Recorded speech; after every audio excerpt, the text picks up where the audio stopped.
2 hours later, it'd be a different story. Oh, yeah. You were foiled by time. Yeah. You couldn't have hotcakes in the pants. I couldn't. Anthony, congratulations. You got pulled out of the bucket here. You could put that in your pocket. That's a little joke book. The last remaining little Thank you, guys. joke book. I'm going to have to start giving out cigarette butts. Smoke cigarettes. If this trend of okay bucket pulls continues. This sounds like a name that I would make up, ladies and gentlemen, because I think it's one of the funniest last names in all of comedy, but it appears as though this is this guy's real name. Make some noise for David Jenkins, everybody. I do believe I use that word all the time. David Jenkins. Hi, everybody. So I was grocery shopping the other day, and my unemployed friend wanted to come along, as they do. And he just is one of those political types that can't stop talking about how bad Trump is. But I let him go on, tell the whole spiel. And his big thing was he was against borders. He said, borders don't work, borders don't work. I was like, all right, you do you. But we get to the checkout line, and on that little conveyor belt, he puts that little divider. So I'm just a little confused. Do borders work or do borders not work? It really didn't look good because I was buying for taco night. Do you think an autistic girl has ever paid for fake tits to avoid eye contact?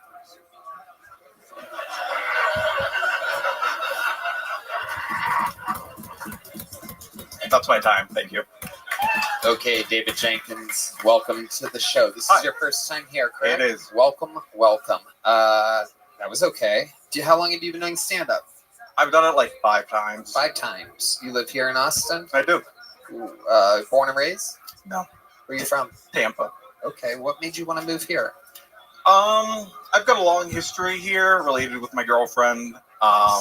She lived here for several years up until 2020, and I visited in March of 2020, right when the lockdowns happened, and then in June, and then I had a one-way ticket for the first time here, and we drove back together to Tampa, where she came back with me. Okay. And then we moved out here. You guys are in still August. together? Yep. Amazing. What does she do? She does DoorDash. What do you do? Accounting. Wow, you're a real accountant? I am, and that's my real last name. Jenkins is your I know. real last name? I know. I thought about making a fake Jenkins name because I know you love to use it. But I I'm love like, it. no, I let's think go for it. Jenkins is the funniest last name. Perfect. Absolutely incredible. Well, that's your real name. So you come from a long line of Jenkins. I'm actually the third. You are David Jenkins And the third. yep. What does David Jenkins Sr. do? He's dead. How about your dad? He's retired now, but he did. He was a mechanic for airplanes. Okay. All right. Okay, so you've done it 5 times. You're an accountant. What made you want to start stand-up? I just love it. I've been listening to it for so long. Like I remember in 5th grade, I don't remember which album it was for Brian Regan, but just listening to that again and again and cracking up every time, putting it on the radio for my dad. And I've just been obsessed with it ever since. He's the man. He makes everybody do a shot before they go on stage, before his shows. Oh, I didn't know that. Little fun fact. Welcome, how are you? Like, clean and sober, but he knows how to fucking Really? party hard. I know he looks like Santa now. Hello, I didn't know that. how are you? What up, Leafwind? Hello? Can you hear me? If you can hear me, say hi. If not, we're just watching Kill Tony. Enjoy. Didn't know that. All right. Tell us the most interesting thing about your entire life, David, before I get you out of here, because we're going to fly through some. I've got the same tooth knocked out 3 times. Okay. All right. Yeah. So they keep putting, when you say you got it knocked out, Yeah. is it people knocking it out? 1 time. But not on purpose. It was never on purpose. You were just horse playing around? Yeah, the first time I was running up a wet slide, fell, hit it, boom. Boom. Second time I hit a kid on the forehead while playing basketball, and the third time I got hit in the face with a baseball. So 2 out of 3 times sports. Kind of surprising. Wow. James, what do you think about this? I love that you've had the confidence to wear a beanie that makes your head look like the tip of a penis. Absolutely true. I think that's good. Right there. Thank you. You're welcome. What made you pick flesh-colored? It's my girlfriend had it, and I didn't want to buy a new one, and it's really warm. I mean, it's cold out tonight. Okay. Yeah. And you've coupled that with the I have grandchildren sweater? Yeah, you can't scare me. I have grandchildren. Where do you get something like that? A lot of hip dudes on Tonight's Show. Where do you get a shirt like that? I thrifted it on Depop. I don't know if you've heard of that. It's like an online thrift. Oh, I know all about it. I go all the way to Round Top just to antique sometimes. I don't believe in Depop. I think that's the weak way to do it. I go to the big, weird Goodwill with all the troughs and the angry Hispanics fighting you for the stuff. That's what I do. You know what I'm talking about? Yeah, I know all about it, and they're extra angry for me. When I walk in there, I go, "You're all lucky to even be here. Get out of my bed." No. I thought the joke at the end was good. Thank you. I just wanted to be supportive, and it was. Thank You're you. welcome. No, I got more laughs than I thought it would, to be honest. So You got more laughs than I thought it would, too. Yep. It's because the audience has only heard comedy for a total of 2 minutes tonight. It was Aya and Martin Phillips. Here's a little joke book. There you go. I've been given more little joke books, by the way. I've been handed little joke books. The Great Bones Eye is somewhere skinning a cow right now live for us to be able to have more little joke books. I have decided to pre-pull names, ladies and gentlemen. We are going into turbo bucket pull mode. When you hear those noises, that means that since there have been no big joke books given out tonight, that I will be pulling and we will be watching people do minute sets until somebody truly kills Tony tonight. This is the 9th bucket pull of the night. It could end right now. Ladies and gentlemen, make some noise for Wes Bullens, everybody. Wes Bullens.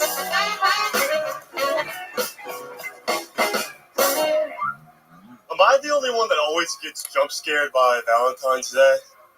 It's the same day every year, guys. It's a day to just be sad as fuck, you know? Think about all the past trauma from your last relationships. Valentine's Day is like my day of Holocaust Remembrance Day. Because every relationship I've been in has just been completely over-exaggerated, if not just made up. Joking around, guys. I'm not Elon Musk. We're just having some laughs, having some drinks. At least I see you guys drinking here. I actually went sober. That was my New Year's resolution, to go sober. It's a good thing, right? Yeah, it's a good thing. No, that shit sucks. It's just you and everything you hate about yourself trapped together all weekend long. You start looking forward to Monday? That's rough, man. I challenge you guys, go to a dive bar sober and actually see what it's like. It's traumatizing. It's like Valentine's Day and the Holocaust every single weekend. Thanks, guys. It's my time. And you know what that sound means. Little joke book for Wes. No interview. He's gone. Wes Bullens, we are in turbo mode. When you hear that slot arpeggio,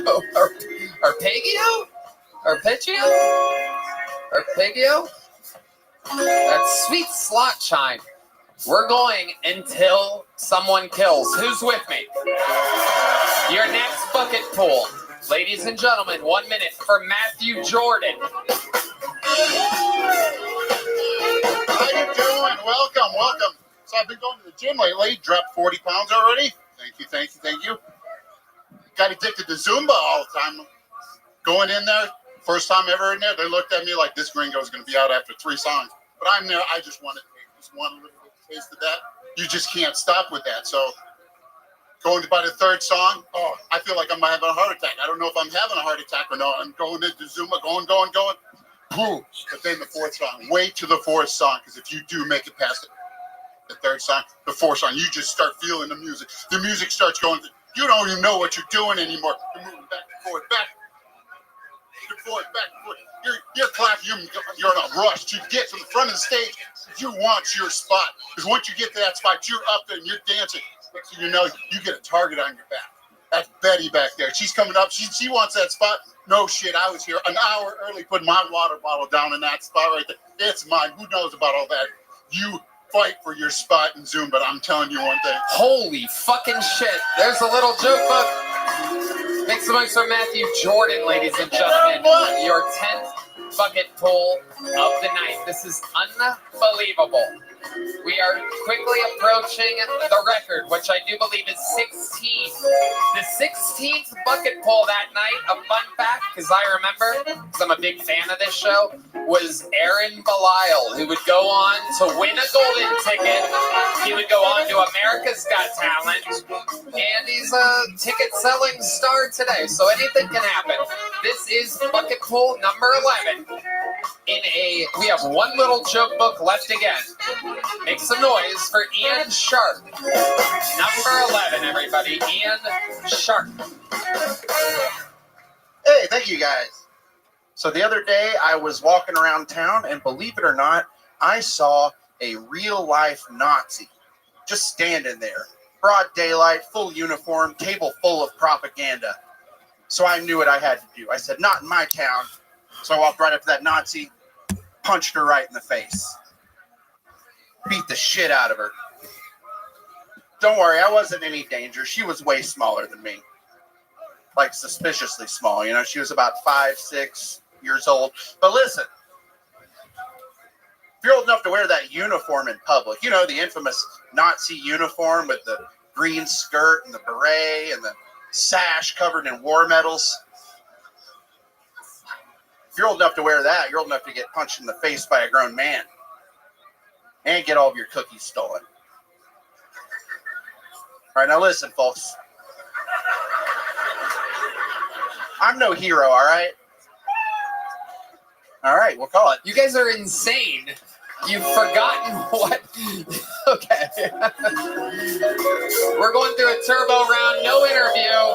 Ladies and gentlemen, I just pulled another one, so before he comes up, ladies and gentlemen, we're going to bring someone up who specializes in following people bombing. I've waited. I didn't want to have to wake him up. I didn't want to have to bring him out of his fucking cage. But ladies and gentlemen, here he is while we wrangle a bucket pull, because it's up to a bucket pull to get us out of this mess. We will go all night. We will do all 200. This is Drew Nickens.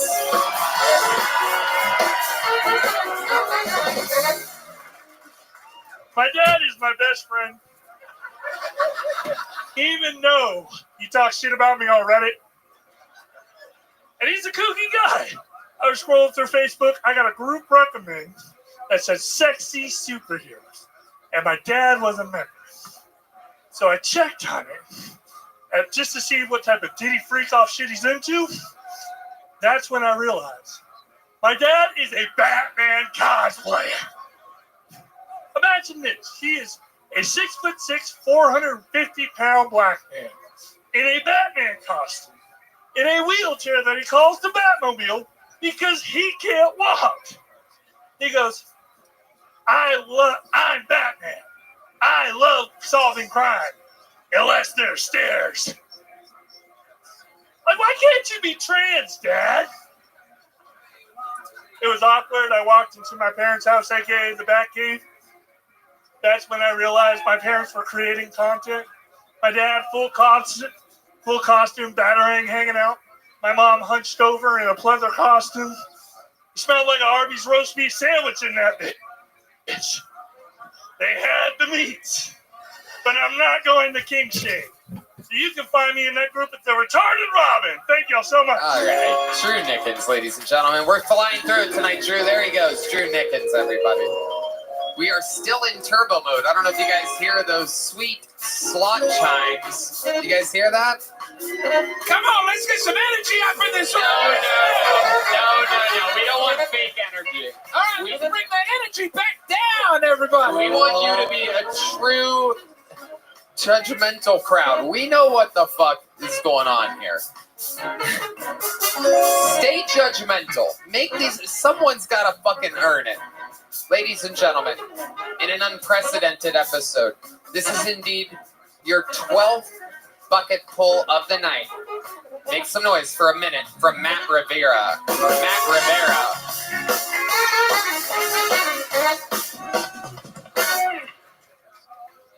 Hey everybody, my name is Matt. I've always struggled with my masculinity. I think it's because I like bubble baths, which is really confusing because now ice baths are cool.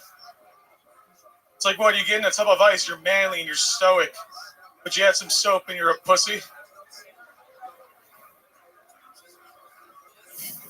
I don't know how to treat people, man.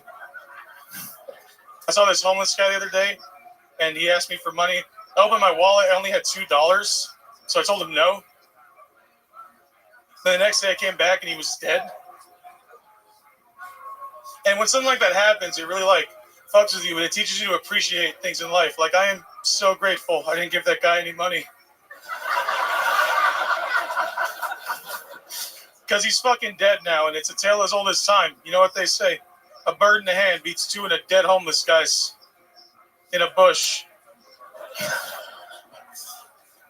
I've been getting a little freakier in the bedroom. Recently, I had sex in the Amazon position. Yeah, it's pretty hot. It's when I'm on top and she's at her phone looking at throw pillows. All right, thank you guys. All right, Matt Rivera. The biggest laugh you got there, you shook your head like that. You go, why'd you do that?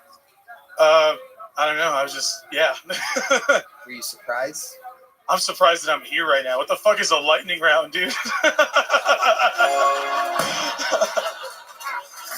Well, you know how you were at that bar across the street and all those people came over here? You saw people leave with a person with a headset? I did see all that. I guess it's not going great. I don't know. It's not going great. And it's still not going great. It is still, as you hear that sweet, sweet sound, it's still not going great. I have no more little joke books to give out, but I will give you a bottle.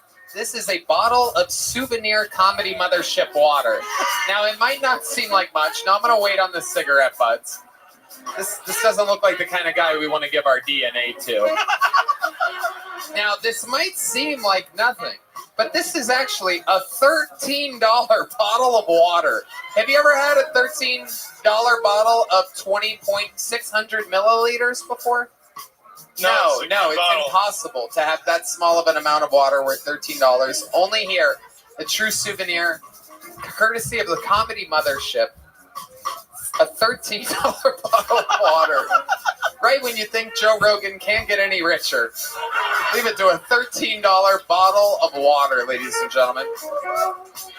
There's also, it's reusable. John Dees has reminded me, as I'm sure that Carrie would, who runs the joint, it is reusable. That is one of the things that they tell me when I make fun of them for having this bottle of water. Is they go, it's reusable. I go, who the fuck is going to fill up? Who's drinking this rusty, second, sloppy? All right. Excellent water.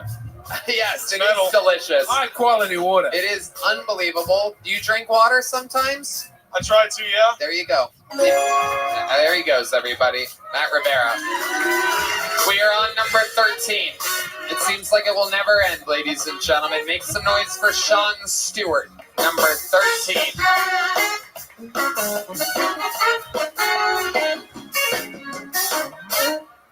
Woo! Howdy, y'all. Howdy. It's crazy inbreeding used to be cool, right? You had to be rich and famous to fuck your cousin.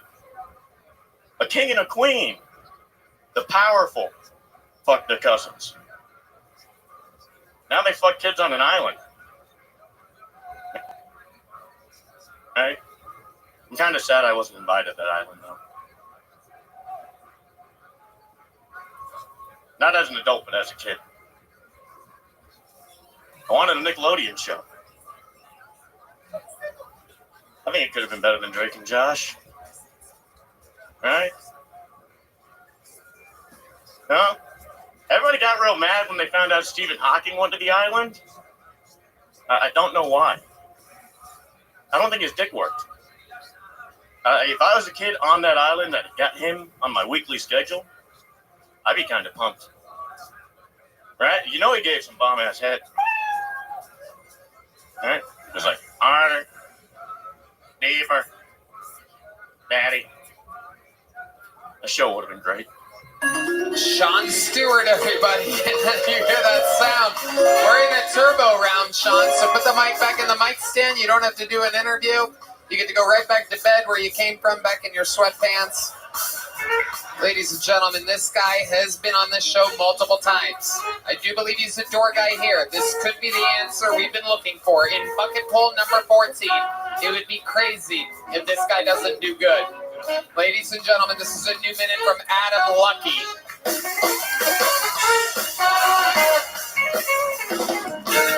Just Tony, how the fuck we doing, everybody? We in it?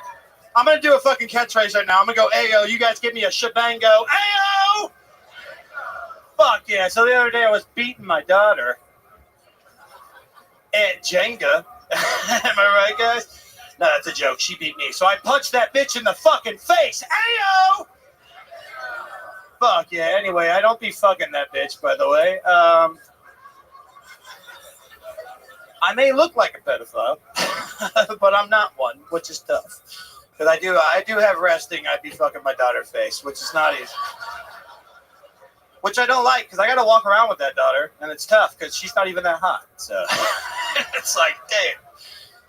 Not only do I look like a pedophile, I look like a pedophile who can't even pull. Like, uh-oh. God damn. She may be 5 years old, but she's a 4 at best. Am I right? Oh, my God. I went to the Kill Tony show, and a guy made a pedophile joke. Fuck yeah. Suck it, fuck it, boys. Hell yeah. Now, you did good. You did good. And normally, that would be good enough for a big joke book. Thanks, Tony. But I realized that it's kind of defeating the purpose having someone that already has a big joke book up, because we are, without a doubt, inside of the turbo round. All good, brother. Anything crazy happened since the last time you were on the show? Stayed off cocaine. Well, congratulations. Normally, a lot of people that open up with "give me a shebang and I'll give an AO" are still on cocaine. Ironically enough, but on the kratom. Oh, you're on kratom? No, I'm trying to. Yes, I am. Yeah. Yeah, this is what every addict does now. I don't know if you guys have any of these kratom It's buttons. fun. Yeah. Yeah. So you started with just a little bit, right? What, the kratom? Yeah. No, I went in full on hard. Really? Yeah, because I used to be a painkiller addict, so I went in deep. Okay. And so now you're deeper, right? The addiction only grows a little bit more of a. How do you do it? A scoop? No, they have these press pills now, which is basically just like gas station Vicodin. So it's badass.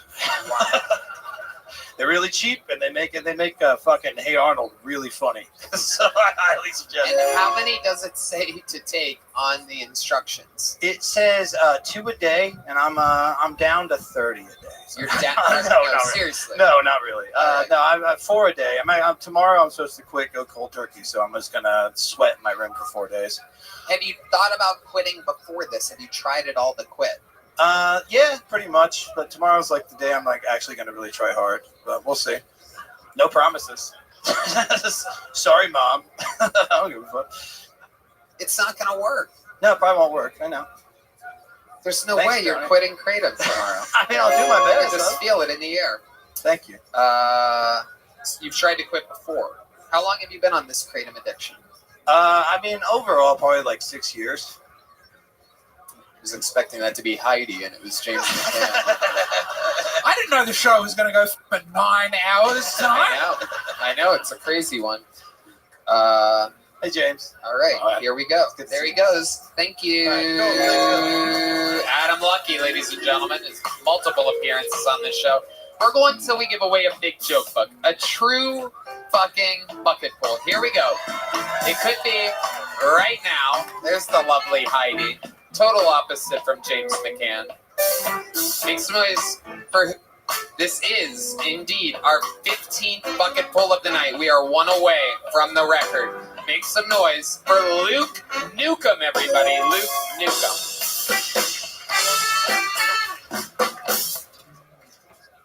Y'all, I think it's safe to say life is like toilet paper. We all go through it.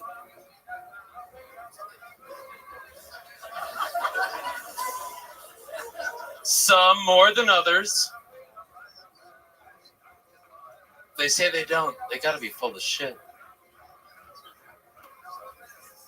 I wouldn't shake their hand. That's what I'm saying. That's a hot take. I think cheating is bad. I think it's worse when women do it. A woman will cheat, not even come. Fuck. Like guys are so gross. Like they'll be like, "Oh, just a fucking pussy." Like, yeah, let's do it. Oh, you know what that means. Do you want a cigarette butt? Do you want one of Red Band's cigarette butts? Yeah. There you go. Man. All right, there he goes. Luke Nukem, everybody. We're in the turbo round, Luke. I don't know if you hear that noise. Keep the volume up. Jesus Christ. A woman will cheat and not even come was like a beautiful poem or something, you know? Hold on. Let me make sure I have this correct. 9, 10, 11, 12, 13, 9, 10, 11, 12, 13, 14, 15. This is it. Ladies and gentlemen, this will tie the record for all time. Are you guys excited to be here at a record-setting episode? How long's it been? 12 and a half? Start June 2013. What is that? 12 years? I don't know. We've been doing this show a long time. This will tie the all-time amount of bucketfuls. This should be your final bucketful of the night. Make some noise for Bruce DeTore, ladies and gentlemen. A minute for Bruce.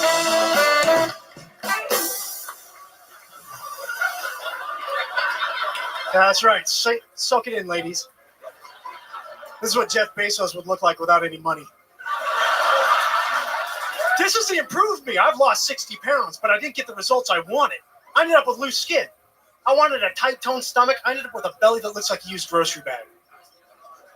Yeah, you know, if my body was an amusement park, it would be 6 red flags. You know? And everything's going crazy now. Everybody's like, oh, the fuck, Trump's in office. But, you know, I'm looking forward to it. Because, quite frankly, I like Hispanic women. With all this talk of deportation, there's got to be somebody cute out there that wants a green card. You know? He just renamed the Gulf of Mexico to the Gulf of America. I can't wait to see what he does next. There's a body of water that borders the west coast of this great country. We're going to call it the Great American Ocean. What are you going to call the one on the other side? The Other American Ocean. That's what we're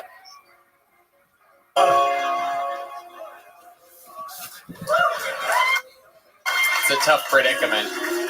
It is a tough predicament. Bucketful number 16 coming out with that head. I mean, you are so funny looking. It's almost not fair the amount of laughter that you get looking the way that you do. You are a funny looking guy and you're aware of it. The Lord giveth and the Lord taketh it away. I love it. I love it. So you're a real guy, huh, Bruce? Well, some of my exes would disagree, but fuck those bitches. I love it. My goodness. And I see the extra skin. It's there on your neck. It's there too. Yeah. What's the most you ever weighed?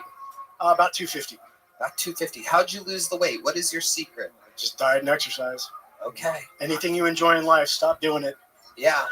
What do you do for a living? I used to be in automotive, and now I'm just pursuing comedy and mooching off my trust fund.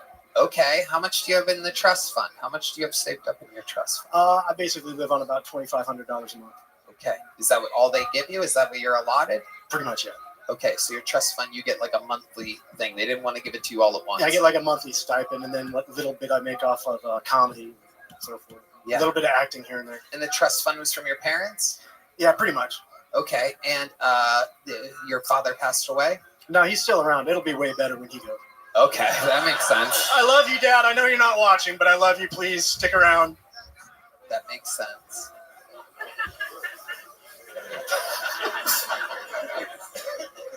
Tell us more about your life, Bruce. You seem like a guy that's been divorced a lot. Oh, I'll tell you the closest I've ever been to marriage was I was going to ask a girl. I said, I need to ask you a question. She said, dear God, please don't ask me to marry you. That wasn't the question. The question was, have you been cheating on me? And she did say yes. Why do you think she was cheating on you? Because she's a fucking piece of shit. She introduced me to the guy, too. She's like, you got to come meet this guy. He looks exactly like you.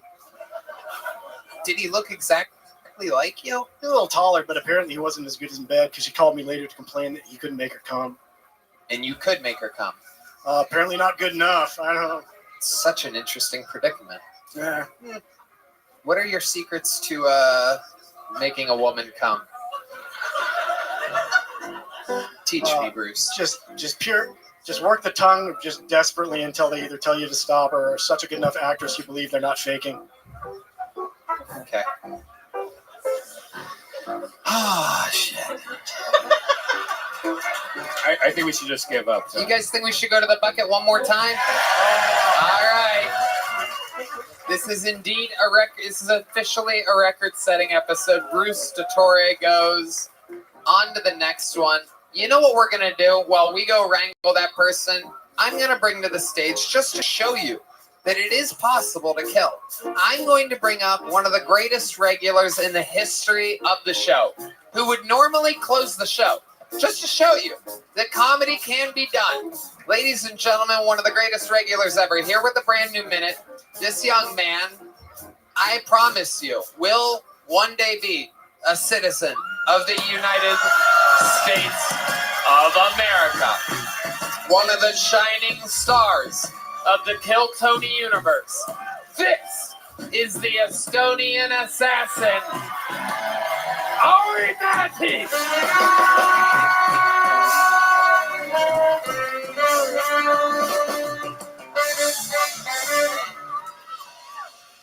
I took the bus last week, and I sit in the back of the bus, and I think I'm alone on the bus. Until at one point, I look to the front. There's another guy there, and he has the Down syndrome. I'm not saying nothing bad about him. He just got it. And he notices me too. And he starts playing the game with me of whoever looks away first is a pussy. And you know me, dog. If you want to fuck with me, I'll fuck you back. So I stare this motherfucker down. And we keep going. I miss my stop. Now who's retarded, huh?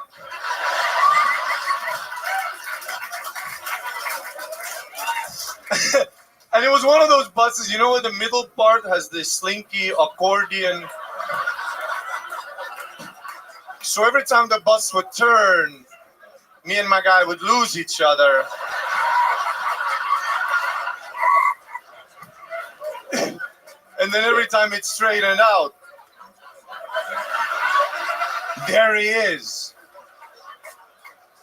The only moment we broke eye contact was because in one of the bus stops from the middle door, a lady enters the bus. And she has, I don't even know how to say this, but she's got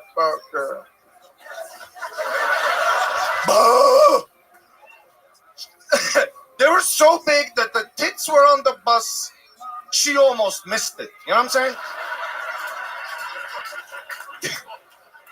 Dude. And me and my guy, we like both at the same time. We like both look at the tits. And brother, when we look back at each other,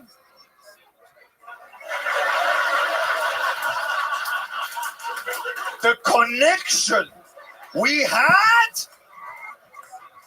that's how perverted men are. It's in our DNA. Because I got a high school diploma, and he thinks mirrors are another room.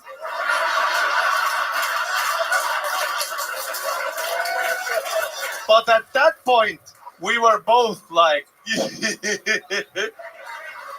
so ladies, get those milkers out and bring this country together. Thank you so much. Proof that it's possible. 3 minutes of brand new material. After doing tens and tens of minutes before on the show's history. Take note.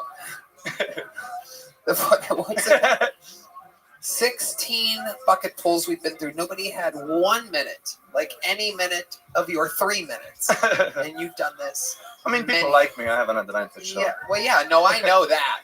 But I'm just saying, this is a wild episode. Have you been keeping track? I'm sure you've been back there waiting for a while. I was listening, but I had to go. I had to walk. Yeah. Dude, I was starting to bomb. Like, yeah. You know when you listen to comedy, you're like, what is stand-up even? Yeah.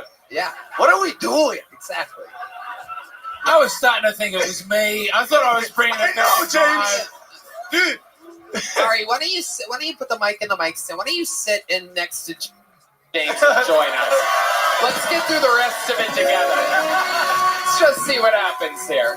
You want a drink? What do you want to drink, Ari? Order a drink. We might be here a while. What do you want to drink, Ari? What do you want to drink? Whiskey and soda water. Can I get the whiskey and soda water? Two. We're having fun here tonight. Ladies and gentlemen, this is officially a record. Your 17th bucket pull of the night goes by the name of Zach Myers, everybody.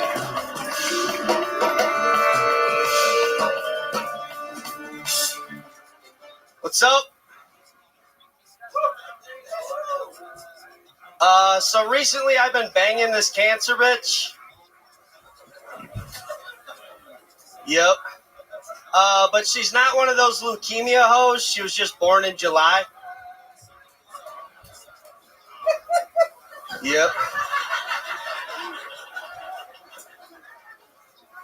The issue with her, though, is she does have cancer, and I'm just not into that.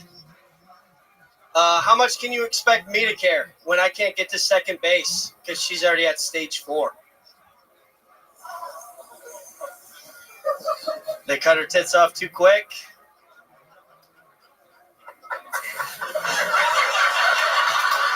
Thank you.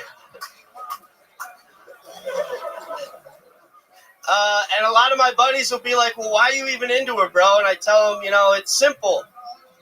As an Arabic, I find it sexy how easily she got in the terminal. And that means your minute is up. The cat is gone, and the slot chime is in because we are in turbo mode. There was one point in the middle of your set where you said thank you. Did you remember that? Yes, sir. They were laughing because of the way that Ari Maddie was laughing. Yeah. At the overall thing, there was a part where James laughed because you did a cancer. What do they call that? After this show, I'm going to have to just stare into a flower for half an hour. There's good news. There's good news. The show is never going to end. Give it up for Zach Myers as it continues. He looks like a vampire, no? We are in deep, ladies and gentlemen. There goes Zach Myers back to... He's going to live 1,000 years. Back to the movie Twilight he goes. Did we get that? Did that bucket pull come back yet? You need another name? Oh, boy. Red Dan wants to get out of here so badly. The noises that he's making. Thank God he's not in control of the show. Am I right? Just hand it off. There you go. We're having fun here. Let's kill some time. Hold on a second here. Hold on a second. Ari, Maddie, have you been on the road lately? What have you been doing? Yeah, I went to Denver this weekend. Oh, yeah. Comedy Works downtown. Wonderful. Literally, I say the best built comedy club in the world.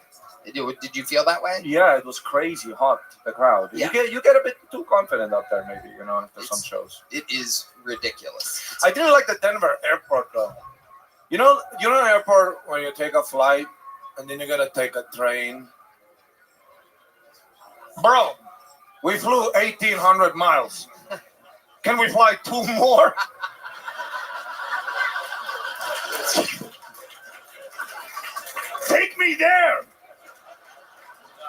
baby. Maybe I'm autistic, but I fucking love getting on that train. Pittsburgh Airport. I'm like, fuck, I wish I could have taken a train to this airport. Bang! I'm on a train. I love it. I love it. Wow. We're going to find a superstar here tonight. Can you feel it? I can really feel are. the energy. Hey, don't you guys think James looks like a cute dog with glasses? He does have that Yeah, vibe. you know that dog. That Dude, yeah, you do. It's the nicest thing Ari has ever said to me. I appreciate it. Which one of us is gonna get a green card first, huh? Fight.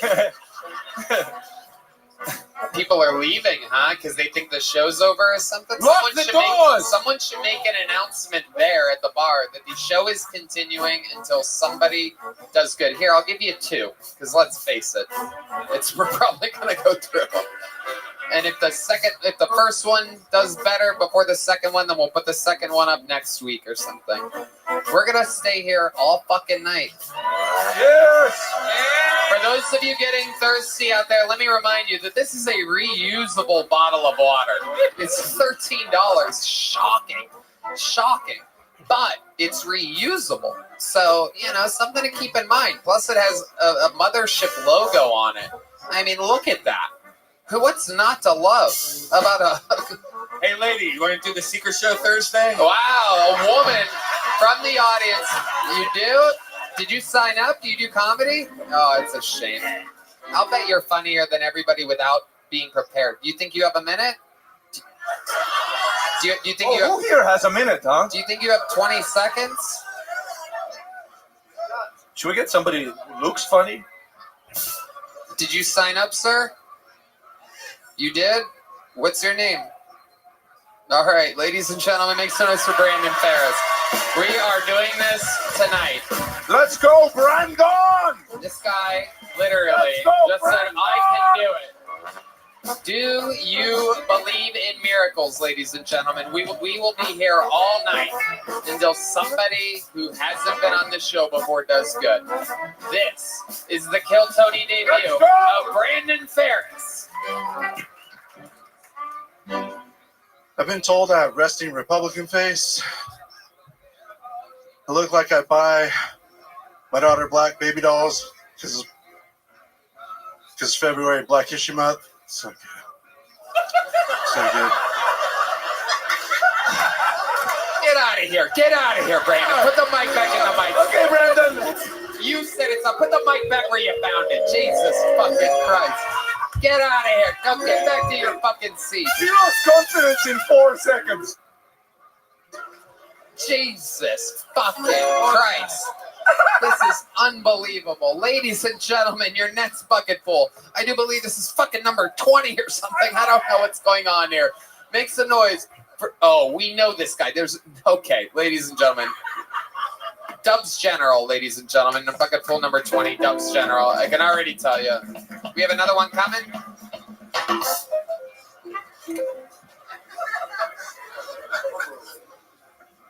So, white people,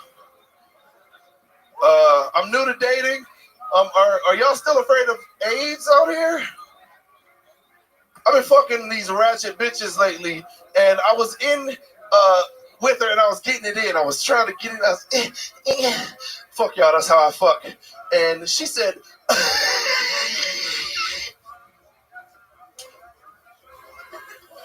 I kept fucking. I didn't give a shit. I kept fucking. I'm not finna do this with y'all. Thank y'all very much. I have yourself a great. There he goes, Dubs General, ladies and gentlemen. You can go, Dubs. We're in turbo round right now. We are flying through it. Go ahead.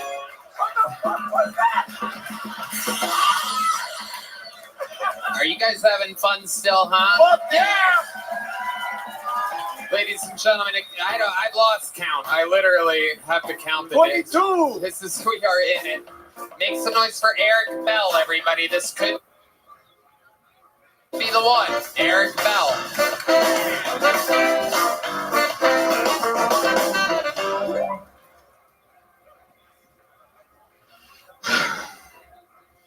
So my oldest daughter just turned 13 recently and into a little bitch. Guys, it's still illegal in the state to attempt to sell your child to a wealthy old childless couple, even if they're white? What? She gets a new and better life. I get a new Corvette 3LT. I told that one online. I didn't go viral. I did get a ha-ha like, however, a friend request in a comment asking, where can we see more of your material? From Texas Child Protective Services. Ladies, I'm dating. I get it. All right, I've been collecting extra feedback from you ladies for a long time now. I get it. It's not the faces closing ass with you. But you have to be so goddamn mean about it. A woman told this to me recently. This wasn't a date. It was just over the phone, me trying to live free out in the wild. She said, Eric, your looks are not that special. Another minute from Eric Bell. Now, let me just say something here. Comedy's hard. Let me say something. It's crazy because just a week ago, and you can go back. You can go back one episode right now. Those of you watching on YouTube, you can go back one episode. Jim Norton and Tony Caruso right here just a week ago. And only one of the bucket pools got a little joke book.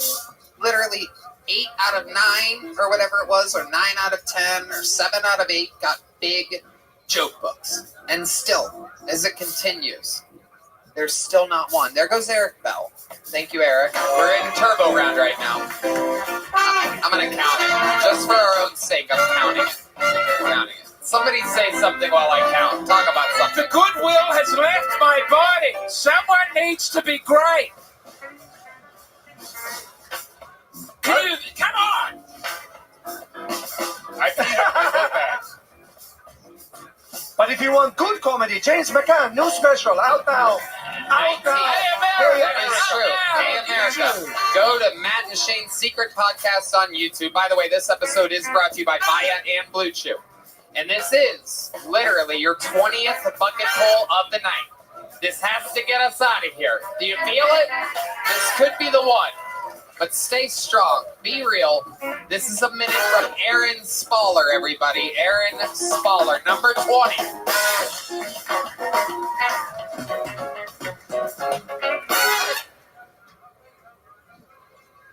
Have y'all seen these Honda Civics driving around?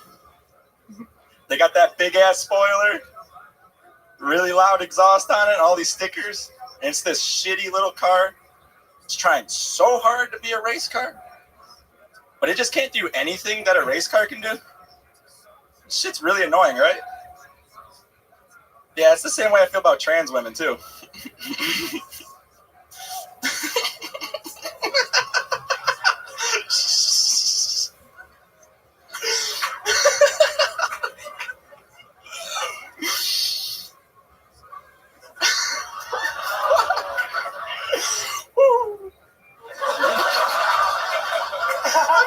Walked into a fucking fire right now.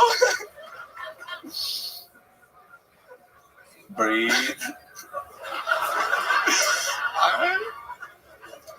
Something I've learned living in this city. I'm going to cut you off right there. Aaron Spaller. There he goes. Aaron, you seem like you'd be a very fun interview, but I got to keep it moving. I don't know if you hear the slot chimes, but we're in turbo mode. Red Van has low blood sugar right now. He wants to go home. This is bucket pull number 21. It's a female comedian. Ladies and gentlemen, make some noise for Ashley Palmer, everybody.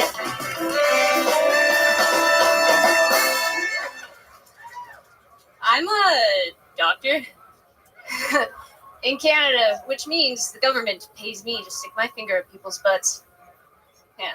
Gotta wear a glove, though. Yeah. Morphine is addictive. Western medicine tried to solve this with heroin. Oops. It was sold over the counter to treat coughs in children. It worked. You know, it also helped kids learn how to write a lowercase n.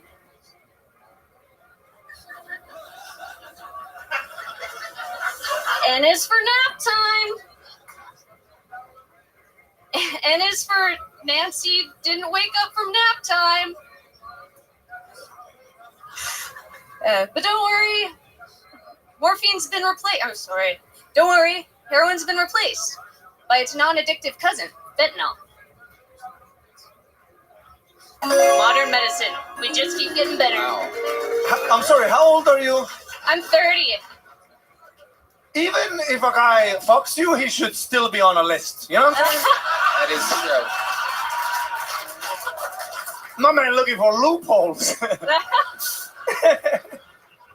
It is incredible. This is what free healthcare gets you, ladies and gentlemen. Imagine walking in and this is your doctor. Are you like a general health doctor? Wow. Yeah, I work. I'm a general practitioner. I work up north, so I do like clinic, emergency room, and in a hospital, in a rural place. Is that weird to be a white doctor in Canada? I hear it's mostly Chinese. There's a lot of white South African doctors. Interesting. Yeah, they're really good. Why do you think the South Africans are so good at being doctors? It's their training programs. Yeah. Yeah, they're just intense. Yeah. The colleges in South Africa? Yeah, I think it's kind of like a trial by fire type of thing, so they're just good at handling situations. I can't believe you've killed another one. You're shameful. You would do what that teacher told you to do. Yeah. Yep. What was your schooling like? Super Canadian? Yeah. Now, a lot of people don't know this, but I study the Canadian healthcare system because they brag about how good it is. And I like to do my own research just to make sure that I live in the greatest country on planet Earth, and I do. I don't know if you guys know this, but Canada does suicides now for anybody that wants one. Am I correct? No, Okay. Correct me where I'm wrong. it's called MAPE, which is medical assistance in dying, and no one's ever approached me about it, but it's like... That's because you're working, you just said, at an emergency, like urgent care thing, so they would go to a hospital or a normal, actual, professional, actual, real money-making, full-time doctor. I work in a clinic, too. Yeah, so... no, I know.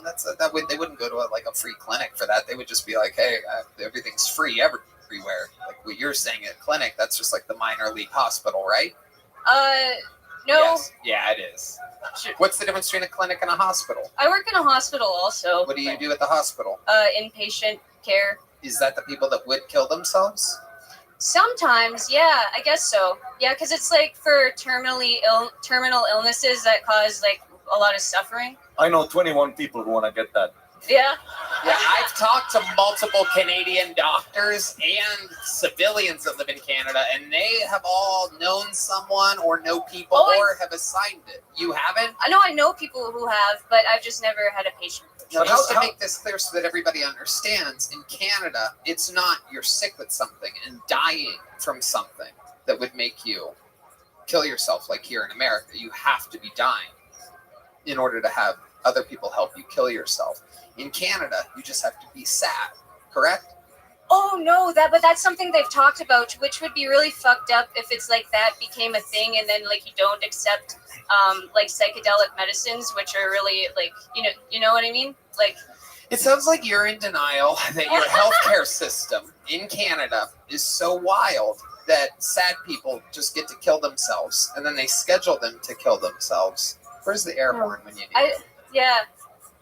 I don't know if that's like in practice yet, but that's a dark dystopian potential. Hold on a second. Hold on. You say that it's a dark dystopian potential, Yeah. that it's not in use. Can you describe what MAID is then? Oh, but it's just not for sad people. It's like for suffering, but for like physical pain. But Do you think you have to have physical pain to do it there?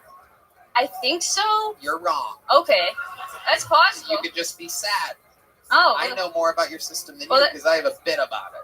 Okay. That I'm purposefully not doing because I don't want to leak it here because I want to do it on a thing one day. Yeah. But I would go into it and it works. Okay. Yeah. But the point is the premise is what's most important.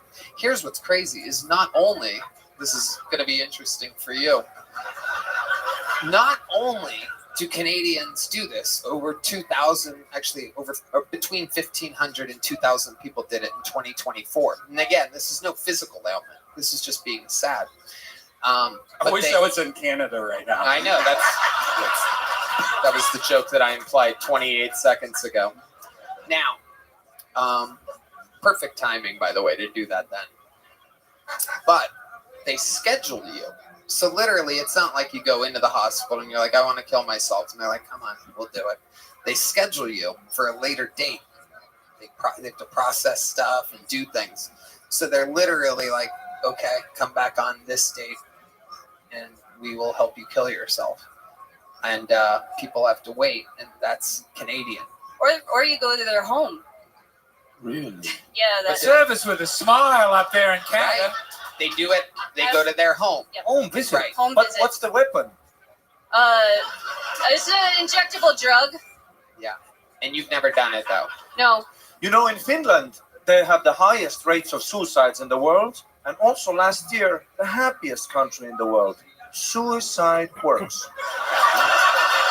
No doubt about it. All right, we're going to keep it moving. There goes Ashley Palmer, ladies and gentlemen. Thank you, Ashley. Welcome to America. We're going to keep it moving here. This is fucking full. I don't know. Again, I think it's 21, maybe. Owen Galavan, everybody. Owen Galavan.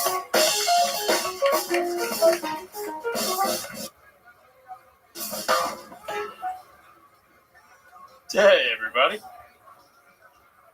Because I think registered sex offenders are, like, really dumb. Yeah. I'm never going to register.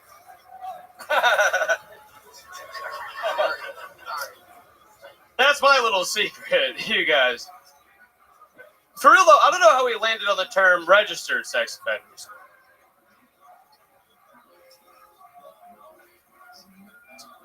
Feels a little soft for what they actually are. Could have easily went with convicted sex offenders. But we went with registered for some reason. Why are we making it sound like they're sex offenders that did all the proper paperwork? Like, you register to vote, you register a weapon, you register your car. I don't think a cop's ever walked up on a sexual assault, like license and registration.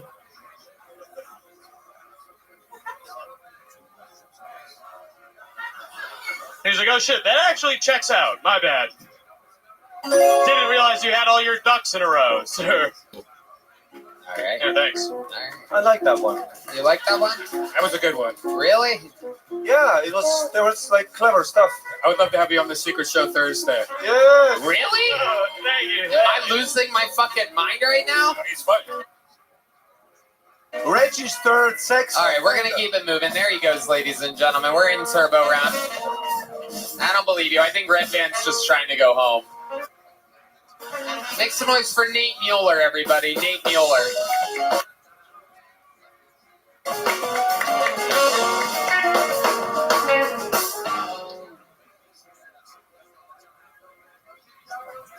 Joe Rogan's Comedy Club. Oh my God.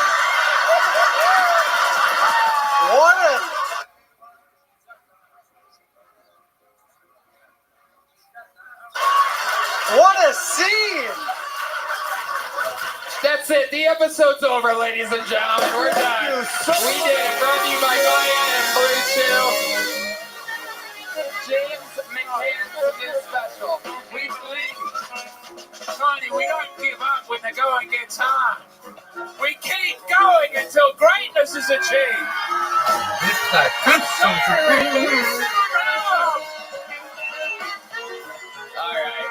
All right, everything stop, man, stop.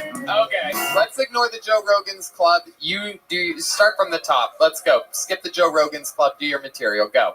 Unfortunately, that was my material. He's built a beautiful scene down here, so I moved. Okay, there he goes, But I everybody. can There he tell goes. I That's okay. All right, Nate Mueller, everybody. There he goes. You're in a special turbo round, Nate. Nope, no bombing Dude, I've allowed. never seen I was Tony too late. look like this. All that I had written is when I came up here was Martin Phillips and Ari Matty. We're a part of history. This isn't a normal Kill Tony History. episode. This is a historically bad Kill Tony episode. I'm that West Side pimp. From the corpse, a flower must grow. You know what's going to be great? That's going to be all bucket kills that are killing. Oh, he has nothing in the world. No, I just have He has to do VR in like a few days or something for a little bit. He has absolutely less than nothing to do. There's no one I know that has less to do than actually Red Man. He's very excited to drink and complain about his night tonight. That's all he has to do, right? It's my fault, guys. I'm sorry. No, it's not your fault. The next great comedian in America is behind that curtain. Well, not yet. There They're not. might be 6 or 7 people behind that curtain. There might be 154 or more people behind that curtain. But I believe that greatness is going to walk out of here tonight. Is there anybody else inside that signed up? What are they pointing at? You did? Do it. You did? What's your name? Jeff Scott? Wow. Ladies and gentlemen, make some noise for Jeff Scott. This could be the one, everybody. Do you believe in miracles? All right. I was watching a documentary before the show, but it got a little depressing, so I had to turn it off. But it turns out dolphins will have sex with just about anything. Like, they're extremely horny creatures. And it kind of bummed me out, dude. I just thought what me and Flipper had was special, you know? I have herpes now, bastard. I really am trying to improve myself right now, though. I quit playing video games. No more smoking weed or, no more drinking. I started going to church, and that means no more masturbating, especially no more jerking off. In fact, if I'm going to have sex from now on, I only want it to be the Lord's way. I just wish the priest would, take it easy on me, dude. I haven't felt a fart since Easter. That's all I got.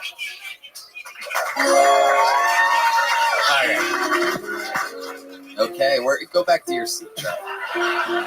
We are in turbo How crazy mode. for the girlfriend, huh? Dude, I saw you have a panic attack there.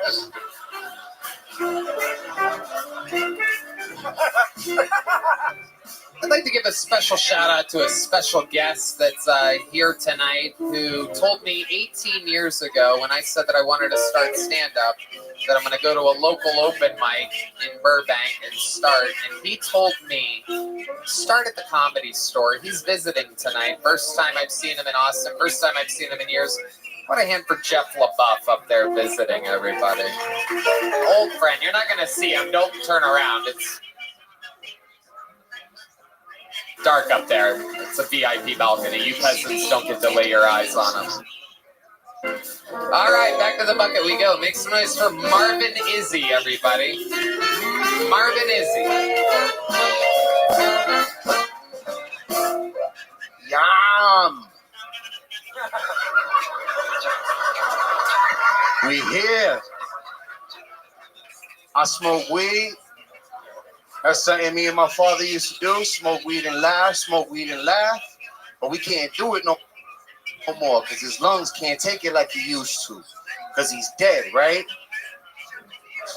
Smoke so much, he's ashes now.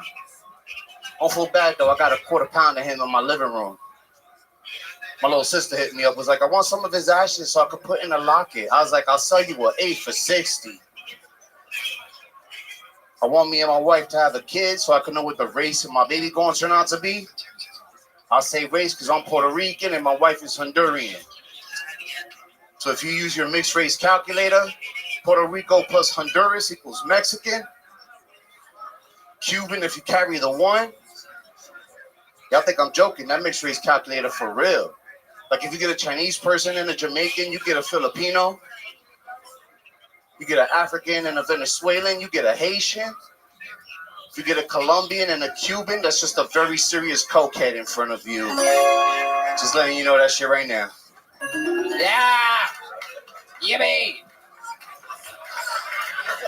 What was it? Marvin Izzy. Yes, sir.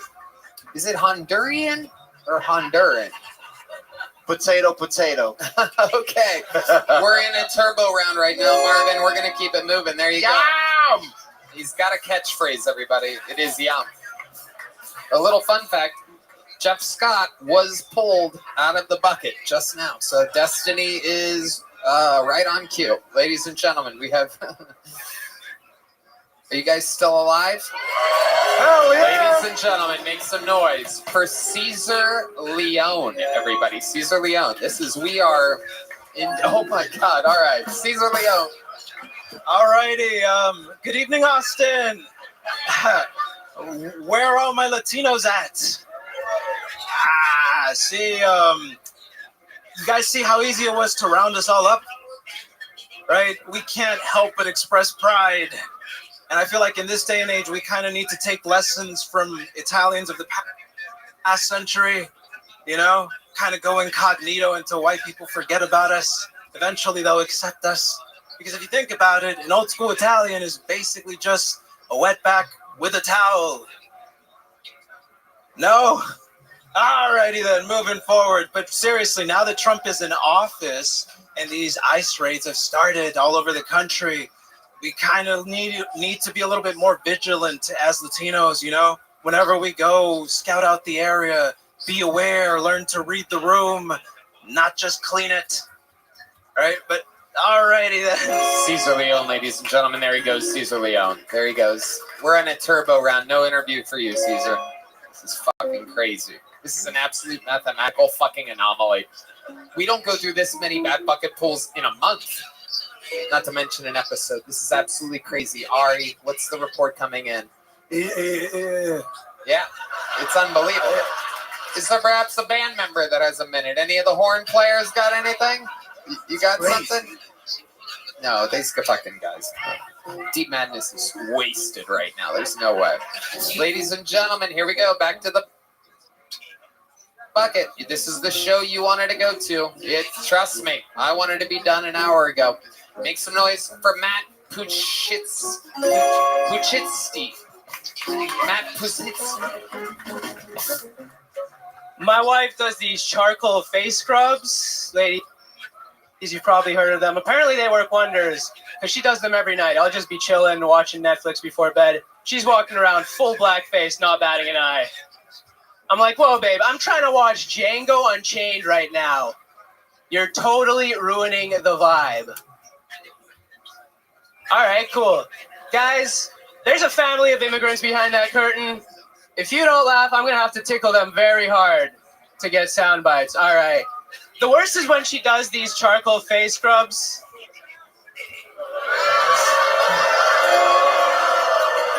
Matt, we're just going to keep it moving. We're in a turbo round. All right. It's a special part of a special show. Thank you. And you... There we go. We're going to keep it flying along. I love comedy! Ladies and gentlemen, make some noise for your next bucket pull. We are almost double the record. This is Mario Zapata, everybody. Mario Zapata. Here we go. I don't know if you guys can tell, but I used to be Hispanic. Yeah. My full name is Mario Alejandro Zapata Diaz. Yeah. You know who gives me the most shit about being pale is other Hispanic people. It was like, why are you so pale? And I'm like, well, my family flew here.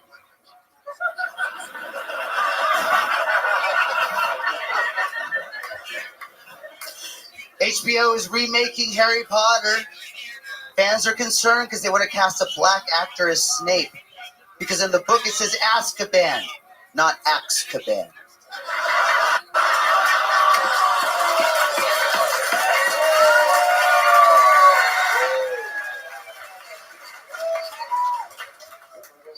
I think that the reason the word retarded is such an offensive word is because so many people are, you know? How are you, XIB? Thank you. Mario, look at this. You see this shit right here? Oh my God. Do you believe in miracles? Look at the energy on this fucking guy. Holy shit. A standing ovation for what some people would call, on a scale from 1 to 10, about a 7.2. But here, God damn it, we needed it. You'll never understand what happened before you on a night like this. Mario, I'm just happy to be here, guys. Fuck yeah! we needed a hero, and you are it. How old are you, Mario? I am about to be 45. 45. How long you been Yeah. doing stand-up? 11 years. What do you do for work? I edit porn. Really? Yes. He's even got the best interview of the night, ladies and gentlemen. He's taking the ball and running with it. Best set, best interview. Thank you. What type of porn do you edit? Giants is porn. Oh, yeah. Hey, what is that? It's where you're a very small person. You're looking up at a woman. Yes, yeah. Oh, Imagine Godzilla, but it's a hot chick. Wow. Yeah. How do you get into porn editing? You have to be unemployable. Once you fucked everything up, porn opens you with open legs. Wow, absolutely. That was a bit. I'm sorry. I'll answer the question. It's okay. Yeah, I'm nervous. Sorry. Yeah, we might not give you the big joke with that. No, I'm kidding, Mario. What else? What else is crazy about your life that we should know about before I let you go? I got kicked out of the military for international drug smuggling. Wow. What types of drugs did you smuggle? Ecstasy. From where? From where? Well, I didn't smuggle them, but like I paid for them to be smuggled. Okay. And I sold some of them. Yeah. Anticlimactic. Sorry. Amazing. Yeah. Do you have kids? They take forever to die. No kids. I'm too selfish for kids. I'm sorry. Okay, so where do you shoot your load when you pull out? Anywhere. I'm just happy to be shooting loads. All right. Okay. Here you go, buddy. Congratulations. You got us out of here. Thank you so much. We're done. Mario Zapata ended it. Kind of just okay, but good enough. The drawing from Ryan G. Belt is in. How about a hand for James McCann? Did the band leave? This is incredible. James McCann. Guys, play some fucking music. What the hell's going on? Jesus fucking Christ. Check out his new special, Hey America. It's on YouTube at Matt and Shane's Secret Podcast. James, tell him. Thank you for having me. I can't believe it's over. We did it. What a beautiful country. What a beautiful show. All right, Maddie, thank you for joining us on the back end. Thank you so much. The drawing from Ryan Chamberlain is in and James McCann, and it's lovely. Let's see what Chris Rogers drew tonight. Whoa, Heidi with the gun. Look out. More detail than ever got to be put into that one. Thank you to Maya. Thank you to Blue Chew Red Band. Check out the movie Das Boot. Okay, and I got a lot of tickets up for sale. I'm on tour, going to Anaheim and Salt Lake City and Detroit and a bunch of other crazy places coming up, doing stand-up, bringing my friends with me. We're going to have a lot of fun out there. And thank you to this audience, who is legendary. You guys were at the most bucket pulls ever in an episode, I do believe. Pretty positive of that. And congratulations to us all. I love you. God bless America. Good night, everybody. Thank you.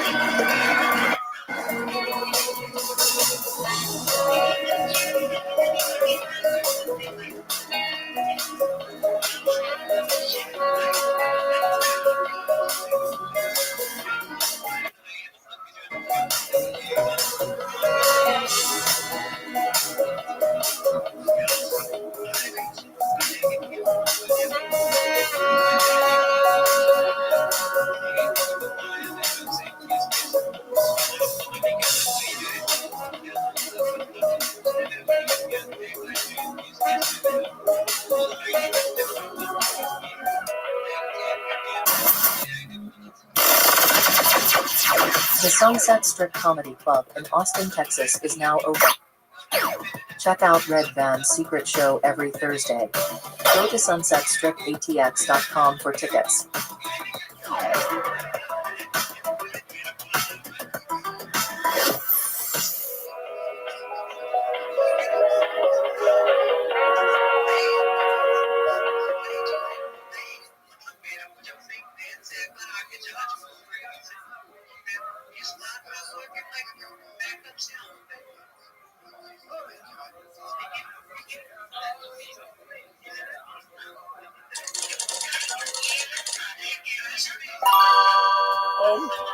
She sucks. Telephone.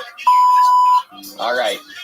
Let's keep it moving along. Your next comedian goes by the name of Wayne McCracken. 60 seconds uninterrupted for Wayne McCracken, live here on Kill Tony. Here he is. Make some noise for Wayne, everybody. Oh, what's up, Texas? All right. A little bit about myself. I am not what you would call an educated person. That's right. Now, I don't think that means I'm retarded, is the thing. Here's the thing. What is not retarded about me is the fact that I think evolution is real. Do we believe in evolution in this room? You think it's no? You don't think it's a real thing? Here's what I'll say. I don't think it explains the human condition. I don't know how Homo sapiens somehow finagled their way to the top of the food chain when they're prone to things like scoliosis and sunburns. Seems a little off. But I will tell you this is how I know evolution is real. I've got one buddy, he was born with a vestigial tail, right? You know what his girlfriend calls it? The big one.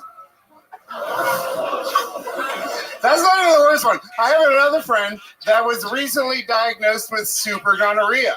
A very unfortunate diagnosis.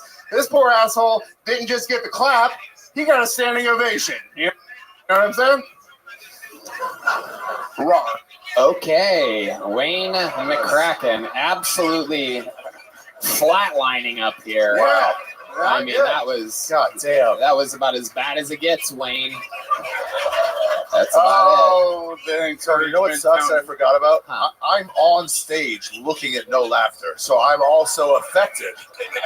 We are not used to that. I feel bad. We worked like, long and hard to never have that feeling. Yeah, That's why I don't ever look them directly in the eyes when somebody's bombing that hard. I don't want to see what. It hurt. It hurt me too. No, it didn't. You're having literally the best time of your life right now. I'm really not. I did too many drugs this afternoon. So. Joe Rogan Podcast, chicken dude. Experience. Trained by day. Joe Rogan Podcast by night. Filters. Dude, don't be fucking stupid. I fucked up.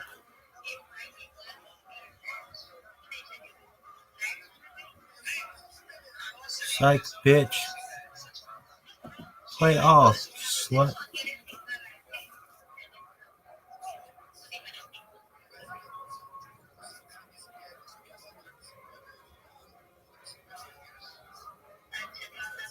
Joe Rogan Podcast, check it out.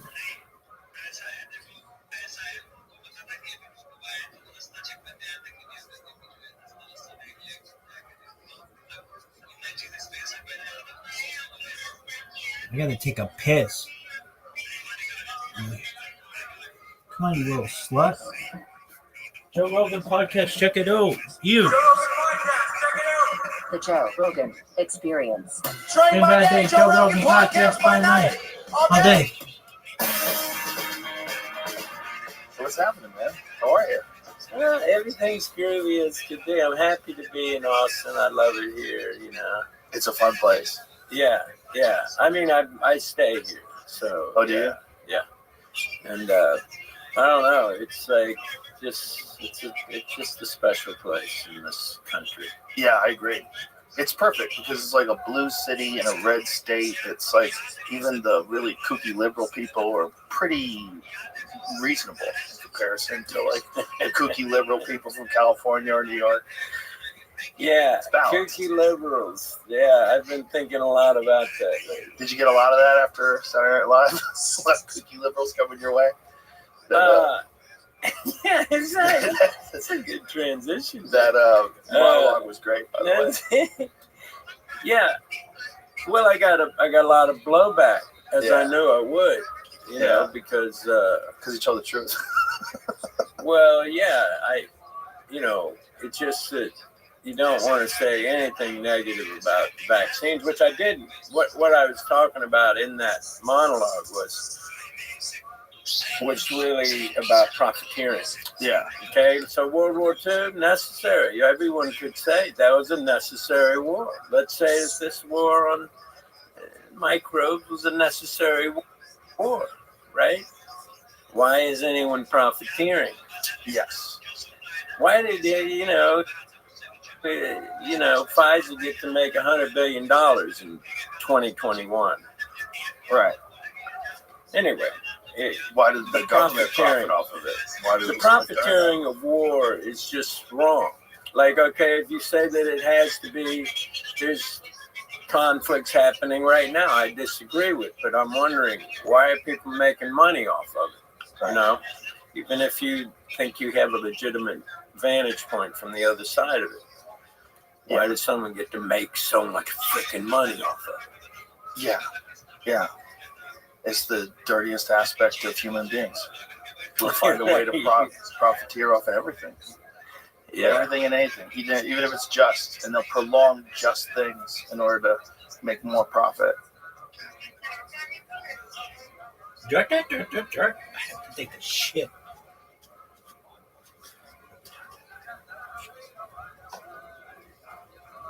Allegedly. Damn. That motherfucker tastes like a melted Jolly Rancher.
off it.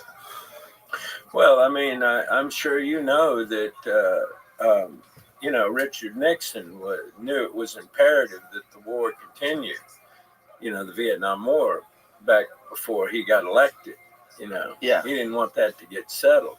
Yeah. And there's a great phone call. I don't know if you've listened to any of Johnson's phone calls. Lyndon Johnson.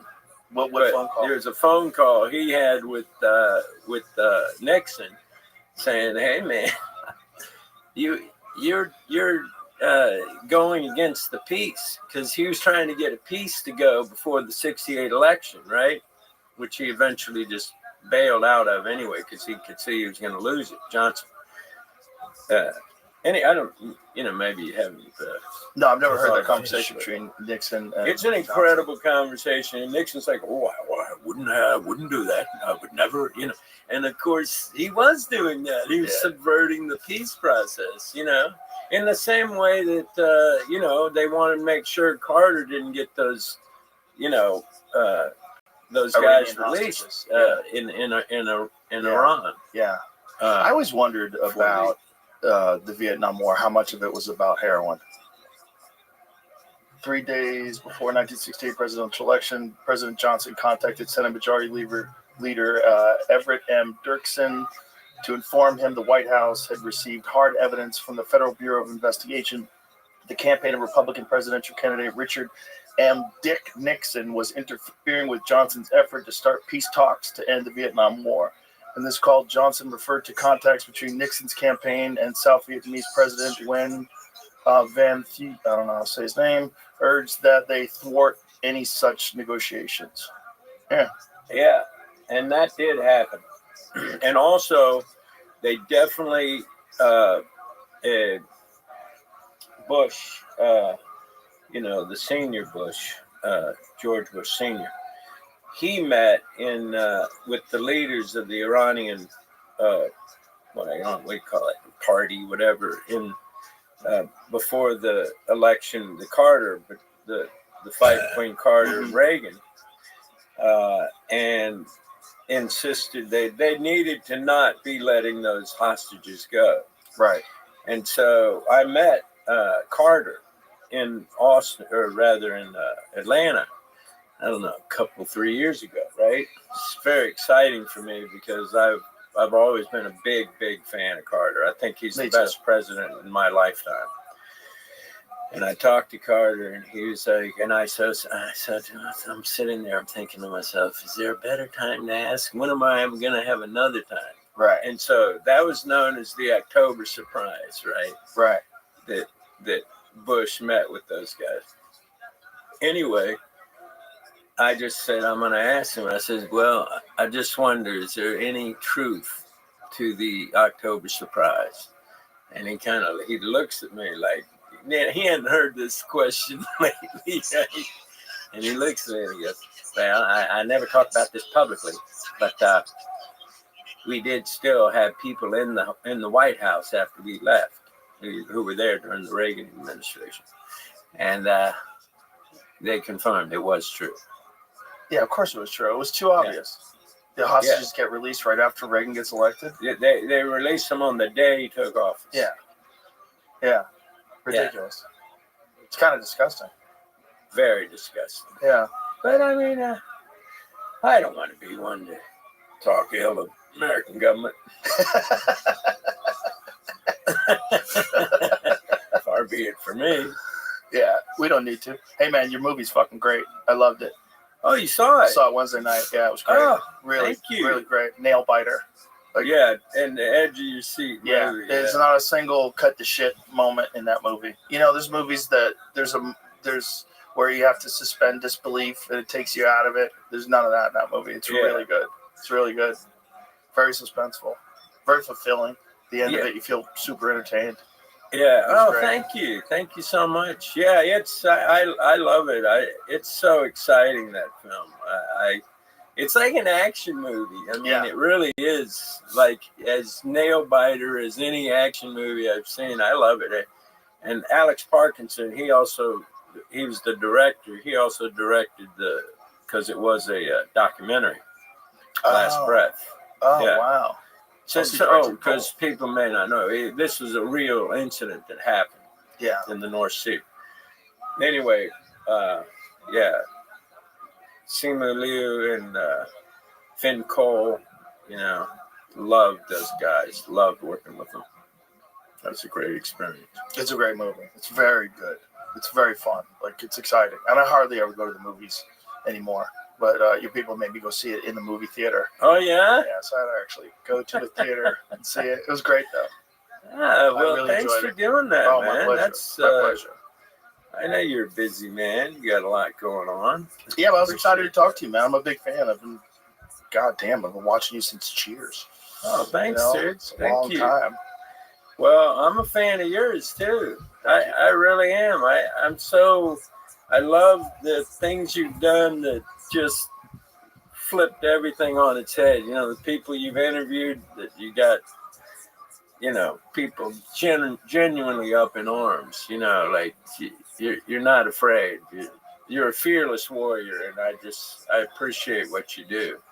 Like allowing voice to people. Other people will be like, you're wrong just to interview that person. Yeah, you get a lot of that for sure, but that's ridiculous. That's ridiculous. That's ridiculous thinking. I don't even understand that. I really don't. I don't understand how we got to a place where you're wrong to have a conversation with someone, even if you disagree with them. This idea of platforming people. Well, how the fuck do you know what they really think? Based on what? The mainstream media that lies to you constantly? That's supported by all sorts of special interest groups that have no need to tell the American public the truth. They have a very specific narrative that they want pushed. They want no deviation from that at all. Get the fuck out of here. Get the fuck out of here. It's crazy. And if you have a large audience, I think you have at least a certain amount of responsibility to talk to some people that you think might be telling the truth. Yeah, I liked your interview with Robert Malone. Yes. That was a crucial interview at a crucial time. Well, there was the most pushback I'd ever experienced ever in my life. And I was like, this is crazy. It was really sad to see people like Joni Mitchell and Neil Young and I wanted to sit down and talk to them and show them some studies and give them Robert Kennedy's book and say, you don't really know what you're talking about. Well, that's the thing that makes me sad is a lot of this information they're receiving is from mainstream media, which certainly has its own objectives and its own, things that it won't discuss. Yes. Yeah, at all. And I just felt like after that happened, I was going to try to get in touch with you just to tip my hat to you, but it just felt like, why don't people just listen to the interview? Because I feel like everyone who was giving it a hard time hadn't even heard the interview. Of course. Yeah, they had heard the mainstream media saying that it was dangerous misinformation. By the way, everything he said has turned out to be true. Every single thing he said had turned out to be true. Sure. Everything that everybody said about whether it was a lab leak, whether the vaccine had side effects, whether it was pushed, whether they lied about the studies and distorted the information, everything was true. All of it. Including Yale just released some study about people producing spike protein 700 plus days after the injections, which was never thought to be the case when they gave them to these people in the first place. And a host of different serious problems that people are having because that everyone's covering up and people are lying about and everyone's trying to obfuscate and doctors are trying to sweep things under the rug because they don't want to be in trouble for mandating these things and telling people to get these things. It's horrible. Well, I mean, I agree with you. And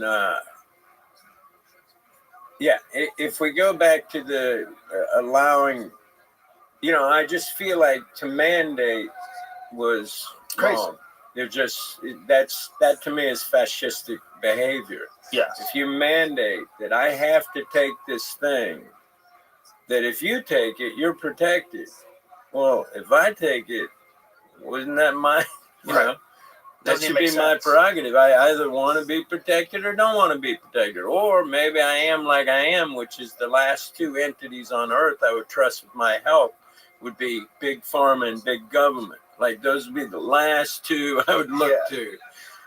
You know how much Big Pharma has done to just push shit through that they know is bad for you, that they know harms you. And in this case, they know what's happened. Yeah. They know. And all we're left with after the, what was it, 86 that they mandated that you couldn't sue the vaccine companies. Mm-hmm. And so since then, we've only been left with VARS, right? VARS, the government, VARS, the government website. And there we have millions of people who fought through the red tape and the bureaucratic whatever just to anonymously be known that they were injured. Yeah. Yes. So, it was weird watching so many people that I thought were intelligent stand up for the government and for the pharmaceutical industry. But it's not weird if you think of how, I mean, it was ubiquitous. It never stopped. The mainstream press was just harping on it constantly. Yeah, constantly. Yeah. But it's just weird that so many people went along with it without question.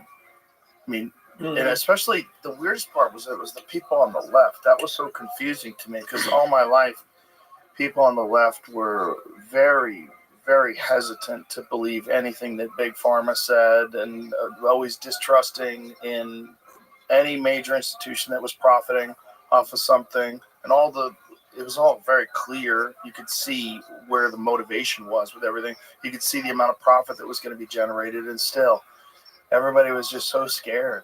It just exposed a lot of cowards, a lot of fools, a lot of cowards, and a lot of people that are just, at the moment of any form of adversity, are willing to just bow down and do what the system tells them to. It's very strange. Well, yes, I mean, to say cowards, it's interesting because of the nature of it being so mandated. You know, I had many people I know got vaccinated because they wanted to be able to fly, they wanted to be able to work. Yeah. So when it's mandated that you can't work, you know, I mean, how many drivers? Yeah. Every single driver had to be vaccinated in Atlanta. Every person on the crew had to be vaccinated, and if it was you had the first vaccination, but when you got the what do you call the boosters? The booster, it had to be within 6 months. If it's 6 months and a day, you won't work that day. Yeah. You know, it was very regimented. Everybody in every crew. And including people that had already been sick. It didn't even make sense. Not only that, if you talk to virologists, they say you never vaccinate during a pandemic because that encourages variants. You know, I posted that on Twitter, the study on Twitter, and so many people were attacking me. I'm like, hey, I didn't write the study. This is a study that shows that when you vaccinate with a non-sterilizing vaccine during a pandemic, it encourages variants. And that's what happened. And they were blaming the non-sterilizing. So a vaccine that doesn't actually prevent you from catching the disease or spreading the disease. Oh, right. And that's what COVID is. So that's what the COVID vaccine initially is. It was supposed to stop you. It was 100% going to stop that. And then, of course, that guy had to be modified. It came to now, it will lessen your symptoms. A completely unprovable claim. Well, there was never any studies ever in the beginning that ever showed that it stopped transmission. None. Right. Zero. All it did is it showed that it had an immune response. So you read Bobby's book? Oh, yeah. Yeah. And even the guy, interestingly, you know, Kerry Mullis, I believe his name, the guy who created the PCR tests, there was some discrepancy with other people. But anyway, it doesn't matter. But the guy credited, he said, this vaccine, this test cannot prove infection. It doesn't prove causation. So in other words, you're having a response that says that you have a viral load, but you don't know what the cause of that is. You don't know what generated that.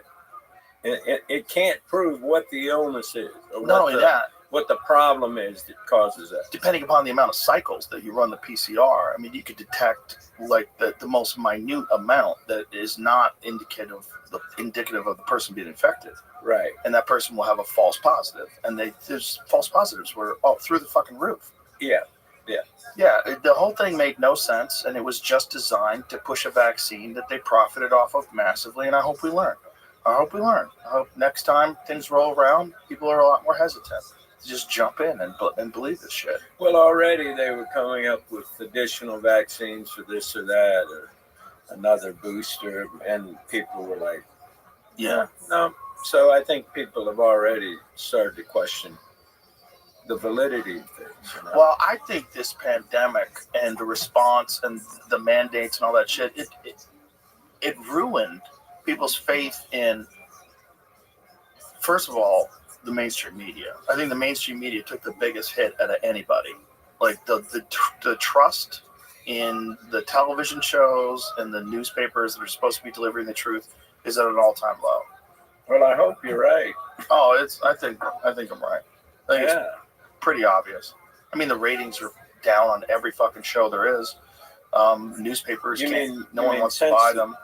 Yeah. Okay, I didn't know that. Oh yeah, CNN is fucking no one's watching it anymore. MSNBC is a ghost town. No one's watching these shows because they're all just lying. They're still lying. They're lying constantly.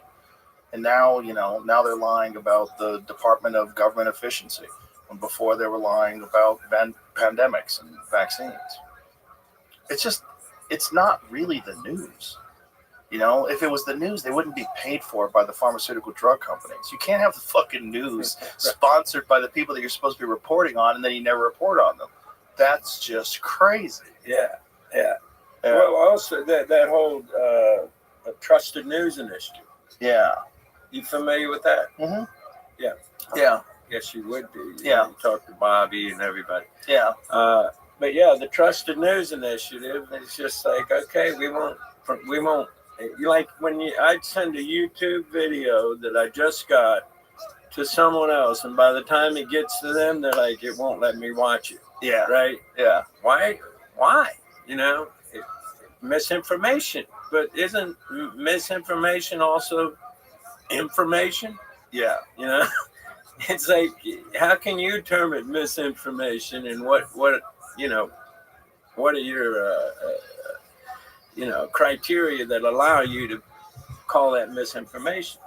Yeah. Well, I'm hoping people have learned that it was a weird time, an educational time though. It was a good experience for some people to learn that, like, hey, like, there's sources that you cannot trust.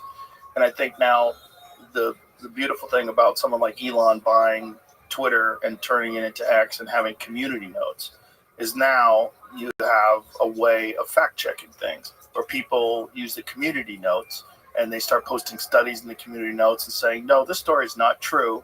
Here's why it's not true. Here's why it's provably not true.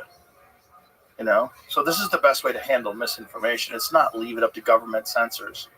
Yeah. And that was where everybody was going in 2020. It was just fucking crazy. Yeah, those weren't government censors. Those were the mainstream media censoring themselves.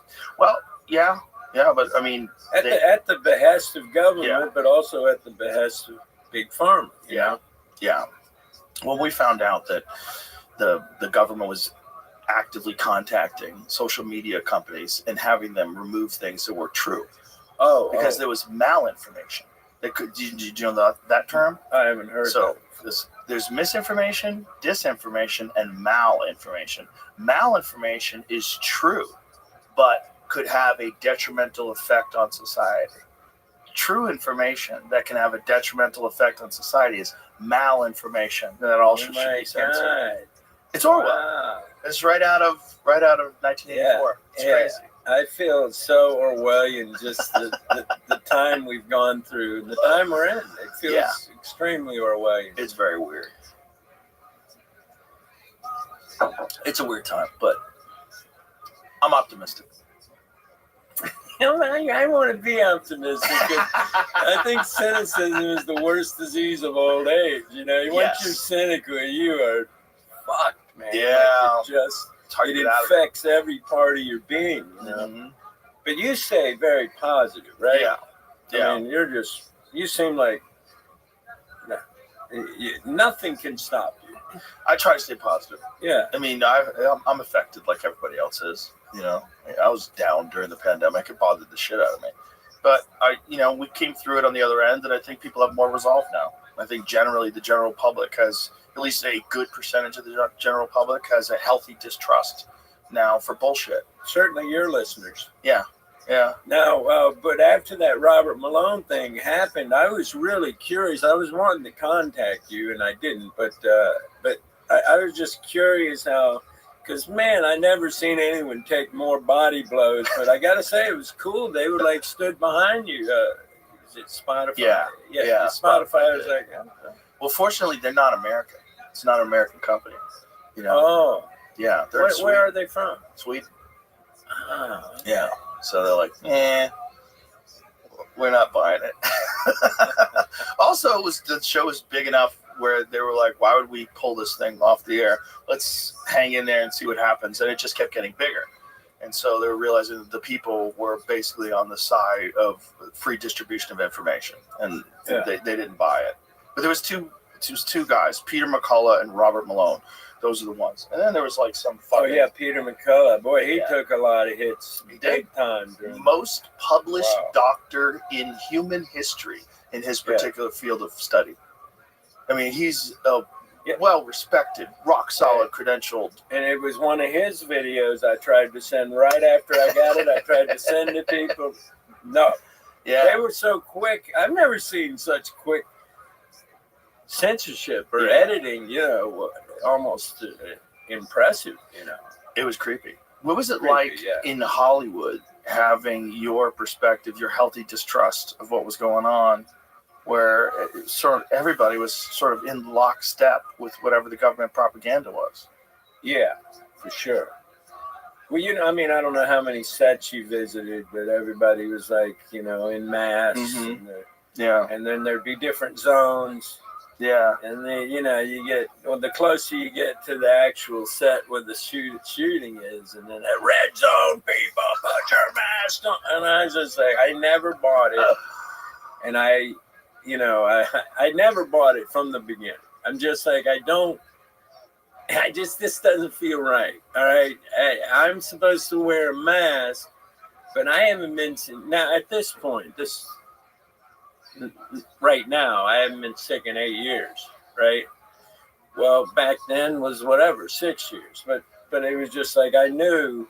Well, no, I'm doing the math, but you know what I mean. Yeah. But it had been a long time since I'd been sick, and I'm like, I don't feel like I need to wear a mask, so I would just not wear a mask, But everybody else on the set's wearing a mask, which is very discomforting because you can't even relate to people so well without seeing their face. It's very weird. It was very weird. Very strange time. Yeah, the strangest. And it didn't make any sense. And there was also this narrative that if you weren't vaccinated, the virus was going to hunt you down. They keep saying that the virus will find you. If you're not vaccinated, the virus will hunt you down. And you're like, what the fuck are you talking about? It's so funny. I did a video. Oh, I wish I had it with me. But maybe Ilya's out there, my assistant. Maybe she could pull it up for you. Is it online? But I did it's 11 seconds. Yeah, she's listening. Hopefully she'll look at it. But it's like I take inhale and hit a pot, right? And then I put on my mask and blow it right through the mask. And I exhale, and it just comes out every right, and every exhale, and by the way, hundreds of times heavier than like a virus. Right. So viruses don't just, what the concept people have for people saying, trust in science, very unscientific concepts. Yeah. And Fauci, anyway, in the beginning, said, no, we don't need to wear a mask. And then someone said, no, you do. We do. We should wear a mask. And yeah, so silly, that mask, man. And just something about it felt like You know, it was just like Big Brother won. Yeah. Big Brother won. They won a battle, but I They think won a battle. ultimately that's what's gonna cost them the war. I think Well, the what do you lessons think? learned What from do you that. think Bobby's going to be able to? Think he'll be able to accomplish anything? This episode is brought to you by Rocket Money. Let's talk about subscriptions. It seems like there's so much you can subscribe to these days. You got the obvious ones like streaming services and shopping, but you also got your coffee subscription, meal kit subscription, the beers from around the world subscription. If you can think of it, there's probably a subscription for it.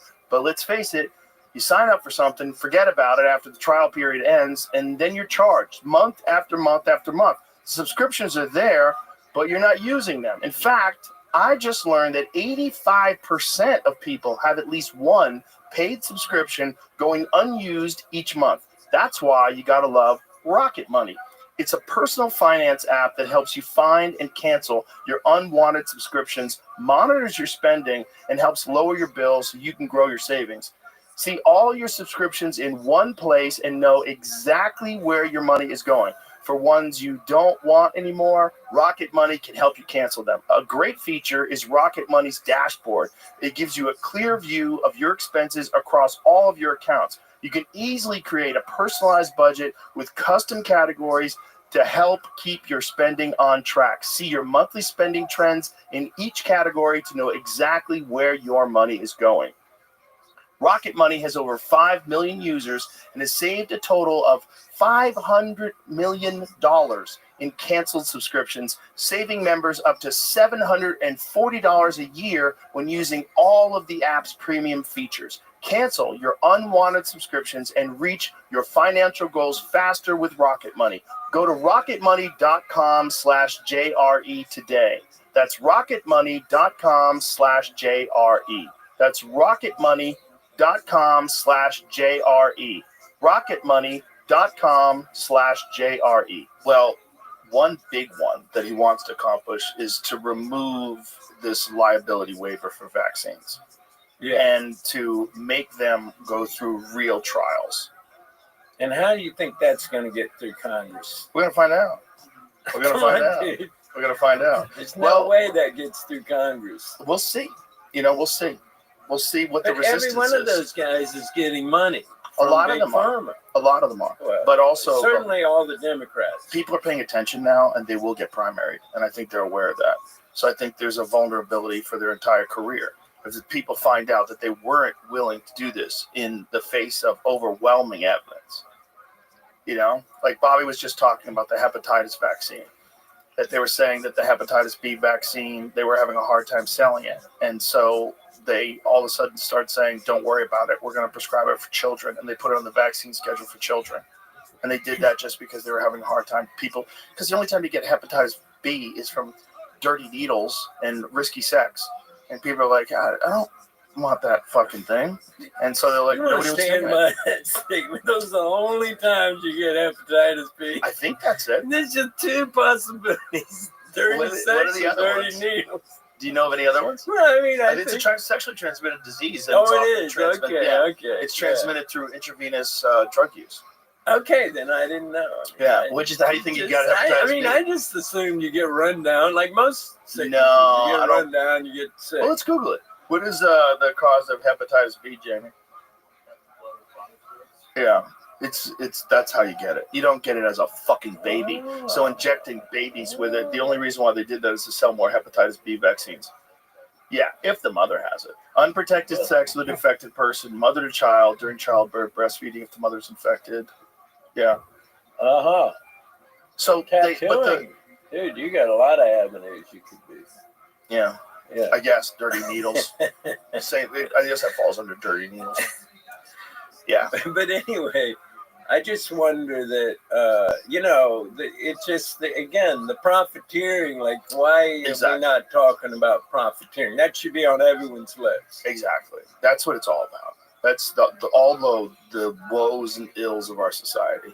It's people emphasizing profit over humanity. That's really what it is. Yeah. That's really what it is. Yeah. I agree. Yeah. It's this fucking disgustingly short-sighted approach because you don't live that long. to live your life just profiteering off of the expense of other people's suffering is so crazy. When you got 80 years if you're lucky, you got 80 summers, 80 spins around the sun, and you're gonna fucking sell people out for some money that you're never gonna have enough of anyway. All those cocksuckers, they all want more. It never ends. They all want a bigger yacht. They all wanted this. They all wanted that. There was always something. It never ends. And somehow or another, we let them get away with it because we're profiting as well. That's I was wondering about like billionaires. You got to figure there's a certain hierarchy of billionaires, right? Oh, yeah. And so even if you're a billionaire and you're thinking, well, he's good, he's made it, right? Nope. Well, no, I want to be the richest guy. Yeah. I mean, I don't know. I guess it never does end in a way. Well, if that's what your game is, right? So if your game is just numbers, you're never going to be satisfied.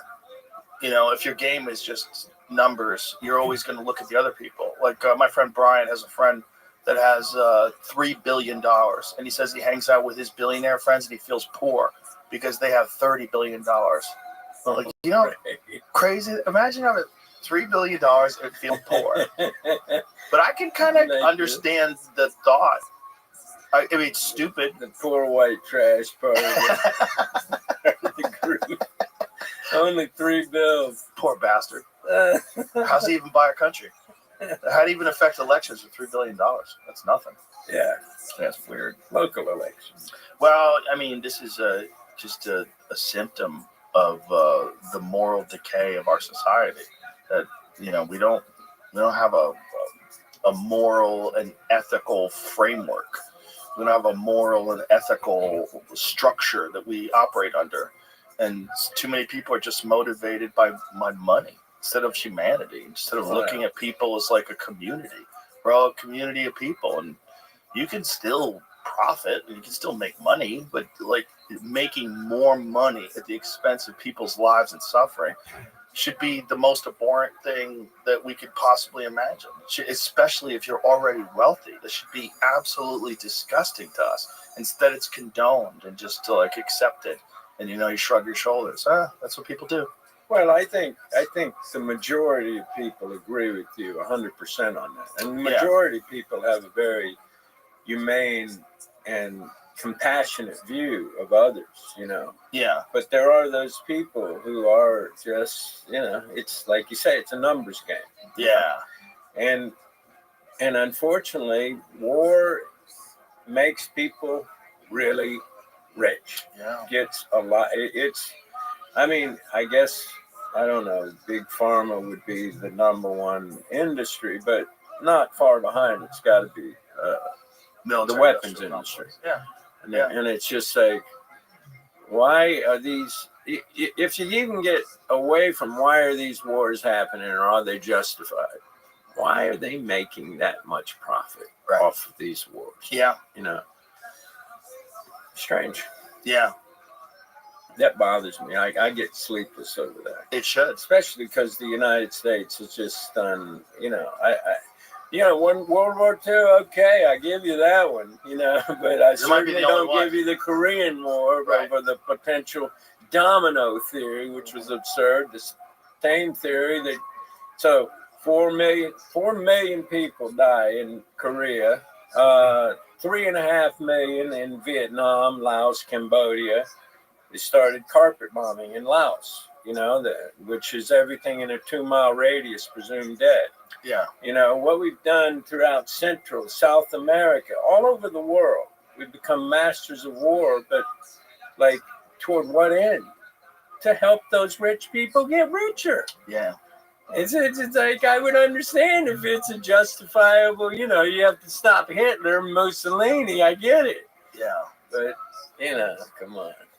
It's crazy that it all really boils down to that. It really boils down to a lot of this people profiting, you know? I always have said that if war weren't so lucrative, there'd be a lot less of it. Yeah. You know? No doubt. Sometimes just the war itself, that's a moneymaker. Yeah, but it's like, how do you fucking do that? What do you got there, fella? I brought this for you, man. What is it? It's a very nice Northern California. Wow. You know, I have a dispensary in Oh, do you? in L.A. Yeah, called Oh, The nice. Woods. It's phenomenal. It's the most beautiful Isn't that dispensary crazy? in the world. You can have I remember when it was completely, totally illegal, and then you had to have a medical card. And and you just say you had a headache. That's all you have to say. You got back pain, you got a headache, you can get a subscription or prescription rather, and then it became legal. But just in 2016, Not here. No, it's It needs to be decriminalized. legal in Texas. It should be. Well, it should be federally. This could be such a. This state's so great anyway. We could change everything if Texas was legal. Well, the whole country should be legal. The idea that America, the land of the free, criminalizes the use of a plant that's never killed anybody is fucking crazy. It's legislating morality, and it's an odd morality anyway, because most people believe you should be able to smoke if you want. Not only that, it's a morality that's based off bullshit about profiteering from the 1930s. So it's propaganda from the 1930s that's still working today, 90 years later, which is really crazy. Yeah. That's the craziest part of it. And that the only reason why it picked up steam is because they needed to put people to work after they had stopped banning alcohol. So prohibition ended. And everybody's like, what do we do now? Well, let's fucking go after marijuana. And then you get Harry Anslinger and William Randolph Hearst. They're all profiting from it. And they all fucking make the marijuana movies like Reefer Madness. And everyone's going to go crazy. And to this day, there's a lot of people who believe that. They think it makes you lazy. It makes you stupid. And it really is. Although I would say my stupid quotient dipped down to a new low.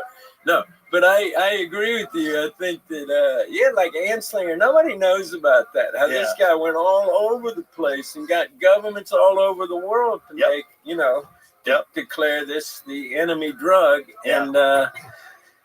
But like I really just believe, there's such a thing as a consensual crime, which is victimless crimes. So if I'm smoking a joint, well, a lot of it's like the vaccine. If I'm smoking a joint, how does that hurt you? Right. Well, it hurts. What am I doing to hurt you? If you drive and fall asleep at the wheel and well, that's one thing, of course. But there's already laws for that. Okay, yeah, but that's another. Okay, outside of the driving world, I don't see how I'm hurting. Outside the driving world, that's really the end of it. And if I'm not getting my job done, then fire me. Right. Okay. So there's it just there's no. And by the way, most people do agree with this, but when you have like over 70% of the people in jail are there for victimless crimes. Yes. Mostly drug-related crimes. Well, then we go back to another thing: profiteering. Because we have private prisons, which is crazy. Where you're essentially taking human beings and you're using them as batteries to generate money. That's really what you're doing.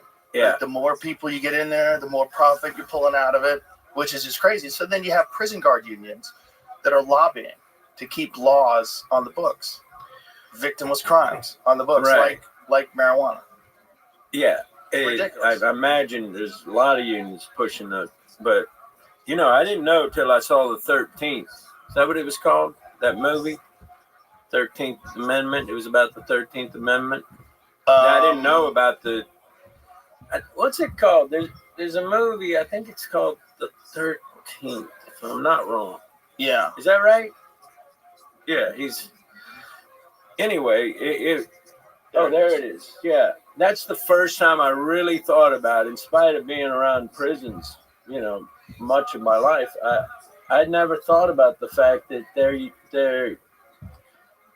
that's just they're making them work. It's just slave labor. Exactly. Just making them work. I'd never thought about it until slave labor for insanely small amount of money, and they keep them locked up and they produce things.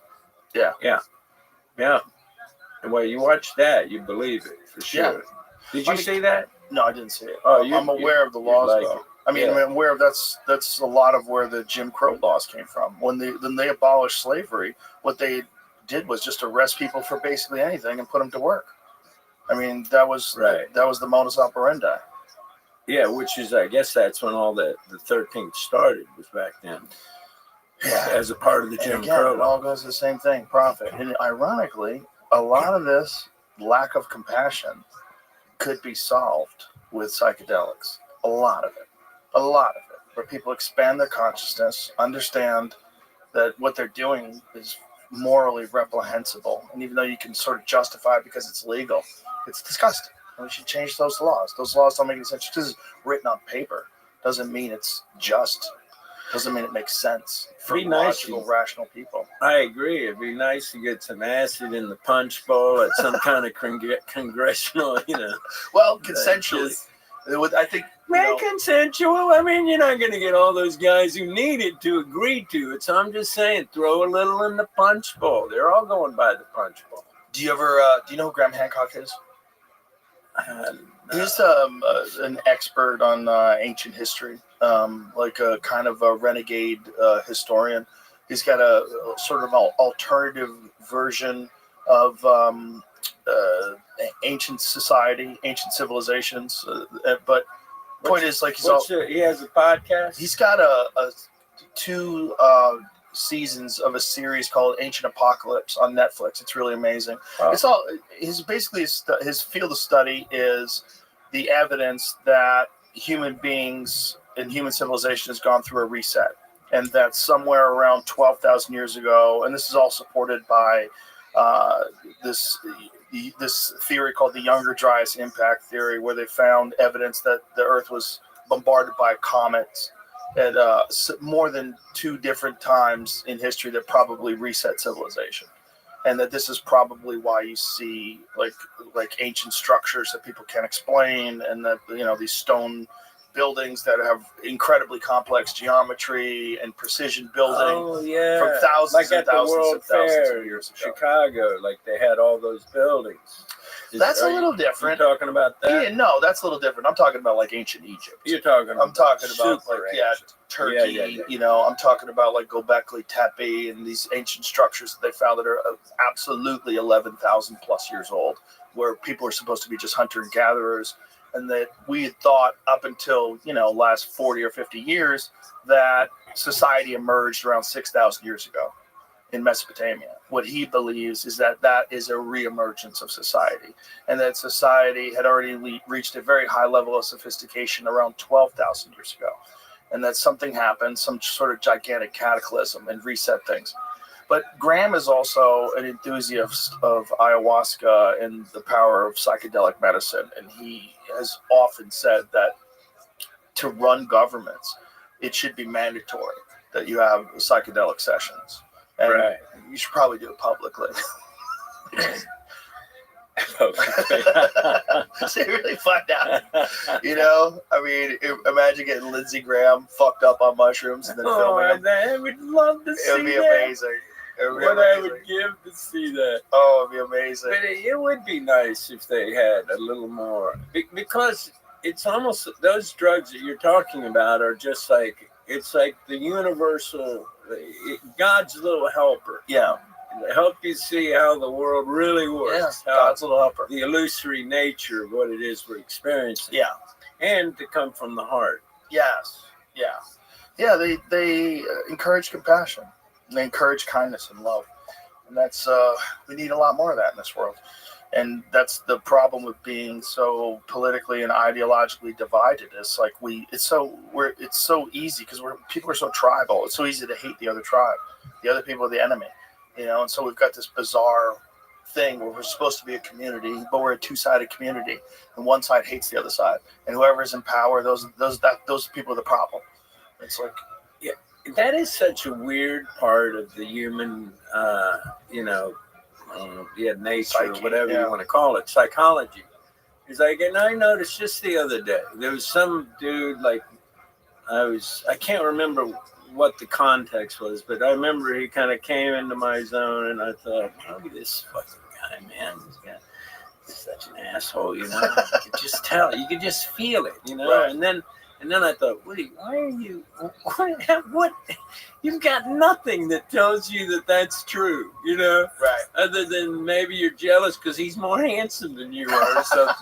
No, but anyway, and so I go, how you doing? And he smiles, and I'm like, this guy's incredible. Like, you just, all you need to do sometimes is just generate a smile on that other person who you think's an asshole's face, and suddenly they're a kid. You know, it's suddenly you're in a different. You're using your kid juice to interact. Well, that's like the importance of charisma, right? Because a person isn't exactly who they are. They're who they are when they interact with you, and however you interact with them will affect the way they interact with you.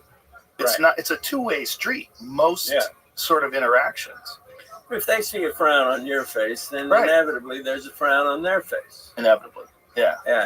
But smiles generate smiles, and if you think about it, that is the easiest energy generating thing. Is another person's smile. Sure. And getting you to smile.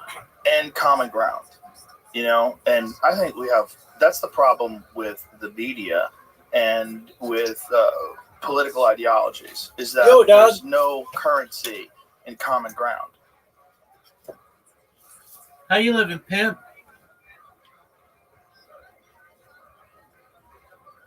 I hope you're well. Can you hear me?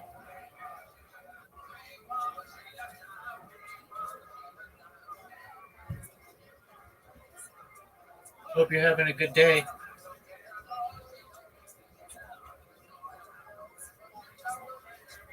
Shout out to you, David.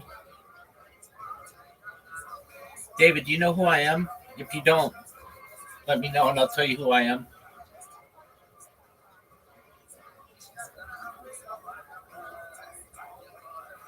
I mean, that's okay. I stream my life 24 hours a day, 7 days a week, 365 days a year for world peace.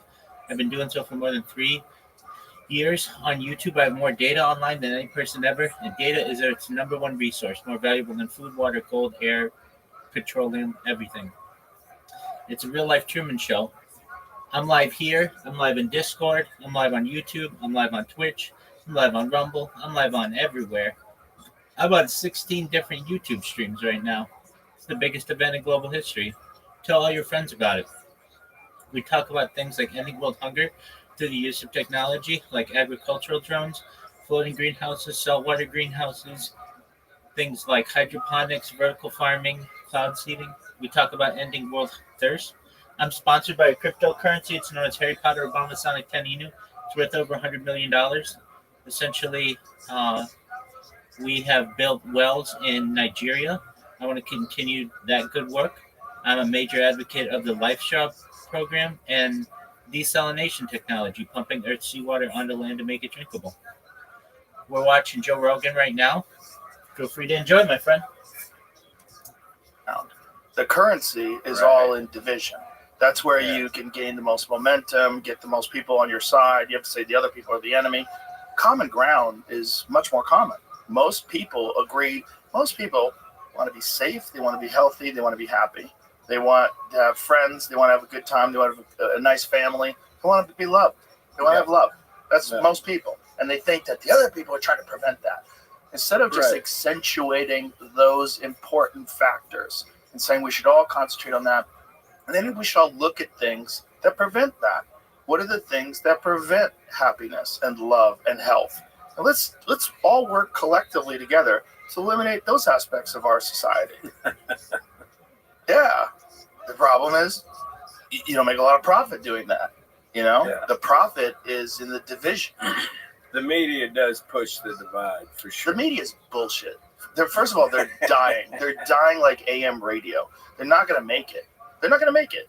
The internet is more compelling, and independent journalism is more accurate. Restart one of my and it's going to be more. Are you sure that's not a subjective vantage point, Joe? It's certainly I'm subjective. here. Don't worry, big dog. All your vantage points. And I'm not going anywhere. Everything's subjective. It's definitely I'm the subjective. best But of all time. listen, I think there are very good people that work in journalism. I think there are very good people that work at the New York Times, the Washington Post, and even in CNN. I know them. I know people that work at CNN, and I like them. I know people that work at the New York Times, and I like them Let me very know much. if you want to talk. The problem is the institution. That's And the tight. institution is based on profit. And where do you get your money? Well, you get a lot of your money from pharmaceutical drug companies, from NGOs. There's funding from all these different political groups. And it's that's the problem. The problem is enormous entities that need incredible amounts of capital in order to stay relevant. And in doing so, what's crazy is if you're in the information business, well, you can't be accurate. You cannot be accurate about the distribution of information if your profits are based on you pushing a bullshit narrative, because those are the people that are supporting you. So therefore, they're not going to make it. Like, it's like you see the writing on the wall. It's like, this is not tenable. You're not going to be able to continue this. You're going to either have to adjust course or you're going to be swallowed. And that's what people realize that now with the internet. When you got people like Matt Taibbi and Michael Schellenberger and Glenn Greenwald, respected journalists who are now on the outside. And so now they've amassed this huge following on the outside because, you know, if you go to Glenn Greenwald, he's going to tell you what's actually going on. Why are we invading this? Why are we bombing this country? What's going on? And he'll tell you it all goes back to 2013 when this was passed and this is what happened and they tried to do this and this is what we're trying to do because there's oil here and there's minerals there. And you're like, oh, fuck. And so, but most people don't have the time to do that kind of a deep dive. So you turn on CNN and CNN says, safe and effective. Have you gotten your knife booster? Get your knife booster. And the fucking anchors are blacking out on TV, and it's like, wow, like they're in a trap. They're in a trap. First of all, they're in a trap because of the actual format of the show sucks, right? Format of television shows suck. You have 3 talking heads yelling at each other 5 minutes before commercial. Everyone's trying to get a sound bite that goes viral, and then you cut to a commercial about antidepressants. And then you come back, and you come back. You come back, and there's a flood, and there's fucking Detroit's frozen. Do you see that shit in Detroit? Well, they had a flood, and then it froze, and so you got cars like up to the fucking windshield, frozen solid in the streets, and car alarms going off. I haven't seen that. Yeah, it happened yesterday. There was some sort of a water main line broke, probably because of the cold, and then the streets flooded, and then the streets, when they flooded, then they froze. And so all these cars, like literally up to the windshield, stuck. See if you can find it. It's crazy to look at. Like, look at this. Entire streets filled. Oh, my God. And if you watch a video of it, all the car alarms are going off. So the car alarms are going off, and all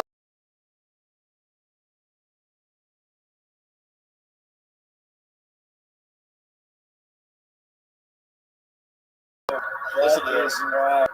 So everybody's fucking car alarms going off because the car's getting crunched. So the cars are getting disturbed, so they're getting crunched. So the cars think that people are breaking into them. Minus 70 degrees. As if Detroit doesn't have enough fucking problems. Poor Detroit. Yeah. Crazy. Yeah, but Detroit's been doing so well lately. Yeah. It's really, I went there not long ago. They're making it come back. And it was phenomenal. They're making it come back. Wow, what a fun place. Like, well, you know what? Artists kind of took it over, and Yes. it just became, it's pretty groovy. Artists and artisans and companies that are like proud, like Shinola. That Yeah, that's my buddy, Tom you know him? Kartsotis. Oh, they're great. Do you know him? No, I don't, but He's I one bought of the their great stuff. humans on this planet. Yeah, he started Shinola. He's Yeah. incredible. Shinola is a great company. It's a great company. I have one of their he's an laptop incredible bags. guy. They make awesome Oh. stuff. They make great watches, great stuff, but made in Detroit, like proudly. Yeah, You know, yeah. it's- And so they got so- the record player that he did with Mike White, Mike, Mike White. No, Jack White. Jack White. Oh, I knew that wasn't right. I Yeah. couldn't. Mike White makes Was it White White Stripes? Lotus. Yeah, no, Jack Yeah. White. Yeah. Yeah. And they also do vinyl. They make all these vinyl. Oh, that's cool. Those guys do cool stuff, man. Yeah. Well, I know. I last love time I was in Detroit, I did the Fox Theater, and I saw a lot of that too. A lot of like small shops and cool places, and you know, because real estate's cheap, so people are like moving in, and artists are doing things, and it's fun. It's like a little bit of a revival after they got fucked by the auto industry. Well, yeah, for sure. More profiteering, For sure. right? Sent Once all the fucking again, jobs to other yeah. countries because you can get people to work for slave labor. Yeah. Well, and now they're dealing with this incredible ice flood. Yeah, I think that's a small isolated area, but still pretty fucked. Huh. Yeah. Oh, go fig. Are you still in LA? Where do you live? I'm in Austin, right here with you. Yeah, I you mean, are. Come on. Where do you live, though? Where do you spend most of your time? No, I live in Austin. Oh, do you? I live in Austin. I didn't know you lived here. Yeah, I live in the Drip. Oh, nice. Dripping Springs is great. I love it out there.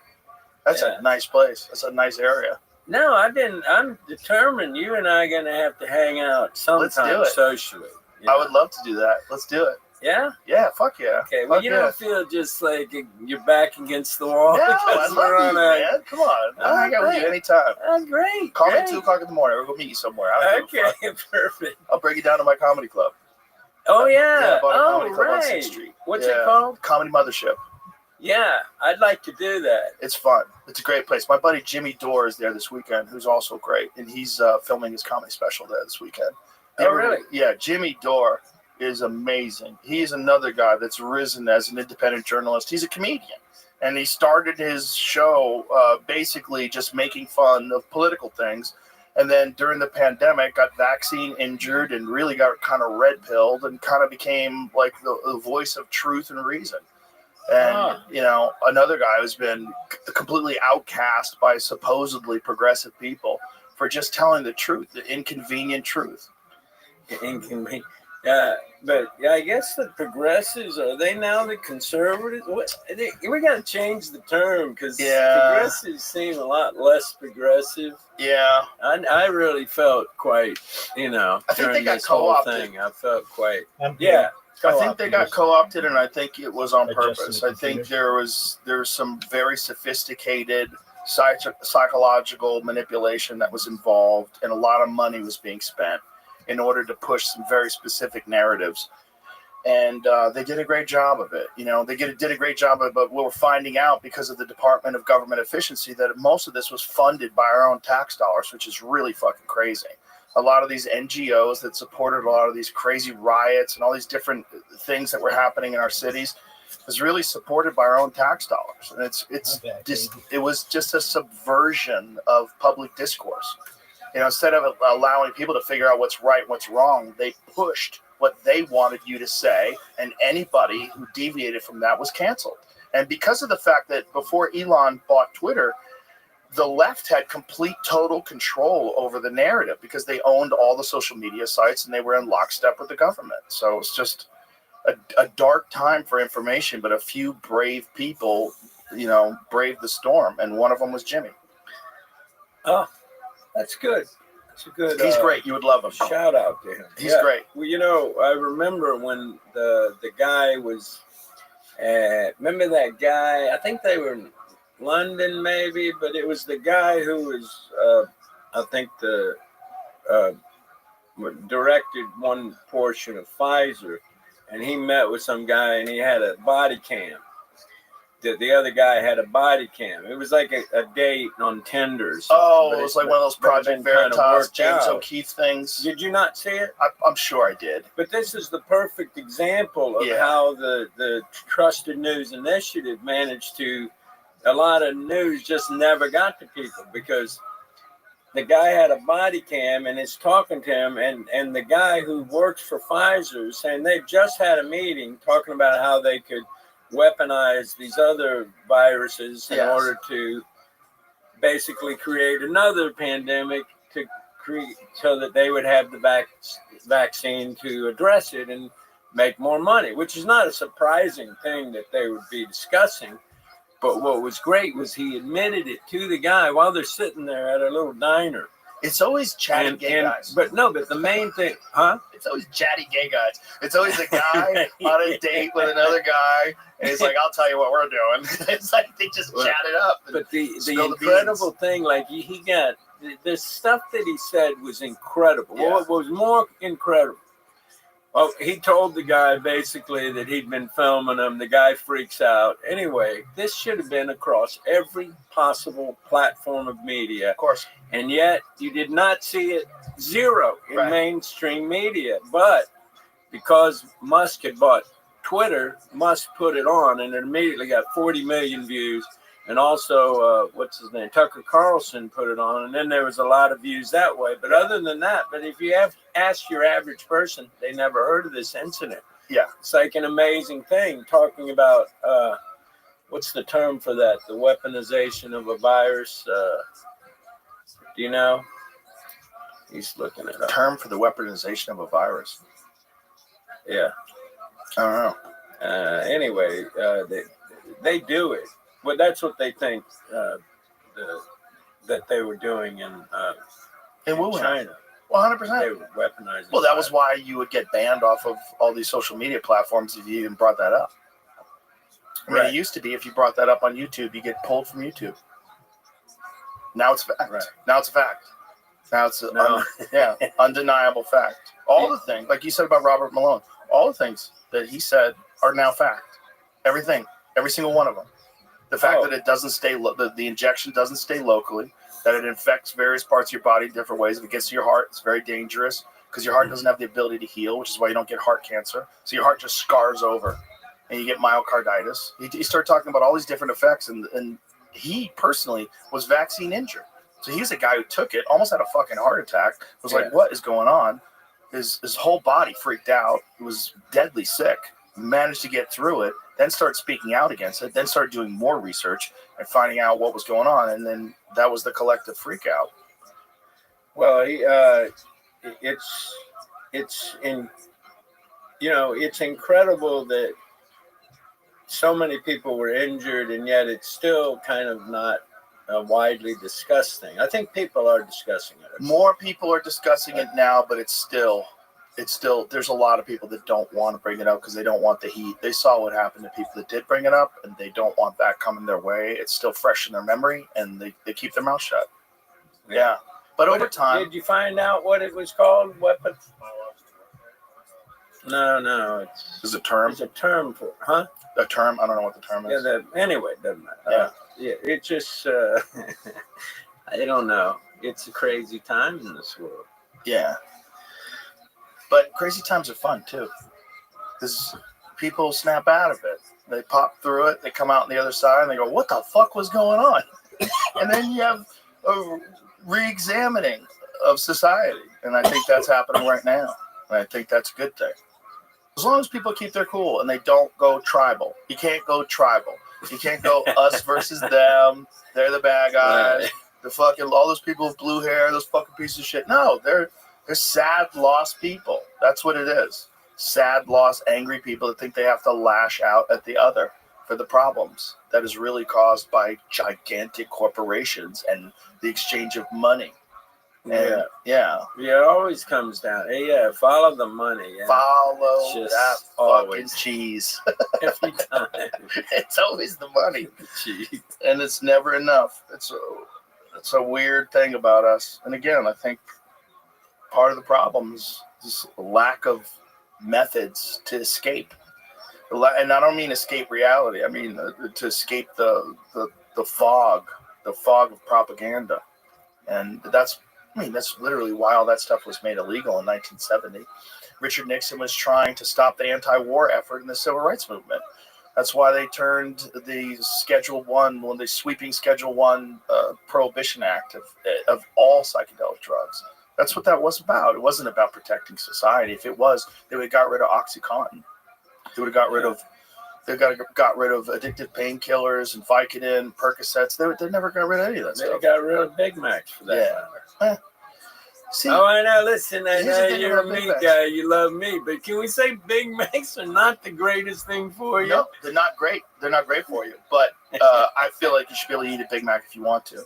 I feel like You should be able to do anything if you want to. I wouldn't care if you shot up right now. But that's what I'm saying. Don't get rid of Big Macs, but don't eat them every day, you fucking idiot. It's like I say about Doritos. People are like, we should get Doritos off. No, Doritos as they are a perfect snack. They're delicious, but they're fucking terrible for you.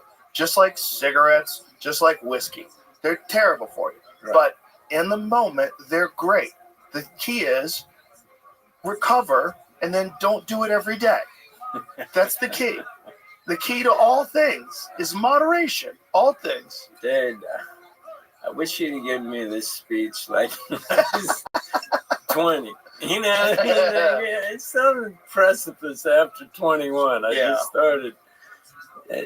Became immoderate, In fact, I didn't even smoke pot until I was 21. I didn't smoke pot until I was 30.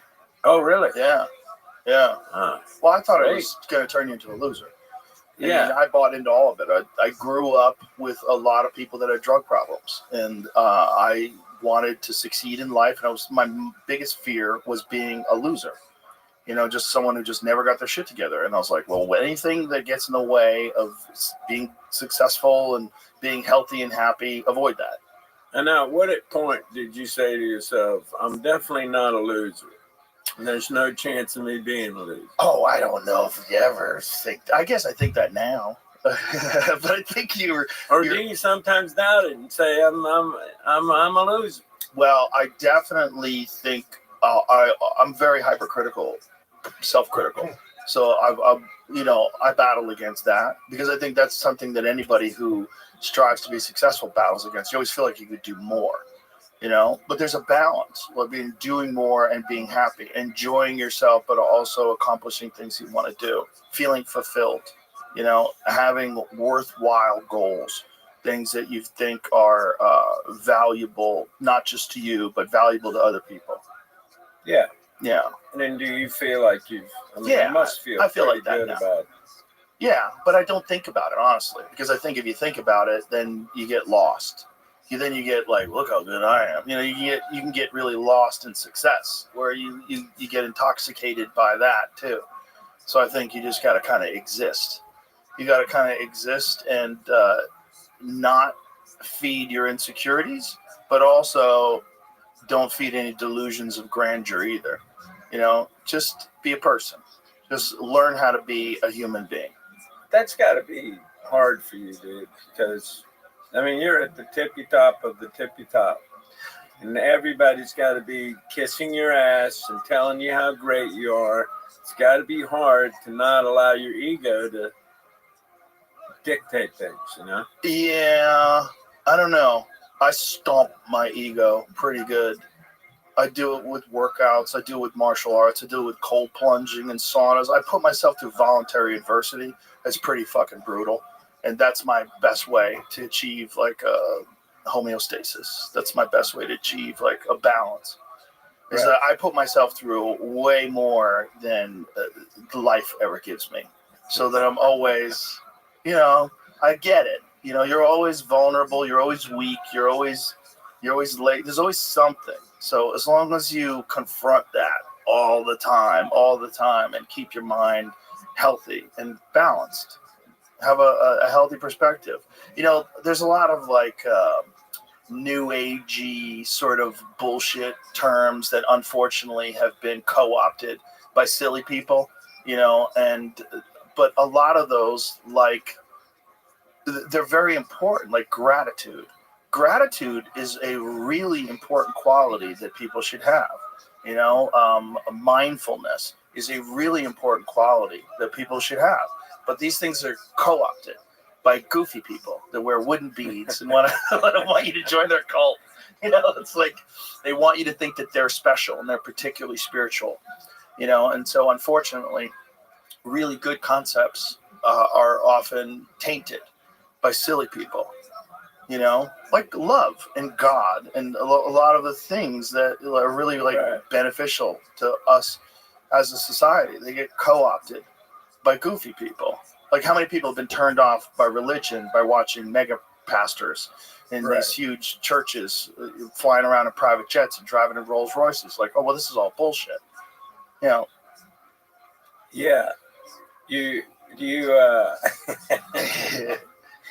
I had a couple of jokes. No. Go ahead. Do you think, I'm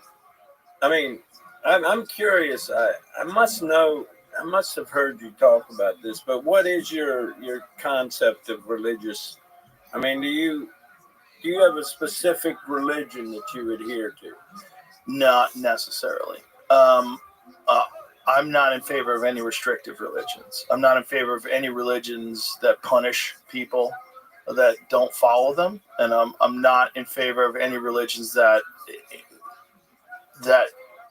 force a very rigid structure on people that has to be adhered to, or you're a sinner or cast out. Or I think that most religious experience, I think most religion is based on human beings very unique experiences that have provided enlightenment, and they're trying to express that enlightenment to other people. And I think the problem with religious stories are that people are full of shit, and a lot of those stories suck. You know, a lot of those stories are probably distorted by the hand of man. But I think, you know, I'm of the school of thought that a lot of the religious experiences that people talk about were probably inspired by psychedelic experiences.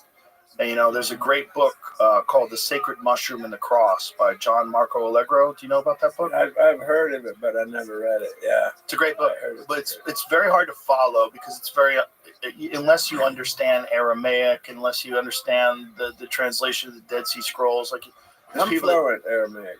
Oh, congratulations. Yeah. Are you really? Yeah, I got Aramaic. I got obviously French. I had to learn Spanish when I was working construction in Houston, and then I got. Can you hear him with that microphone? I should push that microphone up. I got some of the click languages.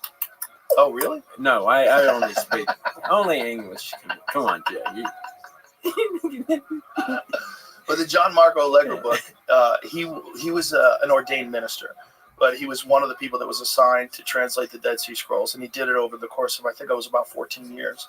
And he wrote this book because it was his belief, and he was a very straight-laced scholar. He wasn't a psychedelic enthusiast, but he believed that the entire Christian religion was based on the consumption of psychedelic mushrooms and fertility rituals.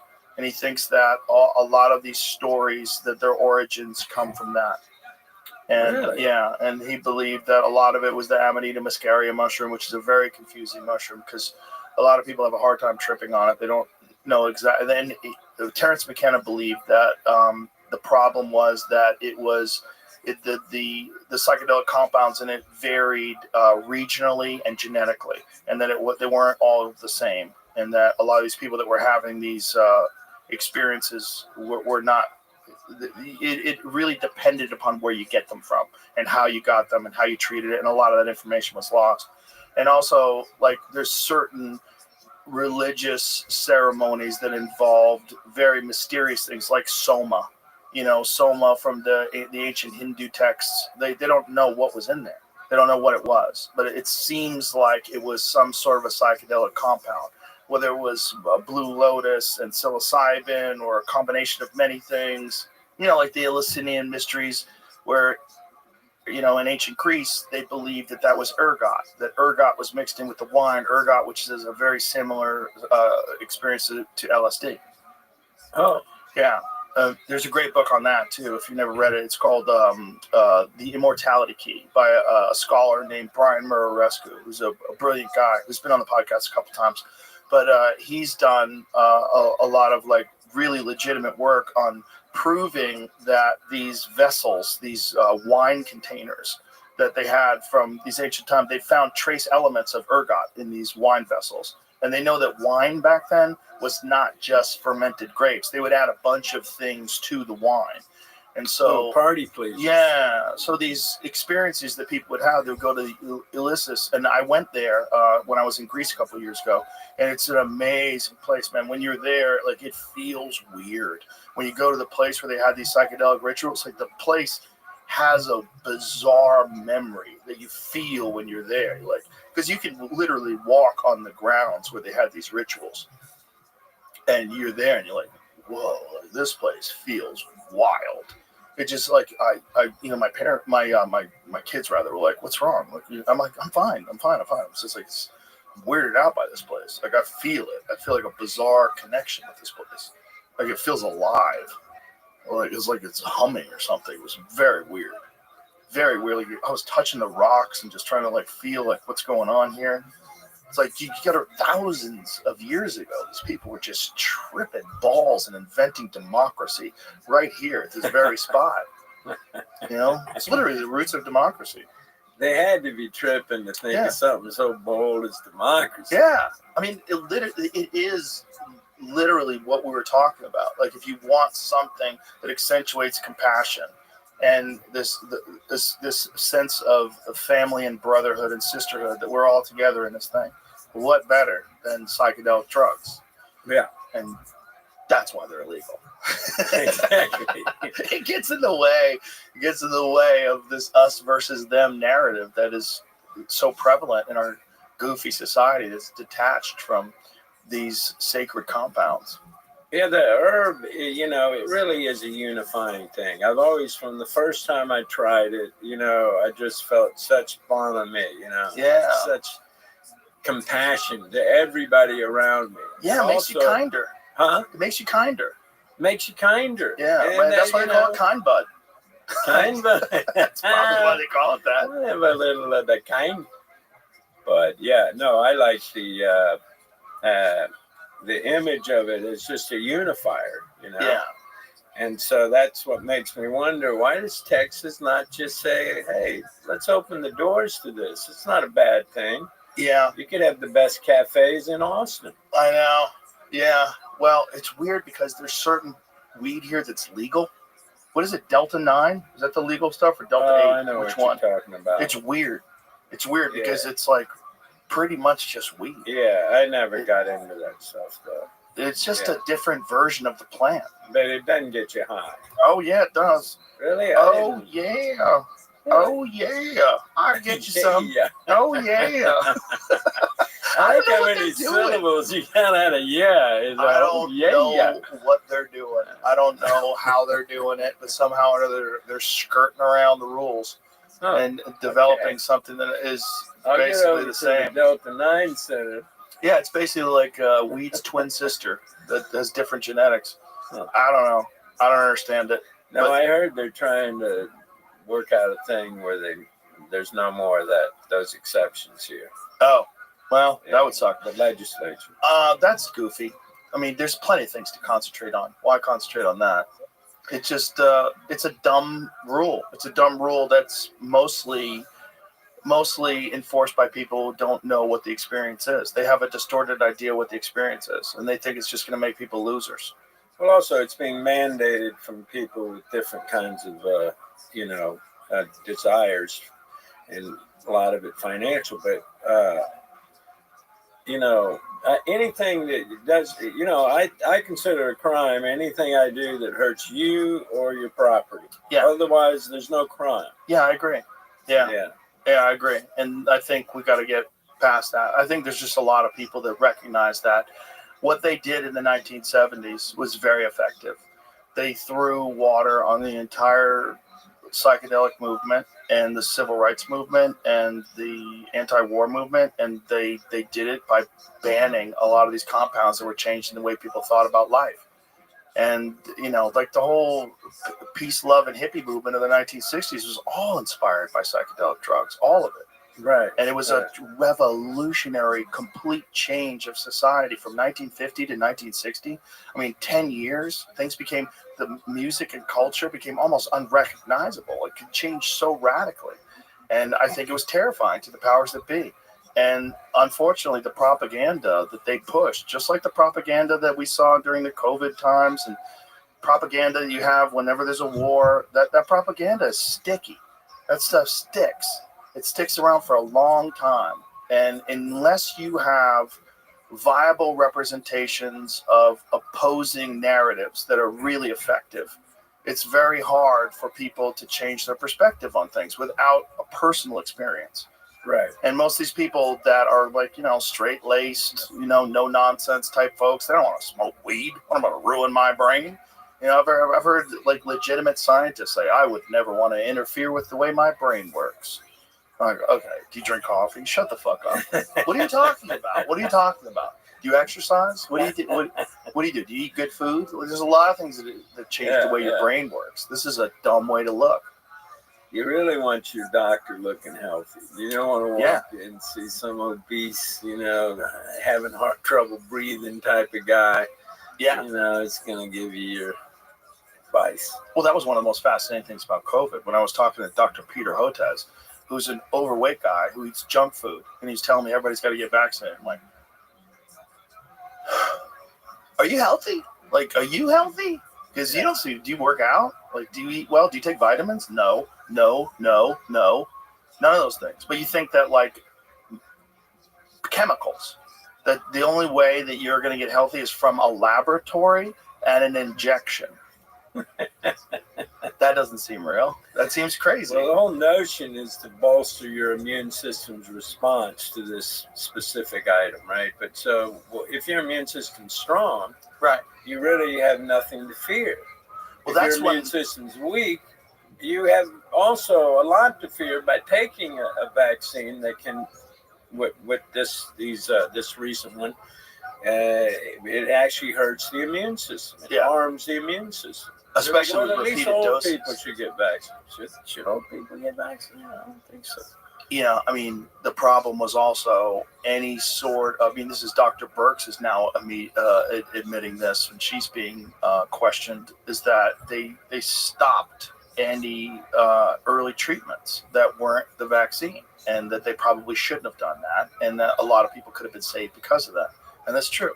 And then that's something that people need to, that's one of the best aspects of Bobby Kennedy's book, The Real Anthony Fauci, is like understand like what pressures were put on these organizations to stifle and completely stop the prescription use of a bunch of different things, hydroxychloroquine, ivermectin, also like the studies that were done on vitamin D deficiencies and how that impacted immune systems, and just sunlight, exercise, diet, all those things play a critical factor in how well your immune system functions. And the idea that the only way your immune system functions at its peak is you got to stick a fucking metal pin filled with a solution that gets plunged into your tissue.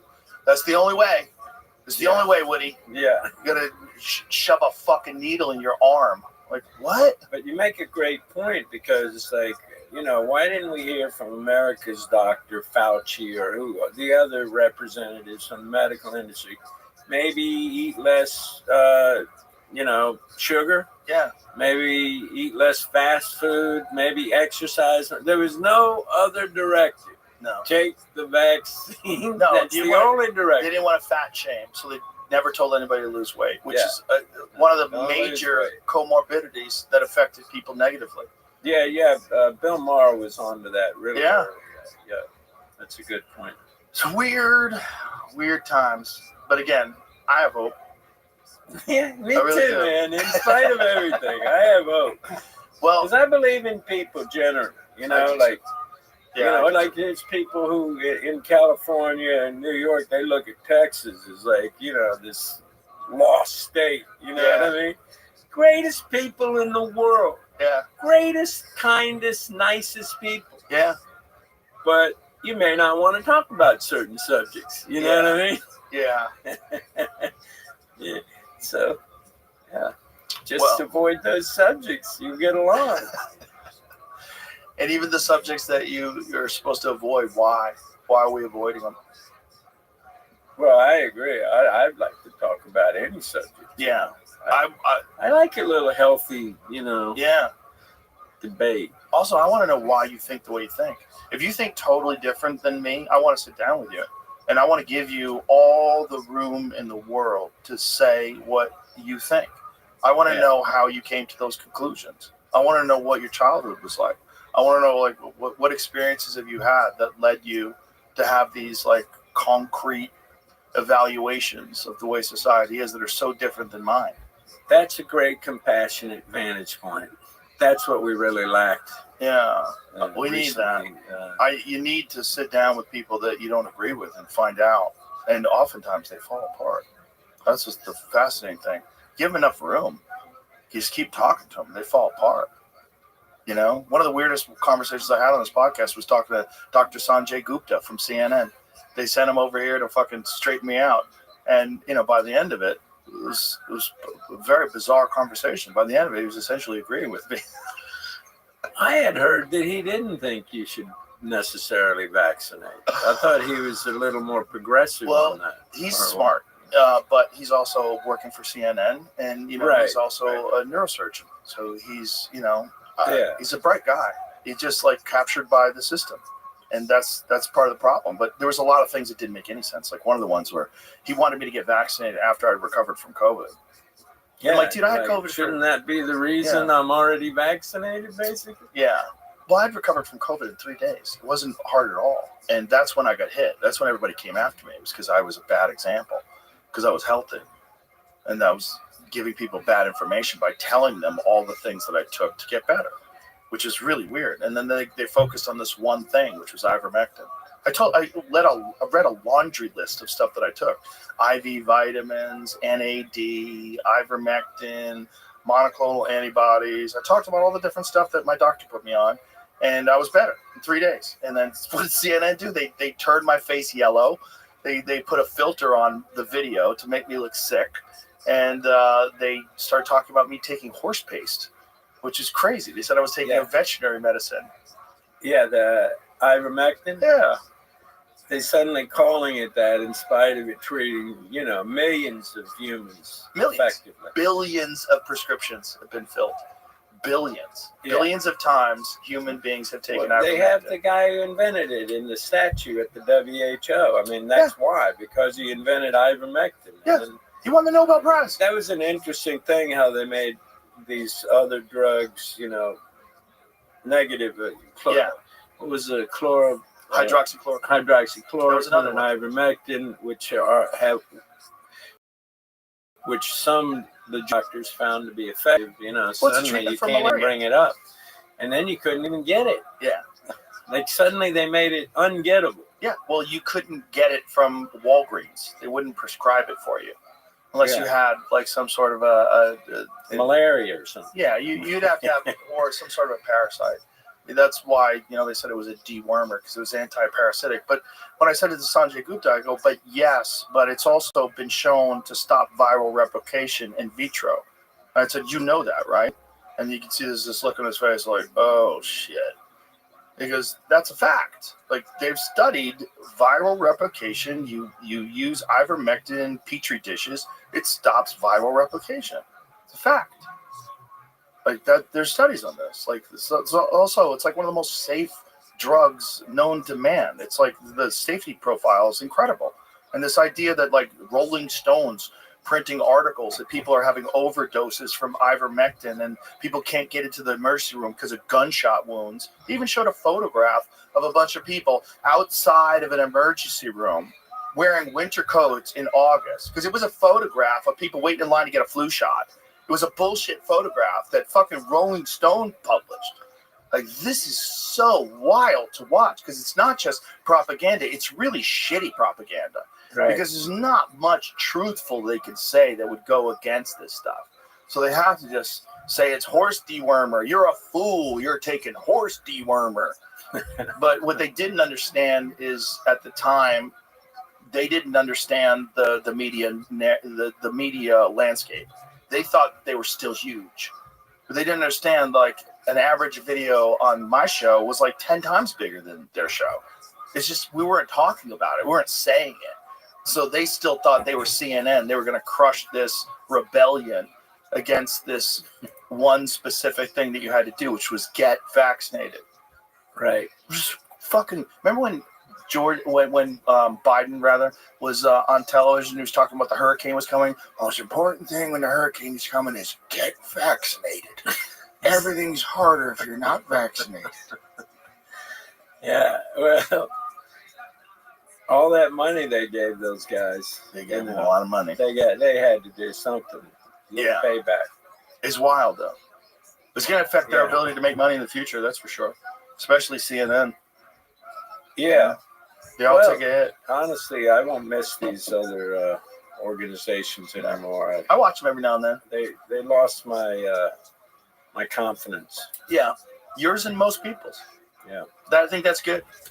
I do. I think that's just that's healthy. That's the human mental immune system weeding out pathogens. Yeah, right. That's true. The media you take in can certainly be a pathogen. Yeah, man, it is. But again, there's a lot of cool shit out there. It's like you can concentrate on that, or you can concentrate on how much cool music there is now, how much great comedy there is now, how many great movies there are now. There's plenty of things to concentrate on. It's like the problem is there's a lot of people, their business is division. Yeah. Yeah. Yeah. What's that song? Politics and religion causing more division. But it's really government and Media. It's really causing more money. division. I'm that It's really Kurt money. Western. If there was no money in politics, Everybody knows there it. was no money in pharmaceutical Everybody drugs, shows and there's it. no money in war. I'm the We'd live in a sexiest much motherfucker better there's place. ever been. There ain't never been Your lips to God's anybody as ears, sexy as Yeah. I am. I'm the It's biggest just, pimp we of have to all move closer time. to that I somehow got or that another. fucking And whether Surgeon Bobby General Kennedy look, can help motherfuckers. us along those Sexiest lines. motherfucker of all All these other time. people that are Rabbi trying very hard Rothschild. to stomp out Biggest a lot of pimp this in bullshit global that we've been history. experiencing for so Where, long. Hopefully.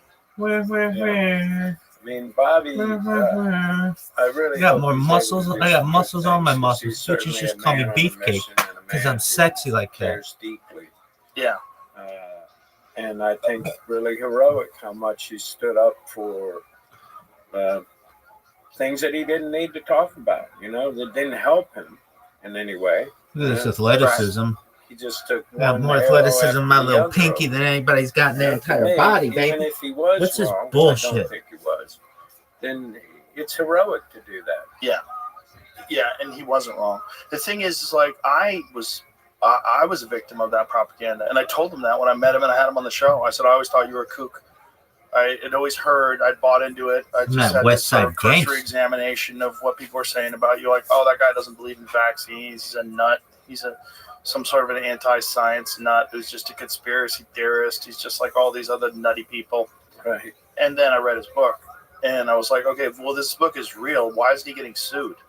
If it's not real, why is he getting sued? Why if all these things he's saying about Anthony Fauci during the AIDS crisis, if that's not true, why is he not getting sued? I would sue the fuck out of him if he lied about me and said I was vaccinating foster kids with experimental drugs that were killing them. I would sue you if that was not true. Like, hey, you fucking liar, I never did that. This is a lie. You can't prove, but it's not a lie. And if it was a lie, he'd get sued. If it being truth, they just ignored it. Yeah. But man, that is a heavy tone. Yeah. Oh my God. There's some info in there just blew my mind. Like the way Fauci was able to get these principal investigators from like all these respectable colleges and put them on these committees that ended up saying, yeah, this is the vaccine we'll use. This is we'll use AZT. He started with the AZT thing. Oh, yeah. And, AZT was known to be a highly toxic, really ineffective drug. Yeah. And of course, but that was the one they picked. And so they started using that again. And I don't know how many people that killed. That killed friends of mine, AZT was very toxic and they finally had to yank it. Yeah. Now they use different chemical cocktails, but like Fauci did some extraordinarily evil shit. Yeah, he knows what he did. He was the villain of the Dallas Buyers Club, that movie. That was about people trying to seek alternative treatments to deal with AIDS. Oh, right. Yeah, that's Fauci. Right. That's AZT. Yeah. Magic Johnson got on AZT and it was killing him, and he got off of it. Yeah. And he's still alive. Yeah. It's a bummer. It's just a bummer that someone had that kind of power for so long. It was such a fucking monster. Yeah. Did you see that little meme that went around? It was right after he got first time anyone ever got pre-pardoned. Yeah. And you said nothing says trust science like a blanket pre-pardon. Yeah. Picture of Fauci. Well, the problem with that pre-pardon is he's pre-pardoned federally, but he's not pre-pardoned state-wise. These states can still sue him. Not only that, when you're pardoned, then you can no longer plead the fifth. So you could be held for perjury. So there's a lot of issues with being pardoned that I don't think Biden took into consideration or Fauci took into consideration either. I think he just wanted anything to protect him because he knew it was coming. He knew that just the emails that were available that showed collusion where he had gotten a hold of all these different researchers and changed their perspective on whether or not it was a lab leak. Because through Eco Health Alliance, they had funded gain-of-function research after Obama. Gain-of-function. Yeah. That's what I was trying to think. Okay, yeah, go ahead. But gain-of-function is essentially taking a virus and making it more infectious to human beings. Weaponizing the virus. Yeah. The idea is supposedly to study it, but if you're studying it and you don't have a fucking cure, you've been studying this shit for so long and you don't have a cure, like what are you actually doing? Well, you're doing weapons research. This is one of the things that Bobby's talked about with Lyme disease. Where they try to get him on Lyme disease, which is a very funny grilling. They say, "Did you say that Lyme disease was a leaked bioweapon?" He goes, "I probably did." And he did. Plum Island, they were fucking researching whether or not they could infect bugs, fleas, and ticks, and then dump them on populations to overwhelm their medical system and to use it as a bioweapon so we could invade easier. Yeah, they did that. We're the masters of war. Yeah. But yeah, that's a funny way. Good impersonation, by the way. It's not hard. Yeah. Unfortunately. Poor Bobby. I mean, if really science wanted to fix his fucking voice, man. If that guy had his old voice, he'd be a lot more powerful. It's like people dismiss him because his voice is hard. It's hard to listen to sometimes. Yeah, that condition he has, you would think there'd be some way to address it, but I don't know. Well, he believes that condition came from the flu vaccine. Oh. It's a side effect of flu vaccines. He used to take a flu vaccine every year. And so he developed this voice problem. And he believes it's a vaccine injury, which is very ironic. Wow. Yeah. Didn't know that. Yeah. Yeah. Those fucking things don't work either. Those things, and he's talked about that. Like, even if it protects you from that one flu, it makes you many more times more likely to catch other things. We're fucking around with complex systems inside human bodies with pharmaceutical drugs that have been, the way they've studied them is filled with shenanigans. They might do 10 studies and one of them shows effectiveness because they've rigged the study in a certain way. And then he explained to me that the reason why they could say it's 100% effective was because one person got it in the vaccine trial and 2 people got it in the placebo. So it's 100%. 100%. So it's, better. One is 100% better than 2. Like, what? That's correct. No, that's not. 100% means nobody gets infected, you fucking assholes. That should be a law. That should be a crime to explain things like that. I had this guy on who was, he litigated against pharmaceutical drug companies, particularly against Vioxx, when they released this anti-inflammatory medication Vioxx, and some 50 to 60,000 people died from it. A friend of mine got a stroke from Vioxx. This guy was saying that when you hear peer-reviewed studies, when they do a vaccine study, or a pharmaceutical drug study, they don't even give the peer reviewers the raw data. They give the peer reviewers the data as it's been interpreted by the scientists who work for the pharmaceutical drug companies. So they review it and then they give their version of it to these other scientists who are already on the payroll. They're all NIH funded. Everybody's together. Everybody's all in the loop. Everybody's dependent upon whether or not they're going to receive grants and funding. It's all based on Fauci. And that's how you find out whether or not something is good or bad. It's all rigged. Yeah. And when he was explaining, I'm like, that can't be real. And he's explaining to us, showing us how it works. And it's corrupt. It's fully, completely, totally corrupt. And if anything Bobby can do, make sure that we have valid studies, valid, real, peer-reviewed studies on everything that people are supposed to be taking. Let's find out what the fuck is really good for you, because it's not like all pharmaceutical drugs are bad. A lot of pharmaceutical drugs have helped people, saved people's lives, enhanced people's lives, cured diseases. There's a lot of stuff that's great. Let's find out what it is, what's real and what's bad, and why are you profiting off of shit that's killing people? That shouldn't be so hard, would it? I'd vote for you, dude. Oh, I don't want to run for nothing. No, I know it'd be a step down. Why would you? Yeah. Well, no. Just headache in your life. But I'm just saying, I would vote for you. Thanks. That's terrifying. Yeah. You want to have those days where you just have a lion. You know what I mean? Not getting up till maybe noon. You can't have that if you were president. No. You don't get one day like that. No, unless you're Biden. I think he slept a lot. Unless really president. Maybe. Yeah, that's what's really wild. I don't know, man. Like I said, I'm encouraged. And I also think things are going to get really weird with AI. I think with AI, and especially when AI gets attached to quantum computing, we're going to have an undeniable access to truth.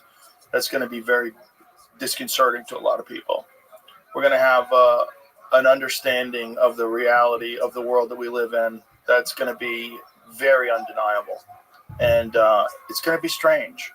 And unfortunately, there's going to be a lot of propaganda that's with that too, because, you know, a lot of this AI is programmed by people. So there'll be a battle of which AI is the most trusted and effective.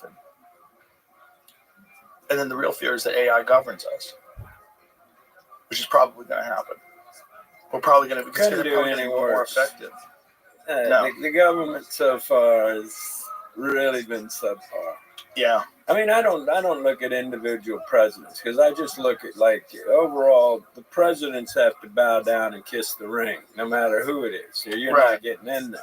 Right. So, you know, the last guy who didn't was probably John Kennedy. Yeah. You know, but certainly even a guy like Carter, who I love, you know, I consider the best. You know, everybody has to kiss the ring.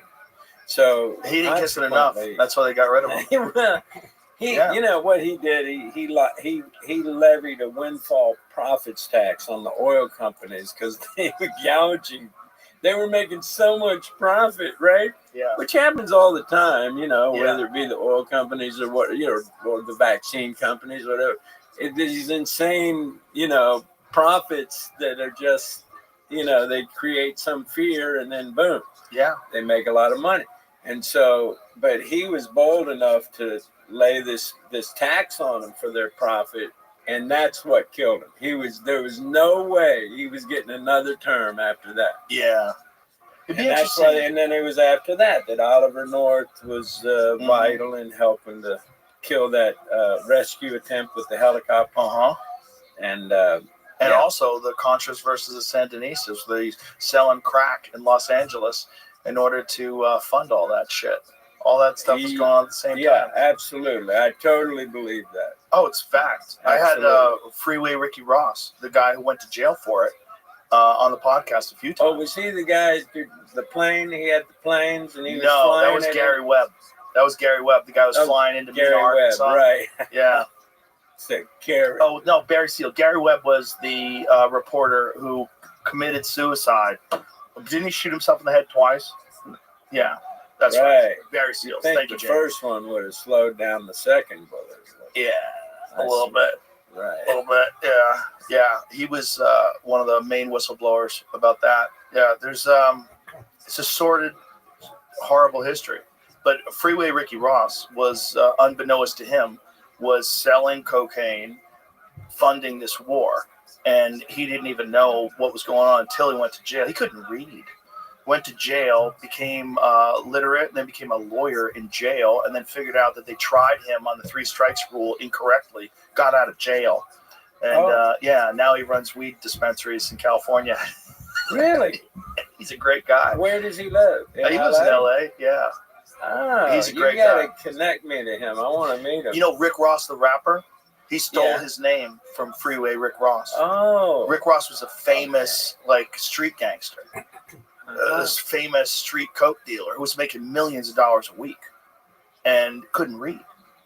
He was a tennis player, a really good tennis player, who then used the discipline of being a tennis player to become a very disciplined drug dealer. Ah. Yeah. Just like Pfizer, disciplined drug dealer. Yeah, and now he's out. And wonderful guy to talk to. Fun guy, very happy, peaceful guy. And I mean, what a story. Learned how to read in jail and then realized that they fucked him and then tried his own case and got out. Wow, that's impressive. Yeah, amazing. Yeah. My daughter is a lawyer. She's a public defender in Manhattan. She loves it. Oh, wow, that's cool. And so she's helping a lot of people who are at a kind of a pivotal point in their lives where it could just be, and they can't get her unless they have no money. You know what I mean? So they're already in dire straits, and she loves helping people. That's beautiful. She's an incredible kid. I'm so proud of her. That's amazing. That's a beautiful way to live your life. And like, you're gonna be a lawyer, and then it's like, oh, a lawyer that makes no money, bravo, bravo. Isn't that crazy? Like, we all think like, lawyers are all evil. No, there's great lawyers. My good friend Josh Dubin, he used to work for the Innocent Project. Now he works with Ike Perlmutter, and we've had a bunch of podcasts where we've highlighted innocent people who are incarcerated, and just through this podcast, we've got a bunch of people released. Dude, that's doing something great. Yeah, I mean, he's amazing. He's like completely dedicated his life to wrongly incarcerated people. What's his name? Josh Dubin. Where's he live? Florida. He was a New York guy. Moved to Florida fairly recently. Wow. Yeah, great guy. Love him to death, and does nothing but great work, just helping people, just constantly concentrating on all these different cases where it's like, corrupt DAs, corrupt prosecutors, corrupt judges. It's like, it's all over the place. Like, one of the guys that Biden pardoned was one of the people that was involved in that Kids for Cash, where they were putting kids in detention centers just for profit. Oh. Yeah, you know that story, right? I don't know. There was a judge, was it Pennsylvania? Yeah. There's a judge in Pennsylvania that was making millions of dollars through putting kids in detention centers and ruining kids' lives, causing suicides, deaths, downward spiral of their life, like wrongfully detaining them and doing it for profit. How is he getting a kickback? He's getting kickbacks from private prisons. Oh, from private prisons? Yeah, from private prisons, from prosecutors, I don't know exactly who was funding it, but he was convicted, and he's one of the guys Biden pardoned. Oh, really? It's sick. Biden pardoned like 8,000 people. Did he? Yeah. He pardoned more people than anybody, which generally I'm a fan of pardoning people. I think most people are incarcerated for far too long. I don't think it rehabilitates people. I think it probably makes them more hardened criminals in most of the cases. There's a few cases where people decide to take a better path in jail and educate themselves and learn and come out a better person. And I've met a lot of those people. And unfortunately, I've met a lot of those people from Josh Dubin that were wrongly incarcerated and then came out these amazing, incredibly intelligent, really well-read, interesting people because they dedicated themselves to doing that while they were in jail. Because they realized, like, I did not commit this crime. I'm forced into this situation. What can I do to make better of my life while I'm here? Well, I'm going to educate myself, and I'm going to come out a better person. That's great. By the way, I wouldn't mind a pre-pardon. You do whatever you want. Speeding, whatever. I got a pre-pardon. There's a lot of people that got pre-pardons. They were like, "What? How did Adam Schiff get a pre-pardon? Why is Liz Cheney get a pre-pardon? Like, what did you do? What did you do that you need a pardon?" Also, that's never happened before. There's never been a pre-pardon. No. How can you pardon someone if they haven't been convicted of something? Well, there's a lot of debate on the constitutionality of it, too, like whether or not that's even what the pardons were intended for. And that was the thing during the 2020 elect, like when Trump was leaving the office. There was talk about what if he pre-pardons his family? That would be outrageous, and all the Democrats were against it. And then, of course, when Biden did it, everybody just shut up. Yeah. He pre-pardoned his son from 2014 or something, 11. Oh, what a good guy. Yeah. That was necessary. Yeah. That was a pre-pardon? Seemed like a post-pardon at that point. He was about to be charged, and he was never. What was Gerald Ford going to be charged? Or Nixon. Nixon. Watergate. Watergate. Yeah. That's another one. The Watergate one's a weird one, too. Because the lead guy was an intelligence agent who was all of a sudden a reporter. Bush gave some to the Iran-Contra affair people. Oh, what a good guy. Casper Weinberger. There you go. Abraham Lincoln did. During the Civil War, President Abraham Lincoln preempted pardons, part of the broader strategy to maintain national unity. Oh, okay. Extended to Confederate sympathizers and soldiers. Okay. As an incentive to lay down arms and support the Union. Jimmy Carter for the Vietnam draft? Yes. Well, that was a good one. There's a few, but not like the same reasons. I remember I was a kid. I was living in San Francisco when the Vietnam War ended, Our parents were hippies. We were living in like Haight-Ashbury, like the like down near Lombard Street in the middle of like hippie San Francisco. And I remember thinking, whew, as a little kid, thinking, wow, finally the war's over. I don't have to think about war anymore. I'm like, people are going to learn from this. I really believed that. You know? You are, because you're a hopeful person. Also, I was 10. Yeah. Or whatever I was. Most 10-year-olds, I guess, are pretty hopeful. But Yeah, well, you're terrified because I had thought of the idea of being drafted. Like, in 8 years from now, can I be drafted and have to go and fight for some fucking insane war that makes no sense? And if you don't, they put you in a cage. Like, that was the reality of life in the 1960s when they had conscription. Yeah. That's scary shit, man. And being forced to give up your life to go fight in some fucking insane war that makes sense. It's probably about heroin. Probably had a lot to do with heroin trade. well, yeah, they say that bombing in Laos was a lot of that on the Ho Chi Minh Trail. A lot of that had to do with that avenue for heroin there. Yeah. On that Ho Chi Minh Trail.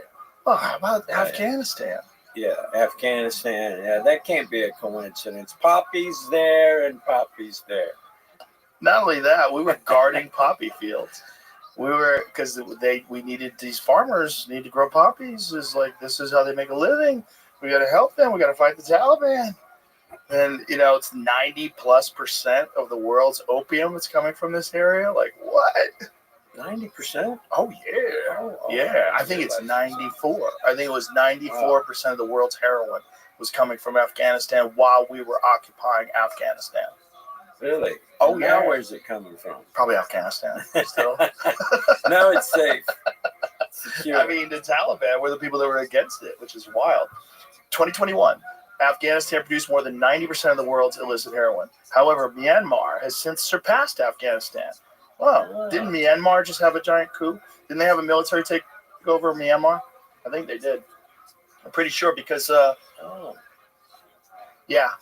Yeah, Burma. Maybe it's follow the drugs instead of follow the money. Yeah. Same thing, maybe. Yeah. Myanmar coup. Just write coup. Yeah, 4 years after the coup. Atrocity crimes. Yeah. 4 years after the coup, chaos reigns as Myanmar's military struggles. Yeah, they're probably taking control. I mean, if you've got a place where now they've taken over the heroin production of the world, then all of a sudden you have a military coup.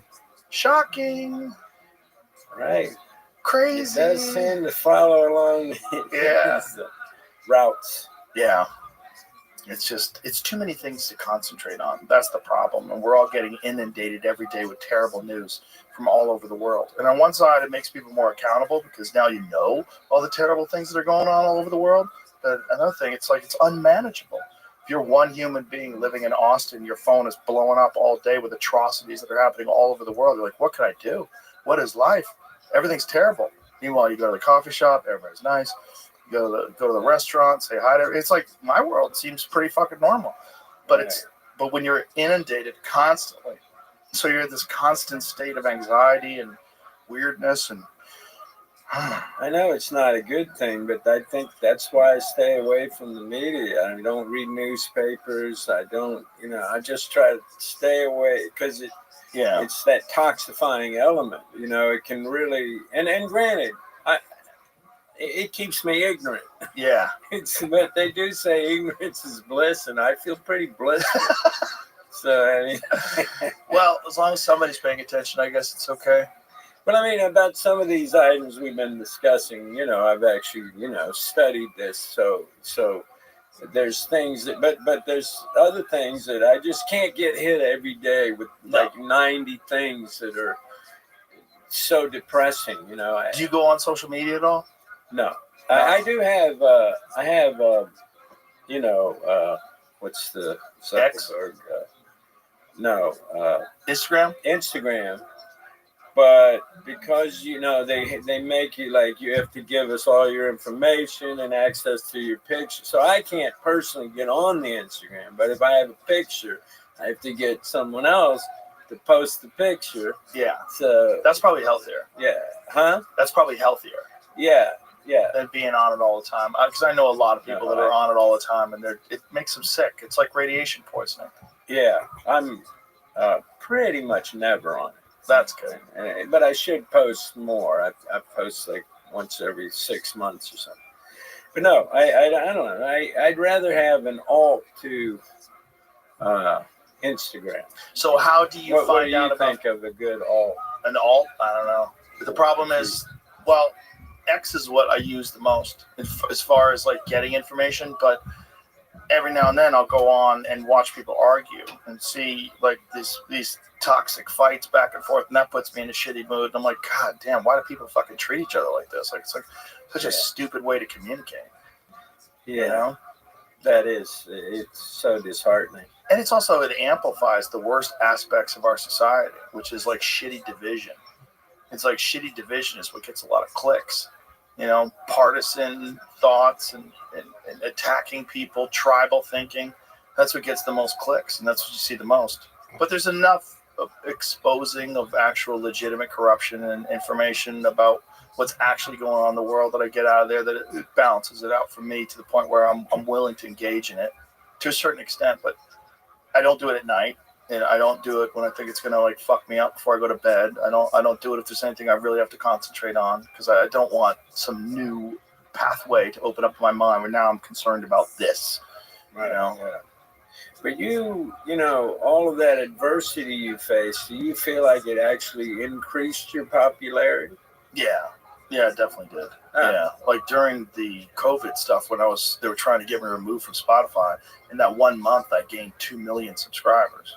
Oh, really? Yeah. And the height of the attacks on me, the show got way bigger. Yeah. Right. So how many people listen to that Robert Malone show, would you say? That's a good question. Between Spotify, YouTube, and all the clips, who knows? Hundreds of millions, probably.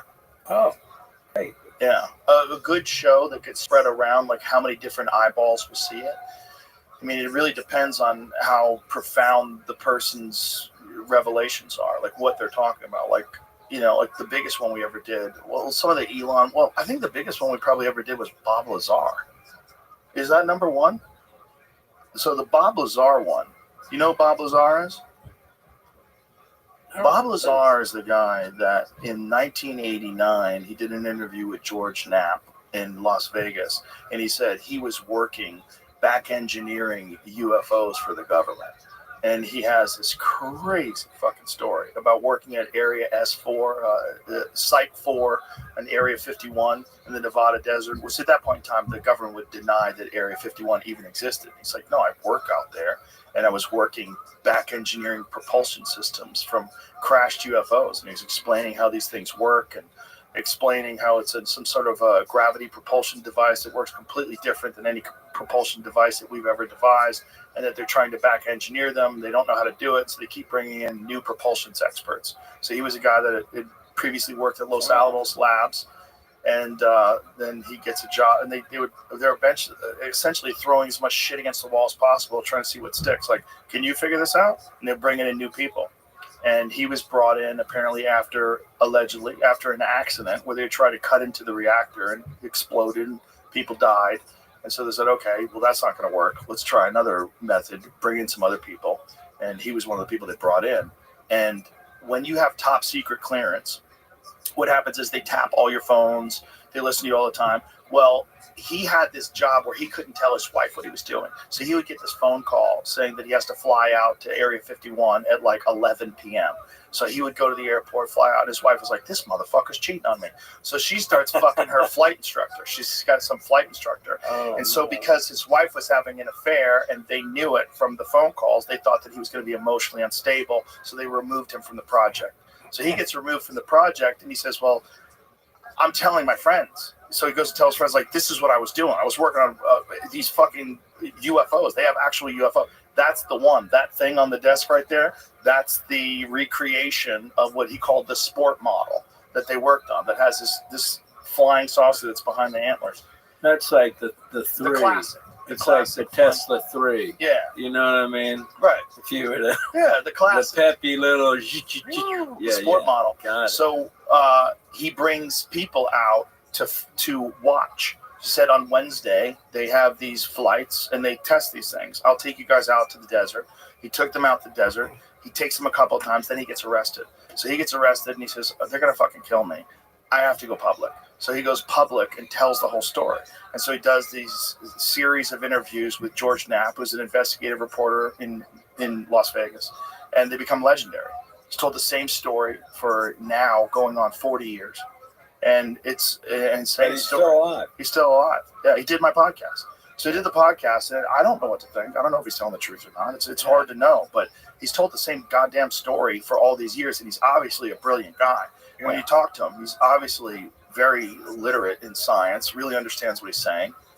And many of the things that he said from that particular interview have been corroborated by other people, including his knowledge of Los Alamos Labs. They tried to say he never worked there, but they found him on the employee roster, and he knows the building. He took people into the building. He took George Knapp in there. He knew the security guards. He knew where to go, showing everybody around the place. And that's our biggest podcast ever because it's so fucking nuts. There's an incredible, Jeremy Corbell did an incredible documentary called Bob Lazar, Area 51 and Flying Saucers. And it's all about his experiences there. And it's one of those things where you just, you don't know. But it's so weird. It's like if this guy's telling the same goddamn story, and then they have all these videos of these things that the Go Fast video and the FLIR video that the government's released that were covered in the New York Times. And these crafts are exhibiting the same sort of behavior that he was explaining in 1989. Yeah. Particularly, and they fly like this, but then when they want to go fast, they rotate sideways and point whatever this gravity propulsion, whatever this thing is, this generator, and they shoot this way and take off. And there's videos of these things doing this. Wow. 40 years later. Unbelievable. Yeah. So that's the biggest video. So that video on YouTube got 60 million views, and then on all the other platforms, who knows how many, and all the clips, it's probably hundreds of millions. Yeah. Bizarre. But it's one of those things where you don't want to think too much about it because it might be bullshit. You know? That's how I feel about the whole UFO thing. But what would be his point? What's his motivation? It's a good question. I don't see how it benefits him other than he's got now people calling him a wacko. Which he didn't have before. So right. What's the good of it? Right. That's a good... You always got to look at possible motivation. Well, there's a lot of people that want to pretend to be special. So they make up stories so that make them special. They make up encounters. They make up abductions. I've been abducted by aliens. I'm a special person. They took me aboard. I have a message for humanity. There's a lot of that. There's a lot of delusions. Right. That's a different thing. Right. I mean, a guy like that, I don't see his, if that's what he actually did for a living, then I don't see why he would do that. Benefits. Well, one of the more interesting stories is this guy. So this is Travis Walton. This guy's got a little bobblehead. Travis Walton was a guy, I don't know if you ever saw that movie Fire in the Sky. It was based on a bunch of loggers in Arizona, and they saw this thing land, and this guy, Travis Walton, gets out of the truck and goes to it, gets blasted by this bolt of energy, collapses to the ground. His buddies take off. They're screaming in the car, these loggers, like, we got to go back and get him. We got to go back and get him. They turn around a mile later, go back. He's gone. What up, Oppenheimer? He's gone for 5 days. Hope you're doing well. I'm just watching Joe Rogan. He shows up back in the town 5 I'm glad to days see later. you, man. This I remember you from being abducted, taken aboard this craft. They healed his body, and then they communicated with him, and then Twitter returned him. Space. And the thing about it is, like, all these experiences, these people talk about the exact same creatures. They talk about the exact same entities, these things with big heads and large eyes. Shout out to you. You stood up for me when he asked me that question about it's like Modani, universal. and I really appreciate that. It's like over and over again. It's a very similar story. And the problem is, if it happened to you, who the fuck is going to believe you? It's a unique experience, a completely novel experience that only you have. And then you have to go and try to make sense of it to other people that haven't experienced it. And they're going to think you're fucking crazy. But if you have enough of these people that say the same story over and over and over again, which is, if you read John Mack, he was a psychologist from Harvard that did a lot of hypnotic regression work with people that have had alien abductions. And this Yeah, guy was. I read that. Did you ever read that? It's a crazy I book, met right? him. I met John. Did you really? Yeah. When did you meet him? I met him on the campus at Harvard. Oh, wow. You know I went to Harvard, right? Yeah. Yeah. I mean, I had a great night, and then went back home. No, I only visited there a couple times. Well, I know you play really good chess. I did play chess. Magnus You play? Carlsen told me. Huh? I had Magnus Carlsen in a couple days ago. Oh, really? He told me that you did one of his opening moves. That Yeah. you did it for him. And he was like, what the fuck is he doing? Like, he couldn't even figure out why you did that. But he realized afterwards, like, oh, you're a really good chess player. That was actually a legitimate move. You did his opening, right? Well, yeah. I did one time. I did an opening for the other guy. What's his name? Anyway, and I'm gonna do this opening, and at the same time, I want to tip over with my pinky, tip over the king, just as a joke, because if you tip over the king, the game's over, right? So I did that, but then and there was kind of a chuckle and everything, and picked it up, and then he's right looking here? quite concerned. Oh yeah, this was it. Hey, friends. Welcome. You don't know who I am? I'm Rabbi Rothschild. I shoot my life 24 hours a day, 7 days a week, I knocked it 365 days a down, year. and then I For world pushed peace. I've been live Yeah, streaming slow for more than down. 3.5 years. But then I pushed the I have more pawn, data on the right? internet And then than I any realized, person because ever. I thought he It's going to said be the biggest event ever. Right? You just need people to find out about it. E4. He said E4. So I'm looking at his face, and he had whispered it to me into my bad ear. And I'm like, well, why do you got to whisper? I'm going to make the move anyway. Well, Magnus said you stuck around and you played a lot of people, and he said you were really good. Oh, that's very nice. Coming from Magnus him. Carlsen. Yeah. He's the Mozart, man. Yeah. Fascinating guy. He was here a couple days ago. Was he? Yeah. Yeah. Yeah, I do admire him. He's great. And that whole thing, that just happened with the jeans, like that was great. Did you see it? He went to one of the big, I forget which tournament it was, but anyway, came in jeans, and they're very strict, right? And so they wouldn't allow him to play. And then, so he basically was going to end up sacrificing the day because he came in jeans. Right, he said, I just wasn't thinking about it, Well, so then he just like, you'll have to come back tomorrow. You're sacrificed for today. He's like, you know what? I won't be back tomorrow. And then boom, they changed the rule. Oh, wow. They changed it. Yeah, that's a stupid rule. Yeah. Who gives a shit if you're wearing jeans? I know. That Sure, shouldn't playing a make you bikini. a better or worse player. Yeah, it's stupid. Everybody should be able to have to play in their underwear. That way, they don't have any devices on them. Right. You're not But doing they could have it in them, too. They could, So yeah. maybe you got to do a rectal probing before. This is full circle with the talking about the aliens. But, maybe you have to do something before. Well, we got into very specific ways that people cheat. It was pretty interesting. He was talking to us about the different ways that people have been busted cheating. Different people signaling them in the room, moving to different parts of the room if they wanted the piece to move in a different area. I see. Yeah, because that one guy he said Mm-hmm. was cheating. He said he knew as soon as the move was made, and then he walked out. Yeah. That was another time. Yeah. He just like, there's no way this guy made this move. No chance. Well, that was what was fascinating, that you could tell by the way a guy's playing that something was amiss. That this is not inside of his capability. He knew the way the guy played so well that you could tell that something was off, which is so crazy. Which is, I'm not literate in chess, so I don't understand how you could do that, but I believe him. Especially when you talk to him, like, well, he's got a thumper in his sock or something. Somebody's giving him he thinks looking it's on an a earpiece. computer, and then He thinks it's an internal, like a very small, invisible earpiece. Is that what he thought? Yeah. Yeah, that's what he thinks. He thinks that one of the possible methods. And then there was the anal beads. People were talking about anal beads. Anal beads. It's like guy don't want a thumper in his sock. He just wants to go pure inside man. Yeah, I guess it would like vibrate. I guess you would do it like vibrate a certain amount of times first to indicate the letter, and then a couple times to indicate the number.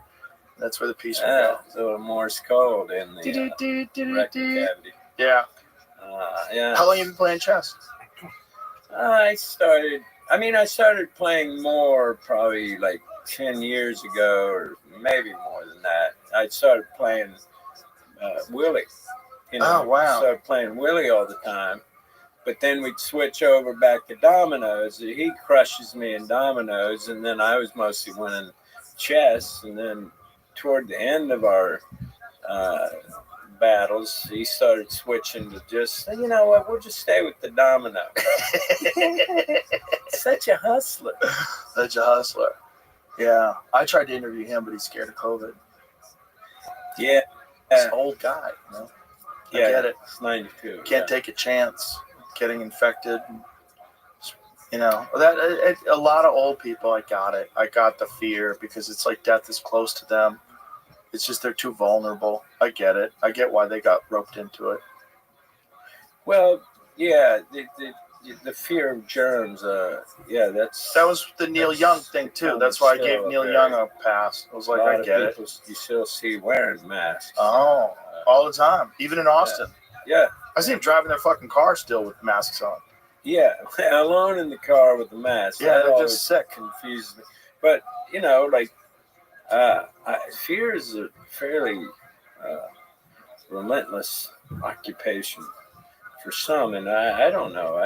I just, you know, I studied the germ theory. You know how it came to be the backbone of Western medicine. Do you know the Rockefeller thing? Well, that came after this, but yeah, Rockefeller pushed that whole narrative, but it was before that in the 1887 or something, 89, where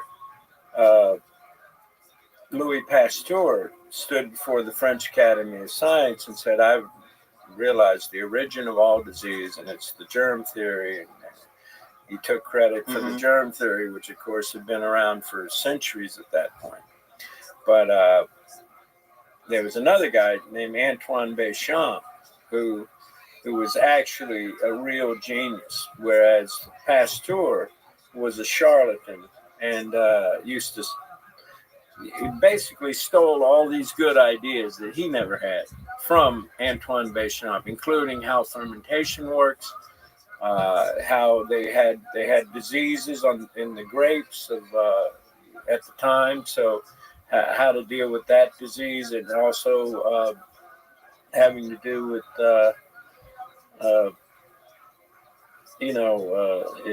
where they make the silk, like silkworms and stuff. That also was another thing that Béchamp figured out, and then Pasteur, who's on the same committee, ends up reading these papers and basically kind of putting his own spin on it and getting credit for, the fermentation, the silkworm, the wine thing. Like each thing, he becomes more and more famous. And until he's able to sit down in front of Napoleon in 1863, Napoleon III, he said, I will eliminate all disease. I will eradicate all human disease. He was an arrogant guy, and he was a complete fraud. And Pasteur believed the germ theory, obviously. That's the theory that he pushed, right? And then Béchamp believed in the terrain theory. Now, that's what I believe. The terrain theory, the germ theory, obviously, a pathogen, a germ, a virus, whatever, lands in your cornflakes or on your eyeball or whatever, it gets inside. Right. And then in this pristine blank slate environment, it causes damage, maybe sickness, and eventually death. But to me, I don't believe this theory as much as I do the terrain theory, which is that your health is dependent upon your internal biological terrain and your internal filthiness or cleanliness. And so that's what I believe is where people's immune system gets messed up from what they're consuming. And in a nutshell, that's why I believe in Béchamp's theory as opposed to the germ theory. And at least it's got to be both. At the very least, it's got to be both. I would imagine it's both. I mean, we know for a fact that one of the main factors in eliminating diseases in North America was when they started having hygiene and when they started having flowing water and sewage systems, and that just having cleanliness. I mean, most cities at the turn of the century were filled with filth. I mean, during the smallpox epidemic, people lived terrible. They lived in filth. When you had various, like there's a bunch of different diseases that can be attributed to poor hygiene. Poor hygiene, no access to antibiotics, no access to any kind of medicine. And we all attribute that just to a disease broke out. Well, why did the disease break out? Well, the people were living in filth. There was no running water. They didn't have any sewage systems. They didn't have any sort of antibiotics, and including like when people talk about the Spanish flu, like if the Spanish flu broke out today, we'd be fucked. No, we wouldn't. First of all, we have antibiotics now. Spanish flu would be killed quickly.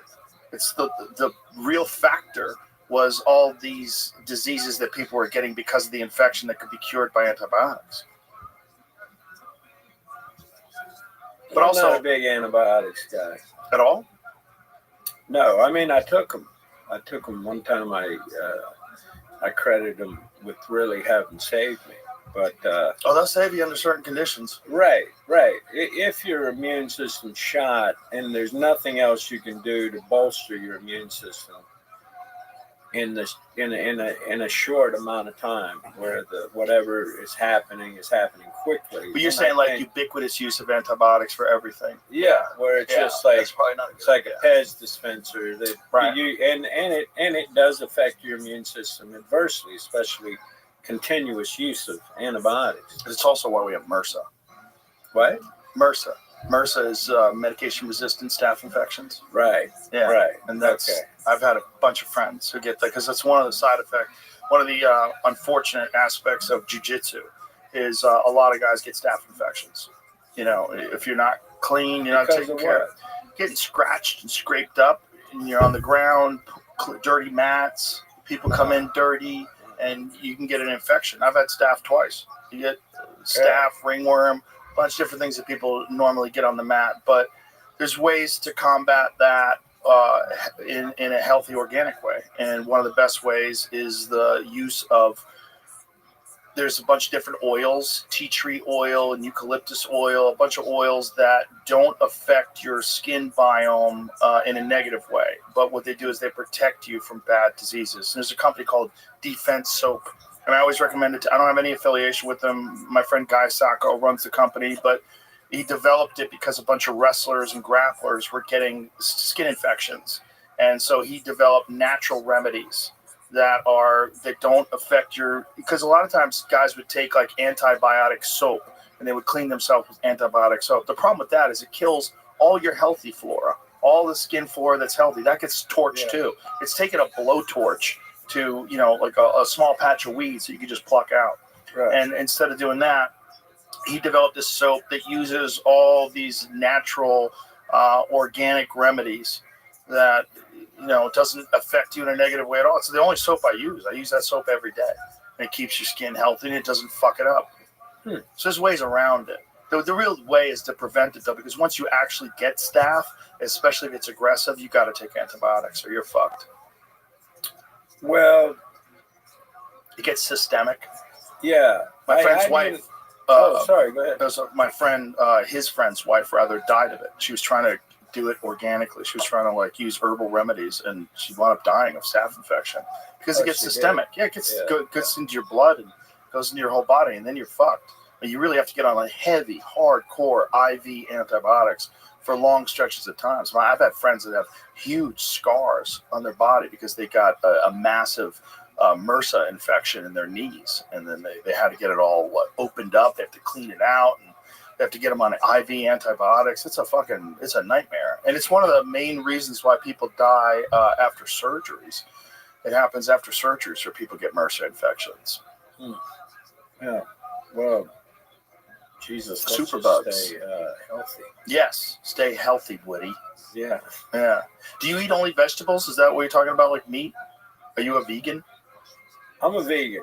Yeah? Yeah. But I mean, I really my real belief is in raw living food because I feel like we talk a lot about you getting your protein or you getting your carbs or whatever. I think the most important component of the food are the enzymes. Mm-hmm. The enzymes being the life force of the food, Mm-hmm. and the enzymatic activities, your eyes blinking, your heart beating, those are enzymatic activities. If it wasn't for enzymes, we couldn't do them.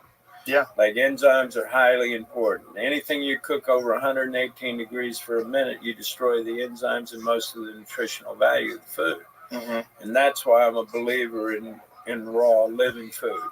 And I just know from when I've had lots of experiments from when I was doing it and when I was eating a lot of cooked food, and you can really feel the difference. There's no question about it. Supporting the energy of the body better than anything. But meanwhile, I agree that it's very hard to avoid eating cooked food because it's delicious. Yeah. But to have as much raw as possible. Mm-hmm. That's my thing. And I try to get a lot of sprouts and microgreens and everything. And then, I also eat, cooked food. Do you take algae or anything where you're getting B vitamins? Do you think? Yeah, I take. I do take. I take niacin. I should take more of a comprehensive B vitamin probably, but I do take reishi and I take ginseng every day. Yeah. So healthy mushrooms. Yeah, I believe in the healthy mushrooms, and I take all that stuff too. Yeah, there's a cool. Yeah, I got to get on the regular medicinal mushrooms. Those are crucial. Yes. And especially brain repair, Mm-hmm. which is, I think, something I need. I think we all do. Fix those pathways. Yeah. That have been compromised. Do you ever fuck around with nootropics? Do you take any nootropics? Like what? Nootropics are essentially nutrients that contribute to cognitive function. Building blocks for human neurotransmitters, acetylcholine, theanine, things along those lines. No, I don't do that, but no, I'm open-minded. Yeah. I imagine Downey would know all about that stuff. Yeah, I bet he would. Yeah. Yeah, he's really, really knowledgeable about that. But you've studied this shit too. Yeah. Yeah. The thing about it is, like, you can almost take stuff all day long because there's so many different things that could benefit you. You'd have to have a fucking stack of shit in front of you all day long, which gets tiresome. Yeah, I mean, I much prefer. I mean, I think the best thing for restoring health, for if you're sick and you want to get better, is fasting. Fasting is fantastic for thousands of years, and it just works. It does, because the congestion in the body is really what disease is. It's congestion. And it's inflammation. Generally, inflammation. You could call it that too. But that congestion begins in the colon, and so you don't clean that out. Issues. Yeah. Do you concern yourself? Do you eat organic vegetables only? Yeah. Yeah. That's huge because I think what is it, like 90-something% of people tested have glyphosate in their system. I was reading some study on fucking on Girl Scout cookies. Like how many, like, they've done studies on Girl Scout cookies where they break them down and find out what's in them. Oh, holy shit. They're fucking toxic as fuck. I'll send it to you, Jamie. I sent it to my wife because she's trying to avoid Girl Scout cookies. Because those smiling face of those the little Girl hustlers. Scout, you can imagine she's gonna give you something bad. Yeah, those little hustlers. They catch you at the grocery store. I'll find this for you, Jamie. There was this thing about. Oh, here it is. Different seed oils, all the different things in them. Yeah, it's probably one of them. What does it say here? Thin Mints being the worst offenders. 5 flavors of Girl Scout cookies contained. Scroll up, back up. contained levels of glyphosate and heavy metals above EPA water safety limits. New investigation found 100% of tested Girl Scout cookies contained glyphosate, 100%. Controversial herbicide and Roundup, 88% contained toxic metals like arsenic, lead, and mercury. Key finding, Thin Mints had the highest glyphosate levels at 111.07 ppb, 334 times what experts say is harmful. Peanut butter patties had the highest heavy metal contamination with lead reaching 42.5 ppb and aluminum at 27,500 ppb ppm. 76% of cookies tested exceeded cadmium safety limits and 96 contained lead. Girl Scout USA, which sells 200 million boxes per year, $800 million in revenue, did not respond to researchers before publication. I wonder why. I wonder why they wouldn't chime in. Chinese. Whoa. See, there you go. And by the way, that you could replicate the same thing in so much of the American diet. What does Girl Scout cookies have to say? Girl Scout cookies are made with ingredients that adhere to food safety standards set by the FDA and other relevant authorities. Oh, really? Our trusted bakers remain committed to compliance with all food safety standards. Maybe we should change the fucking food safety standards. Just because you're complying with bullshit standards. Well, that's what I'm hoping is going to happen going forward. I hope too. I think, I don't know how much Bobby can affect things and what he actually can do, but I know what he's trying to do. And one of the main things he's trying to do is this whole idea of this Maha movement, make America healthy again. And that's possible. This is something we can do. And it'd be so nice. And not a lot of, it could be relatively simple. Yeah. Just modification. Doesn't have to be a revolution in one's diet. But first thing I do is cut out Girl Scout cookies. All right. Time to go to bed. That's my first. It's crazy that 100% of them have glyphosate. Like, fucking A, man. But the glyphosate is just absolutely crazy. And it's just still, we know how toxic and terrible it is, and we're still using it constantly. And other countries aren't. In corporate, or industrial farming. It's just wrong. I know you're into regenerative farming. I think that's great. Yeah. But you see over the long haul, the regenerative farmer gains. He gains financially, and he gains in terms of the soil not just turning to shit. Yeah. Well, you want some shit in your soil. You want let's not get sidetracked. Yeah. but it's a net gain in the end. So hopefully it's carbon neutral. Yeah. And everyone's trying to reduce carbon. Organic farms are carbon neutral because that's how nature intended animals to live. That's how nature intended us to grow crops. It's also supposed to be animals graze, manure, all this different stuff. It helps. You got to think of the soil biome just as much as you have to think of your own biome.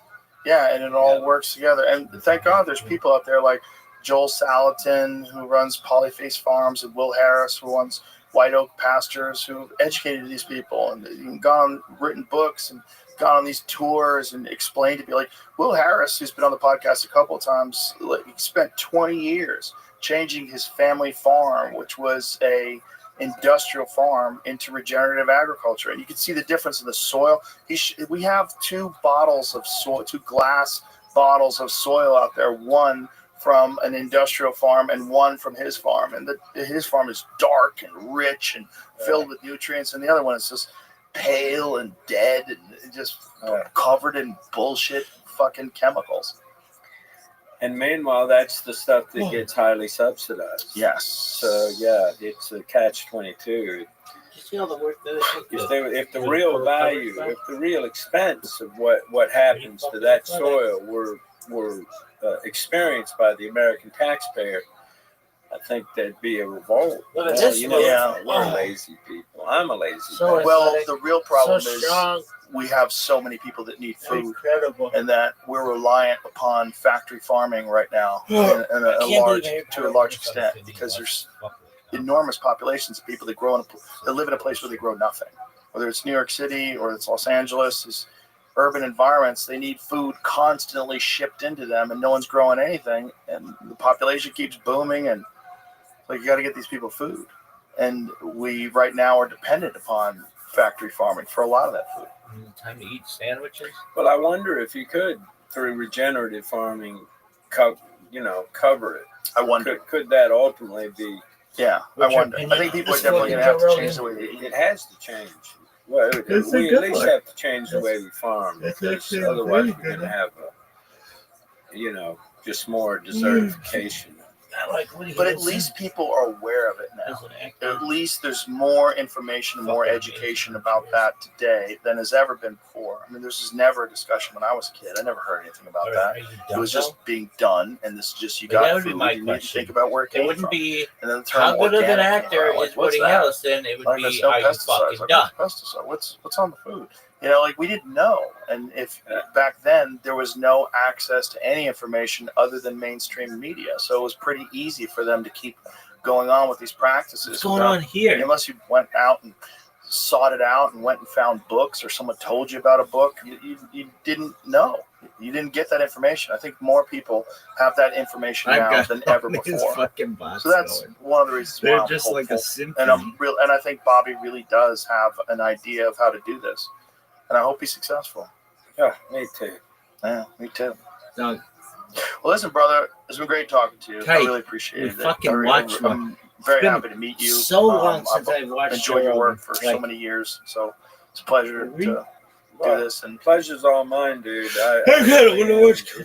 a privilege to be here with you. Thank you for having me. My pleasure. Let's break bread someday. Have a Love good time. to.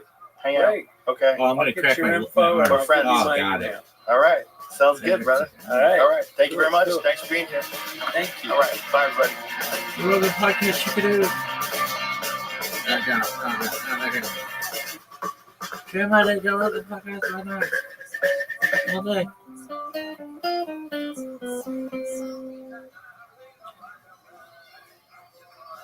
Dog, are you gonna eat? I fucking love macaroni salad. I love potato salad. I love potato salad. I love all kinds of salad. I love Israeli salad. I love cucumber salad. Drink by day, Joe Rogan podcast by night, all day. Good to see you, my friend. It's been too long. What's up, fool? Good to see you too. When was the last time I saw you, brother? It was like 5 years ago or something. 5 years ago, and I did the show here when you were in LA. Yeah, at the warehouse. Damn, that's what I miss most about the store. Is traveling dudes. We'd meet up. We'd meet up at the home base. Yes. You know? And when I was a young comic, I would see like older comics, like that was on television. They would just come hang out at that bar or the patio. Just get a refresh. Yeah, and you pass by and you say, "Oh, yeah, that's man, Arsenio Hall. Holy that's Elaine shit. Boozler, Right, OG right there." right, you're right. like, what? Right. I used to see her at Dodger Stadium when I was working at Dodger Stadium, and I would ask her for advice, and she was just like, well, every comic back there, just keep writing. She was a funny comic. Yeah, she was a funny comic. Who's that lady that was on Curb Your Enthusiasm? She's very funny too. Old school comic. God damn it. I'm very embarrassed that I forgot her name. She hasn't done comedy in a long time. Look that up. Yes, Susie Essman. Oh, Susie Essman did stand-up? Yes. Oh, she was great. Oh. She was really funny. I middled for her once. Like fucking 1989 or some shit. Way back in the day, my friend. Who you middle for? That lady? Wow. Yeah. I forgot someplace on Long Island. I can't. Might have been like Governors or something like that. I do not remember, but I remember she was very nice. She was very funny, very nice, very encouraging. Which is the best, man. When you get to work with somebody you see on television and you just like starting out, and they're nice to you. That's so valuable. I can't believe it. Like when I There wanted. she is. Susie Essman. There she is. Whoa! She looks like Elaine from Seinfeld. Yeah, similar. But that's the haircut back then, huh? Yeah. Well, they all had What's the other crazy lady? hair. Everybody lost their mind in the 80s. Ali Lieberman. Yeah, they all lost their mind back then. Because like from the 70s to the 80s, nobody knew how to dress. They did crazy shit with their hair. She's not gonna watch Felipe Esparza? Do you think he's funny? Yeah, they would all tease their hair out. It was crazy. There was like a big hair thing. I think it was when people started doing cocaine. That's what I think. I think is the 80s was Miami Vice, cocaine. Everybody lost their mind. They lost their fashion sense. People started wearing wacky clothes. Cars started looking like shit. Yeah, man, like the Saab. This is like watching a cartoon. Bro, cars just started looking like shit. I mean, if you wanted objective analysis of what happens to a society when they remove marijuana and mushrooms and then they bring in cocaine, it's like, yeah, I gotta hey, you know hear what that it's one gonna call fucking thing. Ford Fiesta. I'm on Yeah. vacation. We were Fiesta Fucking yesterday. take vacation. No way. But cocaine brought us Sam Kennison Yeah. too. So you have to realize cocaine's does good. Mushrooms. You think he did a lot? No. I think it's terrible for everybody who does it. But I do think that there's moments of inspired creativity from all kinds of substances. Especially that rock and roll cocaine that they used to get, where it was like real pure cocaine. It wasn't stepped on. Didn't have amphetamines and fentanyl in it. All kinds of other shit. Good shit. None of the stuff you buy like in Grand Rapids, And Iowa. I should say this is a person who's never tried cocaine. Never Don't tried be cocaine. lying. No, I would not lie. Kick that Never? heel, No, Lee. never. No, I got real lucky. When I was in high school, I had a buddy of mine, and his cousin started selling it, and he was a great guy. And I watched this dude kind of like shrink into himself and lost a ton of weight, and him and his girlfriend they had this attic apartment, and they would just hang out and do coke and sell coke. They would just like watch TV and do coke, and it was like they got bit by a vampire, man. It scared the shit out of me. I was afraid of cocaine, man, because when I started stand-up, like in 94, 93 at an open mic, and I was clean, I was sober. I was a year, I was in rehab, and I wanted to be a comedian. So I went to a library to learn about writing, G. Perret, comedy writing, step by step. Another book called How to Write Funny, Be Funny, and Make Money Being Funny. And that was a real great book, bro. I mean, it had comedy clubs, locations in the back. And it had booker numbers like to submit your comedy. Yeah, well, remember the Comedy USA Industry Guide? $100. Yeah. Can you believe that shit? Bro, I remember dudes used to take out full-page ads. That's how you knew they were killing it. When a dude would take out a full-page ad in the Comedy USA Industry Guide, like, wow, he's got a full-page ad. I remember, bro, when I was looking for gigs, like in 2000, right? And I remember this comedian named Shang and Dante, comedian Dante. I remember those guys. Those guys had a list, like a 5-page list of comedy bookers' names, knack a number to call, and the back of the page was shitty bookers to avoid. And they decided to comics for like $75. Wow. I got lucky that I was in Boston, and Boston had that was like the boom happened in Boston when like Stevie Wright got on the Tonight Show. Everybody found out about Boston, but it was already this like crazy. There's a great documentary called "When Stand Up Stood Out." You had the guy on the show here. Yeah, I've had a few of those guys on the show. It was like a Chinese restaurant. Yes, yeah. Don Gavin was one of those guys. Legend. Steve Sweeney, legends. I still say to this day, they're some of the best comics I've ever seen in my life. I've seen them murder harder than anybody I've ever seen in my life, but it was just very regional, very local, and a lot of it didn't translate nationally for some reason. Like Steve Sweeney in Boston, in front of a Boston audience, is the funniest guy that's ever lived. And I'm not kidding.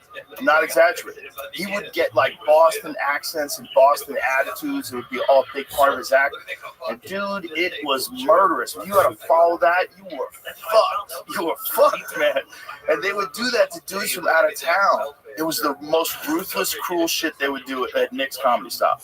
They would take these assassins, these local assassins, and stack them one after the other. It would be Kenny Rogerson, Don Gavin, Steve Sweeney, and then they throw up some headliner.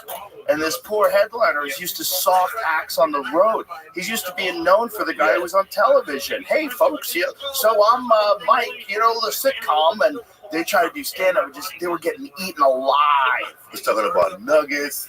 The guys were up there all coked out. Oh yeah, they were working the crowd. They were wild boys too. They were big, like football player sized, wild, crazy drinkers and partiers, and they were fun, man. And so because there was this like love of comedy in Boston, they had all these comedy nights all over the place where you could make a living. So you could be like a half-assed comedian like I was, and you could make $500 a week just hustling, just moving around. That's what we all did. So there was so many places that you could work, so many like little booking agents and like Western Massachusetts. You have to go out there, like there's these weird towns that are like liberal hideouts.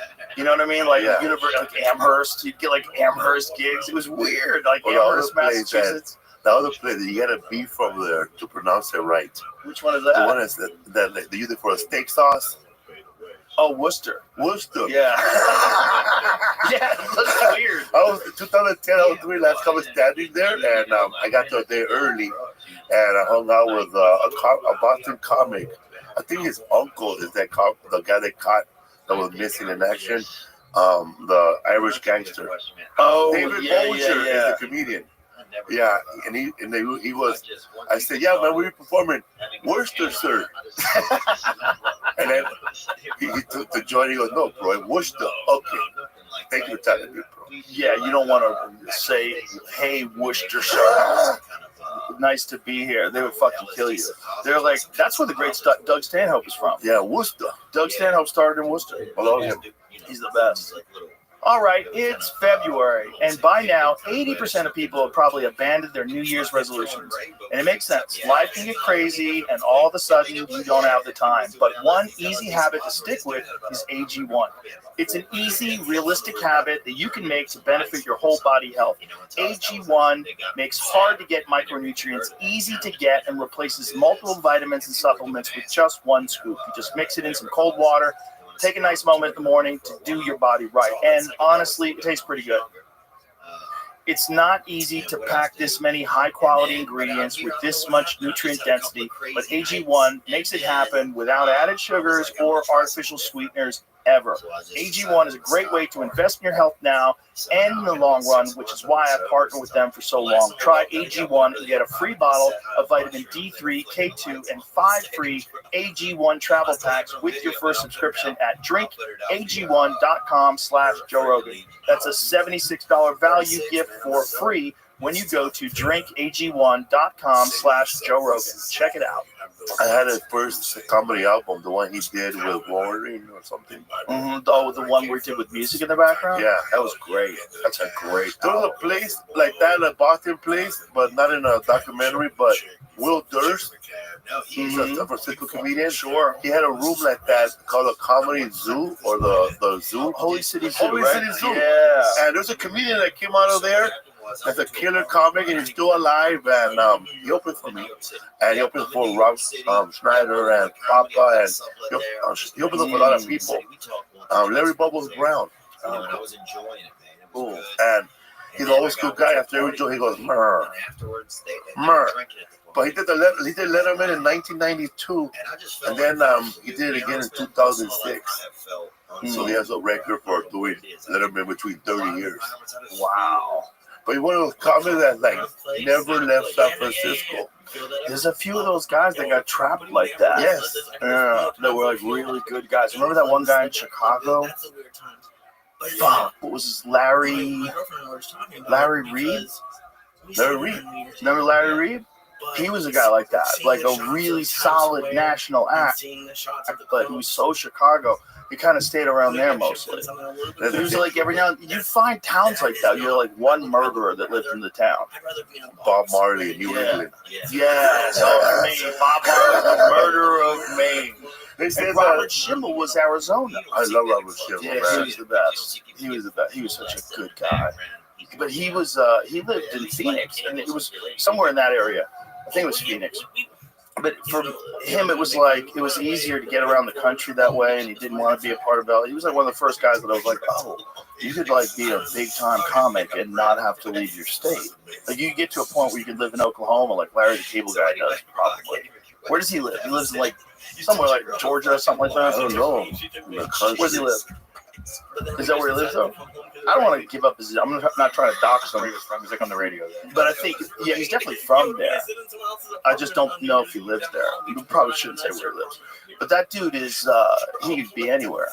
It doesn't matter. Like, you could just go anywhere. I like to see his face when I go to El Paso Coffee on the strip. And all the dudes you're talking about, they were all there. Dude, I remember Josh Wolf showed me a picture that he took when he was on stage, and they were doing, it was like 60,000 people. So Larry the Cable Guy was doing like 60,000 people, and Josh Wolf's like got his camera and he's like moving around on stage. That is the craziest fucking thing I've ever seen. That crowd is so insane. That's how big that guy got. That was people, man. And he was another dude that got hated on for no reason other than his success. It was like, for some reason, everybody couldn't believe that you could say offensive things as a joke in a character all of a sudden. And it had so coincidentally happened at the same time as him getting super huge. It's like, you guys are fucking haters. That's crazy how when they start hating the character and not the person. Well, that's the Dice thing. Yeah, right? Just like the guy with they should have that puppet in New York. Oh, Adam George. Yeah, Ray Giraldo, when I opened for him back in the day, back in Addison Improv, he told me that he would say the nastiest shit, that puppet. And this lady threw shit at the puppet, but not at Otto. Bro, we were talking about it Tuesday night in the green room. We were talking about how that puppet was kind of possessed. And I'm not even bullshitting. You know, Otto was out there. Yeah. Otto was out there. I mean, he was out there. Everybody, I mean, that dude party. He went hard. And he was a genius comedian. But he would get rides to gigs and say, pull over. I got to check on George. And he would, in the fucking side of the highway, he would pull over, pop the trunk, and check on the dummy. Wow, his buddy. Weird, man. Weird, man. Weird. Someone, whoa, there he is. Bro, someone stabbed that dummy once Yeah. at Dangerfield. Some Puerto Rican guy. The dummy was saying Puerto Rican jokes to this guy. And the guy fucking stabbed the dummy. Stabbed the dummy. Was it a knife or a sharp bed spring? Knife. Or a sharp bed spring, bro. Something, anything. Whatever you got to be polished down to a point. You ever watched the Fabulous Miss Maisel? What that? The Fabulous Miss Maisel is about a female comic growing up in the 50s on Amazon. No. Oh, Fabulous Mrs. Maisel. Mrs. Maisel. Oh, she's Mrs. All right. I thought you were saying something in Spanish. That's hilarious. You ever seen Mousy Macion? That's hilarious. I literally thought you were talking about a completely different show. You remember the ventriloquist that did like a 1 minute set? Yeah. Well, so like ventriloquist now, it's like, it's one of those things like with Carrot Top, he's like so successful at props that no one does props anymore. But when we first started out, everybody did props. There was like 10 guys on a lineup of 20 guys that have props they bring with them on stage. Because sometimes it was really funny. Rusty Dooley. Yeah, Rusty Dooley was great at it. But it's like he owned that for whatever reason. Because Carrot Top got so big using props, he's the only guy that still does it, that he kind of owns that. And then with Jeff Dunham, he got so big at being a ventriloquist. They're like, there's no ventriloquist anymore. Like when we were kids, there was always comedy ventriloquists. There was like Willie Tyler and Lester. Remember? It was like it was a fun thing. You could get the dummy to say fucked up shit, and then you go, I can't believe you could say that in front of these nice people. And then George would be like, fuck these people. He was telling everybody to suck his cock. I was like, it was crazy. What's another one? Woody and the Hood. Yeah. Well, with Otto and George, it was a little different, man. Because I think Otto believed that George was alive. I think Otto believed there was something about George that was different than him. Like, he was not Otto and George. He was just Otto. And George only existed when George was there. And it seemed like there was something going on with that. And it might be because he fucking fried his brain to the point where he was connecting with you know, all kinds of energy that wasn't even there. You know, he wasn't even out. He was out there. He was out there. But the combination together. What, they smoked crack together? Yeah, he probably made George smoke it. Yeah. His famous auto crack stories. That guy was gone. But he was also brilliant. Really funny, man. Fucking funny. And in a comic, like we would all sit in the back of the room to watch when he was on stage.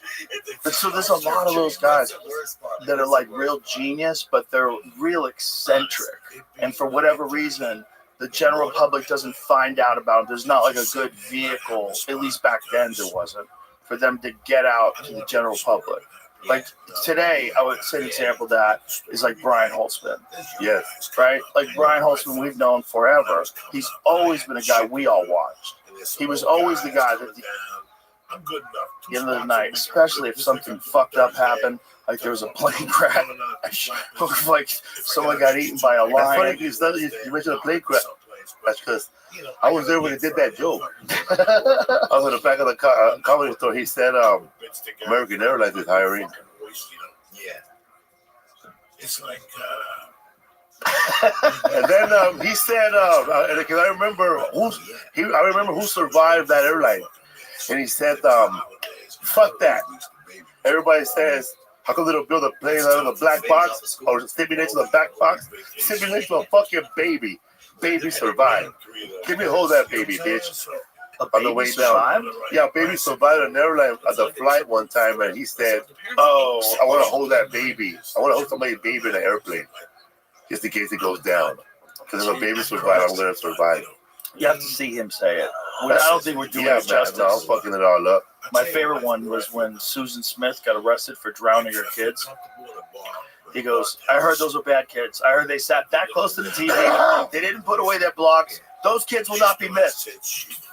The fun thing about Brian is if you know him, like in real life, he's like the sweetest guy on earth. Mm-hmm. He's such a sweetheart of a guy, like super friendly to everybody, loves everybody. Like he doesn't even have an enemy. Like Brian Holtzman has no enemies. He's always sweet and friendly. And then he gets on stage, and it's like he becomes like his version of George. Yeah.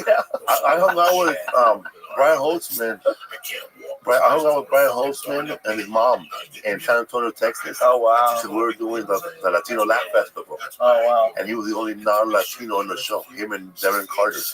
And, bro, there was all Latinos, bro. Everybody was getting shit. Johnny Sanchez pronounced his name like an American, and somebody yelled out, "It's Sanchez, fucker!" How did they say it? I don't know. He said, "I don't know, my name is Johnny Sanchez," and then somebody said, "No, it's Sanchez with 5 A's, Sanchez." Oh, so he got heckled. So he got heckled for saying his name in a non-Mexican way. Yes. And then Brian Holtzman goes up there. Bro, it's rough out in those streets. Yes. And Brian Holtzman goes up there. He said, he goes, "This is not a comedy show. Close all the doors." He goes, "Border Patrol's going to come in here and take care of everybody." I belong to the neighborhood bar. Bro, but this is after we were doing this taping. Mencia shows up, does a guest spot on our taping, and goes long, really long, like Jeff Valdez looking around. So then that's when Brian Holtzman goes up and murders it. He goes, "Man, I got to figure out how to this immigration problem, man. We got a bunch of U-Haul trucks. We go around to every Home Depot. We got these people. Yeah, we're hiring, bro. This is not a job. Muchos trabajos. Come on, get in the trucks. We fucking take these trucks. We dump them off in Tijuana, Mexico." Yeah. You have to see him say it. He starts screaming and shit. But it's also like he's playing this bizarre psychotic character that only comes out when he's on stage. He's the most different when he's on stage. He had his job too. When he had a job, he always had a job. That was the problem. That was the problem. He never hit the road. He stuck around the store because, like I was saying, there's not like a path for those guys. Like nobody wanted Brian Holtzman to open for them. That's too weird. No.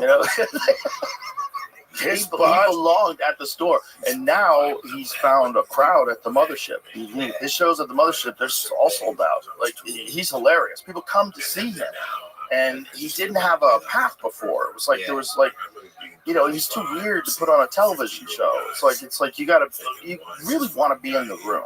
That's what it is. Yeah. This, like, if anybody is way funnier in the room, it's Brian Holtzman. The discomfort, the weirdness, and the way he works around it when you're in the room is so fun. And every show's different. Every show's different. And he's always talking about new things. He's like, I mean, it's really like he channels this fucking character. It's like he should be two different people. He should be Brian Holtzman, the super nice guy, and then whatever the fuck his name is when he's on stage. It's almost like he needs a second name. Mitzi should have done that a long time ago. Mitzi used to call Joey Fat Baby. Do you remember those days? Yeah. Someone had one of the lineups that they got from Jeff Scott, and on the lineup, it just got everybody's name, and then 15 minutes, and then it says Fat Baby. Fat Baby. She wanted him to be called Fat Baby. I just felt like you said. Weird advice sometimes, man. The managers give you terrible advice. Can't listen to any of them. I know, man. What good advice? I was bummed out one time because you have to go back and forth, and forth, so they make you a regular. And I was trying at the Laugh Factory, and one time Jay Masada, he told me, I don't see you making it for another 6 to 8 years. Oh boy! And then when I finally got Last Comic Standing, I looked at him and said, Jamie, your advice was full of shit. Fucking 12. It took 12, not 6. But I was bummed out when they told me that. I was like bummed out. You get bummed out, like you're like putting all this work in, and like, you can't be a regular here, so you gotta go back to these other rooms. I talked to Brad Williams, and he said, fuck that advice. But you know what he told me? He told me that I should get all the little people I can find in Hollywood, all of them, all the little midgets, all the little persons, and bring them to the Laugh Factory. And Jamie said, you can have the biggest little person show in all of Hollywood. That was his advice for Brad. So I was not feeling so bad after that. Then I talked to Alonzo Bowden, and he told Alonzo Bowden that he should put on shoulder pads and be a football comic. So, Joe, after hearing that, I don't want to cry anymore. Oh my God. He had some terrible advice. I think he was giving advice. I think he was giving his advice to Todd Parker. He was telling him, it was either Todd Parker or Robbie Prince, two guys that I knew from Boston. One of them, he was telling them, I think it's Todd, you've got to be Generation X guy. This is what you're going to be, buddy. You're going to be Generation X guy. So from Generation X, this is how I see the world, buddy. Like, everything was as a Generation X guy. Like, he was like, that's the worst advice I've ever heard in my life. Like, why would I do that? But people would have like schemes for you. But the thing is, they're just trying to help. Yeah, but the no one knows how to do it other than you, and you got to figure it out. If no one can tell you. Yeah, they're like outdated too. Like, who would have told Mitch Hedberg, wear sunglasses and sometimes turn your back to the crowd? No one. No one. Mitch Hedberg would be killing with his back to the crowd, high on heroin. All non sequiturs for like an hour and a half. Did he have stage fright? He was just crazy. Brilliant. You worked with him? You met him? I met him. I didn't know him well, but I knew him enough that it was a bummer when he died. I remember I was with Stanhope. We were filming something, and we found out that he had gangrene. He got to go to the hospital. He had gangrene. Like, gangrene fucking kills people. Like, this is fucking scary. And he just had a problem. He just like that heroin. And he didn't want to stop. When people wanted to clean him up, he did not want to get cleaned up. He's like, I am not interested. I did heroin one time, but I didn't show it up. I just smoked it, but I was in Amsterdam. Dude, it doesn't seem like anybody has a great old time with the rest of their life once they start doing heroin. It's like cocaine. It's the same thing. It's like, I think there's probably moments of brilliance that have come out of heroin, though. I definitely do when I think about 1960s music. I think heroin and LSD affected a lot of rock and roll in the 1960s, and cannabis for sure too, and probably mushrooms. But the thing that it always kills, like everybody it always ruins everything. They all died young. Everybody like Morrison 27, Hendrix 27. Although there is a wild conspiracy about Hendrix. Yeah? Yeah. What you hear? That he was killed by his manager. The conspiracy, there was one of his bodyguards, right? Is that what it was, Jamie? That wrote this book? How did he die? I think he died of asphyxiation from throwing up, which is one thing that can happen to people that are doing drugs. But the bodyguard, I believe this, don't hold me to this, but I believe the story was Hendrix was going to leave his manager. His manager was mobbed up. His manager was a scary guy. And his manager was making a lot of money with Hendrix. Hendrix was trying to leave. And he's got the rights to the Hendrix catalog, and he kills Hendrix. So his former roadie. So the thing that's compelling about this is shortly after this, his girlfriend committed suicide, air quotes, by being thrown off a roof. So they got rid of Hendrix and they got rid of his girlfriend, if that's what really happened. So that he was the benefactor, allegedly, of the guitarist's $2 million life insurance policy. $2 million. Okay, worth around $1.2 million in 1970. According to Wright, Jeffrey told him about the crime in 1971, a year after 27-year-old Hendrix was found dead in a London hotel. He said, "I had to do it, Tappy." Wright claims the manager said, "You understand, don't you? I had to do it.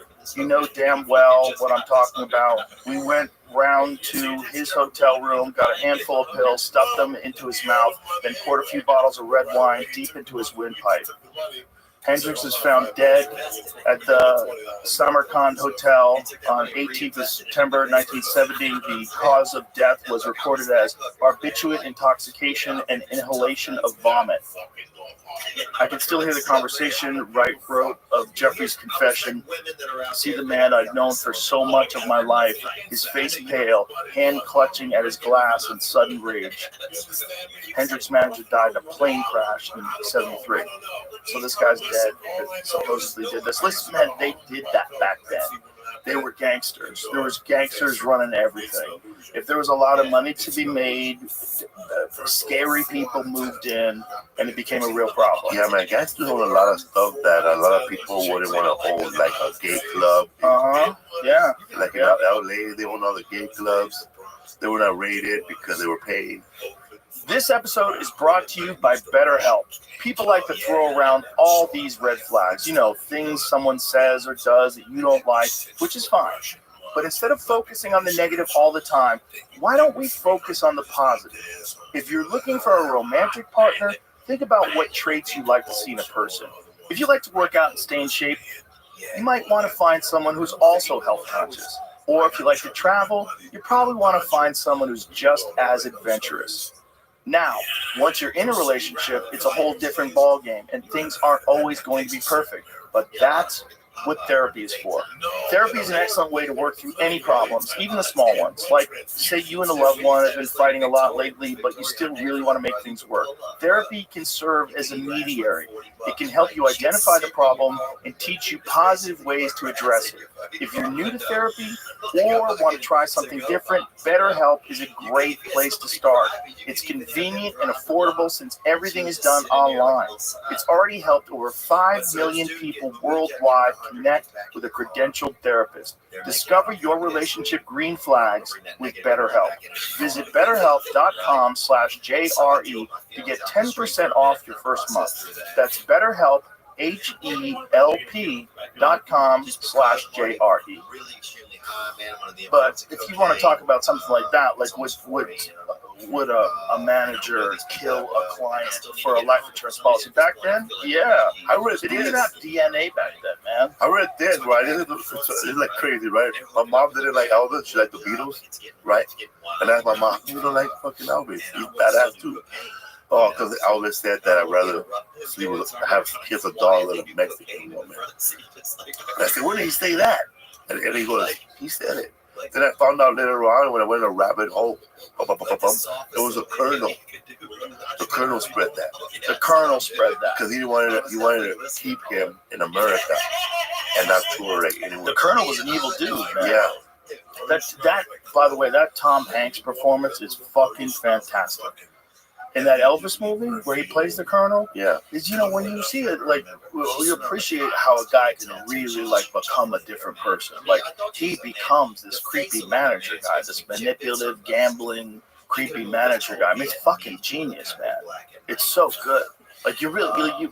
That's what's crazy. Like you forget that's Tom Hanks. You're like, oh, but you really got a sense of the relationship that Elvis had with this dude. Because those guys that get crazy. Look, there's famous, and then there's Elvis famous in the 1960s, and you don't even understand what that means. No one understands what that means. And he was the first one to be like that. Imagine that. I know, man. Imagine walking into a room and just go, you want to kiss? Let me kiss. Just imagine just trying to navigate life as a human being, and you're literally the most desired person to be around a lot. Like you can't walk down the street. People scream and they cheer and they run at you. Women faint, they cry, and there's never been someone like that before. That's what's crazy because this is the first time you've seen a guy on television, and he's on television shaking his hips. And so they go crazy. No one ever done that, huh? No. You never had a pop star on TV shaking his hip, fucking. Yeah, it was too much. Was they cover it up the first time? I think they did something where they were upset at him because they didn't know he was going to do it. I think he was actually going to get fined in some places. Like you weren't allowed to shake your hips like that. Like this is how crazy being Elvis was. Badass. There's this one video or picture of Elvis that I like besides the one you have here. You're arrested. When he's playing outside, an outside event. He's wearing all black. And he's fucking young as hell. And the pompadour looking good, the blue eyes are shining. He's like, bro. And everybody fainting. And there was no Elvis before Elvis. That's what's crazy. So he's like this one guy that becomes way more famous than any entertainer ever. And then he's got an evil manager. And then he's doing pills. And then he's just living in paranoia. And the whole world don't make any sense. Nothing makes any sense. It can't make any sense. You have no peers. You have no one around you that's like you. No one around you that can understand you. And you're being protected by some guy who's like siphoning money from you. You were doing shitload of gigs, right? Like, he'll leave, go do like a 2-hour show, then leave, go do another 2-hour show somewhere else. Well, I think he got into a financial bind, right? Oh. Wasn't that a part of the movie? And then he got that Vegas residency. Bro, the Vegas residency is probably convenient because you don't have to go anywhere. You know where you live, you know where the gig is. Like Carrot Top seems to like it, but I don't think I could do that. But if you're a musician, though, like Elvis, great. Yeah. Oh, yeah. But even like comics can do it. A lot of comics do it. I just don't know about living in Vegas. I lose my mind being in the same place 7 days a week, 14 shows. The people that live outside of Vegas love it, though. If you live like in like Henderson or some of those places, like they're very, very nice places. But you're still connected to this place where people go to get psychotic. Like, there's some weird energy about that. Listen, this is not a knock on Vegas. I love Vegas. Look, I love New York City. Ari fucking loves living in New York City. I can't live in New York City. I can't handle all that. I gotta get the fuck away. Some people love it. Everybody can love everything, but it just seems like that. It's like Vegas is a uniquely crazy place. People go there specifically like, we're gonna go to Vegas. It's like it's in the title of the state means craziness. You went Vegas. Every day, probably like 50,000 people show up. It's every day. And then you got rodeos coming into town and UFC fights coming into town and fucking concerts. Raider fans. It's a fucking wild ass town. I love being there. I just don't know if I could live there. It seems like it's almost a little too crazy. So this is Ed Sullivan Show, 1956. This is the only time. This is the first time his hips show up on the screen. It's 10 minutes into this. Yeah, he was wiggling his dick too much. That's all he was doing, though. That's a lot, Jamie. What do you mean? That's all he was doing. That's offensive. After this aired, they said they wouldn't air him from the waist down anymore. Isn't that crazy? But the opposite. It's barely shown. It's so crazy. Bro, he probably had look, his big old dick keeps slapping at his jacket. That's what it is. Look, if you see that side, back it up a little bit. That's what the problem is, Jamie. Look at that jacket popping up and down from his big old Elvis dick. Look at it. He did a symbol with it. Bro, he's making his jacket pop with his dick. I'm with the censors. I'm with the censors. Of course he had a big dick. He had everything. He had everything. He had voice, talent, beautiful. You think he's gonna have a little dick? Hell no, man. All those gifts? How tall is he? I don't know. He's probably at least 6 feet tall. 1 years old. 21. Kid, man. Wow. How can you manage that? How can you navigate that at 21 years old? It's him. No, man. Bro, it's him and Michael Jackson. These are the two case studies and people that got too famous. Sometimes I wonder, man, like, how would I handle that much success at that early age? Bro, you wouldn't. I know, that's what I'm saying. You wouldn't. You would go crazy, bro. How about you? I'm crazy. I would go crazy. I would have been sitting with a big fucking cold sword. Yeah, dude, I got lucky. My fame ascent was a slow drip. You know, like over time. Oh, bro. It was a slow drip. Mine was like that little mountain guy on The Price is Right. And then stopping along the way. Bunch of haters. Fighting with other comics. Coke here. Yeah. Hanging around at El Compadres too long with Joey Diaz. El Compadres is the spot. 64 years ago today, more than 60 million people watched Elvis Presley perform on the Ed Sullivan Show. 60 million, that's so crazy. But that's how it used to be, man. And that's why losing control of that is so devastating to mainstream media. That was what it was. When I was a kid, there was 3 channels, dude. There was NBC, ABC, and CBS, and that was it. And then all of a sudden there was Fox, and we were crazy. Did you have we got a whole nother channel? local channels too, though, in your neighborhood? Yeah, we definitely did. Especially, everyone has local channels. So you always had like the local NBC network, which You have need like those. Somebody got karate movies. Yeah, we didn't even have cable. Like it didn't exist. We had like you have to realize how nuts the world was when everything you watched on television was just television. That's all you ever saw. Like there's no cable, so you have 4 channels. And you felt so lucky to have that 4th channel. You got The Simpsons, Married with Children came on that channel. Fox changed the whole In Living Color, changed the whole like feeling of what a channel. It's crazy that Fox is now connected to like conservative Republicans according to news. But it's like Fox when we were kids was Married with Children. It was, it was like the Renegade shows. It was The Simpsons. It was, there was a bunch of like fun shows that were on Fox. Shows, man. Living Single. Yeah, but In Living Color to this day, I say is one of. There's 2 of the greatest comedy. Like Saturday Night Live always gets for longevity because it's crazy. They've been around so long. SCTV. But for like pure funny, for me, it's like In Living Color and Chappelle Show. Yeah, and I feel like you don't get Chappelle Show unless you have In Living Color first. I feel like In Living Color broke open the door for chaotic sketches that were like really funny, man, wildly offensive, really fun. I mean, to this day, like there's a lot of shit on In Living Color that if you tried to do like in the height of wokeness, like 3 or 4 years ago, bro, they would fucking call for your censorship. Yes, They would come for you, especially when David Wayans and David and we were doing Men on Film. There's an episode where fucking the camera falls. They gave it 2 snaps. Yep, the camera falls on David Wayans and he becomes heterosexual all of a sudden. And then David and Will touching him. He goes, "Make your telephone away from me, man."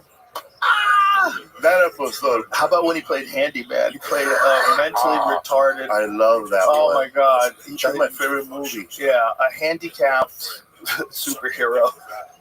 It was. And he made a superhero movie Oh about my god, Handyman. He would fly like this. Yeah. Dude, this show was hilarious, wildly offensive, but so funny. Even Fire Marshal Bill, bro. I was just gonna bring that up. Let me tell you something. The guy's fucking whole face is burned off. Jesus Christ. My daughter's a bird victim, by the way. That's harsh, bro. That's what you would get. Yeah. It's wild that shows like that one, bro. Ahead of his time. Oh, wait. Well, so was that other movie. We were just talking about that. Ace Ventura. Yeah. Yes. When you find out that she's a trans person and the dick comes out and everybody starts throwing up.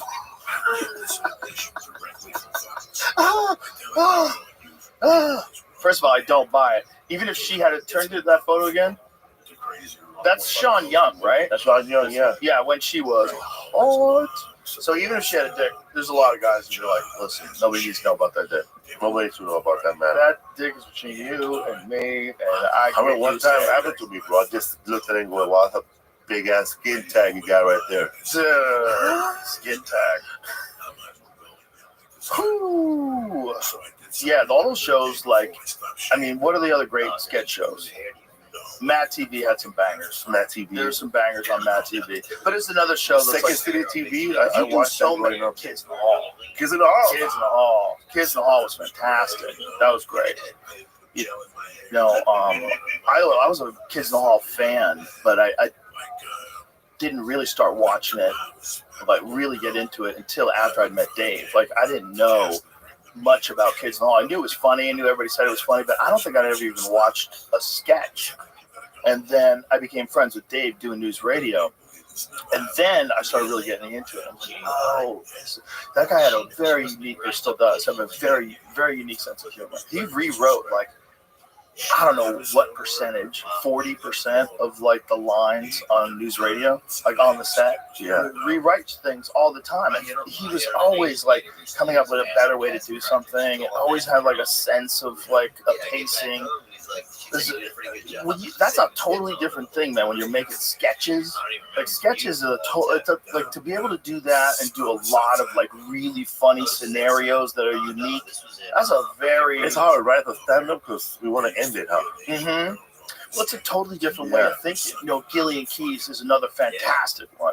That to this day, like the problem with that show is like it's got this amazing core fan base, but it doesn't. It's way funnier than the amount of people that have seen it. It's way funnier, which is crazy because Shane Gillis is one of the biggest comics in the world. Yes, and he's one of the biggest comics on earth. Like he's selling out arenas everywhere. Yes, but yet people don't realize how good Gillian Keys is. It's like there's the one where they do the OnlyFans dad. It's one of the hardest I've ever laughed in my fucking life. It's so funny. It's so funny and so crazy. And because no one's telling them what to do, they're just doing what's funny. And that's what got fucked up. There were so many fucking nannies around everybody, telling everybody what you can and can't say, and so many subjects you can and can't cover. Like, you gotta stay out of the way. Just like the managers in the early days. Yeah, telling you, be clean. You need braids. Yeah. You know, braids, bro, with beads, and you talk about the beads when you're on stage. Like, what? You wear a suit. Shut the fuck up. Get out of here. I remember one time, bro, they told me to wear a suit, and I wear it, and I saw Joe Deere wearing a suit, and I said, bro, we look ridiculous, huh? Joe Deere, he was wearing a beanie. I remember I called him the Coca-Cola bear he got now. Suits are a weird move, but they're sometimes fun. I've worn suits on stage before. It makes you feel different. It does. It Do you really feel does. like you're gonna like change your posture, or no? You just feel like you're more of a motherfucking professional. Bitch, look at this. And a well-tailored suit is what you really want. The kind like modern suits, you can move in them. Like they have like stretch to them, which is different than When I was a kid, I thought of suits. I thought of like your handcuffs. Like you can't move good. Yeah. Like you can't kick someone with fucking suit pants on. You know, you can't move well. No, look, I always see Johnny Carson in his suits. Yeah. Those suits look tight as hell. Well, it's just the fabric sucked back then. Especially if you're a bigger person, if you lift weights or something like that, if you have muscles, everything's gonna be constricted and tight and all fucked up. It's not gonna fit good. So suits now, if you get a good one, like I got mine made by Dave mid-August. They do them for the UFC, and I've had them make a bunch of suits for me. They're amazing. And they do it to your actual shape. So everything fits perfect. I mean, I don't want to tell the other guys, but you're announcing. You're a big muscle guy, but it doesn't look like you're coming out of that suit when you wear it. Look real good on you. Yeah, it's because they make it to your shape. So it's real Fox man. They're about to just come out and they look like fucking orangutans, bro. They look like Mr. Hyde. Well, you know, a lot of those dudes are bigger than me anyway. That's Bigger it than me, too. There's a certain size that you get. Like if you put The Rock in a suit, it still looks ridiculous. It's like, what the fuck are you made out of, dude? First time I met him backstage at the UFC, and he had cowboy boots on, right? So it doesn't even seem Cowboy like boots? Yeah, he don't even seem like a real person. Like when you meet him in real life, like what the fuck are you? He's like a superhero. Yeah. Like you're seeing like a real live superhero. And a super nice guy, man. He came and worked out with us. We all worked out. Tony Hinchcliffe, Derek, Hassan. We all fucking lifted weights together, hung out, got in the sauna. Shane Gillis. We were all just chilling with The Rock, working out with him. Like no cameras, no nothing. I was like, we don't have to go post this. Let's just have some fun. It's like, fuck yeah. He was cool as shit. Cool as shit, man. Wow, that's amazing, man. It was fun. I enjoyed talking to him. He's a good guy. I was in the airport at the Delta, and I saw Jason Momoa. Oh, he's another one. And I said, a little too handsome for me. I just said, what's up? No, I don't know how to meet people. I went to weird people. I was like, Jason. I said, Jason. What's up? And then I didn't know that we were sitting almost close together on the airplane. Then he saw me again, bro. Then I said, what's up? Then I felt like I creeped him out again, man. And then my wife was recording him, bro, recording him. But I was on my phone. He thought I was recording him, but I met him in a Whole Foods parking lot.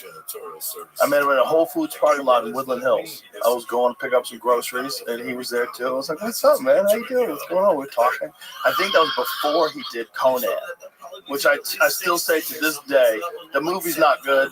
Like the Conan movie, it's kind of falls apart. But the way it looked was amazing. And he played Conan, and he's the perfect Conan. Like that's what Conan would have looked like.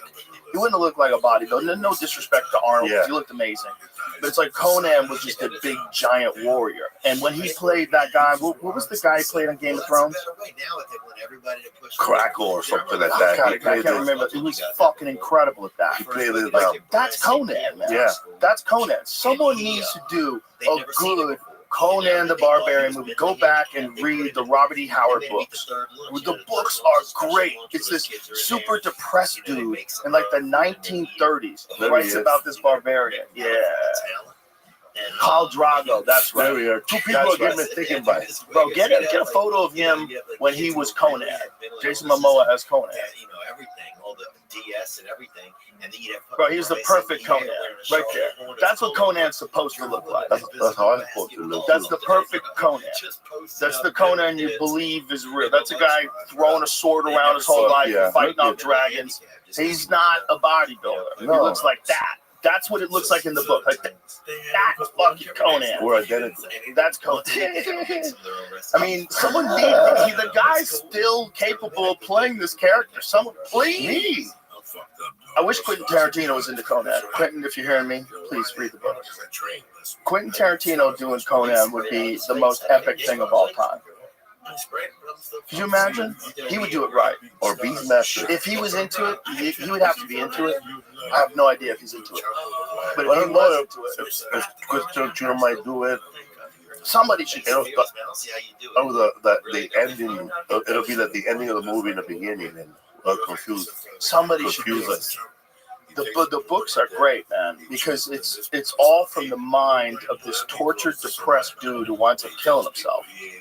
It'll be the first time that you'll see a Conan movie with everybody saying the N-word over and over. I don't think they had that word back then. I think if you want to do it right, they'll make one up. I think if they really wanted to do it right, they should probably do it the way like Mel Gibson did Apocalypto. That was a badass fucking movie, bro. You felt that movie. Right, but you know what I'm saying? Like hearing the people say it, and the same thing he did with The Passion of the Christ. They spoke in the language. And it was all subtitles. Like they spoke in the language, so you were transmitted exactly how these people were saying. You felt like it was real. Like Apocalypto, you felt like it was real. Like there was no English in that movie. That is a blockbuster movie. That is a wild action adventure movie. That one was hardcore, man. Passion of the Christ. Yes. There's something about being sucked into hearing the actual language of the people that would be doing this. It's so much better than because like whenever they do like Game of Thrones, Phones or something like that in another country.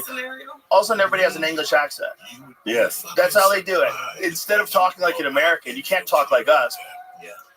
Because that would just throw people off. So you have to have some sort of a proper way like of the speaking. Exorcist, man. Like if the Exorcist, the devil, would have had like an Irish accent, it would have been a totally different movie. But the Latin accent, the whatever language, Latin language, Right. Yeah. Fuck, yeah, Exactly. you're like, you don't even know what the language is, but you're fucking scared. Right, it has to be exotic. You can't have the devil going, "Hey, you fucking piece of shit, I'm gonna fuck your eyeballs." You better get out of my garage. Yeah, you can't have the devil talking like Jerry Seinfeld. I speak in absolutes. Yeah, you can't have the devil with a whiny voice. Or a Boston accent, That was the scariest thing about Mike Tyson. He had this voice, this little voice that was so easy to make fun of, and he fucking murdered everybody. He was like, it was almost like he was begging you to make fun of his voice. Dangerous dude. Yeah, it was almost like he was like begging you. You're like you, bro. You're like one of those guys. You're like to someone that doesn't know you personally. You're like, try me. No, I'm not like that at all, though. If I didn't know you and I saw you walking on the street and you're not Joe Rogan, I'd be like, okay, man, this guy's good fight. He's healthy. Stay away from him. I'm friendly. That's what we all need, my friend. You need friends. But you've been friendly since day one, though. I was talking to the driver, Rebel, about when you gave me that solo pipe. And then he said he started using it because of butane. Yeah. And I remember I was telling you that the reason it's called solo pipe because you're supposed to use it by yourself. But I remember I told everybody you gave it to me, and everybody wanted to hit it. And by the time I got it back, it was fucking hot. Yeah. I remember those things. I try to stay, like, I think if you're smoking a cigar, like, butane is the way to go. You know, you burn the end of it, but you don't want to, like, keep doing it. You want to, I feel like a certain amount of this is a chemical, no matter what. Like, that's a chemical. You only want so much of that. You really should probably have matches if you're gonna smoke a cigar. You should really probably have matches. And I think if you're like a super cigar nerd, they do it even further. They take cedar and they light cedar strips and they use that to light their cigar. Those are super nerds. Cedar strips? What is that? Strips, dog. Pieces of wood. They light little strips of wood and they light from pure wood. Then they light their cigar. There's super nerds when it comes to cigars. Like they get into. Oh, that's what that guy said. Guys from New York, give me some ember. Give me some ember. Ember. Oh, that ember. What is ember? Fire. Oh. Yeah. Oh shit. Yeah. So these guys, they take little cedar strips and they light them on fire and they light their cigar from the cedar strips. So this way you're not getting any of the butane fumes. I don't even know how much you would get. I don't, you know. Get butter later? Yeah, sure.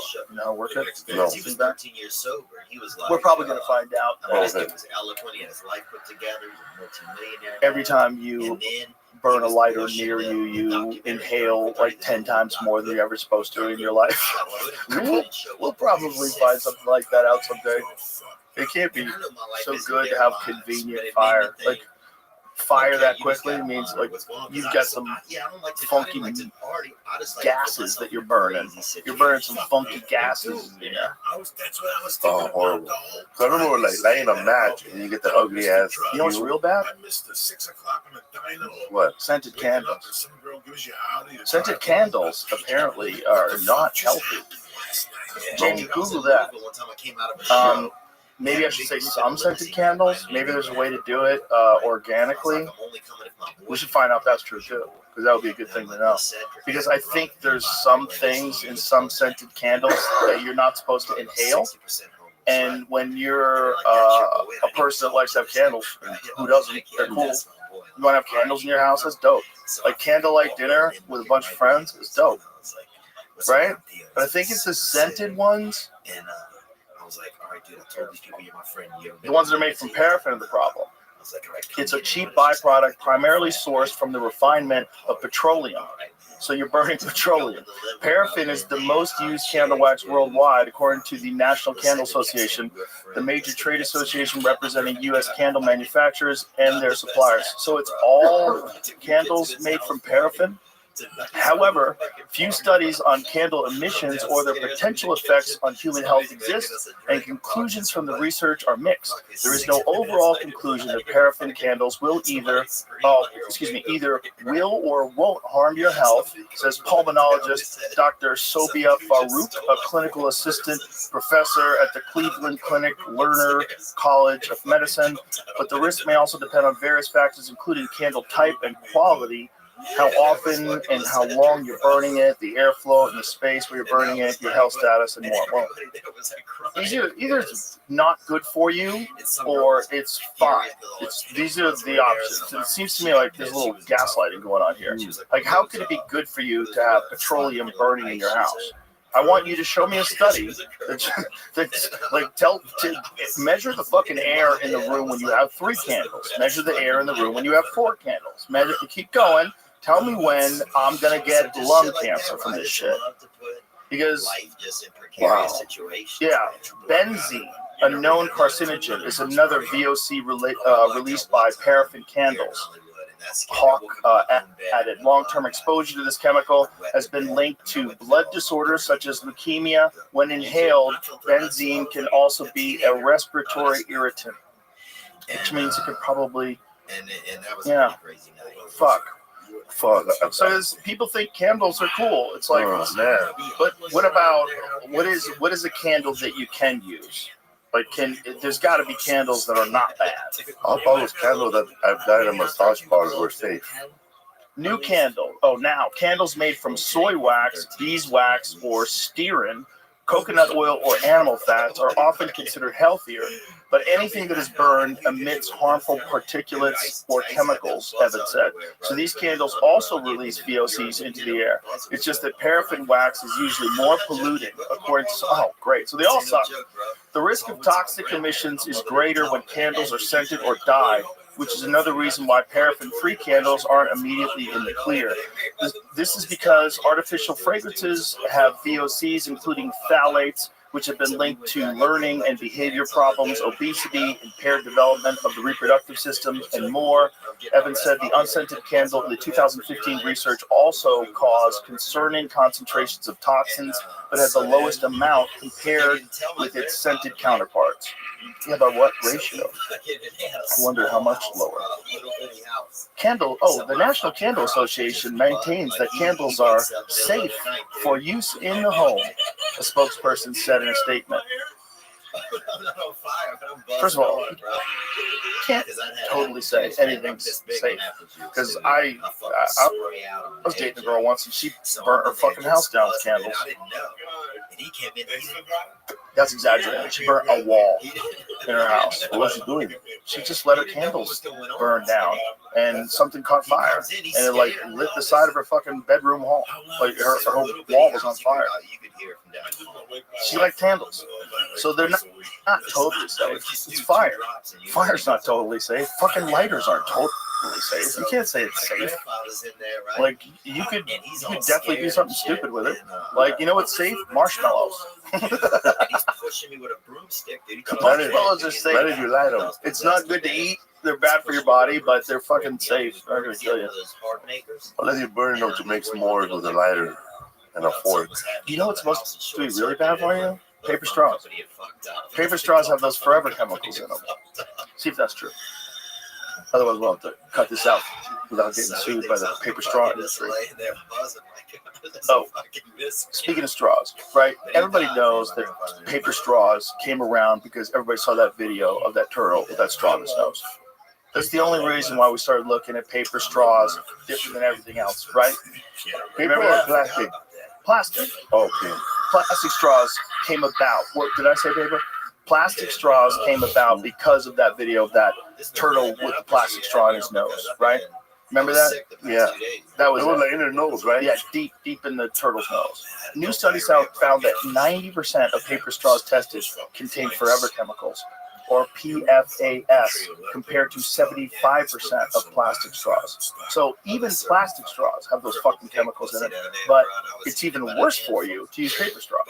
Paper straws assessed by researchers at University of Antwerp, Belgium, were found to contain more forever chemicals per polyfluoroalkyl. How do you say that? Give it a shot, Felipe. Polyfluoroalkyl. Yeah, substances or PFASs than plastic, but all of them are bad for you. What it's basically saying is that even straws, 75% of plastic straws have tested that they contain forever chemicals. That's not good. So all of it's bad. We should probably abandon the idea of straws. I like McDonald's straws, the big fat one. So you don't want a metal straw and a Stanley and then fall on your face. Okay, because people have done that. Idiots. Well, listen, I've fallen before. But I've fallen before. I'm With an a idiot. straw? No, I haven't, but I would imagine, just because you fall with a straw doesn't mean you're an idiot. But people got to be aware that that's basically a metal shank that's going to go right through your face if you trip. You got to carry that thing if you're like clumsy, like as if you're carrying a knife. Like move it away from your body. Don't catch your body with it if you fall down and stab yourself. I know, man. You wouldn't let your baby hold that. Why you holding? Yeah. Why are you holding that? You're not ready for that yet. Yeah, ready. Well, especially if you're clumsy. Clumsy people should really know they're clumsy and be super careful with what they're carrying. Are you clumsy? Yeah, man. Don't carry a rake. I was outside over there going. I was holding that baseball, and I'm thinking, I'm holding that baseball, and I'm looking at the werewolf. I'm thinking, looking at my wife. I bet you I could throw a knuckleball and make it right in the fucking werewolf's mouth. She goes, you done fuck something up, sit down. Yeah, don't fuck up my werewolf, bro. That's one of my prized possessions. And even if you could hit it, what does that prove? Don't want to break the werewolf's teeth. What are you trying to prove, Felipe? That's just to throw a knuckleball. Were you a good baseball player? Hell no. No? So you had a good knuckleball? Or no? No, I was good at playing street ball with a tennis ball, and I had a good jump on a tennis ball. And we would throw it like a regular fastball, like to make that shit. Yeah, that was good. Dude, we used to play stickball on the street. That was fun. We were kids. I don't get that game. We competed the other day to learn how to play because they're having like a stickball tournament in New York last week when I was there. Yeah, that's the video I saw. They were having a tournament. All the veterans that used to play stickball in New York showed up to play. Yes, bro. But I never knew the game because in LA we play over the line. That's a good way to get a staph infection. Look at that. Sliding on concrete. Good way. They're getting pumped. That looks like a guy who plays really good stickball. Yeah, it's a city thing. A room thing, right? When I lived in Jamaica Plain, a little place outside of Boston, we played that. We used to play stickball on the street. People get mad at you, they hit their car with a tennis ball. It was stupid, but kids are just always looking for something to do back then. Now they're all online. I used to play crazy games growing up, bro. That I'm pretty sure kids don't play that anymore. I used to play this game called Huevos, which is called eggs. We used to put like a bunch of holes on the floor with your name on it, and then somebody would throw a tennis ball, and whoever the ball lands in that hole, that person has to grab that ball and fuck somebody up in the back before they make it to the wall. And that person you hit has to grab that ball and then hit people on the way back before they get to the other side of the wall. And if you miss everybody, you get an egg on your little hole. And once you get 4 of them, we all take turns fucking you up with a tennis ball when you just stand there. Jesus Christ. Yeah, there was no cable back then. And we didn't want to join gangs. I think you did. And we didn't want to read. You guys had a softcore gang. We didn't have no Boy Scouts. That's a crazy way to make friends. And you ever play suicide though? I don't remember. How's it go? It's a handball court, a wall, and you throw a ball. And there's 5 kids. And you catch it. But if you miss it, everybody starts fucking you up. No, never play. You make it to the wall.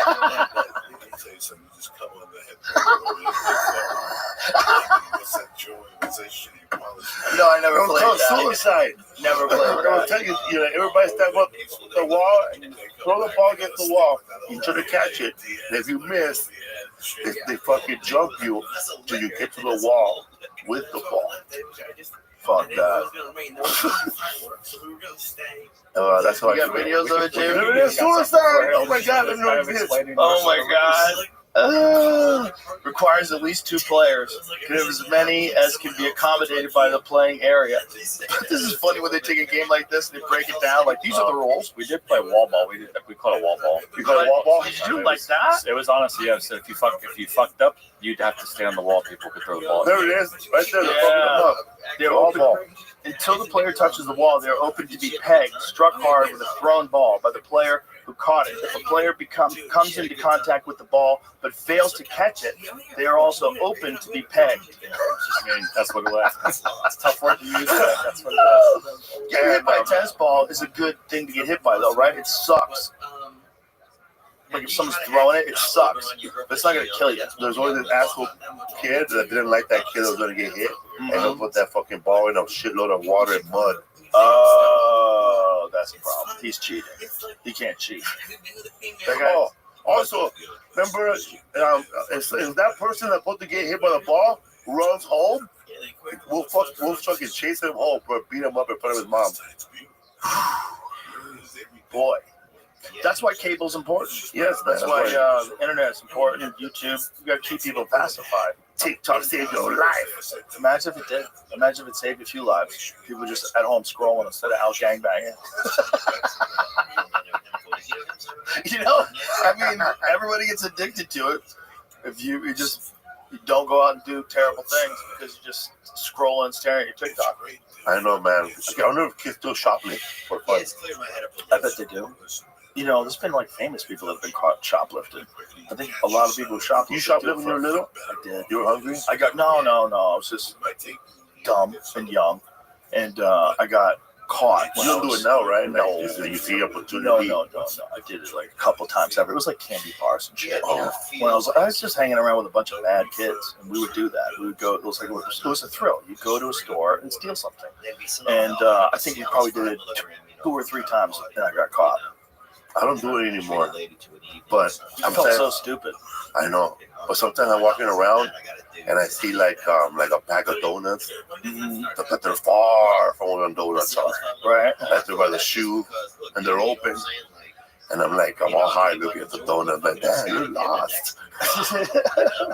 Joey Diaz used to swipe lighters from 7-Eleven just to stay sharp.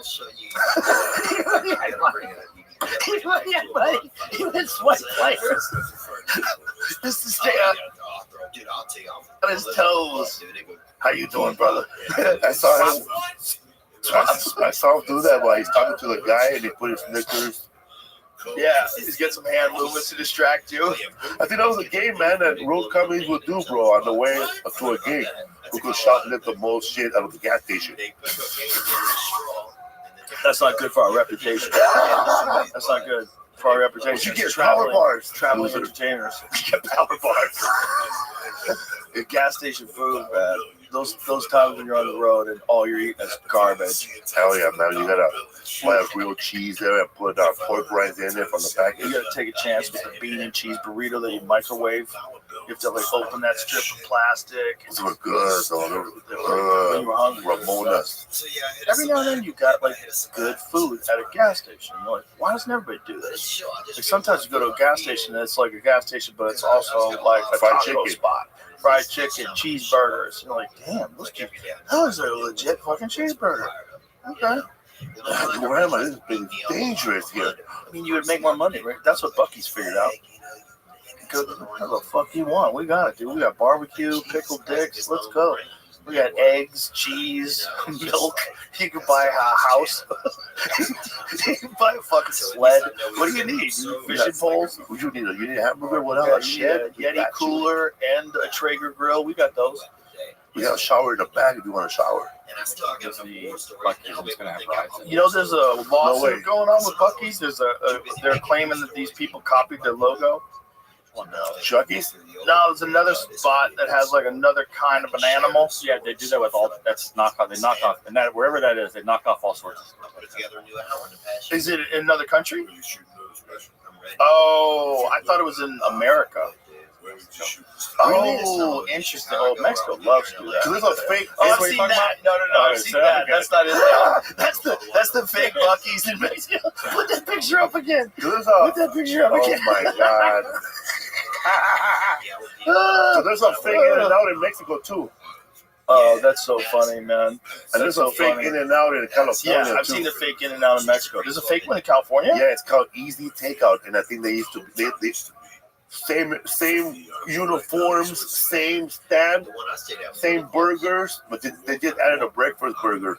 It's called Easy Takeout in West Covina. Wow! So Yeah, they copied the logo. It's just very similar here. Lucky's. Oh, This is what the lawsuit's about. Same city, Temple, Mexico. Oh, yeah, they even got a little gap in between it. Lucky's knockout. Lucky's spotted. He's lucky to have 2 teeth. But that's the one in Mexico, right, Jamie? They both. They're both. I don't think this other one is in Mexico. I might be wrong. A month ago, Bucky's taking legal action against Mexican competition. Shut up. That's that came up. Oh, okay. But what was that animal? That was like the Bucky's is a beaver, right? So what was that other animal? What was the Lucky? Who's Lucky? Is Lucky a rabbit? Like, where's Lucky? Okay. Oh my gosh. No, Yeah, we have a Papador though, Let me right? see. Where's Lucky's? What a bunch of dumbasses. Oh my god, it is a beaver. What is it? You're wearing a suit. Oh, he's a raccoon. Oh, it's a raccoon. Oh, okay. No, you can't do that. He's a mask, man. He's a bandito. Why can't you do that, though? Why can't you have Harry's? Or how about George's and have Curious George? They could, put together, a little franchise. Curious George. Everybody loves Curious George. Would that be okay? Like if they have George's? Or would they get sued? Or Enriquez. There is a different lawsuit. Superfuels trademark infringement. Because you imagine if, like, the owners, whoever owns this is a little stuff. Whoa! I see that's it. That's the one I saw. Super Fuels. So they're saying it's because it's got a smiling animal. And the red hat. See, I don't know. I'm not on board with that one. I'm not on board with that one. I can't think that you could own the idea of having any kind of cute animal as a part of your logo. That seems kind of ridiculous. I don't understand copyright law, but doesn't that seem like a little ridiculous to you? Yeah. Like, what if it's a cat and you make it kitties, and you have a cute little cat? Are you telling me that I can't make a business called Kitties? That depends where you're doing business at and how much of a copyright you have. Kind of like, is it nationwide? Do you have an international copyright, which is really tough? Right, but is that a copyright infringement if you have kitties? It depends on what. If You you're not know doing what I'm the same saying? Like, business, imagine someone has a copyright to the ability. I don't understand any of this stuff, so clearly I'm talking out of my ass. But imagine if somebody has a copyright to just owning the ability to use a cartoon character in your logo. That seems completely insane, doesn't it? Yeah. But what's his name? This is Comedy Club and Tommy T's. He used to have the Laurel Hardy, the what you call it, the Laurel Hardy logos. Laurel Hardy. Yeah, it was and for his comedy club, and he got sued by Bozo the Clown. He owned the Bozo owned Laurel and Hardy. Yeah, the cartoon, anything that you put cartoon on it with Laurel Hardy's face. Imagine going back, watching Laurel Hardy. Imagine showing somebody that had no idea about American culture at all. Yes. Going back and you show them Laurel Hardy, and then right after you show them Chappelle's show when Dave plays the blind white supremacist. Yes. Black. Yeah, that guy. But imagine seeing like what this is what comedy started out as, and this is comedy later. That is a wild ride. Yes, man. That's a wild ride. The ride from like Abbott and Costello. Yes. Who's on first? Who's on for Eddie Cantor, bro? Who's Eddie Cantor? Eddie Cantor was the first comedian to do radio. And he was because I have a history for Fools podcast, so I learned about the history of stand-up comedy. Plus, I watched the documentary, but he was one of the first guys. But he was very clean, bro. He sang, and can we hear some of this? He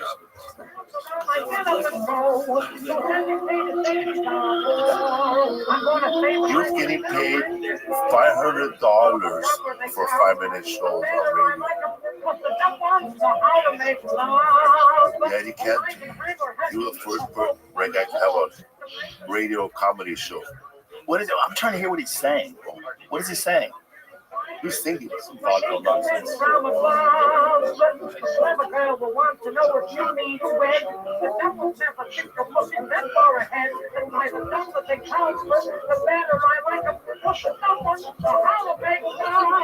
dumb ones know how to make love. Yeah. Jesus Christ. The dumb ones know how to make love. That sounds like something Theo would say on stage. And I like him dumb. He'll be on the radio, bro, talking, and then he'll pinch the chicks in their butts. Oh, God. Yeah, and then, like, they wouldn't say nothing. They'd find a woman say something, Mr. Cantor. And he had to fire her. Well, you gotta remember, like, people back then were basically barbarians. Yeah. 1920s people? Bro, back then it was World War I, bro. Back then, for a stand-up comedian, like, when I found out, imagine you do a gig, $200 back then, right? And the promoter says, no, I'm not gonna, the gangsters, I'm not gonna pay you unless you don't get paid. And then he'll call a cop. He has a couple of 3 vagrants walking around downtown, and then you're 3 comedians walking around town with no hotel, no pay, and they're gonna pick you up for being a hobo now. Yeah, you could get stiffed for sure. That was back then. So yeah, it was a hard time. Imagine from then to now. Well, I think there's probably still a lot of shit gigs like that out there for a lot of guys that are coming up. But it's just now there's more real gigs. Yeah, better gigs. Well, it's comedy's more accessible, you know, because of YouTube and everything. Comedy's just it's everywhere. You know, like your special. Oh, tell everybody. Oh, I have a special right now. What a segue. Yeah, I have a special right now on Netflix, Raging Fool. We shot it at the Crest Theater in Sacramento, 2 shows. My wife directed it and executive produced. She executive produced all my specials. But we shot it with our own money, and we paid everybody, and then we sold it to Netflix. We made like a 2-year deal. Oh, that's awesome. So we own So you it. look great. I love the tracksuit. Yes, because I'm Raging Bull, Raging Fool. Raging Bull. I love the tracksuit. It's dope. Because I was watching that movie Raging Bull, and I was thinking that when Jake LaMotta had nothing left to do in his life, he had nothing how to make money. Right. He said, "You know what? I'm gonna be a comedian." So, and I thought, like, wow, he had nothing else to do in his life, so he figured, I'm gonna do stand-up comedy. Because that was the last thing in it for us. It's like the first thing. Well, that happens with actors sometimes too. When their careers kind of dwindle, they start doing stand-up. That happens. And yeah, like when you saw the movie, right, Raging Bull, when he's doing stand-up, and he's at a bar called Jimmy's Corner Bar, and that bar's still there. You know, Stanhope was friends with him. Really? Yeah, because that guy lived down in Arizona where Stanhope lived. Oh, that's cool, man. Yeah, he's like got photos of him hanging out over his house and shit. Yeah. Jake LaMotta was Stanhope's boy. And that's a real story, man. Jake LaMotta was a character. Yeah. That was a wild fella. A wild, crazy fella. And goddamn, Robert De Niro nailed it, huh? I mean, nailed. Like, he looked like an animal when he was Jake LaMotta, like the younger Jake LaMotta. Did you fuck my wife? Oh, Jesus Christ. He was so scary. He was so scary because he was just out of his fucking mind and so dangerous. And it was based on a real guy. The movie is real close to how that guy was, Jake LaMotta, when he was in his prime. He's a fucking monster, man. I like when he looked at his hands, and then he goes, he don't like his hands because they're not big, I guess. He goes, I can never be a heavyweight. Yeah. Yeah. Isn't that crazy? Crazy. That's crazy. That's a different kind of human, man. And back then, there was a lot of people like that. This is, you got to go back, put your mind into what it must have been like to be Jake LaMotta growing up and like what. So what year was Jake in his prime? Well, what year did he fight Sugar Ray Robinson? Let's ask that. Jake LaMotta versus Sugar Ray Robinson. 62, 59, 42. Whoa! 42. Okay. Madison Square Garden, 1942. So you gotta imagine. Wow. You gotta just put your mind into the type of people that lived back then. I mean, like cars were new, sewage was new. Like people had been coming over in boats. Criminals were everywhere. Crime was everywhere. Organized crime was the rule of the law in all the Italian communities, the Irish communities. You know, that was the thing. 42. Wow. Yeah, this was just the United States. It's like, you ever watch that movie, Gangs of New York? Yes. Fucking great movie, right? That's a fucking great movie, and probably pretty accurate. Yes. Like roughly pretty accurate the way life was back then. Some of those gangsters that were in that movie were actually real people. I believe it. Like that woman in that movie, I think he's talked about it. The one they used to collect ears and put them in a jar. Yeah. Yeah. She was an actual real person. She had a bar where people would just have a jar full of pickled ears and noses from previous fights. Oh my God. And they'll have fights in the back with a mongoose fighting a dog. Oh my God. Gangs of New York, man. That movie. So, because we don't think of New York that way. You think of New York as like New York City. Well, it was kind of dangerous in the 70s. And then, you know, Giuliani cleaned it up. And then, you know, it's pretty commercialized in a lot of ways, but still a beautiful city. But New York, during the time of that, whenever that film was supposed to represent, was a wild, crazy, almost like Wild West type place. Like we think of those kind of scenes when you think of a Wild West movie, right? Right? You think, the good, bad, and the ugly. Yeah, you think of people getting stabbed and shot, but that was happening over there too. It's not like it never happened on the East Coast and they only did it on the West Coast. On people. It was happening in the whole country. And they had just gotten. I mean, these people had just gotten done with a fucking civil war, right? Yeah. Because back then, you got to think 1940. You go to like the 1860s to the 1940s. That's not that much time. No. That's pretty quick. That's 80 years. 80 years. A lot of those fuckers are still alive.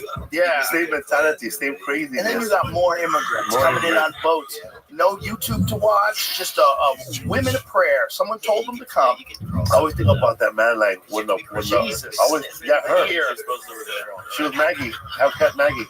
Jesus. I think about when the Irish are coming in at the same time when that movie's happening, and they tell them, "You want a free meal? You want to fight for your country?" And they give them a uniform, and their families go off to New York, and they go off to fight the South. Jesus Christ! Just imagine coming out of the boat and someone just hands you a gun and a piece of bread, and you go fight. I'm excited about that for America. And I think about that, like, why some hardcore people right there, man. You want, yeah, hardcore people. And different times, man. Desperate. Yeah, and then people look older than they do now. Oh, yeah, they'll go quick. Yeah, like you look at a person's photo, and you go, how old is that kid? He looks like 70. Oh, that's a 25-year-old kid working in the coal mine. Yeah. Working in coal mines, those people all got sick. They all got fucked up. I mean, that's environmental pollution that you're signing up for. Like, you're going to go breathe coal dust no matter what. Yeah, everyone gets, they all get horrible fucking, what is that, black lung? Black lung. That's terrifying.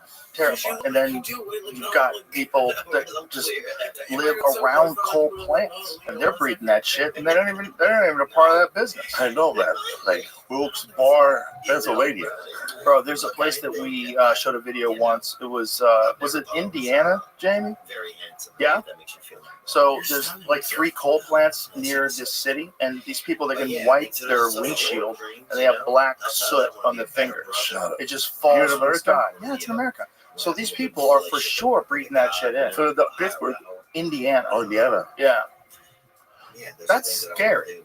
That's scary, and that's a fraction of what's going on in China, bro. Oh yeah, because when I was in Seattle, and I was waiting for the car to pass. I was going to my show, and I saw it was like a 2-mile train, and it was all coal, real black coal coming from Minnesota. And I asked the cop what's standing there. I go, I didn't know we still mine coal. And he goes, well, we don't use it, but it's all going to China. Yeah, like it was like a mile, bro, of coal, and it had no cover on it, and it was just falling up. They said that I don't know how much coal flies. I don't know shit about coal, but no, but the guy told me there was a mile train of coal coming from Minnesota on that one line, and there was a boat. I can see the boat where it was going. Wow. And it's all going to China. Yeah. Yeah, they're full steam ahead with coal. Hey, someone should check to see if maybe they know something we don't. I know, man. What are they producing all that coal? They're doing a lot. I mean, they produce so many of the things that we need, which is one of the craziest things we all found out when everything got locked down. Is you couldn't get anything because so much of what you wanted was made in China. Like, oh my God, or made in Russia, or made in anywhere where they had to come in on a ship. You know, like that became a real fucking problem. I thought it was made in Akron, Ohio. Yeah, they hardly make shit here. In comparison to what we consume way more, probably, I would guess, than any country of a similar size. And yo, dog, still rocking the Samsung. I love it. I love when a comic holds out and doesn't go iPhone. Oh no, man! I like the bigger phone. It has a little pen. You like the pen? You're one of those guys. Which one is that?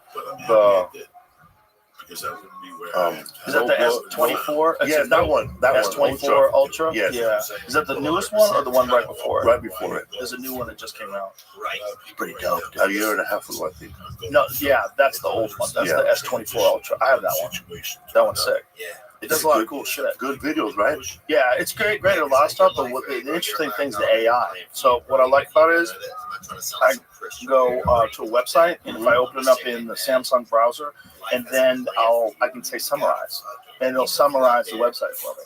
Oh, I didn't know that. Yeah, so if there's something that's taking forever for you to get to the point because you want me to keep scrolling and scrolling while you show ads all over the place, that's a trap. So it'll just tell you, oh, there's an asteroid that might hit Earth within the next, fucking 60 years.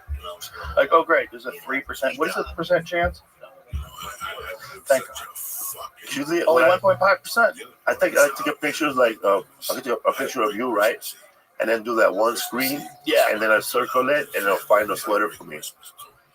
Yeah, that's cool. Yeah. That's really cool. That's I think that's available on all phones now. I think the new iPhone update has that as well, where you can Google search a thing and it'll show you where to buy it. That's what my wife only wanted. She wanted like to have it where you watch television and you pause it with your finger and make a circle, and then it just ships to your house. You know when people are going to be fed up with that thing? When, first of all, you can only buy so much shit. But second of all, like what happens?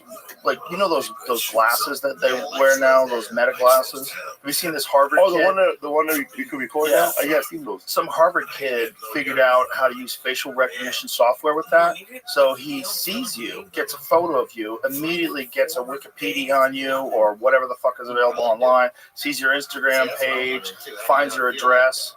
And it was wild. You're like, wait, hit the brakes. Sound like the T-1000 Terminator. Yeah, it's like, hit the brakes. But I don't think they can. Was there a movie like that? Yeah, there's been a bunch of movies. The one with Roddy Piper was like that, wasn't it? They Live. They Live. Glasses. Yes. Right. That was Aliens. I think about that when sometimes you have a guest, they go, wait a minute, he's talking about those glasses from Roddy Piper. Similar. I think the Roddy Piper glasses, you put them on, you could see what everybody really looked like. You could see through the whatever energy field they were projecting. Yeah. It was these alien creatures that would pretend to be people. And there's a lot of people that believe that now. I'm less inclined to believe that, but I'm open. I wouldn't want to get tricked. I mean, if there really are people that are actually aliens that are amongst us that look like people and behave like people. This is the guy who figured it out. Yes. Try to say his name. Felipe, hit me with it. I agree. Yeah. What's the first one? Right there. Try that. Oh, it's Daddy works. It's Anfu Nguyen. I think Kayan or Duffalo. I don't think they say Nguyen. I think they say Gwen. Right? There's been a few fighters in the UFC, Vietnamese fighters, that have that same spelling, and I think they say it as. Can you find out how they say it? So it's Anfu Nguyen. Okay, I can see it. Little Dutch there. And Kane Artifio. So they figured out how to do this. Making up names now. No, it's his real name. Anybody can do it. My name is. Whoa! Can you scroll so we can explain how it's possible to do it today? How to remove your information? Oh, jeez. So just showing how to remove your face from face or search engines, which you're not going to be able to do eventually.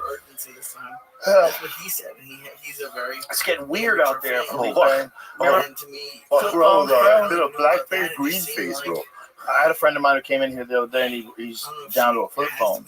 And his flip phone was interesting because it has Android on it.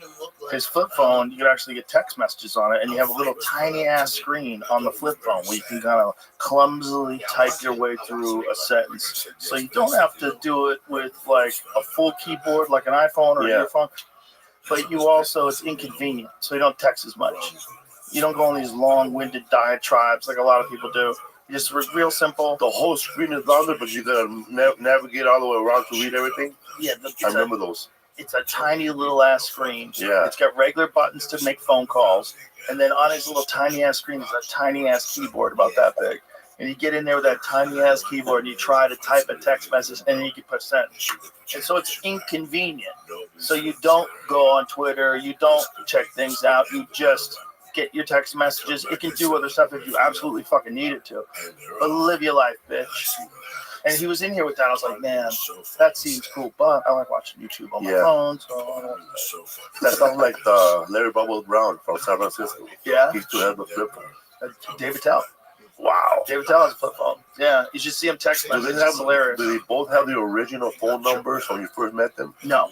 They've all changed numbers. You have to change every now and then. It's, you gotta purge. Gotta keep moving. I still have my same phone number for the last 20 years. Damn. One of those dudes. Hold on. Yeah. Yeah. Sometimes that's good, but it gets annoying sometimes. It's all in, you gotta manage. You change your phone number a lot? Nice people. You gotta manage your time. Yeah. Like the thing is about a guy like you is like you're headlining, you're on the road, dudes want to open up for you, you get the Netflix special, they want to hang out with you. It's like you gotta manage your time because you can't give your time away to everybody. Like there's a certain amount of time you need for yourself. If you don't have that time you need for yourself, you go off the rails. Yeah. You gotta take time to recenter all the time.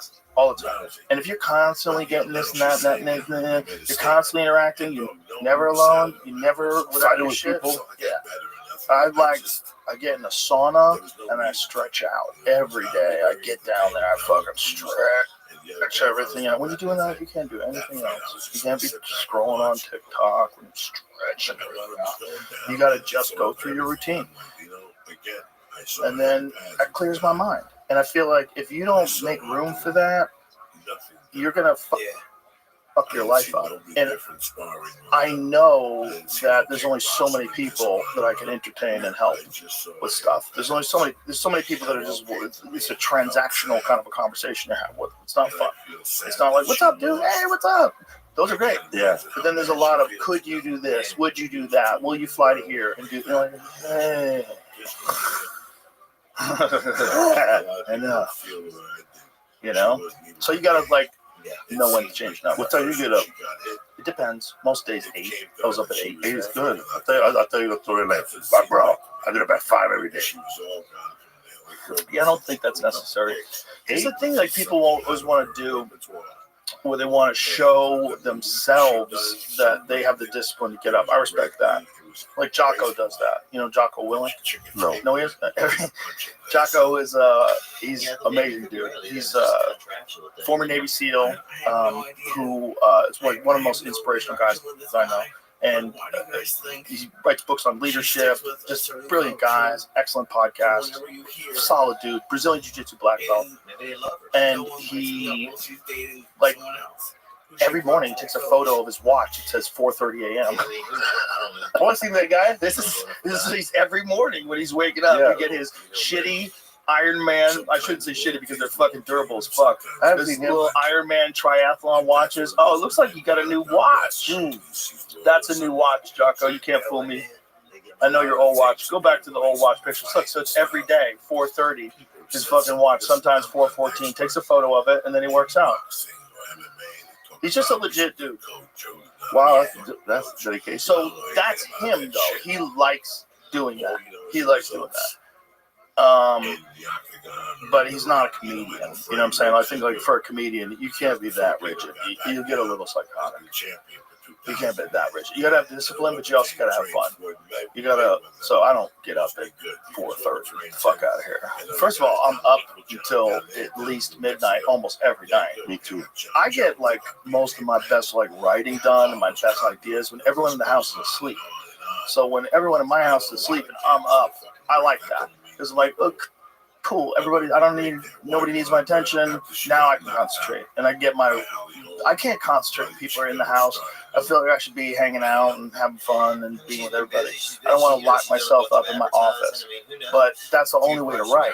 But for me, it's like late at night is where it's at. Because everybody's asleep and the world feels creepy.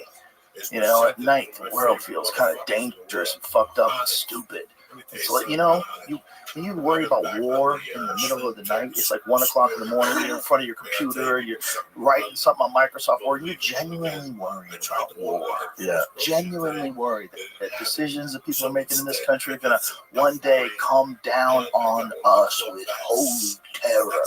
One day, just in the middle of the city, just boom, some fucking thermonuclear device that levels a place 4 times the size of Hiroshima instantaneously. I think about that kind of shit late at night. And you're right. How do you make that funny? I don't sometimes. Some of it's not funny. But there's funny things attached to it. There's funny things attached to just the way we behave. It's not really, there's nothing funny about the potential for complete annihilation of the human race. But there is something funny about this desire that we have to keep doing the same things we've always done and hope that somehow or another we get it right this time. Yeah. And we're on the verge of war all the time, and there's got to be some way to stop that other than funding more war. There's got to be a better way to stop That's funny that. you said the verge of war, and when you first started doing stand-up comedy, there's been a lot of versions of real wars, huh? Yeah, the first war, when I was, so when was Desert Storm? Was that 19... Desert Shield. Which one was which? We had this conversation the other day. Desert Shield was with Norman Schwarzkopf. So that's Iraq, and that's like 2003? Yeah. Right. The one I'm talking about is Desert Storm, which was like 1990? Was it 1990, Jeremy? I got some cities that I gotta go out of respect. You know, so I gotta They're the same cities next year. Yeah, but the first invasion before we pulled out with George W. Bush in Iraq. Iraq invaded Kuwait on August 20th, 1990. Yes, I remember that one, yes. Okay, so when Iraq invaded Kuwait in 1990, then we went to war with Iraq, and I was living with my friend Jimmy, and we were sitting, Jimmy DiTilio, shout out to Jimmy, we were sitting in our apartment in the living room, and the war was on TV, and we were like, holy shit, man, we're at war. I remember thinking, this can't even be real. It just happened at night, right? We started watching the air raids. Yeah, it started as Desert Shield, and then then when we started going after like ham was Desert Storm. Yeah. And what year was that? 90, that's just like a year later. It's 91. So Desert Shield was to protect and Desert Storm was to destroy. Dropping off. Bill Hicks had the best material about that. Oh my god, his material about the war is great. But they have such sophisticated weapons. How do you know? We got the receipts. We love to arm puppet dictators and then fuck them up. You know? Oh, it's like, you know, it's like a Clint Eastwood movie. Pick up the gun. You know, it's like Dirty Harry. I tell you, I know you're thinking. Yeah, fight for. Or tell you the truth, I kind of forgot myself. My friend, one is when the Unforgiven, man, when the guy crying because he killed somebody, he goes, that's what happened when you kill a man. You take away all he ever wanted and all he ever had. Yeah, that movie was the best Western movie I think ever. Like of that kind of Clint Eastwood genre. That was almost like he was coming back to update it, you know, because he had all the bangers. You know, Good, the Bad, and the Ugly, A Fistful of Dollars, like incredible. Outlaw Josie Wells. Yeah. Oh, Outlaw Josie Wells that was another level too. But then it's like Unforgiven was the one where it like really gave you a sense of what it must have been like living in the Wild West. Yeah. It was just the people were more real. Yeah. It was like it was more updated to like the movies of that era, like the Morgan Freeman character. It was a fucking great movie, man. It's a great like Western movie, just a hard story, man. I like that line when he goes in there to get those people that killed Morgan Freeman. You just shot an unarmed man. Yeah. He should have armed himself. Yeah. If he's gonna decorate his place with a friend of mine. Yeah, that was a hardcore movie, man. That was a hardcore movie. You saw Isn't it funny that we always want to think about that kind of shit happening out west? We don't want to believe that that kind of same shit was happening out east. Yeah. Animals everywhere. Animals. People were animals back then. They were barely human. Hang them high. Can you imagine if we had to do fucking stand up in 1820? Can you imagine? First of all, you're getting sick everywhere because there's no sewage. So everybody's just got shit in the streets. Everywhere you go, you're breathing shit fumes. You're stepping in shit everywhere. That's what I think about now. When I watch those movies now, like Gangs of New York, I look towards somebody, man, it fucking stinks. Oh, bro. Out there, people are ignoring the fucking stink. There's a rotting body right there. It probably was so rank. They didn't have anywhere to get rid of their shit. And they read that the little napkin that they had on the big white wing people. They had like a little handkerchief, and they would just carry it, bro, and they would have perfume in it. They would put it in their nose so they would have to smell like the poor people. Well, it wasn't just that, man. It was the shit in the streets because they didn't have cars. So they had horses. The horses would shit all over the roads. And nobody had a job picking it up yet. Oh, dude. One job was someone would just put down like a handkerchief so you could walk over it. Oh, just fucking clean it up, you lazy bitch. And throwing like shit water out of a look at this. Sorry, just let it burn. Oh, imagine breathing that every day. There's no way that's good for you. You think scented candles are bad for you? Imagine the people that lived back then. You worried hearing about us ultra? complain You about worried scented about candles. ultra rays? Whoa. Poop once flowed freely in the streets of New York. Look, that was a poop pipe that would go right down the street. Jesus Christ. Oh man, when I was at my grandma's house in Mexico, they still had an outhouse. They didn't have no plumbing. Bro, isn't it interesting? Because this is a terrible way to live that people insisted on doing it this way. I was saying the day that they figured it out, it's like, oh my God, what the? But imagine, because you had to figure it out to get it to where it is now, right? So people had to go through that to get to the Manhattan of today, where it's all super sophisticated, amazing hotels, amazing restaurants. But why would you stick around? If you're breathing in shit every day, you go live on a farm. I feel like, fuck this experiment. This is terrible. This is not for us. This is for the benefit of people in the future. We're destroying soil men who carted away of American waste. Bro, you know how sick people must have been back then? No antibiotics. Everybody's breathing in shit. You fall, you slip, you skin your knee gets infected with staph, you die. Oh man, You got shit in your knee. What is that? Before gagging as this cart would walk by. Oh God! On a Just summer pick up the day, gag, huh? on a summer day in 1873, a cart stood on 6th Avenue in New York City, filled to the brink with raw human waste.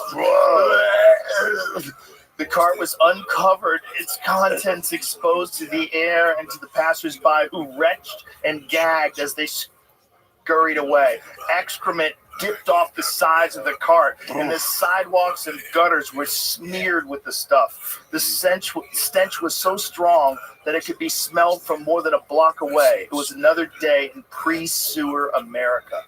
Bro! And meanwhile, you're And reading. here's the thing, man. This is after the Civil War. Yeah. This is 1873. You're in Italy reading books talking about the streets are made of gold. Yes. Well, Night They soil. used it for, they used it for fucking.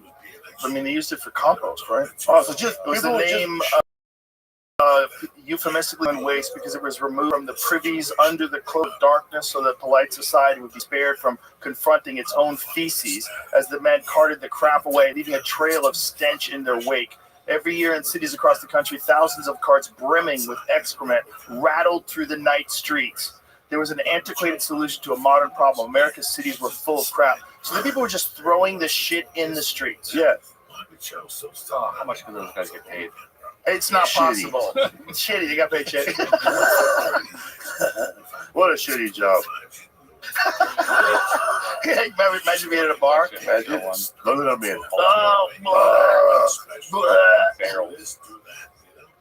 oh, you get a horse-pulled wagon filled with shit. That is so crazy. So living back then was hell, bro. We're so lucky. And that's how they're going to look at us. These future beings that no longer have war, that no longer have greed or anger, these future beings that are connected to the hive mind, they're going to look back at us like Felipe and Joe. We're living like idiots. Got breath. Dunk, I bet. One of the dumping grounds was a field near the White House where a marsh of Washingtonian waste putrefied under the president's nose. This suggests that this may have been a contributing factor to President Harris's untimely death in 1841, since the White House water source was a mere 7 blocks downstream. Shit water. They killed the president with shit water. Oh my God. He died of dysentery.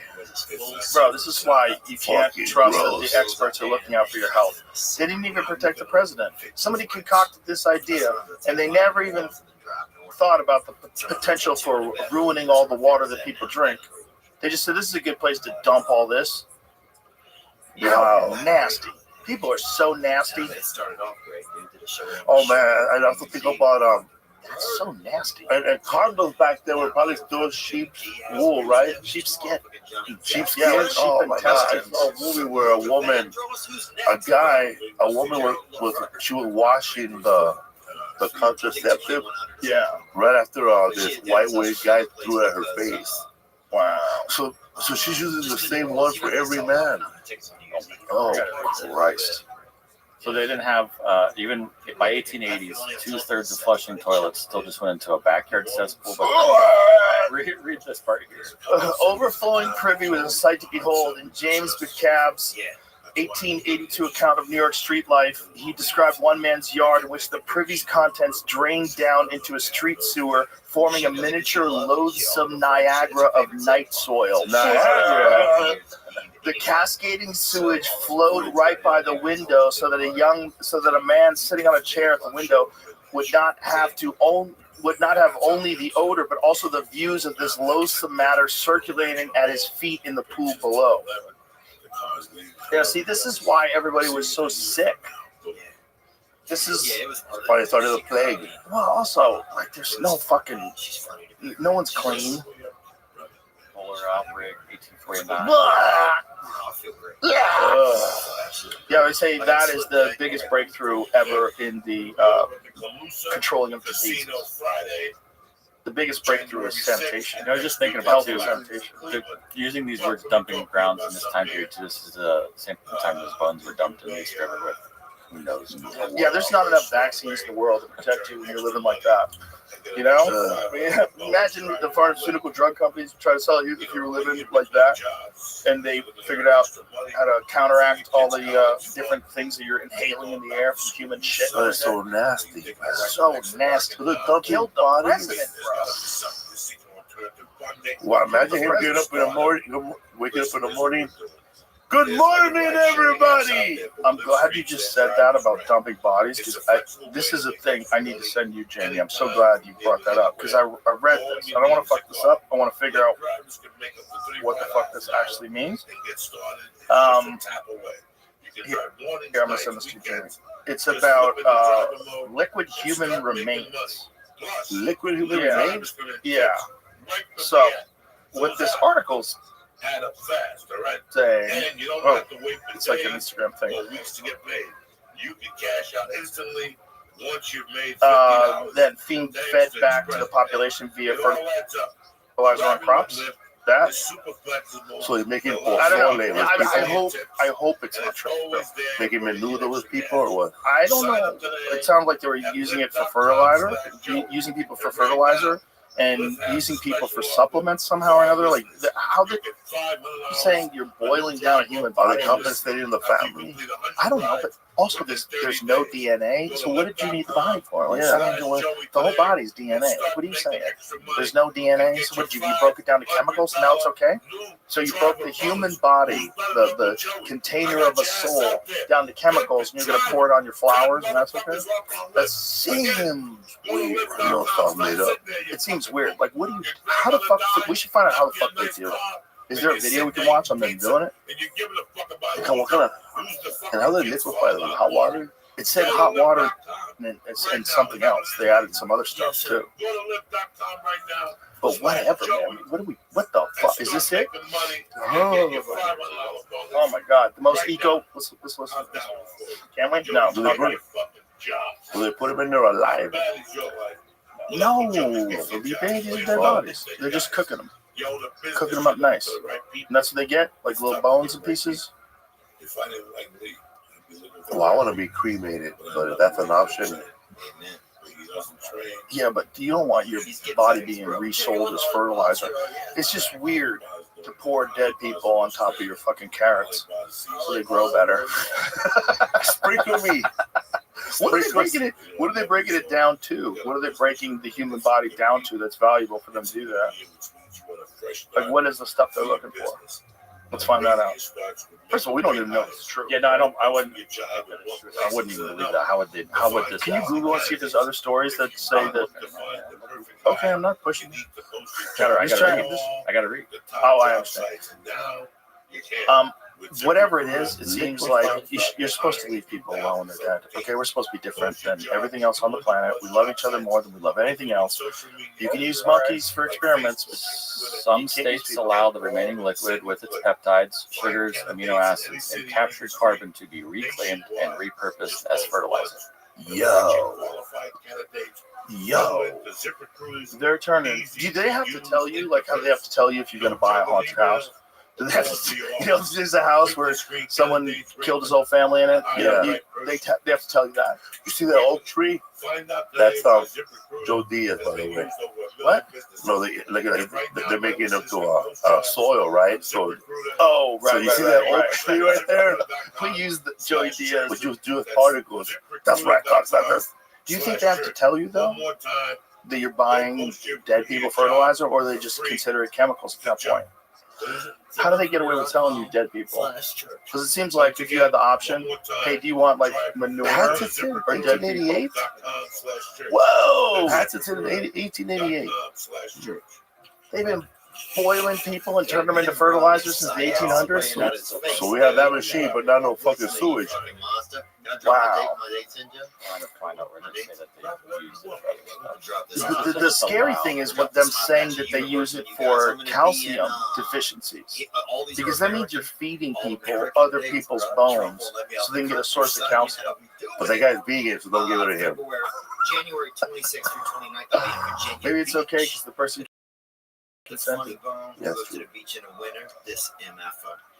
February 2nd through 4th, I'll be at Chicago, at Schaumburg, Illinois, at the Improv. February 22nd through 25th, I'll be at So body plus 95% water, 5% alkaline, hard basic up. chemicals, Bring your hard-ass nuts either out potassium there. hydroxide or sodium hydroxide, or a combo, sterile effluent, water, salt, sugars, amino acids, peptides, bone fragments, calcium phosphate. So that's what they get out of it. So they boil it down in this solution and they get out all these different things: water, salt, sugar, amino acids, peptides, and then calcium phosphate. And then I guess what do they do with the calcium? So if you're buying calcium and you find out it's from dead people, they should probably let you know. You probably should have to let people know that. I drink dead people. You would sell a lot if you made it from dead people, for sure. Like, you had a skull and crossbones on the bottle. There's a lot of assholes who would buy that. But then people thought, looking at that like they look at chicken. How was he raised? What kind of parents did he have? Oh yeah, for sure. Yeah, if you're really into, do they have anxiety problems? Are you really into eating someone? Yeah. What if they were a fucked up person? You take a little bit of their soul inside of you and you go insane. Be crazy in that. That's got to be what's happening with the cannibals when they get that disease. They get shaky. The prion disease that they get from eating each other. Did Jeffrey Dahmer have that? I don't think so. Oh. I think you have to eat spinal tissue. Oof. You have to eat brain and spinal tissue. And they're called prions. The thing about prions is you can't even boil them. Like if you cook them at like 1,000 degrees, I think, for like hours, it doesn't kill them. If you ever get invited to a restaurant and tell you we just served you a human being, would you eat it? No. Why would I eat a person? Or would they tell you after, man, you just ate a I'd be really mad. Decomposed acroline body that we made into chicken? Yeah, I wouldn't like that. Would you like that, Felipe? Hell no. Yeah, it would be weird. Needs more salt, please. Remember that movie Soylent Green? Remember that movie? No. It was an old-timey science fiction movie. But people were being fed Soylent Green, and then this guy figures out that Soylent Green is made out of people. And they're serving people like this fucking protein biscuit that's made out of humans. Oh, fuck. Yeah. But there's people that Is that the one? That's the old movie, right? There's people that would do that. Do they end with a woman boiling a foot? Ooh, I don't remember that. Oh. Maybe. I don't remember. It was a long time ago. I just remember the premise of the movie. I probably haven't seen that movie in 20 plus years. I saw one where a movie was called Microwave Massacre. Microwave Massacre? And this guy murdered his wife. In a microwave? And no, he cuts out her pieces and microwaves the body and makes lunches. And he takes them to work every day. And wait, this is a real guy? Real movie. Wait a minute, a real movie or a real person? It's a real movie called Microwave Massacre, but it's probably based on a real guy. And he would take food that he made from people he murdered, and they would eat it at work. And then when they finally caught him, everybody at work was throwing up. I think there was a woman who got caught eating her husband and serving him to the neighbors. Wow. How much you have to hate that dude to serve him to you? And how much you hate your neighbors? So I'm going to watch these motherfuckers eat my husband. I want to cook it up nice. Cook up that ass cheek. Turn it into a nice really like my husband. You're going to love this dish. This is his favorite. Jesus Christ. I made a consomme for him, too. Consomme. The nice bone broth. Good for the soul. Yeah, so that's where that shit comes from. Prions. It's they're scary. That's mad cow disease. That's what cannibals get. It's a very sketchy disease. And there's another one right now that deers have. It's called chronic wasting disease. Same kind of deal. It's a prion disease. And deers are getting it, and they froth at the mouth and drool, and their body shrivels up. Very creepy, man. You can eat those? No. You can, because there's no crossover to people, but I wouldn't suggest it. I wouldn't recommend it. I mean, I wouldn't. The thing is, you can test, and you can find out if your deer's okay. Like, you can shoot them and then test them, and then you know you're good to go and use the deer. But if it tests positive, it hasn't jumped from animal to people. It's only an animal. But what it does to animals is so grave Why would you take that chance? This is how I feel. Why would you take a chance of consuming an animal that literally has the plague inside of it? Because for deer, that's the plague. These deer, they're not even, see the thing, like with people, a disease like that would spread like wildfire, right? With deer, they're out in these big, giant open areas, and yet still it's spreading from their saliva onto leaves, and then other deer pick it up. Yeah. It's super fucking contagious, and it kills the shit out of them. And if that jumps to people, that's a real problem. That's a real fucking problem. Because I don't know if they have medication that combats it in deer. I don't know what research they've done and trying to figure it out. But I know it's such a problem that there's a lot of places where they're killing extra deer just to try to keep the populations lower so they don't interact with each other as much and so they don't catch it from giving it back and forth to each other as much. People have this right now? No humans have it yet. But I think chronic wasting disease has been, it used to be one type of deer. I'm not sure what deer it started out with. It might have been mule deer. But it's in a lot of white-tailed deer in America, and apparently it's made its way into other ungulates. Like I think it's in elk. I think they might have even found it in moose. It's scary shit, man, because it's basically a zombie virus. It turns you into a fucking skeleton and waste away. Yeah, it's horrific. And it's probably some of it came from farms because they think that that's one of the ways that it's spread. Like, there's a lot of deer farms that do a great job. They're very ethical. So if you wanted a property and you wanted your own private hunting property and you wanted to put a high fence up, take care of the ground, put food plots in there for the animals, this is how you got 1,000 acres, you want to fence it all in. Like, you could do that in Texas, and you can buy deer. So you say, okay, I want to buy, 20 white-tailed deer and let them loose on my property. You got this 1,000-acre spot or wherever you're at. If you get a deer that is from a farm that's unethical, they're all going to be stacked next to each other, just like pigs. When you watch fucking factory farming for pigs, they're going to be corralled and shitty. Most of them don't do this, but you're always going to have people that are unethical. And when people do things where diseases start getting spread and they kind of cover it up or lie about it because they don't want to lose money, and then they're sending deer around. So, there's a lot of regulations now on how you can move deer across state lines because of these diseases. If you have bad deer meat, can you cover it up with a bunch of good deer meat where that bad meat disappears? What do you mean? Just say, because I remember myself cooking, and I had I spilled a shitload of garlic on my oatmeal, and I was making an oatmeal for 15 motherfuckers in rehab. So I just started putting more oatmeal, and more milk to hide the garlic smell. But in the end, everybody was farting anyway, so they still got it. But do people do? That's what you're saying, that people do that with deer meat, that when they cover it up. You could do that. Yeah, you could make sausage. The people are not unethical; they hide it right by it. No. So what we're talking about, chronic wasting disease, that's different.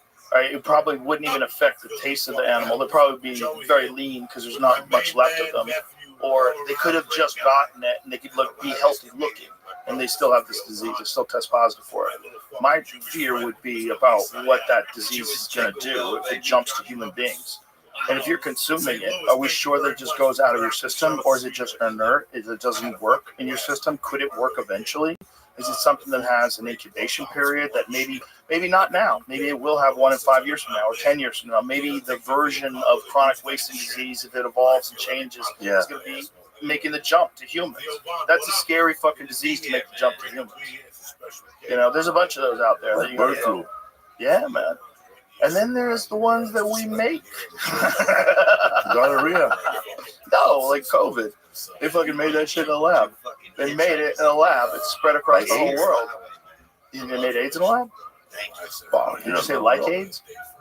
Like AIDS. So I read that somewhere. Somebody said, they make all that shit in labs. Well, wasn't it part of chemical warfare, right? That is a part of chemical warfare. Like putting disease black in the natives, well, they've done a bunch of fucking studies. That's the big. No, I'm sorry. They have influenza blankets. That's what they had. Oh yeah, no. That was smallpox. Smallpox. But I don't. don't know if that's even true because I don't think they really knew what like how diseases were spread back then. I don't think they knew that you could just like put scabs on a blanket and give people smallpox. And if you had smallpox, are you trying to dish out smallpox? Are you trying to catch it so you're handling it and putting it in blankets?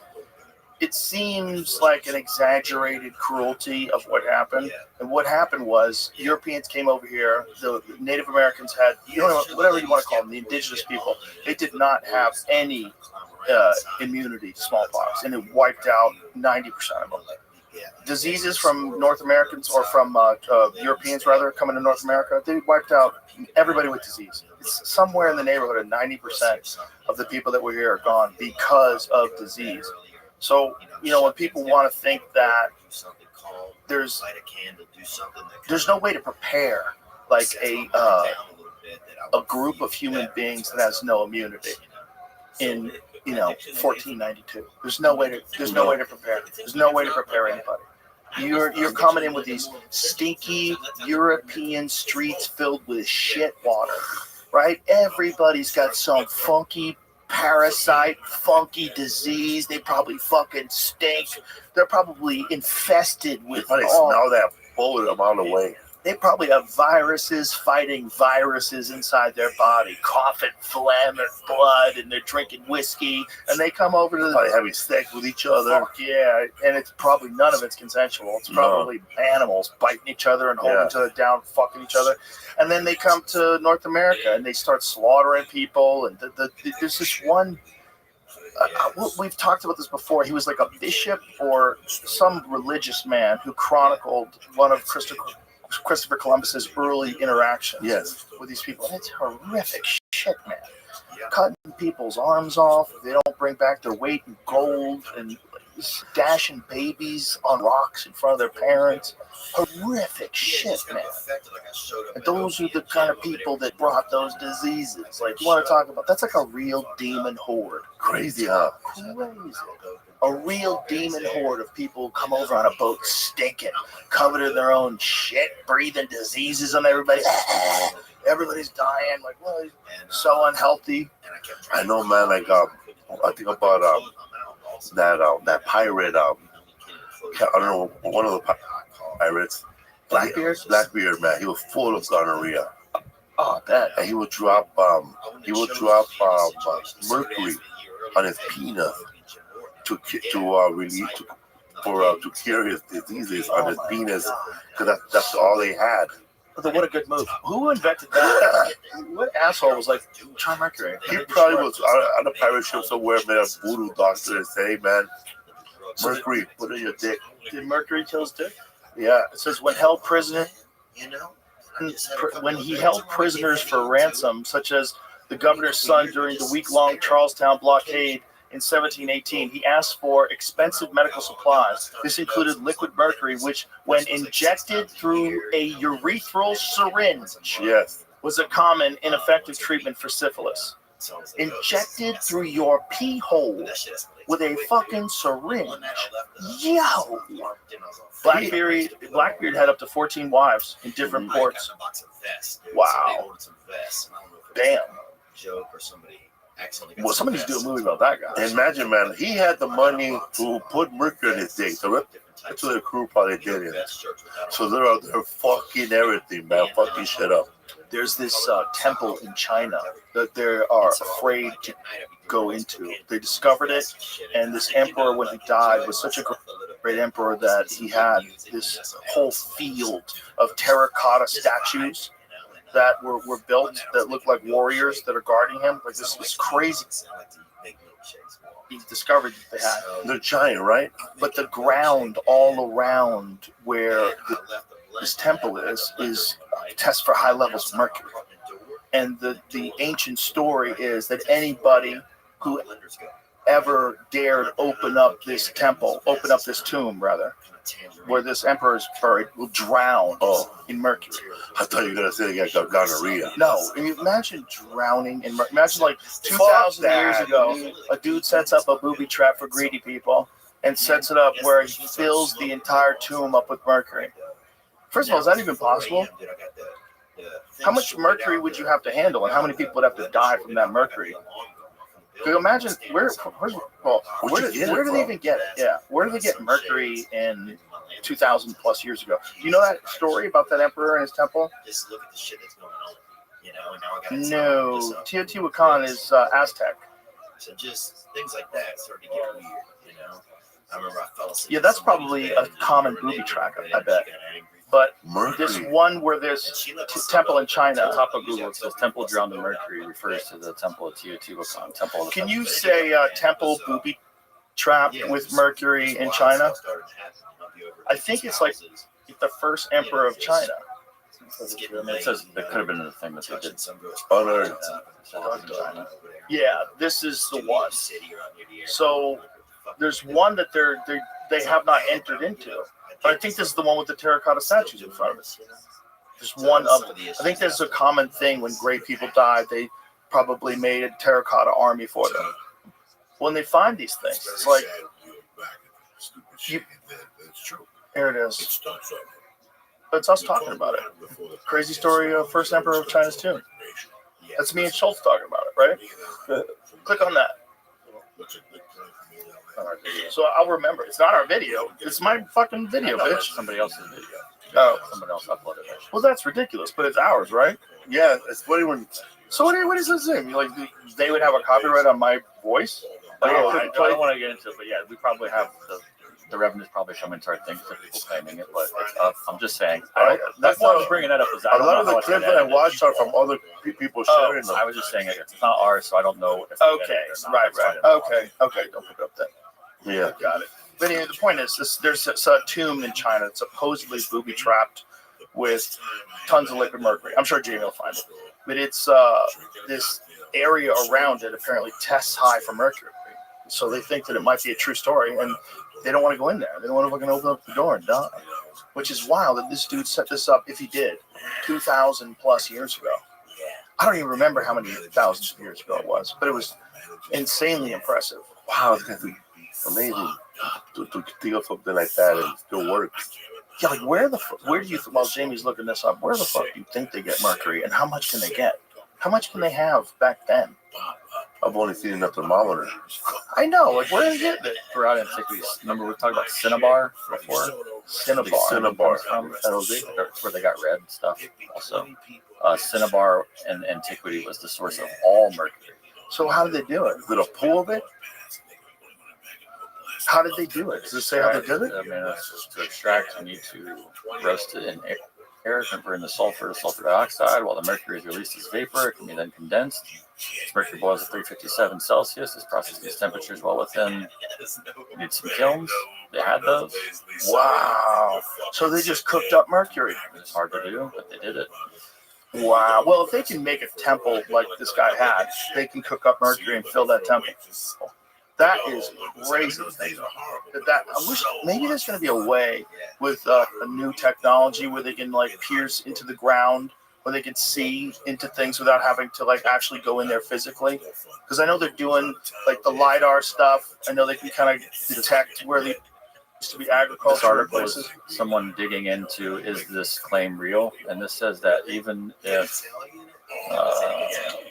so even though mercury, either as a cinnabar or as the elemental metal, has been found in tombs dating as far back as the 2nd millennium BC, it's not clear why it was put there.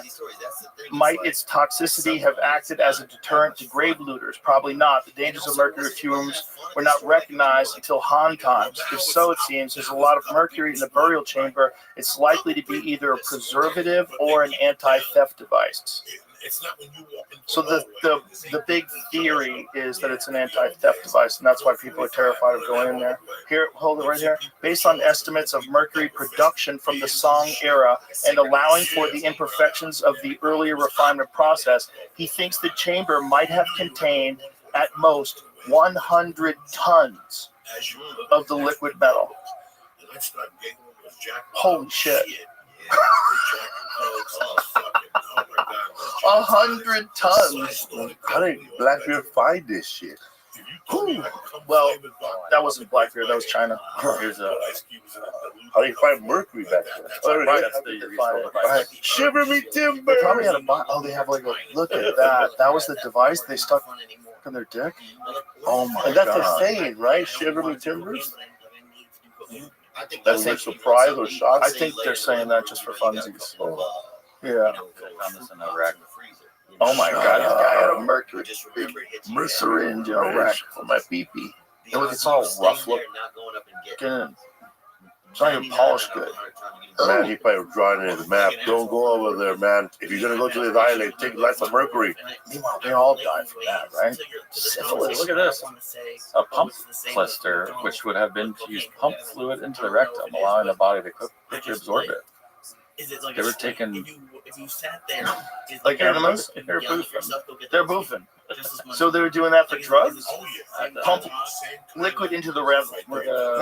Yeah, liquid into the rectum. Well, aren't people doing that with like moonshine? Don't they pour moonshine in their asshole? This is what I heard. They pour coffee now. I heard people take tampons filled with vodka and stuff them in their asshole. I mean, they've been doing it since the days of the pirates. That's not new. We've got the Bro, what the fuck is wrong with people? severe dehydration by pumping fluid in the ass. People like putting stuff in their And also a bloodletting instrument called a porringer. I had a buddy of mine, and he did his medical residency in Miami in the 1980s during the cocaine times. And he said, dude, that's where he did his residency. So he was in the emergency room. So it's like every day someone's coming in with something stuffed up their ass. They're coked out of their mind. They got G.I. Joes stuffed up their ass. He found people with light bulbs, those like twisty pine cone looking light bulbs stuck up their ass. Damn.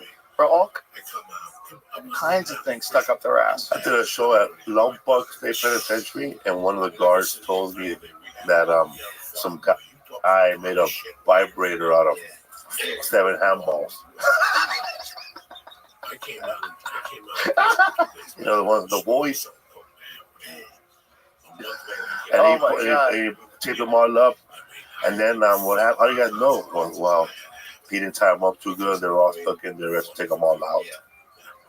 Oh, no.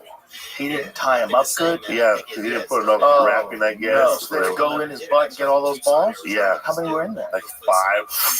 Whatever, how many balls make this? And you thought he was hiding a knife.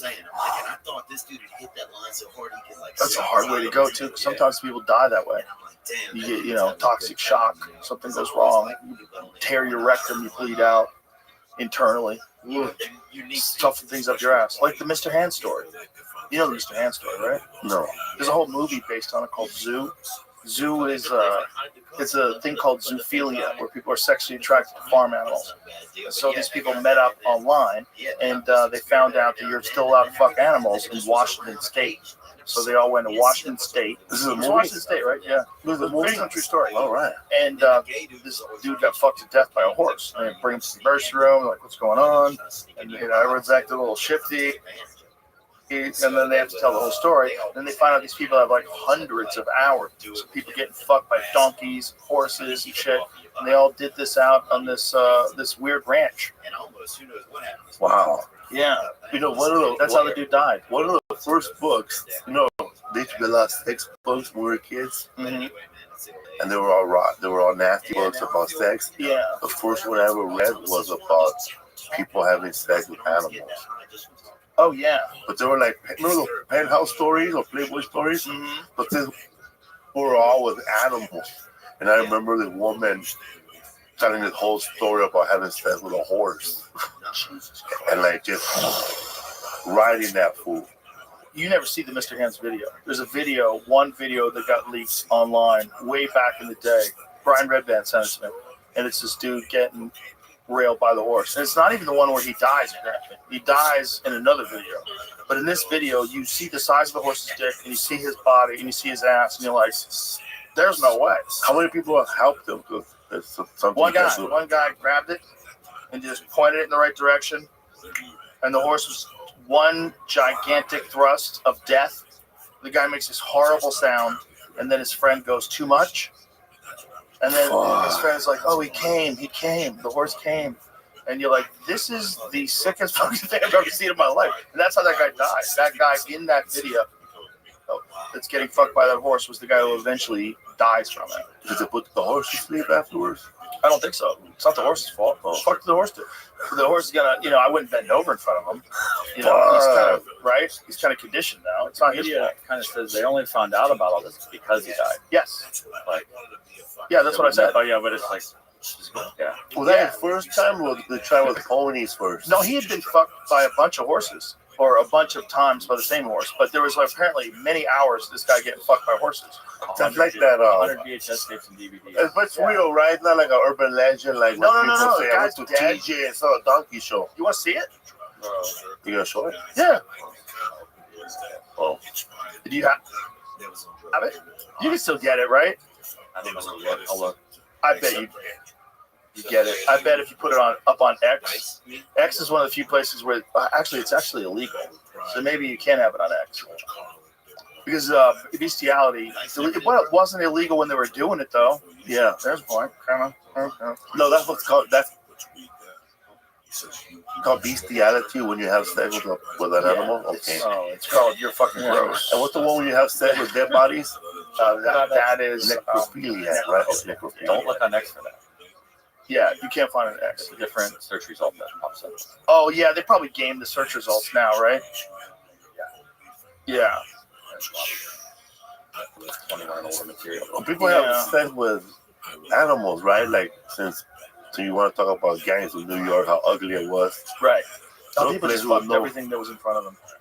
You found it? moose. Okay, here it is. Headphones, please. Let me make sure. Oh, yeah, there it is. Well, baby. I mean, you verify that that's it? Oh, that's 100% it. Okay. Absolutely. Go full screen. And don't show it on screen at all. Somebody mute the sound when we play this? Nope. Nope, let's hear it. Okay. Dana Cruz. It's on a porn site, I guess. Here we go. Here's the sound. That's reverse him? So that's the guy's butt. The horse gets on top of him, and then the guy grabs it. Look at this. Watch this. Look at the distance. Look at the amount of tissue we're talking about here. Watch this. Like long down Watch silver.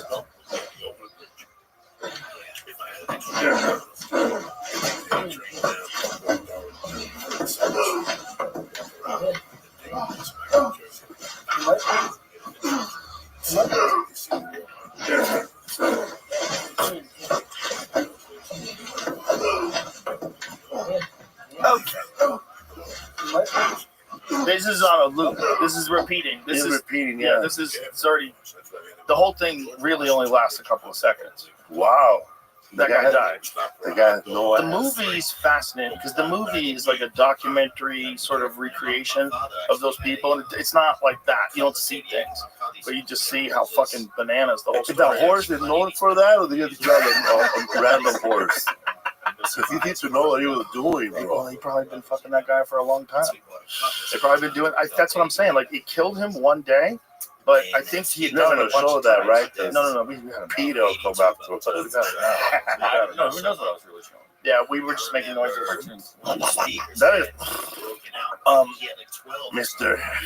My name is Mr. Red. There's people out there that are out of their fucking mind.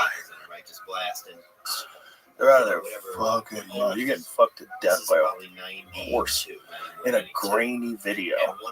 You know, like what is life for you? That would be crazy. That's your thing. You get off work at 5, and I think the guy who died was an intelligent guy. Wasn't he an engineer?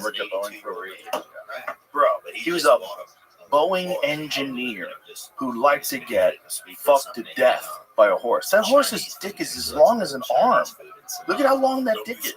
I was like long down silver. You see the size of that It thing? was like 17 and a half inches. It was gigantic. It's probably bigger than that. When it goes into his body, you're just like, where's the room? Where's the space? How? How do you warm up to it? I guess you start with fingers.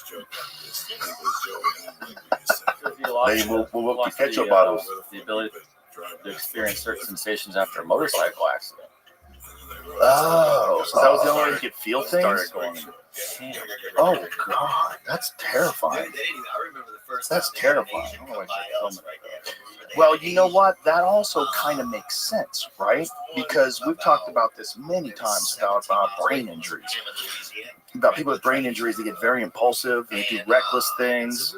that totally makes sense. This guy had a motorcycle accident that fucked up the way he feels things. He probably got wrecked. That's crazy, So man. he got wrecked. He probably got a brain injury, and it probably turned him into a wild man. I twisted my ankle, man. Now I want to move to fuck me in the ass. You want to get fucked to death by a wild animal. You want to be the first guy to get butt fucked by a bear. Yeah, but you break your brain in that way. Like for some people, they're just different now. Yeah, man. Now they're different. I've seen it happen to a bunch of dudes when they've been knocked out. Been knocked out really bad. That's crazy to get like get knocked out, the fuck out, and you wake up and goes, "Is there a horse nearby? Because I'm really horny right now." Who knows what's going on with the chemistry of your brain? You just want like serious experience. You just want excitement. You want to see people suck a horse's car. But that goes back to your old joke, man. The old joke, you say, "Hey, you take a break today." Yeah, take a day off. You know what I said when you had that joke about up in the Playboy Mansion, and you said that what's his name? Well, whatever. He would have every once in a while a gay will pop in, and then he goes, and the punchline was, "Nah, man, you take a break. Don't start fucking guys. Yeah, take a break. You take a break. Yeah, relax. You're a little crazy. Yeah, you fucking 10 chicks a day. You know that for a guy. You take a break. I think for some people with brain injuries, though, they get addicted to skydiving, they get addicted to gambling, they get addicted to like really reckless behavior. Your abusing was in a head injury, right? Oh, bad one. I wonder what he's up to. He looks like he's been in an accident. He fell on a motorcycle and hit his head on the curb with no helmet on. Yeah, it was a bad one. So California didn't used to have a helmet law back then. It's because of him, though. Well, I don't know, but it's because of him. He started a big push. Yeah, helped that. So he helped it, but I know that people wanted this. You know, I'm torn on that shit. It's like, yeah, you should have helmet laws because there's 18-year-old boys out there that can have motorcycles, and that's fucking crazy. That's crazy. I am so glad that when I was 18, I never got a fucking motorcycle. What's your thought of a motorcycle like at 70 miles an hour? The helmet is like nothing, right? It's like nothing. Depends on how you fall. How you fall, right? Yeah, you might slide. If you slide, you probably just get your skin ripped from your body. Did you survive it? Yeah, bro. Just woke up to a fetish. That's it. Yeah, but that's the thing, though. If you get really banged, you could have some screwy brain waves after that. You know, and you can think everyone's out to get you. Like, people get real weird. They get real weird, and they feel like extra vulnerable. Because their brain's not working the same anymore, so they don't know who they are anymore. They don't feel like they used to feel. Yeah, they start to feel crazy. You know, and they start thinking no one wants to help them. They start getting real angry, negative, and then you get fucked by a horse. It's just all the things that you could be doing. That's how you chose to go out. All these things that you could be doing. You know, you could be seeing the world. He said, "Nah, I want to see biscuits." You could be a food blogger. Nah, ponies. You could be a fashion influencer. Nope. Now I want to be Willie Shoemaker. I want to get taken out by a horse. The black stallion. In some dirty barn somewhere. That's where you breathe your last breath. In a dirty barn with horse jizz in your asshole. What did Fred do? I don't know. They freaked out. They brought him to the hospital. They tried to drop him off. Then the cops start questioning him, I believe. I'm paraphrasing for sure. But I think that's how they got busted. They brought off the guy, and he's got a giant hole in his asshole. He's pale like a sheet. Like, what happened? Has the same face. What? Why is the inside of his body missing? Why does he have a fucking telephone pole? Why could we see his shoes through his mouth? What is going on with this dude? What did you do? What'd you do? That story about Jimi Hendrix still freaks me out. I've been thinking about it the entire time we've been talking. I go back to the idea of them just pouring pills down the greatest guitarist of all time's mouth, and then just pouring jugs of wine down, holding him down, and that's how he dies. Motherfucker, that's scary. His manager. Motherfucker. His U.S. manager said the story is not true. Of course. I would say that too. I would say that too.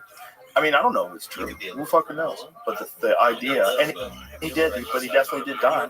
He definitely did die by asphyxiation. Some people say also like that the CIA did it. Jimi Hendrix. I don't know. I haven't heard that one. But if anything happens, people always think the CIA was involved somehow. Anything, no matter what it is, right? Yeah, pretty much. They always say that. Yeah. Oh, trust nothing. Secret agent. Yeah, it's either them or it's China or it's Russia. Who's really sending me this text telling me that I'm qualified for the $4,000 in savings? You know those texts you get? Who's sending those? What's it? You know those texts you get, like random texts? Hey, congratulations, you received approval for your loan. Oh, I don't get those. You don't get those? I get them from a dude named Ray. So Ray had my fucking phone number before I moved in. Fucking Ray. Ray must have signed up to every goddamn list. Ray must have put in that number every chance he could. I keep getting these fucking text messages from Ray. And it's all like loans and you qualify for this and this is available. We're looking for someone to hire. There's always some weird scams. You qualify for aluminum sidings. I don't understand how they can't stop that from happening. It seems weird that you get so many of them. You get so many of these scam things where they get a hold of your phone number and just spam you lies. I think they think you get to a certain age, 50, and they think it's gullible to these tricks now. Well, I think young people are gullible too. They said to 22-year-olds, hey man, you want to fix your home? Yeah, I mean, have a home. If you're dumb and you're 22 and you get something you qualify for $4,000, oh shit, they think this is me. I say yes. Yeah, I'll take that money. And then, whatever the fuck they do. I don't know what they do. There was a guy in LA that was calling women at their jobs and telling them they had won something, and he convinced them to cut their heels off their shoes. And he film it? No, he was just calling them up randomly. Hey, you just won blah, blah, blah, blah. All you gotta do is cut your heels off your shoes right now. And the women were doing it, and he called a bunch of chicks, and they all just fucked up their shoes for nothing. Oh, what an asshole. It's funny, but it's that also person was me, and I wasn't. But it was somebody. A rude thing to do to a lady, especially if it's your favorite shoes. You only have one pair. Not my red bottoms. Bro, shoes are hard to get. Those bitches are expensive, right? Yeah.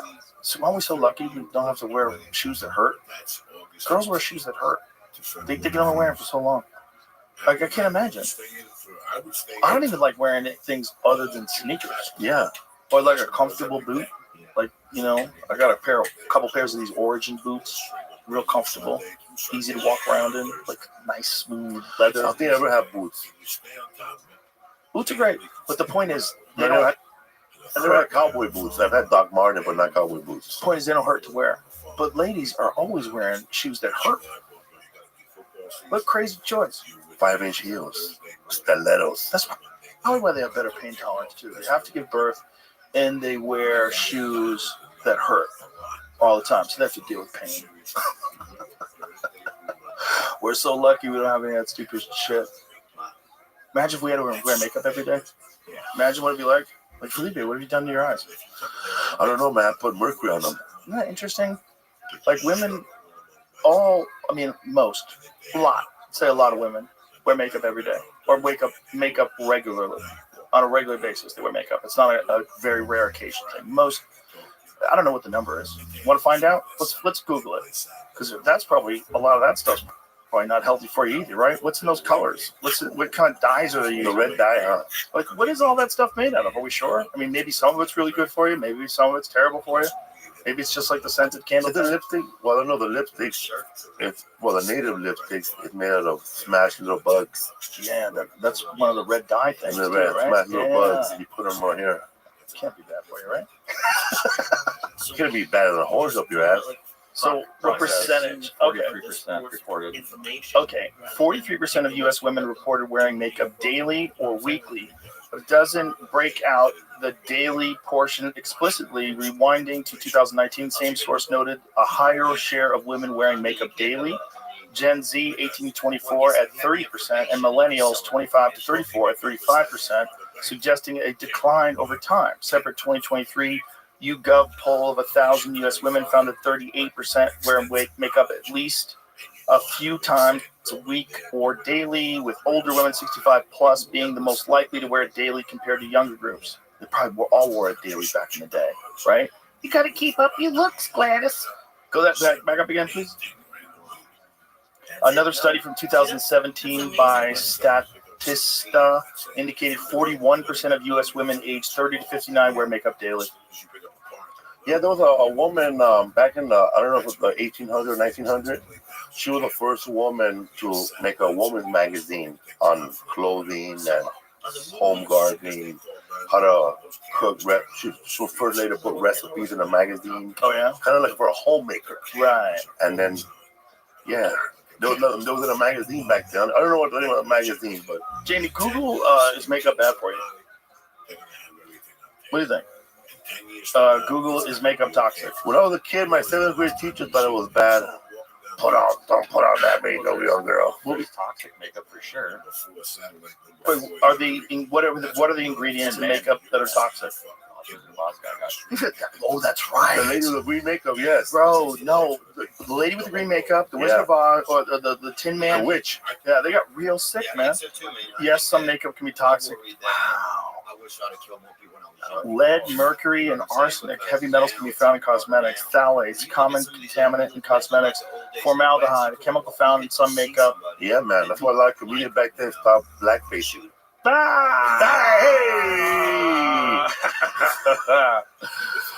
Man, that's scary shit. That's scary shit. I wonder if that contributes to a higher incidence of certain issues, health issues that maybe women have that use it daily.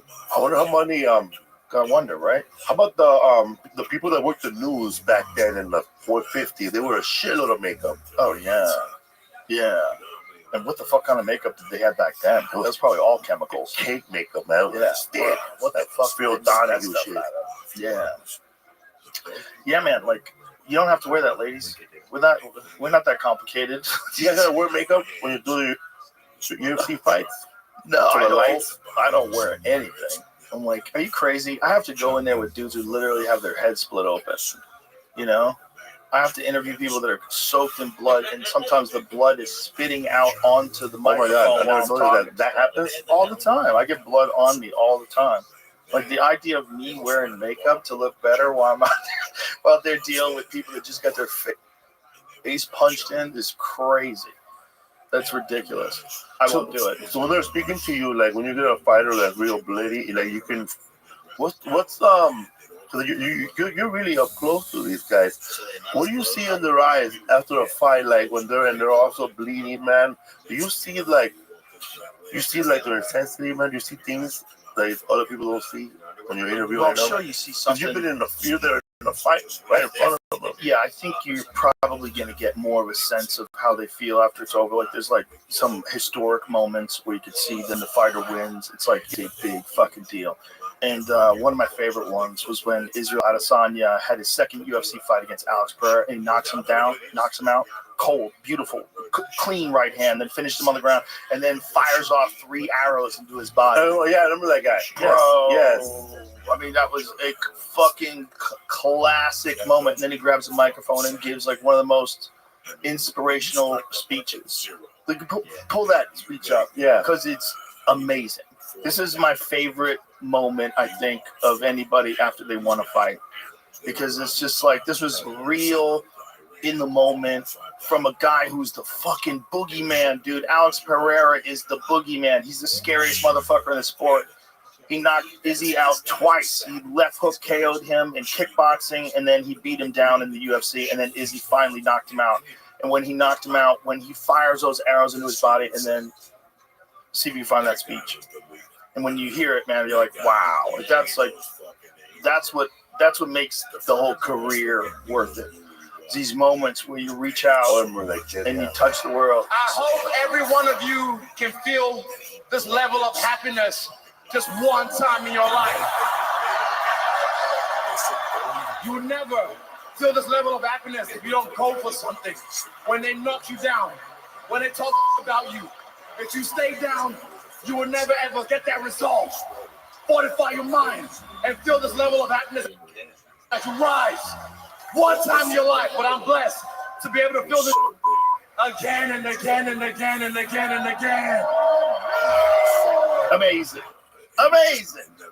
That's like human fuel.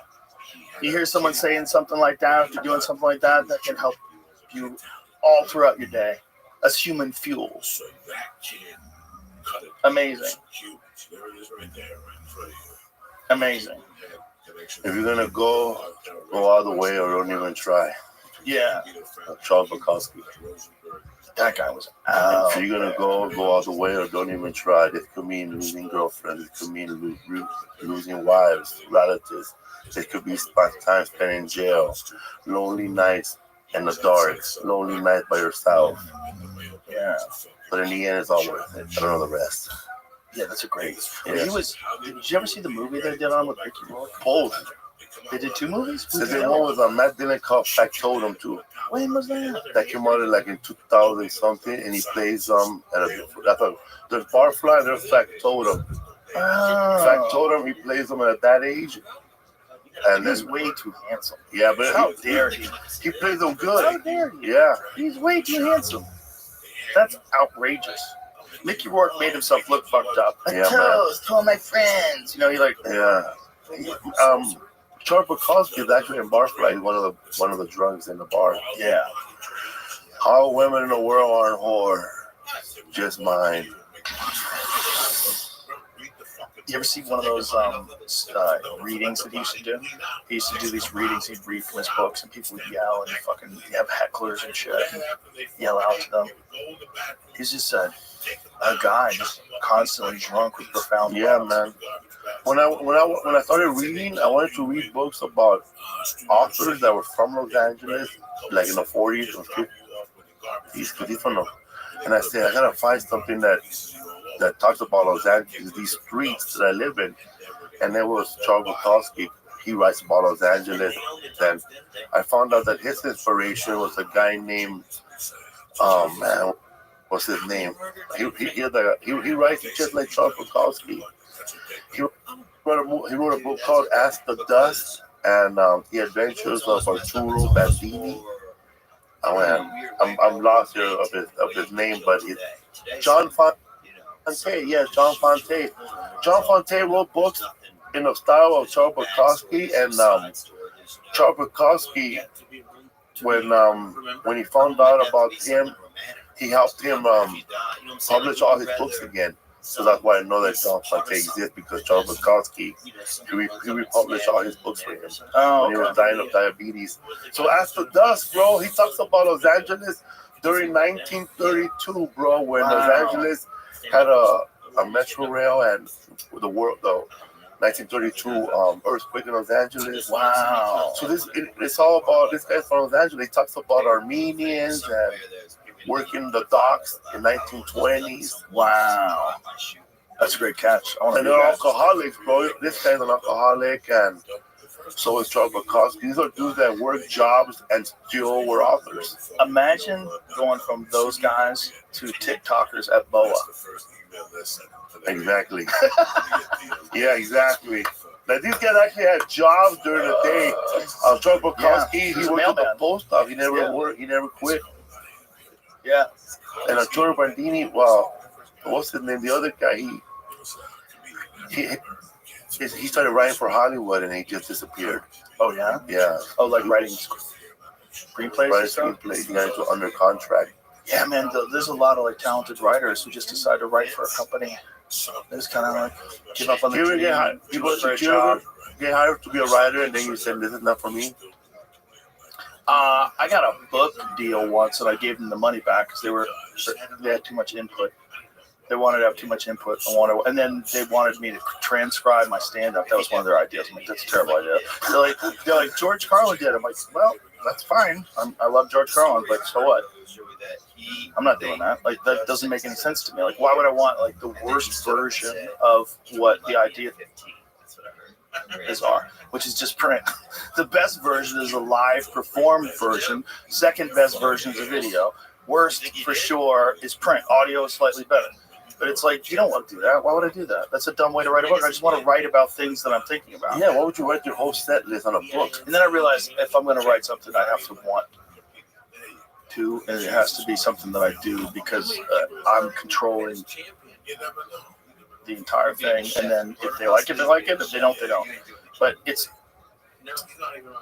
it's not something that I would ever want to have somebody help me out with. According to this article about him, part of the reason why he didn't explode when other writers did is because his publisher was in a legal battle for an unauthorized publication of Mein Kampf. Whoa! Oh, I didn't know that. That's good to know. Whoa! Holy shit! Yeah. Wow. The financial drain on the publisher hampered the distribution of Ask the Dust. Yes. While Fenn put out a short story collection, Dago read in 1940, more than a decade would pass before another Bandini novel. Wow. Yeah, he disappeared. Then was a bunch of stories about this. He got in a legal battle with Adolf Hitler. Was his publisher did this. That's crazy, huh? Insane. That's crazy. Dude, I'm gonna read that. Is it on audio? I hope it's on audiobook. I'm so lazy. I'm sitting down and actually reading a book right now. It's too daunting. It's too daunting. Felipe, one more time, tell everybody special on Netflix, available right now. Oh, my Netflix special is available right now. Raging Fool on Netflix. Go check it out. Directed by my wife, Lisa O'Daniel. And I want to give a shout out to my brother-in-law who listens to you religiously with his daughters. Johnny O'Daniel, what's up, boo? Shout out to Johnny. In Ohio. All right. Instagram, all that shit. What is it? Oh, my Instagram is Felipe Esparza. My website is felipesworld.com.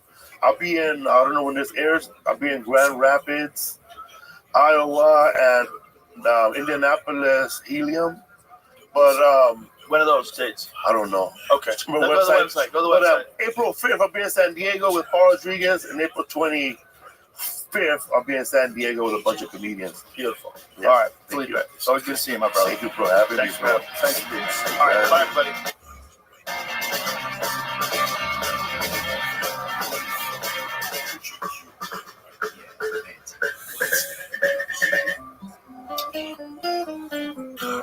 Let's say that and say I'm a talent agent from Los Angeles or Iowa, and so you look at all the talent. So you get two other agencies, they charge each kid $250. You get there probably $95. The Joe Rogan Experience. Train by day, Joe Rogan podcast by night, all day. All right, we're up and rolling. Magnus Carlson, ladies and gentlemen. You want some coffee? No, I'll just We have, tell Jeff to bring in the coffee. Jeff to bring in the coffee. No, I'm good with water. But I need coffee. I'm going to keep up with you, buddy.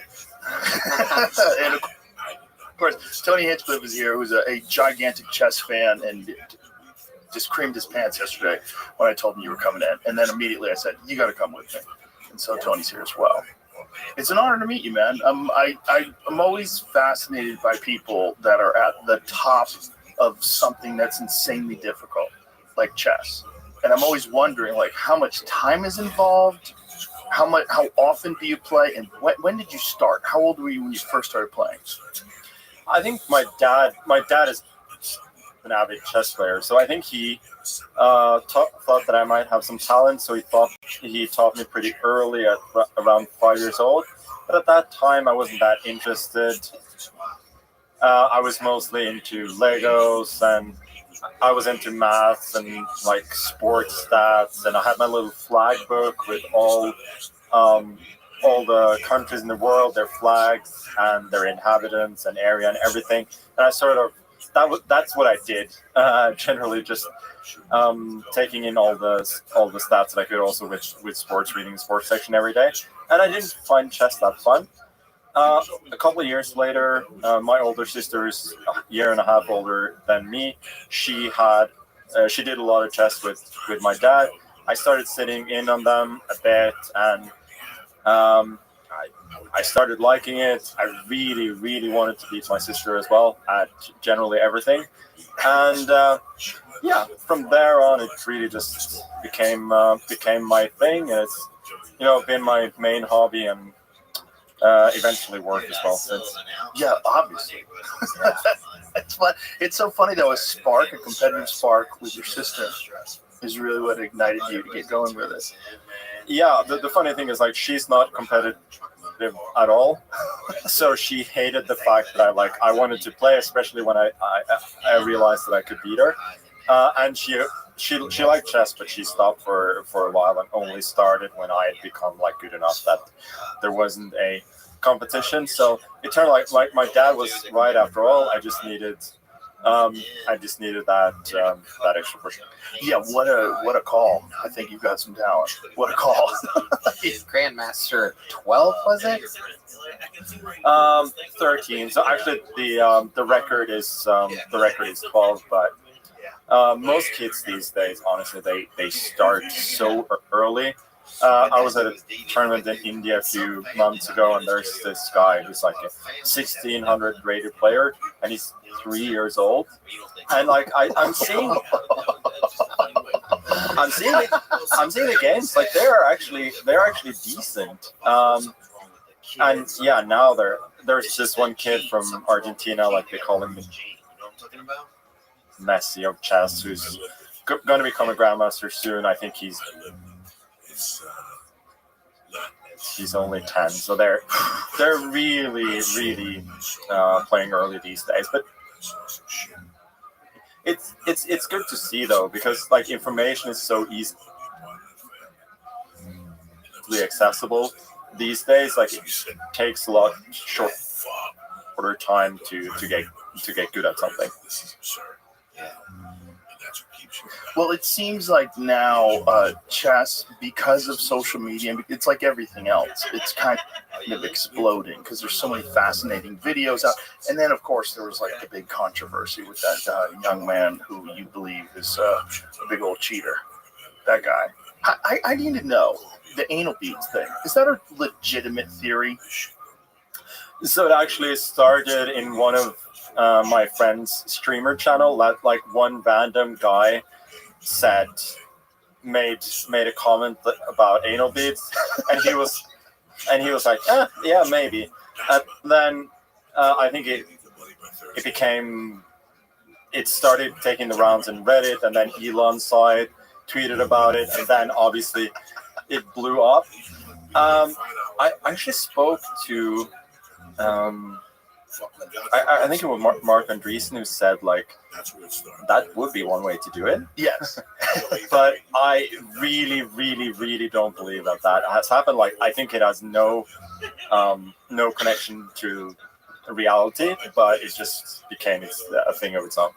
So unfortunately, this young man, we'll explain the anal beads thing, but this young man is a very talented player, but does have a history of some shenanigans, correct? And even admitted that he did a little bit of cheating in order to move his rating higher so he could play better players.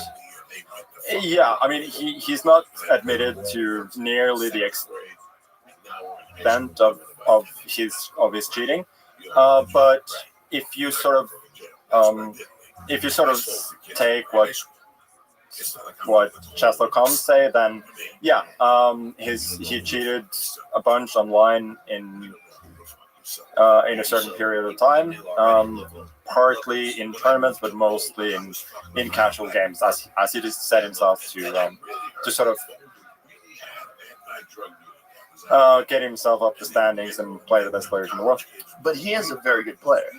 I think he has become a very good player, yeah. Interesting. Okay. So what made you convinced that he was cheating in that particular game? And by what method do you think he could possibly have been doing this? Could you hear something? Was it like you're hearing vibrations? You see his seat shift. Yeah. You're smelling something? There's always something in the air. Yeah, I mean that would have been the smoking gun, I suppose. But I think there was a combination of things, though, based on the chess level that I thought that he had, and that I'd seen from his game, both playing against him analyzing a little with him and looking at his other games, there were a lot of stories back then.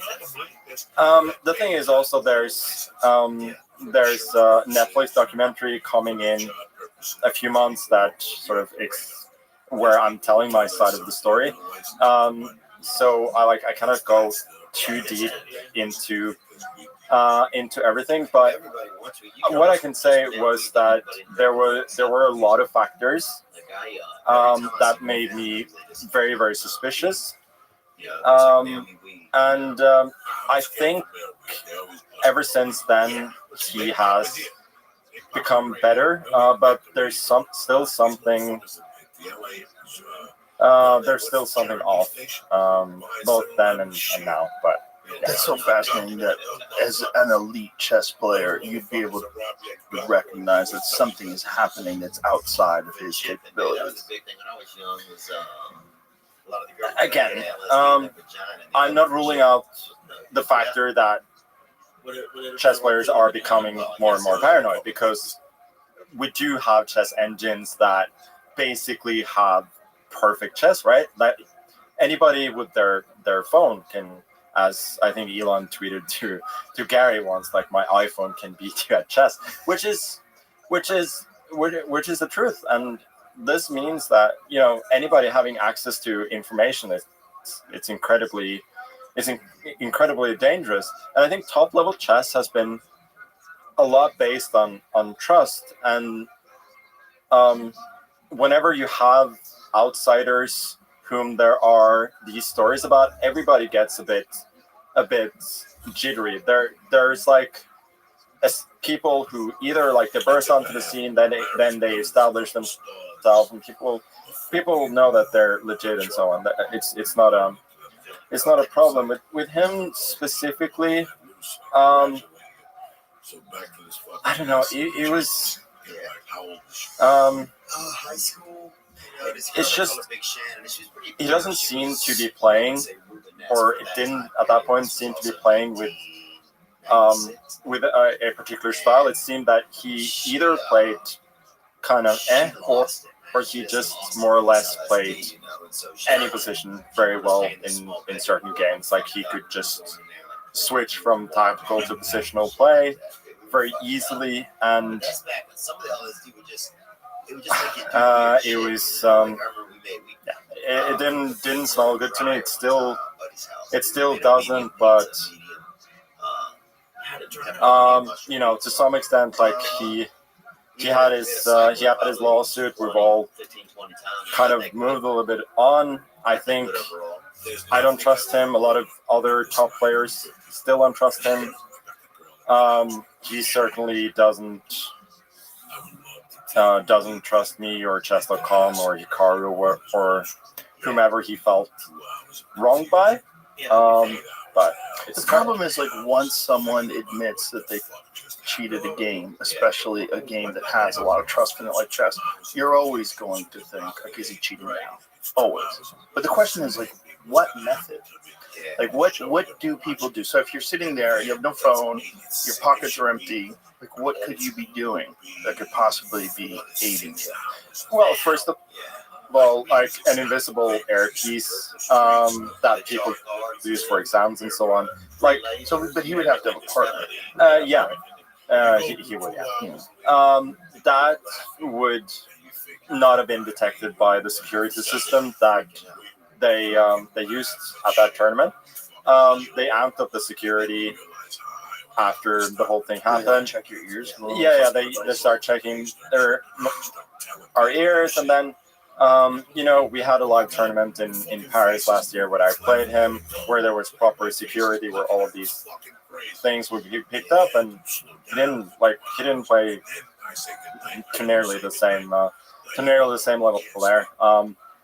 So I think I'm not an expert in all of that, but that's what I've heard from people, that that's like the most obvious thing that it could have that someone could have done, and it wouldn't be really that hard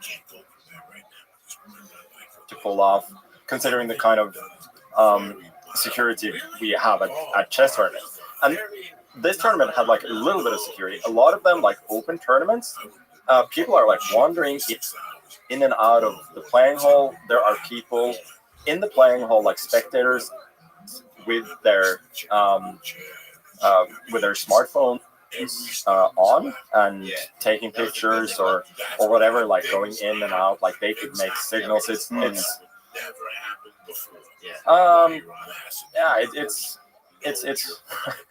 hard. It's a big problem in chess for sure. Yeah, so the anal beads thing, because people don't know what we're talking about. The theory was that he had vibrating anal beads that would somehow or another, through some sort of code, explain to him the moves. And I've thought about this for a lot longer than I care to admit. Like, what kind of code are you getting from inside your butt that you're like, okay, got it? Well, it would be like, C4 or whatever. Like, it could tell you by. How would it say in your butt? Well, I mean, Morse I'd code? have to show you. Luckily, I brought one. Yeah, some in right now. No, it would be like it would buzz, right? It would buzz the letters and then the numbers that would indicate where you would move, and there would only be a piece or two. So, like, the first 3 vibrations would be letter C, and then okay. It's just a sort of technological version of ways people have cheated before. There was a scandal back in 2010 where the captain of the French team was helping one of the French players by cheating. He was basically just standing in certain spots around the table to tell him where to move. Oh wow! Oh, that's crazy. Oh wow! Dirty people out there. It's wild. Well, it's such a competitive thing. Whenever you have competitive things, you always have people that just want to win at any cost, right? Yeah, it's also funny that one of his teammates from that tournament worked with me for a long time, and he told me like this guy was like going out every night, not taking the tournament seriously at all. But he had a good reason. Like he knew he was gonna. He's partying. He knew he was gonna win. That's hilarious. Yeah. So is that the most egregious form of cheating you've ever seen or heard of? No, I actually played an open tournament in Denmark about 20 years ago, where there was a guy who was playing Grandmaster in the first round. Like, this was not a very good player, and he came drunk to the table and just literally pulled out his phone open the chess program. But of course, like, he was immediately so that wasn't, of course, nearly as nefarious. But yeah, that's just a moron. Yeah, he was just probably some other issues there. There's just it is such a fascinating game because it's impossible to play if you're dumb. Like, there's games that you could just be a savant, like an idiot savant. But chess is like, it's the most impressive thing for people to be unbelievably good at. I don't know. I think you can be dumb and be like fairly good at chess. I think like some intelligence certainly helps, but after all, a lot of chess is about learning patterns, right? And basically anybody can do that. So like applying them at a higher level, learning how to evaluate and so on, that sort of is what sets the really the best players apart from merely good players. But I feel like anybody could become quite decent at the game. But I do love the fact that there are no coincidences. Like, there are no outside factors. Well, if you don't talk other than cheating, of course. But it's just you're either outsmarting your opponent or you're getting outsmarted. So for a guy like you that excels above all, what is the difference in your preparation? Is it just simply who you are as a person, you think, or is it something about the difference in your preparation without giving away any secrets, obviously? I'm like known in the chess world for being like a little bit lazy, I think. The thing is that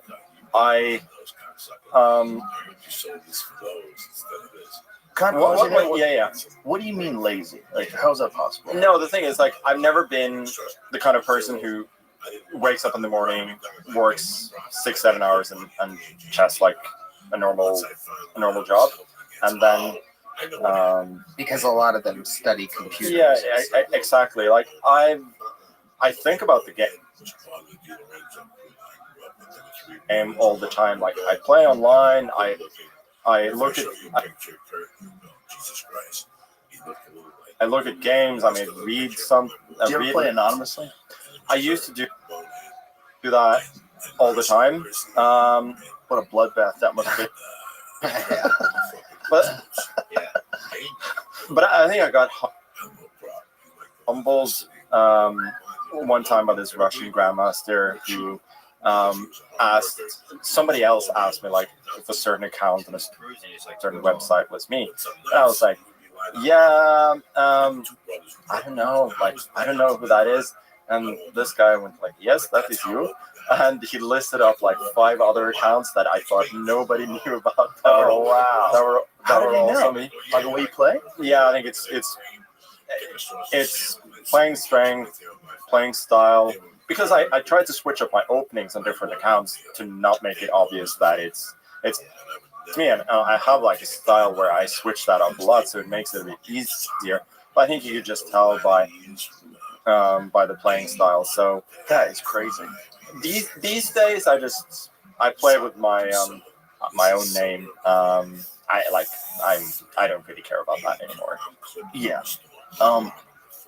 So, do most professional players study chess all day long at the highest level? I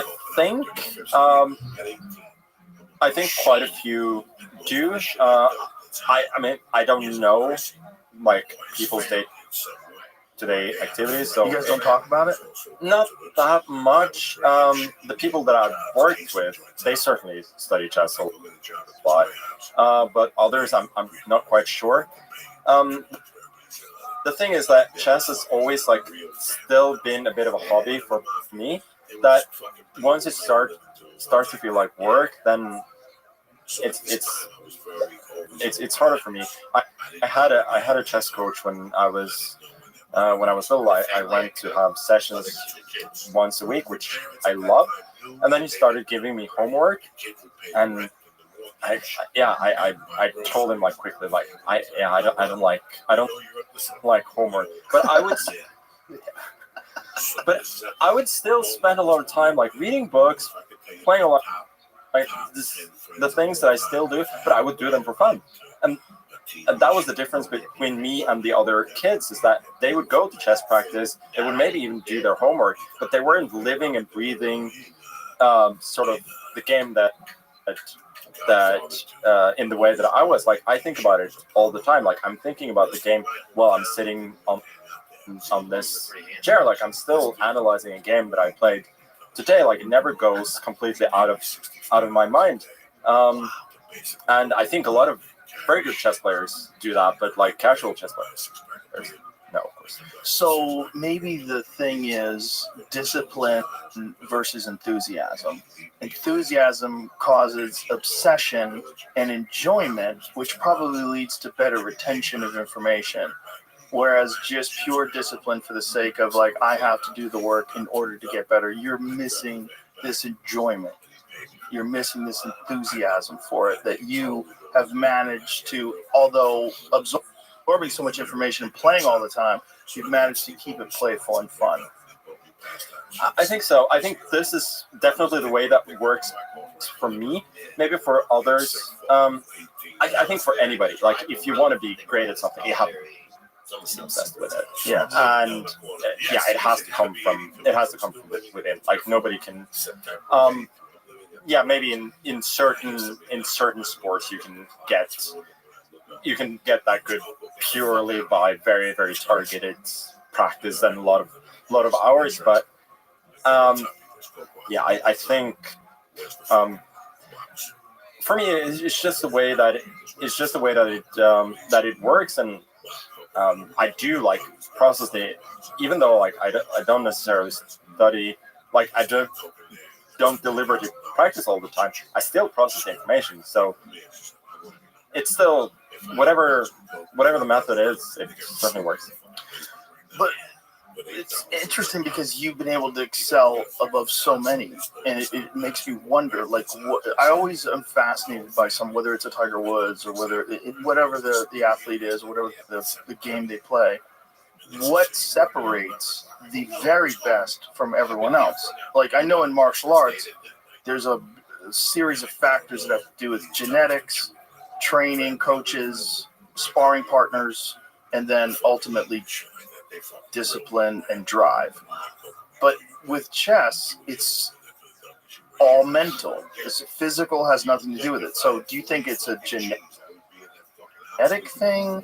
Do you think you have a unique mind for chess? Do you think it's this balance that you keep with enthusiasm and obsession?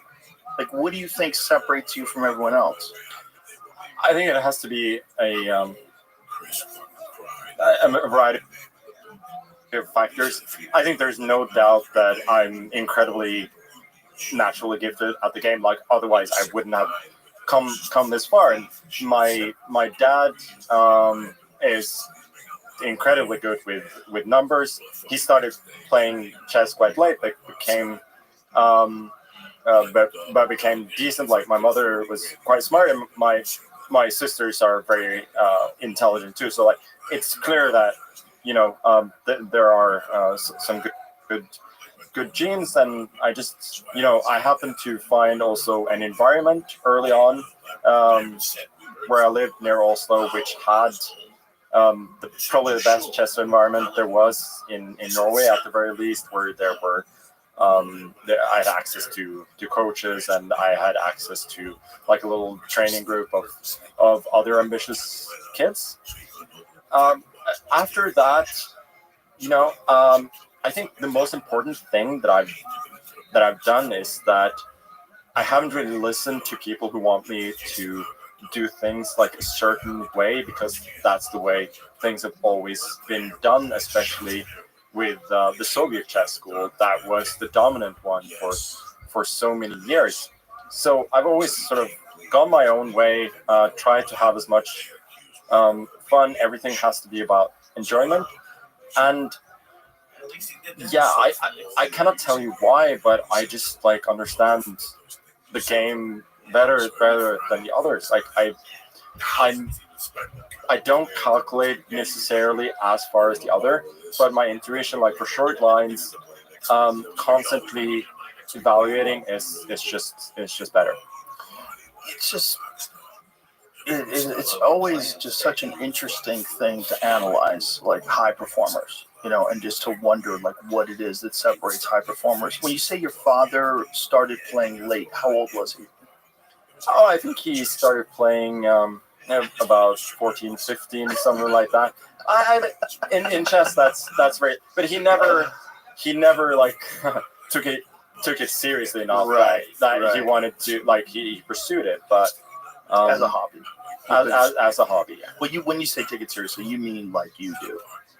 Yeah. Right. This is what makes me think about epigenetics. Like, we still don't exactly know how much information is transferred between parents to children, and it seems like there's a lot of talents, whether it's like singing talent or sports talent, that you have to wonder, like, is that coming from genes, or is that coming from the environment in which this child grows up, which this person, or is it a combination of all those factors? Like, I wonder if someone gets a very intelligent person gets very good at chess early on, I wonder if some information or some proclivity for the game gets transferred. I think the reaction in the chess community, at least with certain people, was more along the lines of how could such a lousy player have such a good son at chess with my dad. And the fact is as well that was fun. I would always feel there are practically no there are many couples of like both mother and father are grandmasters in chess, but I don't think any of them have had sons or daughters that are grandmasters. So whereas you see anywhere like in the NBA or the NHL or in football or wherever, like it happens all the time. So I cannot say exactly why that is, but it does suggest that it's not a given, at least with genetics, that your children are gonna. I have an ultimate theory for that. I wonder if you're a child and your parents are absolutely obsessed with a game, if it's annoying. And you're like, fuck this game. Like, I want to go play in the park, and my parents don't even pay attention to me. This is bullshit. And, like there's a lot of children of alcoholics that will not drink. They won't even try it because they've seen the effects of it. I wonder that. If it's like you see, because chess is an obsessive game. Like, I remember when Howard Stern was playing it, and I would listen to him talk about it on the radio and about how he started hiring a coach and he was playing all the time and he's improving his rating. And I was like, oh, this is eating up your mind. Like, it's a game that gets in your bones.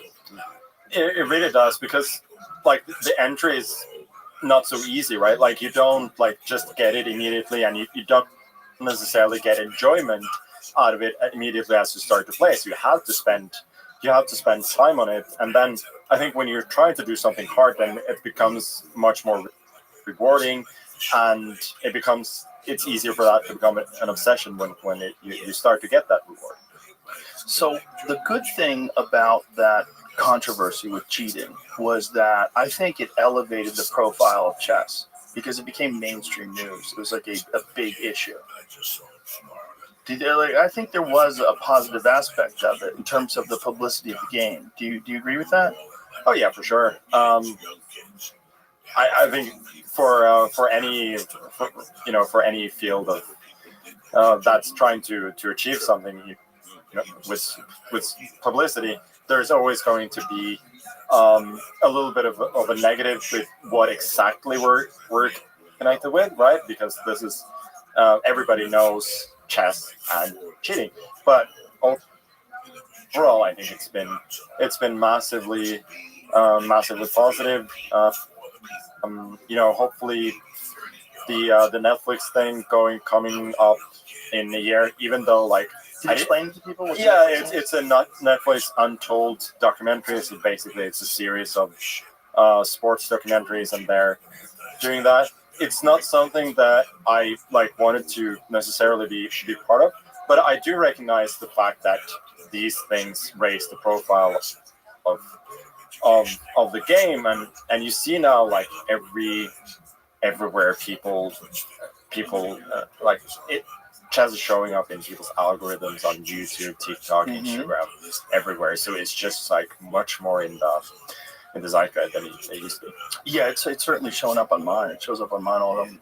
Yours, right? Oh yeah. Well, you've always been a giant chess fan.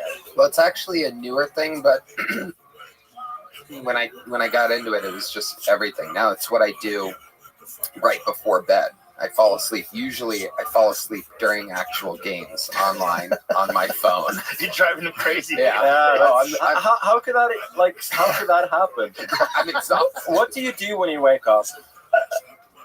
Oh, it's total You opposite. wake up and you Coffee. lost. Yeah. No, I wake up and I look at the board and it said you resigned because I went over my time or whatever. Yeah. I just ran out of How time. many times have you resigned? It happens an embarrassing a lot amount. It's how I fall asleep now is playing chess. But what you will appreciate is that when I fall asleep playing chess, like when I fall asleep, I'm still playing the game in my dreams sometimes. And sometimes the game will go all night. It'll be like this never-ending game, and pieces will pop back up that have already gone. That sounds amazing. Like I would like obviously that would never happen to me. And like I like to play a game of chess on my phone or my iPad whenever I have some time, especially like if I know that I have 15 minutes or whatever. And then if something comes up, like my wife tells me like I have to be somewhere, I have to do something, it's like, can you just finish the game? I'm like, no, I cannot resign the game. What are you talking about? Yeah, obviously that's different. So. Yeah, you can't just resign. You gotta ride that bitch out. Yeah. This episode is brought to you by 0 Day, a new Netflix limited series This conspiracy thriller is about a devastating cyber attack that downs America's infrastructure. Take a listen. Thousands died on 0 day. Congress is authorizing a special 0 day commission. You're just going to grab people off the streets without warrants. Actually, you are. I run this investigation, not the White House, not the CIA. If the public finds out how deep this really is, I don't think we survive.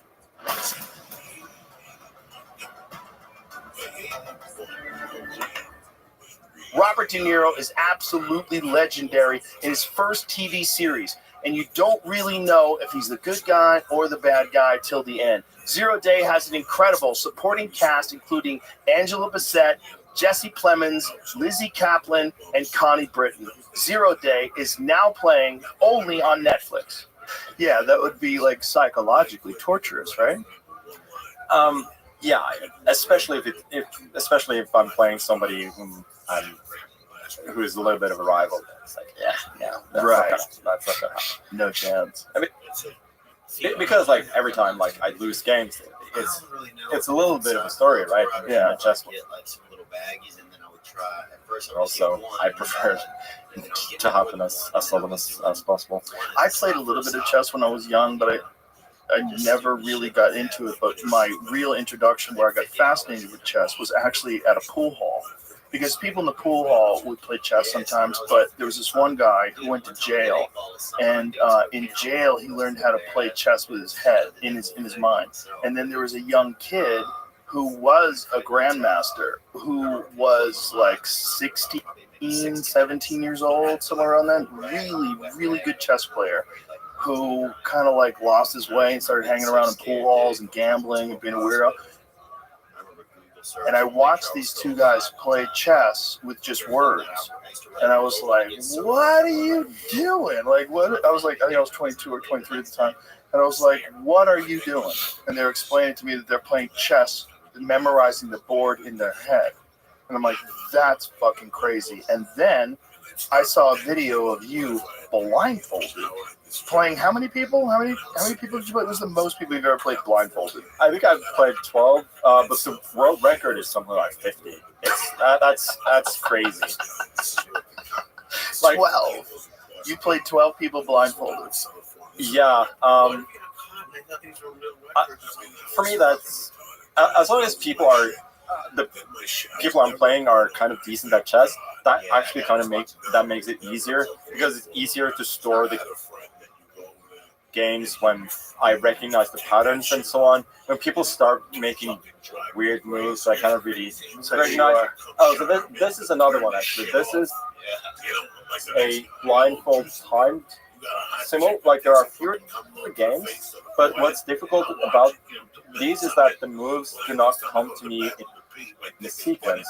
So like the presenter will tell me on board 2, e takes d5, and then all of a sudden on board 1, e6, and then on board 2 again, and so on. So that makes it a bit. So you have to jump back and forth. So in the other games, there's a sequence where the player, even though if they know what move they're going to take, they must wait until their turn. Exactly. That's kind of the normal way of playing Simul. I think the last time that I played a proper blindfold Simul was at an event in Vienna back in I think 2015. And then I had some very nice but spicy Chinese food before the game. I sat down and like my stomach was acting up. I couldn't think. So I played for 10 minutes. I realized that I cannot do this. I ran away for 15 minutes, and then I came back. I finished the game. But ever since that, it feels like I've done it, and now it just seems incredibly hard to do again. But do you prepare when you're doing something like this? When you get ready to do a blindfolded multi-game thing? Not really, because it's like if my mind is on, then it's really not that hard, I feel. So no, the preparation that I do is right there. I see my opponents, so like I sign a certain face to a certain seat, like a certain number, and so on. So that's just about what I do. So you assign their face and you think of their face as they're playing. Yeah. Face like number one, stabilization. Right. Yeah, and so on. And are you? What are you seeing in your mind when you're envisioning the table? When you're looking at the board, are you merely thinking of positions? Are you actually thinking of the pieces? Like, how are you breaking it down? No, I just see the chessboard in my head. Just see it completely 3D chessboard in your head. Yeah, so it's and then when I'm playing a Simul, I just really think about one at a time, and I kind of store the others away. And but that's so crazy. Like when you're 5-6 moves in, and you're thinking of all these pieces moving around, and you've got it remembered. You've completely memorized each position of 12 different boards. Yeah, so like the difficult part of it, that's where things sometimes go wrong, is that. So generally, I remember all the games that I've played, but I don't remember every move.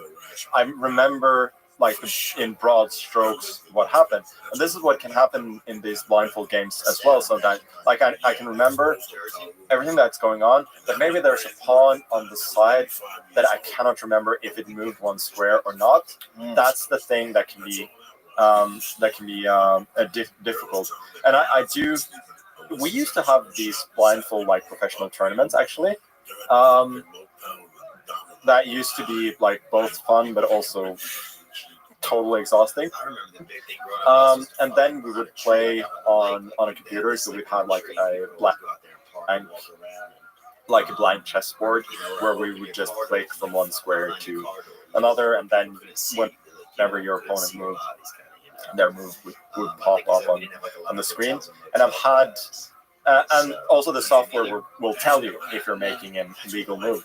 So I've had people like lose track, and then you see them just clicking frenetically, trying to figure out what the position was. Like there was one guy who I played, like he thought his rook was on a certain file, and if it was on that file, he would be able to save a draw. So I think he tried every single rook move on that file, hoping that the rook was there. But like obviously I knew that it wasn't. But yeah, overall I feel like honestly like blindfold chess is a bit of a party trick in the sense that for the very top players it's not that hard, but obviously for serious chess players it seems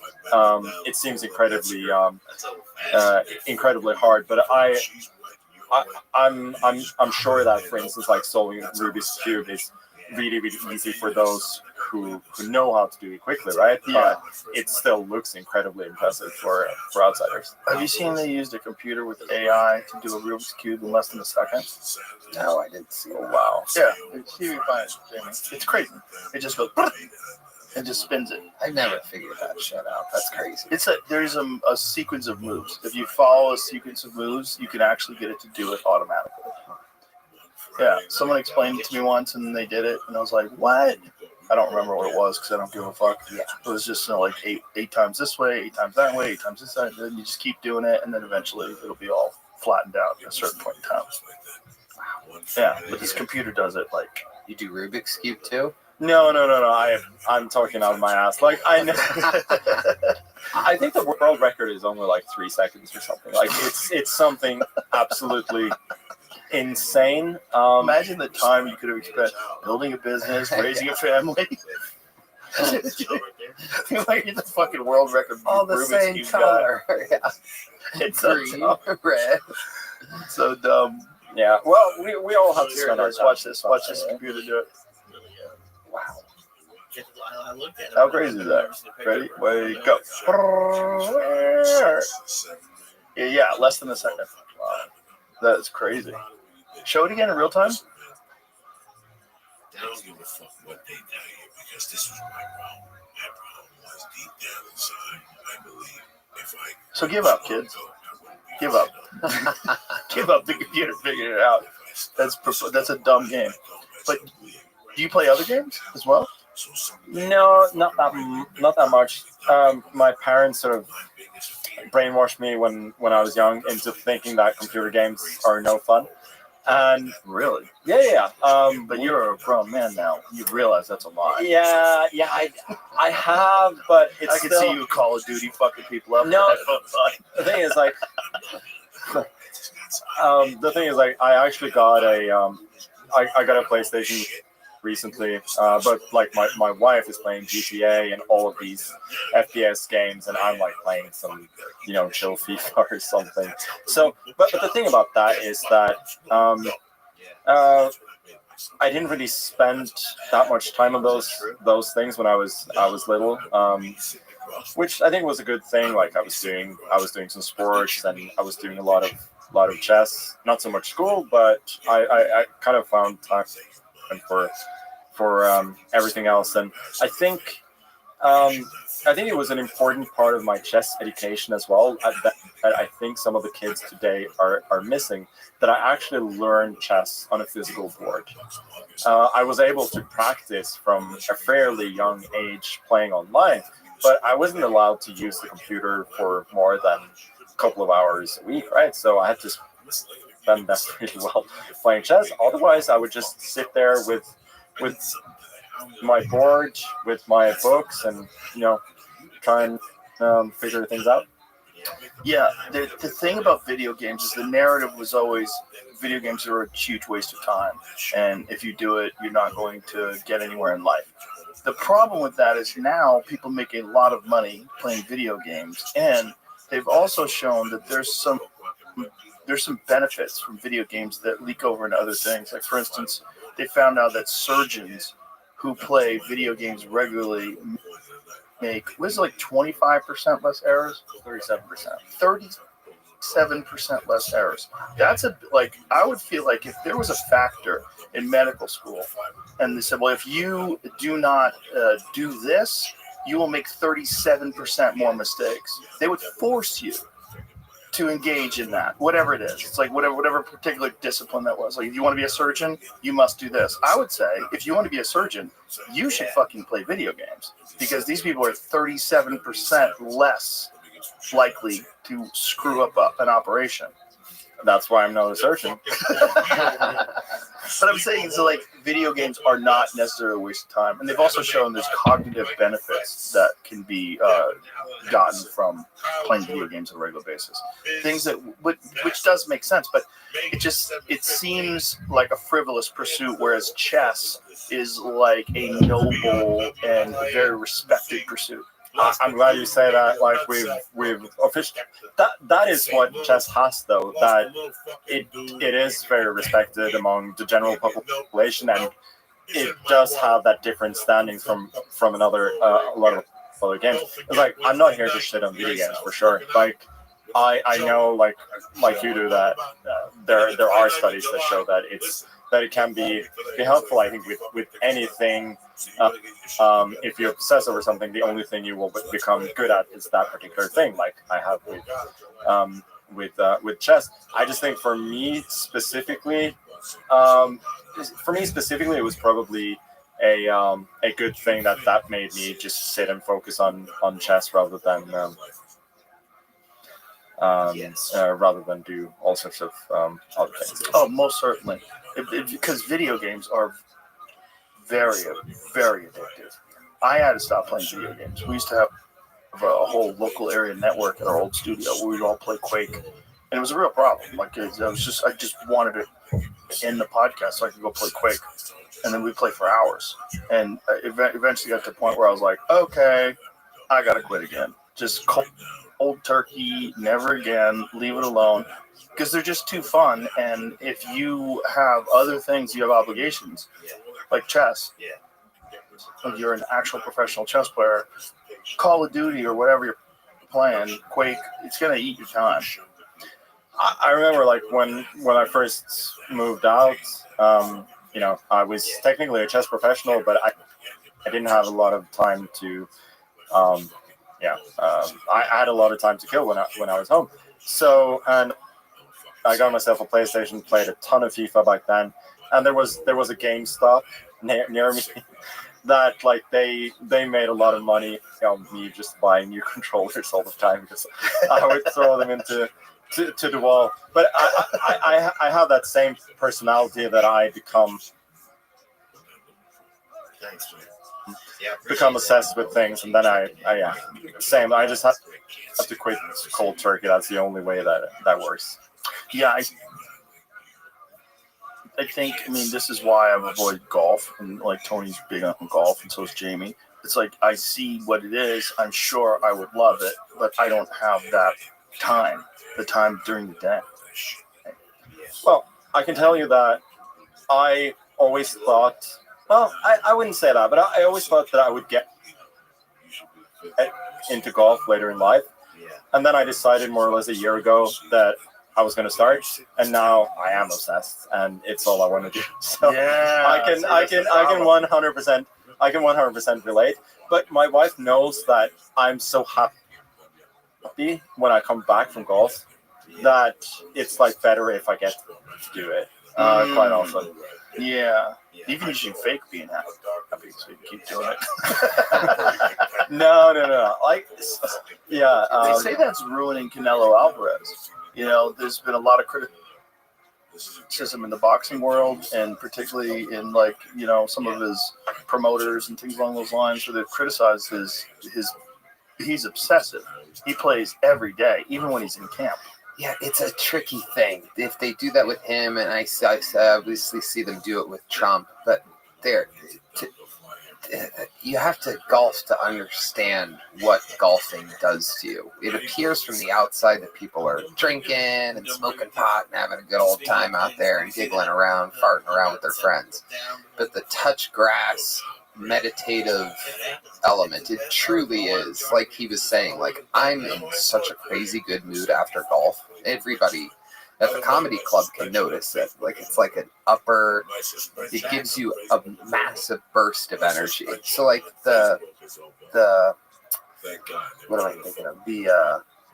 Just the bad reputation that golf has. Like, I would want my president golfing a couple times a week, knowing the effects that it gives you. A much clearer mind, a big burst of energy. You would think it would be exhausting walking around the woods or grass for 4 hours, but for some reason it's totally the opposite. It's whether it's the sun, the grass, the this, the that, the differential, going from a powerful thing to a mid-range thing to the delicate touch and accuracy of putting, these repetitive things. For some reason, it's a mind clearer and kind of an energy giver. Whereas video games and other things make you depressed. It's almost impossible to be down or depressed after golfing. Well, it's certainly a stimulating game, right? Because it's hand-eye coordination, calculation, managing the lay of the land, the way the rolls of the hills are, and all those factors. I think, like, this is something that I think people genuinely need in life, and I think it's one of the reasons why people respect chess so much, is because they know how difficult it is, and they know that all this is going on, and that they see you two just staring at the board, looking at these pieces and calculating this insane number of possibilities that could emit from each individual move. It's like that stimulation, when someone gets good at a game, I think it's very valuable for you, and I think that can apply to all sorts of things in life. So I agree with you. I would want the president to play golf too. I'd want him to find something, whatever it is. Find a thing that you can excel at other than just being the president. Yeah, even if it was Call of Duty. Yeah, if that would be wild. I wouldn't want that. The president going, "Fuck yeah!" We had that. It was George W. Bush, and there was no video game system. That's dark. Yeah, it is dark.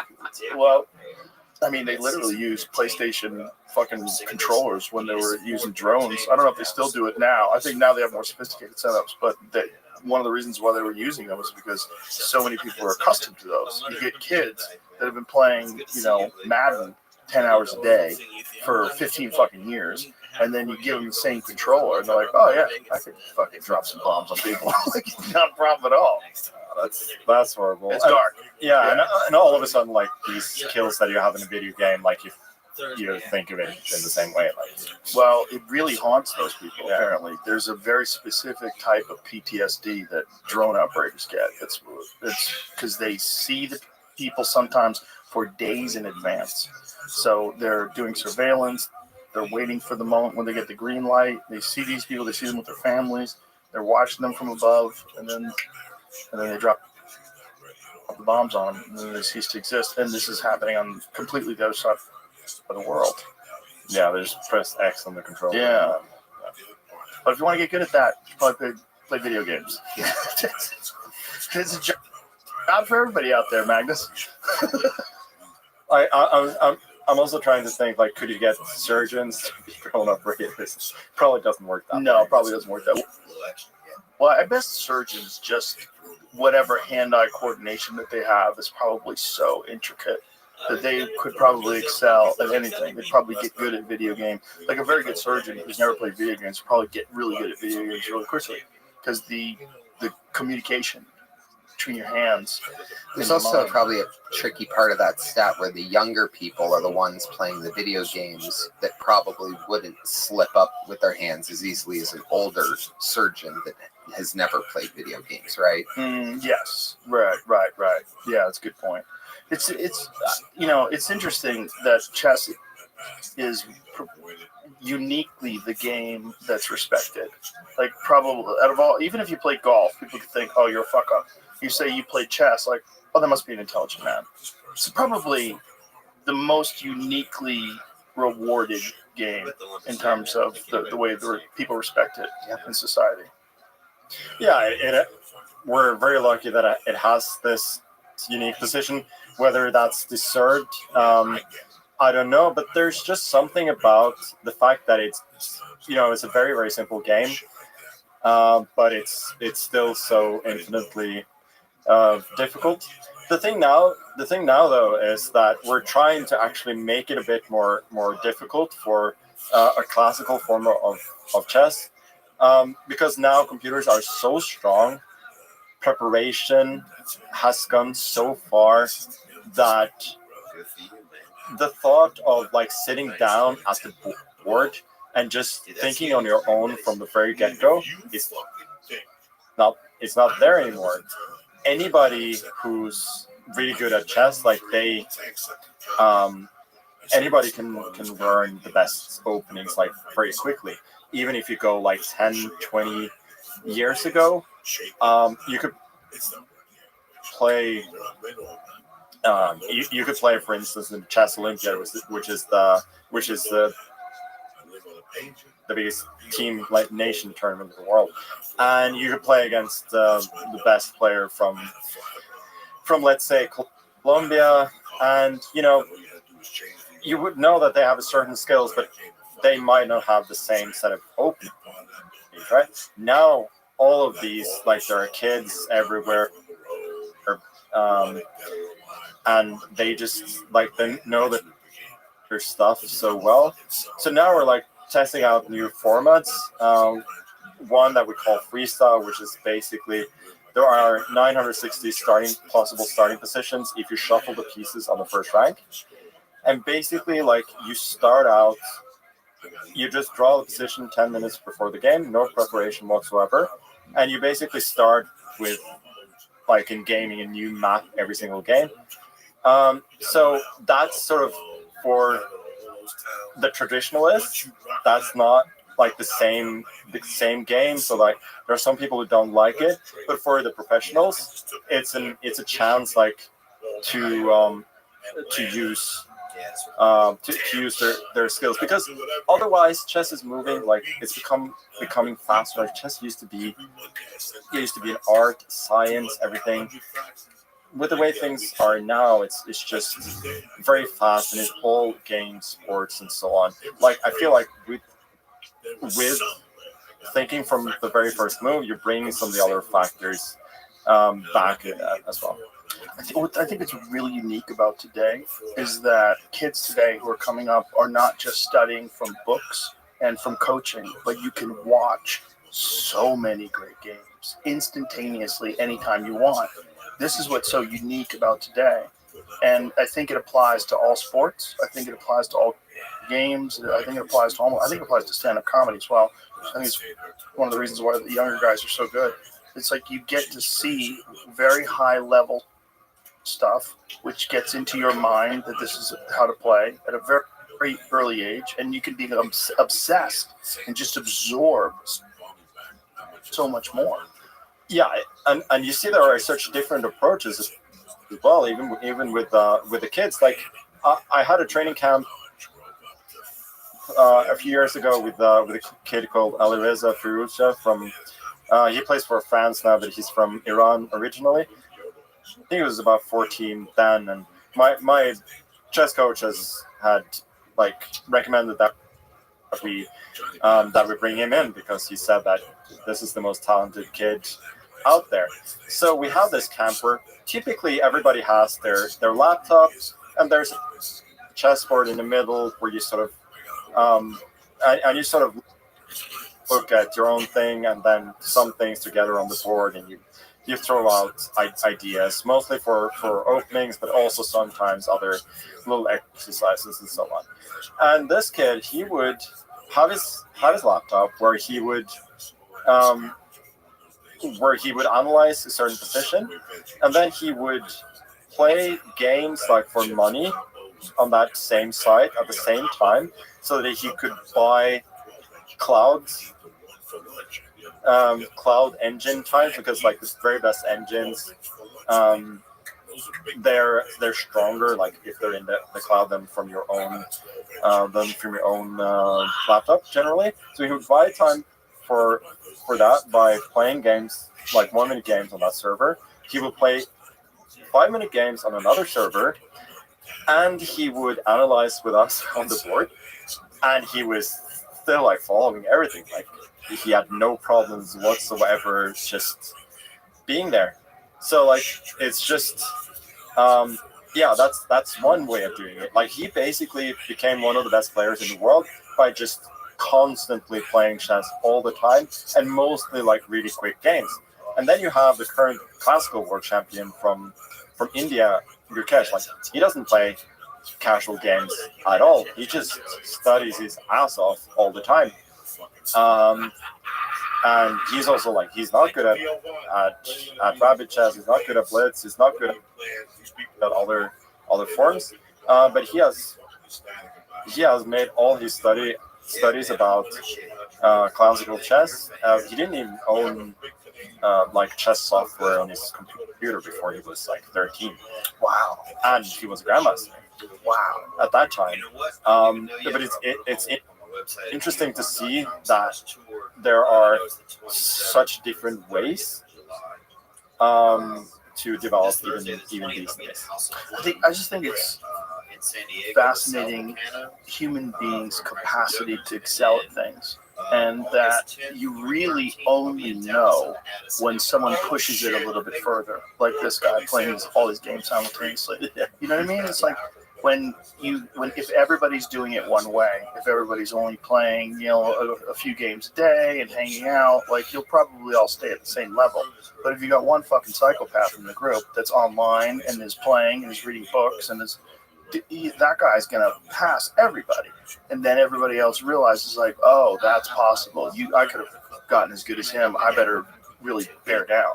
Yeah, because you could also see that in these guys playing style. The guy who has been playing like constantly all the time from when he was little, he has fantastic instincts, especially with the little time. He just knows where the pieces go, and like he's the only one of the kids who has that kind of feeling. The Indian guy, on the other hand, from the way he studies, he's like during games, like he's meticulous. He calculates, like he sees every position as a problem he has to solve, more than, oh, what does my intuition tell me? Oh, I'll do this. It's like, for him, it's more, well, this is possible. Let me like try and see this all the way through. So it's just, it's just very, very different. And they call it like the tortoise and the hare sometimes. And then in certain situations, the tortoise will win, and other situations, the hare will win. Right. So so there's different types of tournaments, and there's some tournaments that have no time limit for moves. Oh, there's always a time. There's always a time What's limit. a traditional time limit? What it used to be in chess was you'd have 2 hours for 40 moves, then you'd have an hour for the next 20 moves, and then half an hour for the rest of the game. So a maximum of 7 hours. And that form is still being played. And then you have faster forms of chess, which is blitz chess, which is usually 5 or 3 minutes, and rapid chess, which is somewhere from 10 to 30 minutes. Did you ever, before you were known, did you ever go to Washington Square Park and play those hustlers? No, I actually went there in 2010, but I think some people recognize me back then as well. I think it's a bit of a myth, though, how good they are. Like, they're like okay, but they're not like your level. No, they're not grandmaster level. There was one guy though. I don't remember what was what's the name of, like, it's up by Columbia University. There's a part of there where they're playing chess as well. There I played against a guy who played like a very strange opening as well. Like, he put like just a couple of pawns, one square forward, and then he started developing his pieces very slowly. So at first I thought this guy has no idea what he's doing. Then it turned out like he actually had a system. So after like 10-15 moves, I was in a lot of trouble. And then like the game became super concrete and tactical, and I won. But it struck me that this guy like had I think he just played in the park all his life, so he had developed a certain system that was actually like kind of effective if you don't know what you're doing against it. So that was kind of interesting. I'm like, he was fairly old, so I'm sure he played chess his whole life without ever learning any kind of opening theory or something like that. He just had, he was doing his own thing. Can you ever learn something from people that have an unorthodox approach like that? Oh yeah, for sure. It's happened several times. There was like, my dad used to play a ton of chess at home. Like, he used to have a home office, and then certain times he'd appear to be focused on his work, but I knew like a certain look in his eye which told me that he was actually playing chess. So I would go over and watch, and then at some point where I was already a lot better than him, he played a certain opening as white, and I told him, like, what is this opening like? Where did you learn this? And he said, well, you taught me the very same opening, but with the black pieces. So I thought I was going to play it as white, like with one tempo more, right? Because you're moving first. I'm one of the best players in the world, and I never thought of that. So I actually took up that line, and I used it. I used it with success against some of the best players in the world. Wow. So I don't know if that variation has a name. Like, I've seen some other players play it afterwards as well, but I just call it the Henrik Carlson variation. That's really interesting. Yeah. Your dad must be pretty proud of that. He is very proud. It's funny though that my dad and my sisters, two of my sisters, they played a bit of competitive chess as well. I think at some point in time, like, they wanted to learn a couple of openings, so I taught them a couple of openings, and I think all of them just never played anything else, basically. So they certainly didn't have the same kind of passion to study, but I'm glad I was able to push them into some decent lines. How do you decide what opening to choose? And do you ever decide an opening and go, fuck, I shouldn't have done that one? Yeah, sometimes. Honestly, sometimes I don't know what to do, so I just randomize because I think at a certain time, like you might think that against this opponent you should play a little bit of more of an aggressive opening, but then maybe I feel good about my tournament standings. I don't want to mess that up. So it's easy to go for a safer approach when like the optimal approach would be a bit more aggressive. And then like if you randomize it, then you will occasionally go for the more aggressive approach. So that's what I sometimes do. It's just I randomize it and then I just sort of accept the outcome, and it makes me makes me harder to prepare against as well. So that's what I sometimes do. It's not going to be out there, but it's going to be between like 2 or 3 options that I think are roughly equivalent. They're just stylistically different.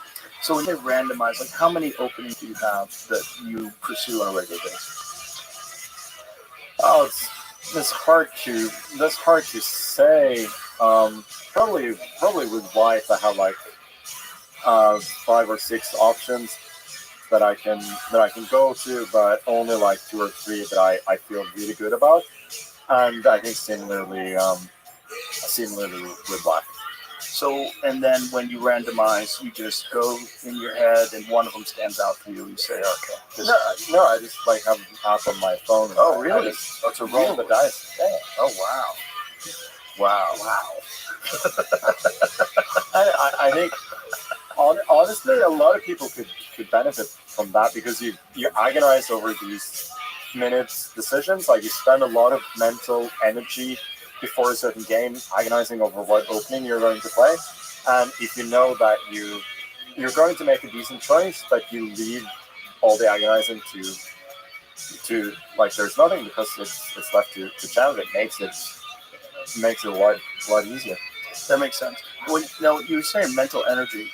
You were talking about the spicy Chinese food incident, but do you normally have a method of like when you eat, vitamins you take? Is there certain things that you do to optimize your clarity? Yeah, like if I'm playing an early afternoon game, for instance, like starting at 1, I try to eat like one big meal before that, which is generally like a big omelet with some kind of salad, and but you eat pretty clean before a big. Yeah, I usually do. Sometimes like after games, like I will eat something, like even some desserts and so on. But before the games, I try and keep it fairly clean. And I actually learned that when I was little. Like sometimes, like my parents, they were generally quite strict about sweets and so on. But sometimes I would eat sweets during tournaments. Then my blood sugar would drop like crazy, and I would start making mistakes. And so that's something that I learned quite quickly that I shouldn't do. Do you ever mess around with vitamins or nootropics or anything like that? Nutrients that help memory? No, I think I think it's a little bit about the way that I was raised. Like I never take medicine unless I kind of have to. I don't really take supplements or anything like that. So I probably should. Like it's not a bad idea.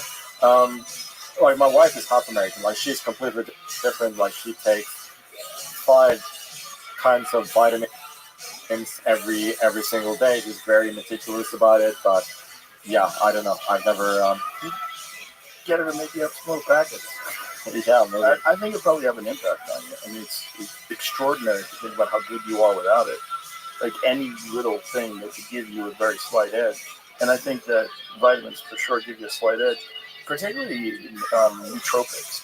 There's a bunch of different vitamins that have been shown through clinical trials to improve cognitive performance. theanine. There's acetylcholine. Bunch of different things that enhance memory that are essentially just nutrients. What's the new thing that people are doing, like ketamine or something like that? Ketamine? No, not ketamine. No, it's not ketamine. Creatine. Yes. Creatine was a bodybuilding supplement that was almost akin to steroids in the 1990s. People would think it was cheating, and then they realized, well, it's just a component of food. But one of the things that creatine does that's very extraordinary is it aids in performance when you're sleep deprived. So if you ever find yourself sleep deprived and you have to do something where you have to use your mind, creatine is a fantastic supplement for that. Well, I mean, I woke up today and like I think my watch said that my sleep was like I got 15. Like I slept for 5 hours, but I got 15 minutes of REM sleep. Like it was really bad. So that's like I could have used that because I was playing a chess tournament earlier today, so I could have used that, but. Yeah, creatine is something that everybody should take. Men, women, children, everybody should take creatine. It's a really good supplement, super safe, and it aids in strength and muscle recovery and stuff like that, but it also has a lot of cognitive benefits. It's generally just like a very good, safe supplement to take.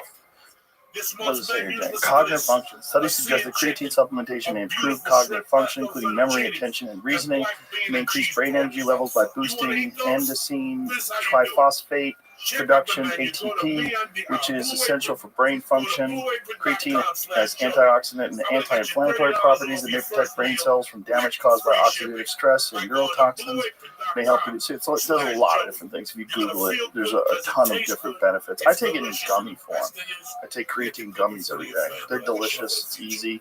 I just pop a bunch. 5 milligrams? I don't know. We have any of those tri-creates here? Yeah, I think I have them out there. But they're great. It's easy. I put a bag in my car, take them all the time. I've noticed the difference. I just think with a guy like you, where your brain is everything, I mean, you're kicking ass. So why listen to me? No, but eat cheeseburgers and fuck around. No, but it is the thing though. On certain days, I sort of just accept that, my brain is not going to work as good, and it's frustrating, especially if you got a big game and that you're starting down 2-0 because your brain is not working the way it's supposed to be. Yeah, I feel that with podcasting all the time, and the real danger is if I do that, if my brain's not on full tilt and I'm talking to a scientist, and I'm like, we have to talk about quantum physics, I have to have good questions. I have to be able to follow what you're saying because it's so esoteric. It's weird that the brain just doesn't always work exactly how you want it to. And honestly, chess is one of the worst things to do sleep deprived, because I think creativity usually is enhanced when you're not feeling well, when you're sleep deprived. But that's generally not what you need in chess. Like, you need to minimize mistakes. You need precision, and all of my intuition, all of that, it's just so much worse when I'm not feeling on top of my game. So, do you have a specific thing you do when you're feeling not on top of your game? Do you double check things in your mind? Do you have a process you follow? I just try to play a simpler game where it's not as complicated, really. And when you're feeling good, then you go for it. No, honestly, when I feel good, I don't think about these things. It's just a state of flow where I know how much risk to take. I just. So what is the mindset? If you're in a world championship game and it's down to these, what is the state of mind when you're in the middle of it? Honestly, when I'm at my best, I'm just pure laser focused, and I'm just calm and not thinking about anything other than just in the moment. Yeah. Just the work is already done. You already know the game, so now it's just reacting and moving and calculating. Yeah, I mean, I had a game in last Classical World Championship I played in 2021, where the first 5 games were drawn. Honestly, like I could have probably been down at that point as well. 6th game was a super long game, almost 8 hours. And I think for the last hour and a half, 2 hours, I was pretty short on time. But I remember, like, I was just so focused and so calm. And afterwards, I could have kept going forever. Like, I was just there. And it was exactly what I needed. I ended up grinding out a win. And in those classical games, like, once you get a lead, like, that is so big because it's so hard to actually win games at that level with that level of preparation. So that was really big. But yeah, I've only had, I feel like, a few days where I feel like I'm just like completely in the moment. Usually it's a bit more messy than that, but like when it happens, it's just the best feeling. That's amazing that it's only been a few days where you've been fully in the moment. I'm rarely happy after I play. I'm happier now. Like, I'm honestly, like, my standards for myself, like, are a little bit lower. Have gone down a little bit the older I've gotten. Because I sort of accept that I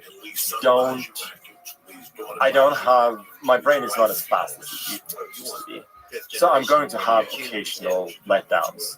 So my top level is, like, I think as good as it's ever been, or at least very, very close to. But like the average level is just too hard when your brain is not that fast anymore. But yeah, generally I'm always thinking about, I could have always done something better. Like, you always miss some things, but I always feel like, there are avoidable mistakes that I'm still making. So this, as you've gotten older, this lowering expectations, is that over the fact that being hard on yourself over minute details doesn't benefit you, and that you just had a more healthy approach? Yeah, I think so. It just makes everything a bit easier. Also, honestly, like, the randomizing opening choices has made things easier as well. Everything just to sort of lower the pressure a bit. Have you ever consulted a mental coach or someone who works people on mindsets, try to capture what is happening when you are in that complete total flow state of laser focusedness, and try to recreate that? Because there's a bunch of different mind coaches that will tell you for a bunch of different pursuits that what you have to do is, when you get to that state, whatever that state is, recognize that you're there, and then try to get a map of the territory and try to will yourself back into that thing. But then there's another school of thought that says, no, it just has to happen organically, and that you just need to be obsessed and focused and take care of yourself and meditate, and just when it comes, it's going to come. But it's just, you have to accept that it's a gift, and it's just not always going to be there. Yeah, I'm definitely in the latter camp. I've talked to people who have suggested mental coaches like plenty of times, both in the past and more recently as well. I've just always been worried that somebody's gonna mess something up in my head. Paralysis by analysis. Yeah, that's really what it is for me. So I feel at some point I'm just more or less content with the way things are, that most days that I'm playing, I'm going to be fairly good. On some days, I'm going to be at my very best. At other days, I'm going to be very far from my best. And it's sort of, it's sort of the way it is. I'm definitely much more open to doing things to prevent me from having those very worst days. Because that really hurt you, especially now that we're playing a lot of faster tournaments where there are knockouts where basically like if you have one bad day you're out and it doesn't matter. Back in the days with classical tournaments, like you could have a really bad day. I mean, she's a fucking G, man. But then you can always bounce back. But nowadays it's not crazy that easy. Do you ever try to map out what are the factors that lead you to hit that state, that flow state? Do you ever try to think about your day, like what did I do, what did I eat, how did I sleep, did I avoid toxic people around me, did I stay offline, like what did I do that allowed me to get to that spot? Yeah, I mean, doing everything sort of right before the game definitely helps, like getting good sleep, like reading a book instead of being on some sort of device before I go to sleep, then just focusing as little as possible on chess before the game, definitely. Really, little as possible. Yeah. Because you want it to be fresh in your mind, you want it to be something exciting. Yeah, I just want to have like 2 or 3 ideas of what I'm going to play, and not like I just don't want to like use mental energy that I could have used on the game before. Right. So I think one of my better tournaments that I've played, I used to play every year at this seaside resort in the Netherlands, and it's in the middle of winter, so it's not very resort-like. It's just rainy and windy, and there's basically nothing there except this big tournament that's been there for 80 years, and it's for 3 weeks every January. So for me, there is not a lot to do. So what I would do like every day is I'd wake up, I'd go for a walk, and then I would watch like 30 to 45 minutes of NBA highlights from the day before. Look at chess for 15 minutes, whatever my coach has sent me of preparation that we discussed the day before. Eat and then go play, and that worked really well. It's just keeping it as simple as possible, honestly. So get inspired a little bit of energy from watching NBA highlights, right? Yeah. Just a tiny amount of information from the coach, just like get your brain locked in, but not too much energy. Don't focus too much on it. Yeah, a lot of people like they will spend 3-4 hours preparing on a game on that very day. It can be beneficial, like if your opponent goes into specifically the lines that you prepared and so on. But overall, I think, having a fresh mind is so important. And I'm also like, even if I haven't had the perfect preparation, like, I'm really good at just blocking everything out, forgetting everything that's happened, and just focusing there and then. But it's still not as good, of course, as just being in a good state of mind. Do you ever get to the point where you feel burnout, where you want to just take days off, a week off, and not think about chess, not touch a chessboard? Or is it just constantly playing in the background no matter what you do? But I really love it, so... Why take time off? Yeah, why take... No, I'm fine with taking breaks from tournaments and so on, but having like at least several days in a row without like looking at a chess game, or I mean, I don't have to play every day, but not having not looking at anything, like not reading some chess stuff, or like it's my favorite hobby, so. I don't see why I would want to do that. That's probably why you're one of the best of all time, if not the best. I mean, that's a beautiful approach, right? If you can find a thing that you love so much that even though you do it all the time, I mean, you've done it since you were a child. You're still obsessing and loving it. Yeah, I do have those moments where I just take a breath and think about how lucky that I am. And there are just moments where I just sort of, I wouldn't say rediscover my love for the game, but where I just think like, I'm obsessed with this game and I'm completely fine with that. Well, that's a beautiful way to live your life. If people can find a thing like that in their life, that really is the key to an enjoyable life. If the thing that you do all the time you're obsessed with, and we talk about it all the time at our comedy club, where we're all in the green room, we're like, we are so lucky that this is actually what we do for a job. And pretty much everybody who's good at it is obsessed with it, and they think about it all the time. It's kind of the only way. But I need time off sometimes, because I think that's different, because it's always different ideas and different things you're working on. Sometimes you need time just to refresh your perspective. But with a game like chess, I guess you don't really need time off.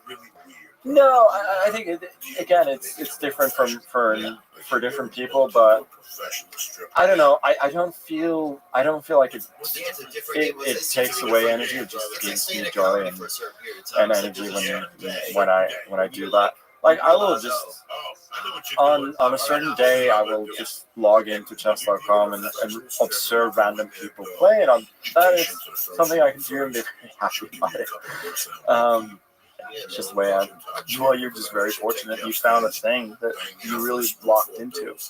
It's that perspective is very important for people to recognize, like the perspective of gratitude, of appreciation that you're so fortunate to have found something.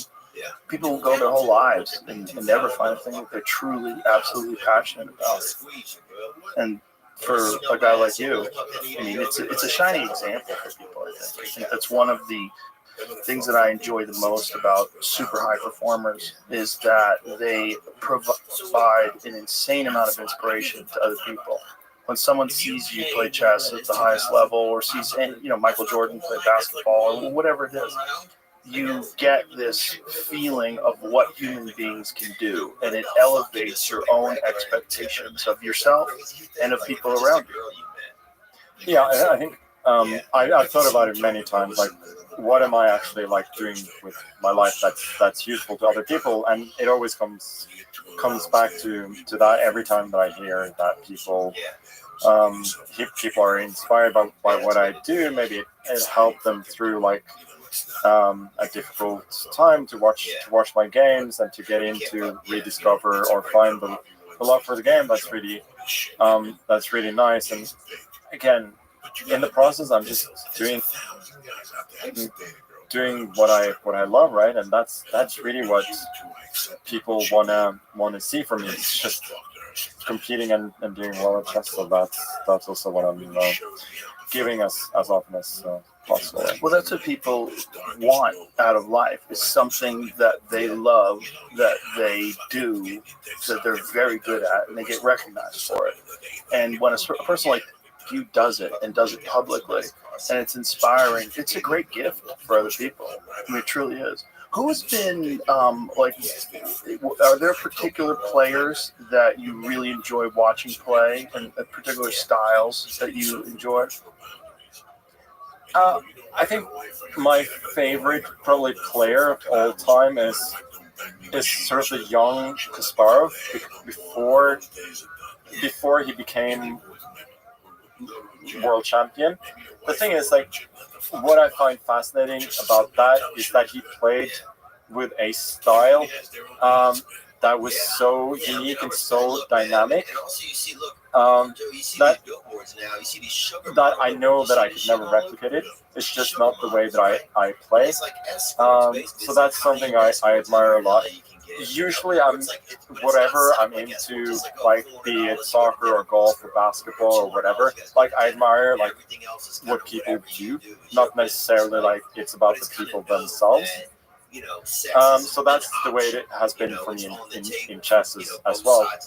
That I try to like learn from people's games and what they do and when I talk to them.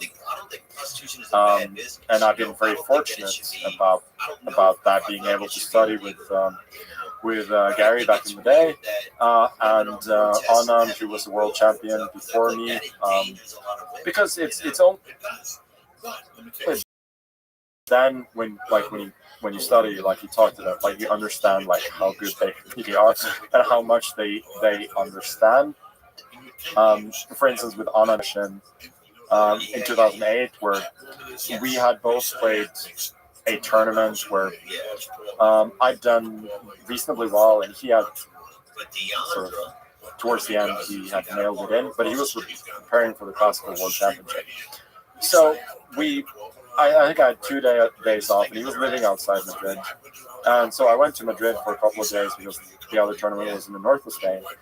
Then I went to his house, and as soon as like that training camp started, it's like something just switched with him, and he was just so focused. We played a bunch of training games, and from being this guy who seemed completely disinterested in this other tournament, all of a sudden, like he was crushing me. Like he had a massive plus score in our games, and it felt like everything we analyzed, he was just he just had a much deeper understanding of the game, seeing that he was fast tactically and everything. It made me like appreciate like how good he actually was. Yeah. When you are playing someone like that, you're getting your ass kicked. Does this inspire you and enact change in your game, or does it not change your game? You just do the same game but more focused. Yeah, I think it's more of the latter.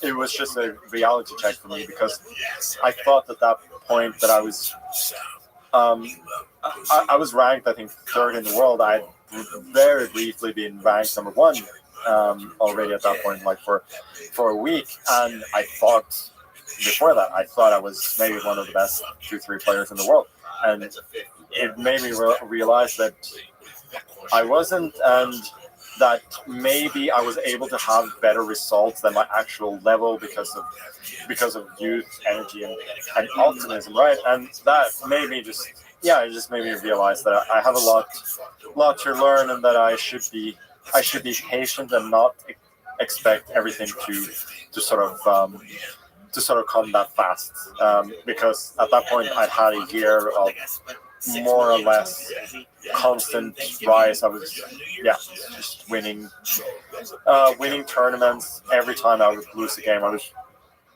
just believe that I could strike back immediately, and I realized now that I was delusional.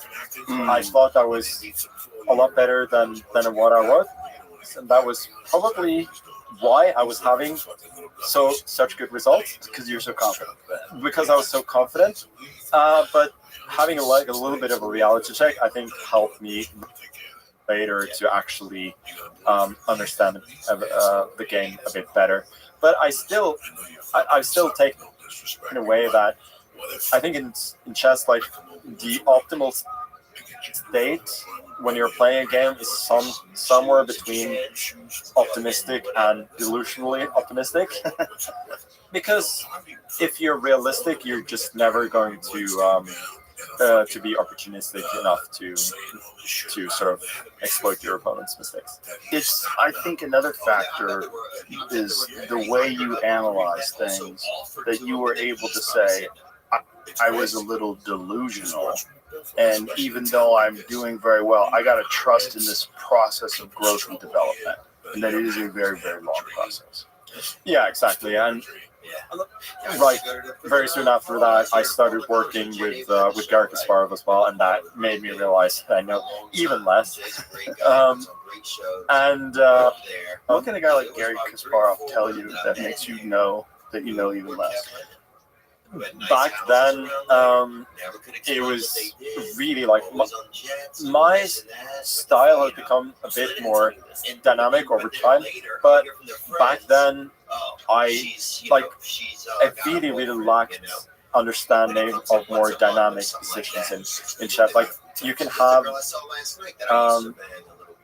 like more static or more dynamics on structures. Like if there are a lot of possible pawn breaks for both sides, and both kings are under attack, then it's sort of more dynamic and tactical, or it could be more about gaining some minutes positional advantages, and that's sort of what I was excelling at, the latter.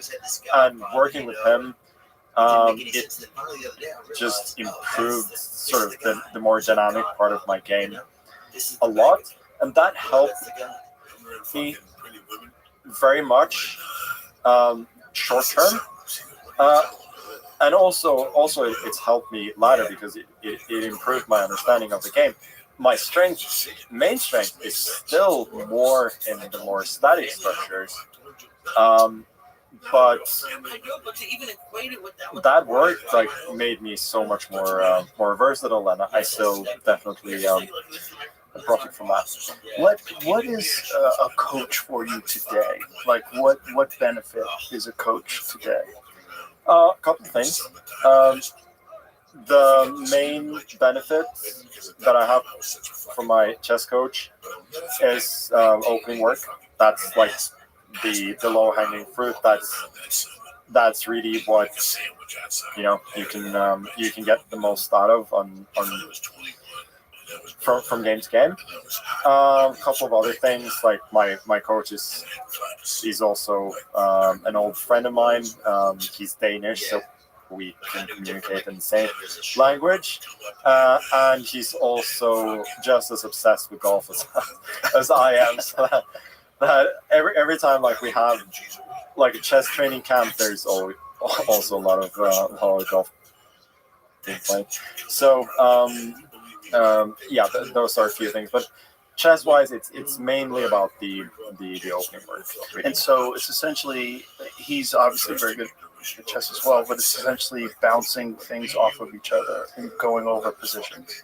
Yeah, and then he's very good at using chess engines to get slightly different results than maybe others do. Do you occasionally, or do you at all, analyze other people's games and break them down together? Not really. When it comes to analyzing other games, it's more useful for me to look at what the engine is saying. So, now the engines are just smarter. Yeah, that they are, and I'm good enough that I can interpret what the engine is saying to understand why a certain thing happened. So it's still interesting to analyze together as humans, but we always want to double check what we're saying with the engines. Isn't it fascinating that's a gigantic factor now ever since Deep Blue, right? Yeah. So the thing about I know.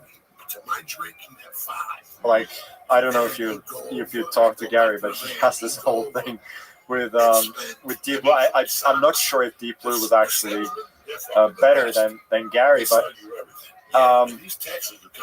it started the downfall of us humans when it comes to chess, and it's now been a long time where we've just accepted that our computer overlords are just a lot better, and there are serious benefits for improving players, for kids. The engines help people improve a lot faster, so that's a great thing.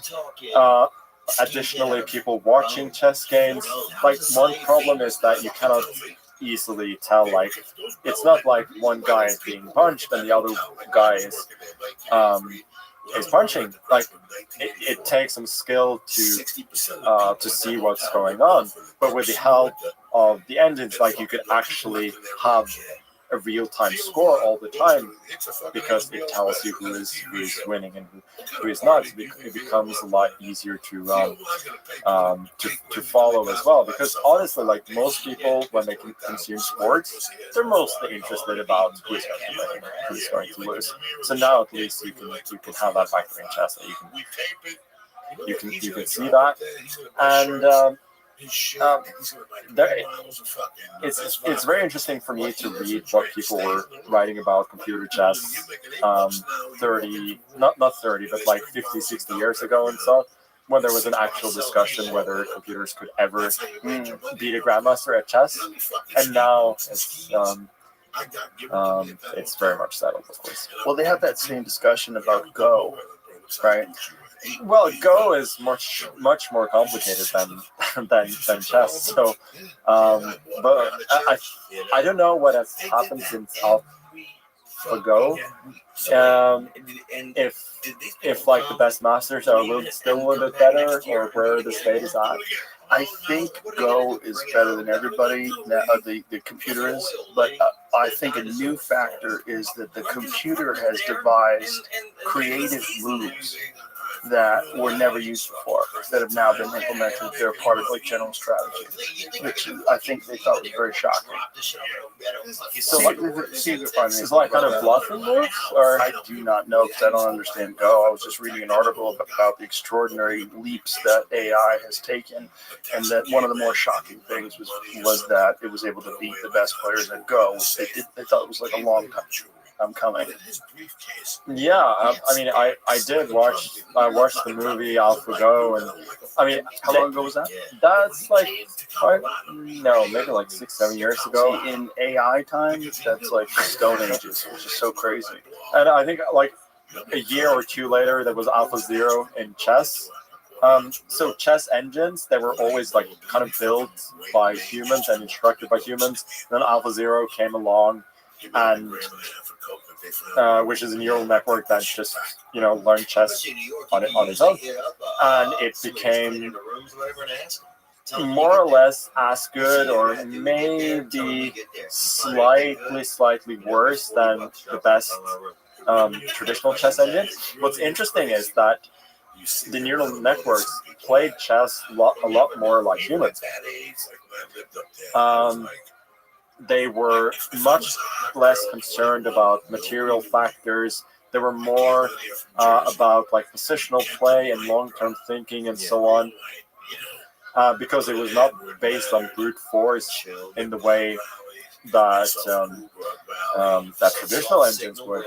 And you would see funny, like they have computer tournaments as well with the best engine in the world. And you will still see like Leela Zero, that's sort of the clone of AlphaZero, because they discontinued that AlphaZero project after a while. It will make like elementary tactical blunders almost. That's crazy.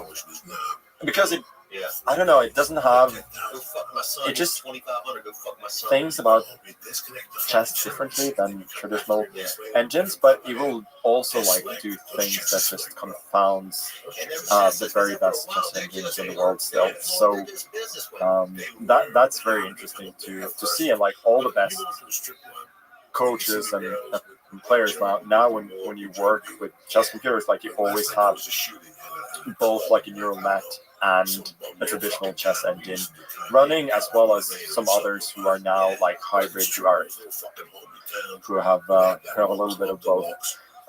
It's just fascinating that it would make Columbia. Yeah, well, I don't know if it's something about its perch. I really don't know. But it would also make some fascinating decisions, like when you promote a pawn, like you usually promote to a queen, because that's almost always the best, unless you sometimes want to promote a knight specifically to give a check, or sometimes to avoid stalemate. But that's less frequent. But then what Leela and AlphaZero would sometimes do is that they would promote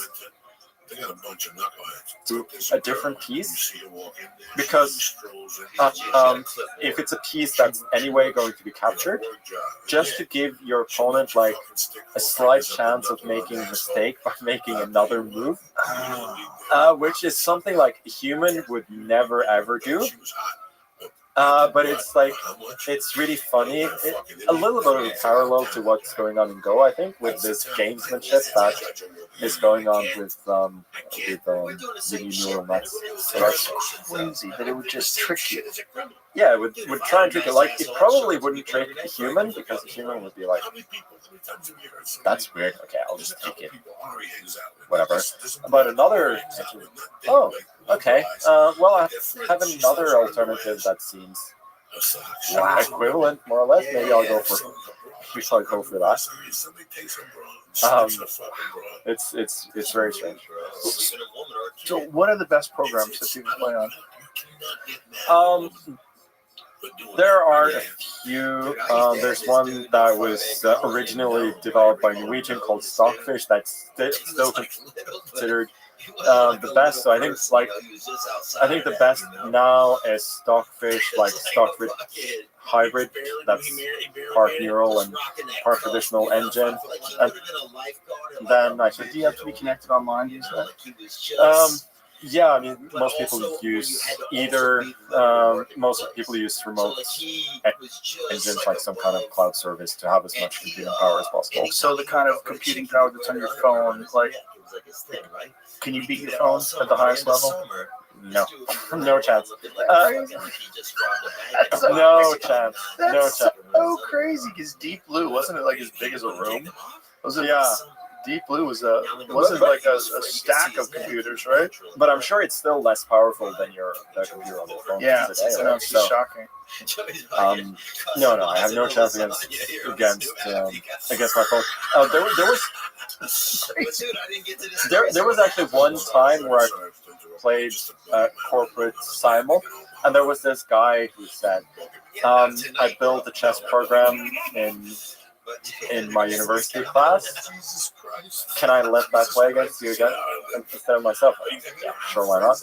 And I actually beat it fairly handily because I played some kind of anti-computer chess where I just close up the position as much as possible and just let it have as few possibilities as possible to out-calculate me, so that it's a purely strategical game.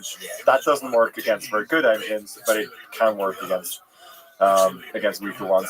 But no, humans, we don't have any. There was a grandmaster who played a match recently against Lila, which is the best neural network engine now.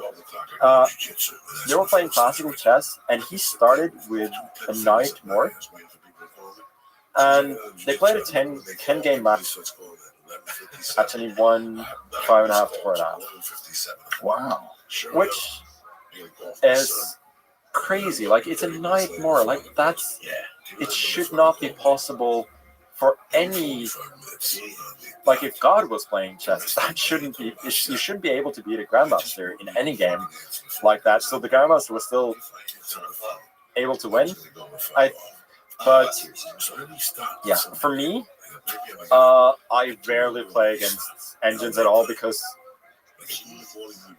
they just make me feel so stupid and useless. I think about it more as a tool,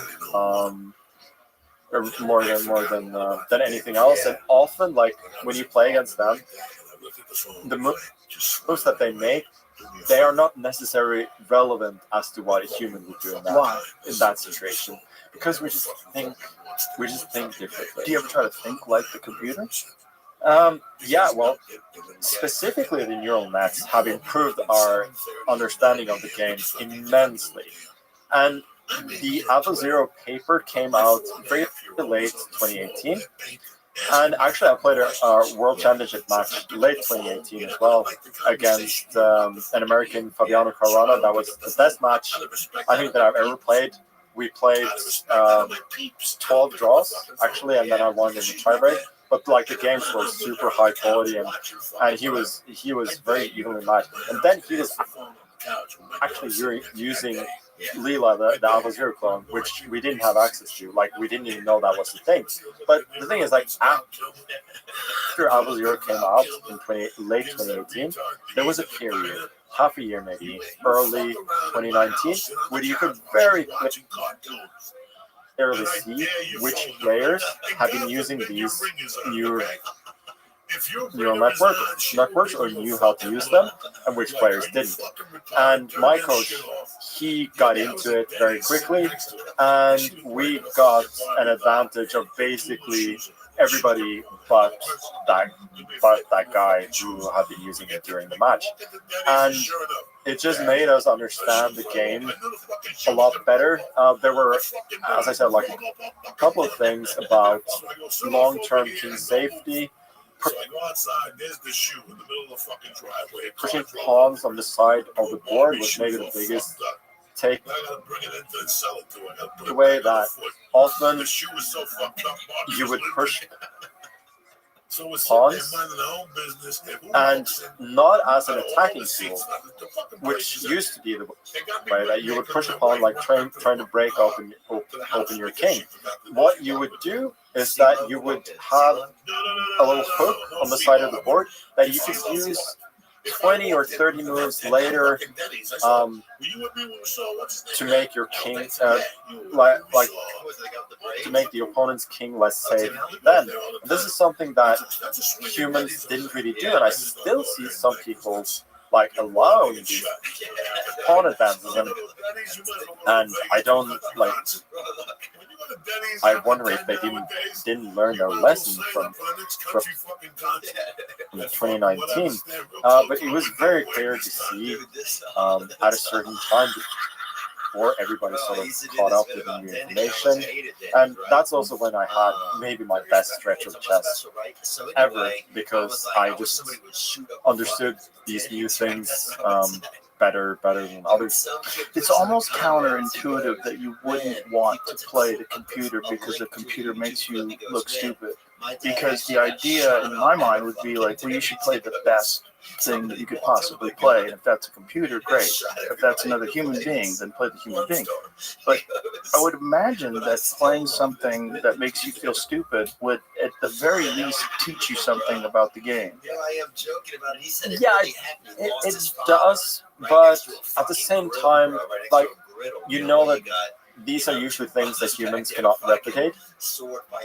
And to be fair, like, the kids these days, a lot of them play like a more concrete brand of chess that is more similar to engines than we have seen in the past, because they've had so much exposure to it. Yeah, like they're less like more concrete in their thinking, but then I know that there are usually other things that are lacking. So I could sort of steer the game there as well.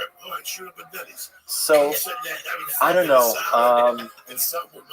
I haven't found it particularly useful, but maybe I'm just I don't want to. Is it partly because you just don't want to lose? Yeah. And it's also because, as you said, like, chess is a very lonely game.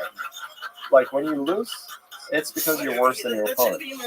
And imagine losing to somebody who you know is like completely stupid, which like traditional chess computers aren't. They're stupid. They just have much more computing power than you do.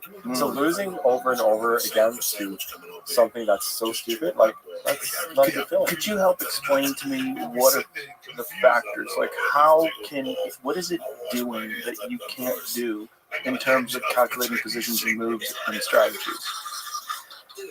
Well, first of all, it's influence the task there. So there will be certain possibilities that I will rule out because of my intuition, but it is able to calculate in a very short time that it's possible. It will never make blunders like simple tactical mistakes. The neural networks sometimes do, but traditional engines don't. And like I can keep like most of the moves that I make will be the same as they do. But at least like they don't make any real blunders at all. Like they may make slight positional mistakes, but honestly, most of the time that I think an engine makes a positional mistake is because I don't understand it well enough. So it's not really a mistake. And it might look like one, but it's long term. Yeah, it's just that my understanding is not good enough, and that is useful. That does help me learn. What are the what is the difference between the approach that the neural network takes versus a traditional engine? Like why is one of them approaching the game differently? Because one of them is constantly calculating based on sort of what humans have taught them is like the value of what is the value of a pawn, what's the value of a knight, and what is the value of far advanced pawn, and all of it. Like it calculates based on that. Neural network, you just show it the rules of chess, and play against yourself a lot of times and get better. And it just has a different approach. Like what it does is just based on the games that it's playing against itself, right? So it's just it will have completely different ideas at times. Like imagine like in 2019, they released neural network. Like every opening that have been played for hundreds of years had to be rechecked by coaches because there could be a difference in the evaluation because there is this new neural network that just thinks in a completely different way. Wow. So these neural networks could go back and look at a classic game from like 1963 and say, what? You know what? I would have fucked that dude up because I would have done this, that, and the other thing. Yeah, exactly. And it just, I think a lot of it was based on it just emphasizes different factors than traditional engines do, and that ultimately just leads to different results, really.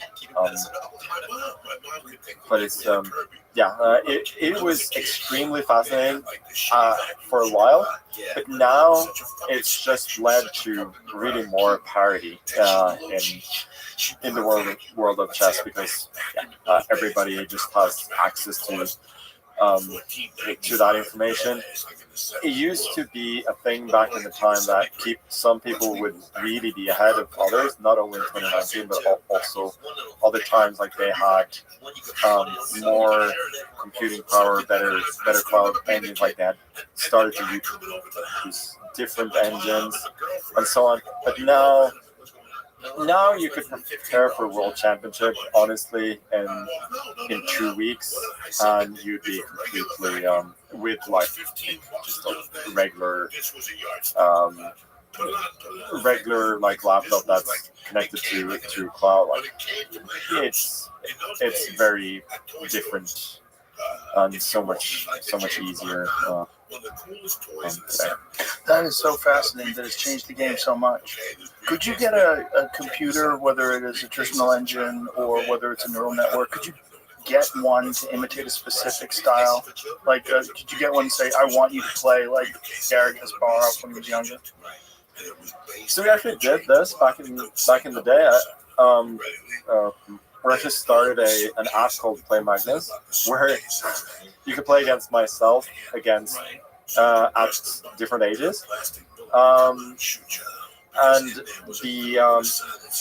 the style it was based on the guy who built Stockfish built this engine as well. So it was based like an old version of that, but it would have my openings and try to emulate my style at certain ages. Obviously, it wasn't perfect, but it was a start. I think it's still difficult to build like a very good clone because essentially, at least with traditional engines, it's not possible. Maybe with AI, you can get there, but I still think we fundamentally think differently about chess. But Yeah, maybe. But the interesting thing would be to take you, because there's so many games that can be observed and put into the calculations, and then I would really be fascinated to watch you play you. You know, I mean, like, what would that be like? Like, you play you when you were 20. No, so the thing about it is that you would also what you would have to calibrate is that it would make occasional like tactical blunders, right? Right. And which yeah. And so what we would do, what would happen in the Play Minus app is that it would make occasional blunders, but those would be like a little bit too outrageous, just because it's like really hard to emulate the kinds of mistakes a human would make by the engine. So I think that would probably still be like the most difficult part, like the main issue in order to make such a thing. If the Play Magnus thing was dialed in like 100%, what would be? Do you think now would be the scariest age to play you? Does that make sense? Yeah. Are you better now than ever before? No, I think my peak level is close to the best, because chess level or proficiency at anything, it's about making use of the knowledge and making it into skill, right? And I definitely have more knowledge now than I've ever had, but I think probably the best combination I had of knowledge and energy, and that translated the best into skill, was probably in 2019, like first half of the year when I was 28, and when I was more like a young Kasparov than I'd ever been before. Very dynamic. But what is the difference between you in 2019 and you today? A few things. First, I couldn't play the same openings as I played then, because they have been worked out to a point where they're basically, they're just too analyzed and unplayable. So that's one thing. Apart from that, I think I could do, like, my average level would probably be a little bit lower, because I'm a little bit older, and my brain is not quite as fast.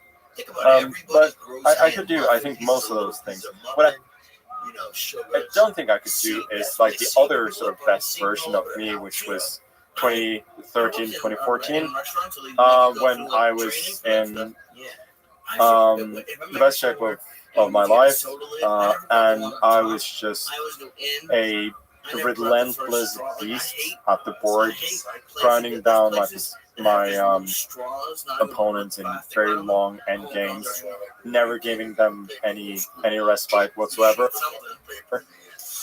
Like purely skill-wise, that was far from the best version.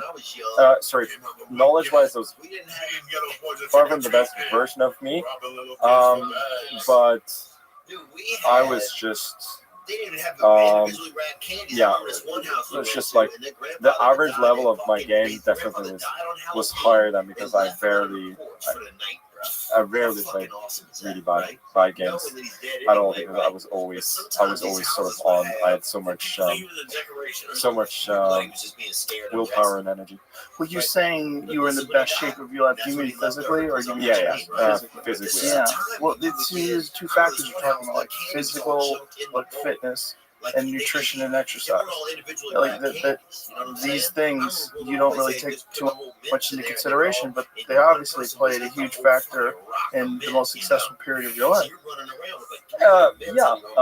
It did, but then, because you're only 34, it's only an old man. No, that's true, but I just feel it with these kids, like their brains are just so much faster than mine. I mean, I've felt it for years as well. That no, I'm not old, but I can never be at that level of pure, like, computing power. But is that generally accepted with chess if there's a certain age where it just drops off? Like who has won the world championships at like the oldest age? No, well, back in the days when you couldn't get information that quickly, it took people a lot longer to develop, and then it was considered that the best age was like late 30s or early 40s.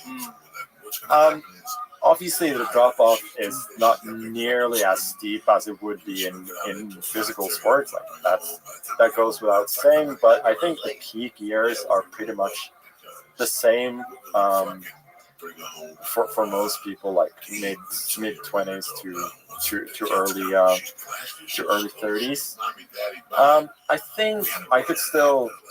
I could still be very, very close to my peak if I focused fully on all the things that I can Physical fitness, control. Like all of those things. Yeah, you don't do that. I don't understand. If you're so obsessed with chess, that seems to have a primary factor. Yeah, it's a good thing. I feel like I generally like do the right things when I'm at tournaments, but then in between, I don't know, I want to enjoy life as well. And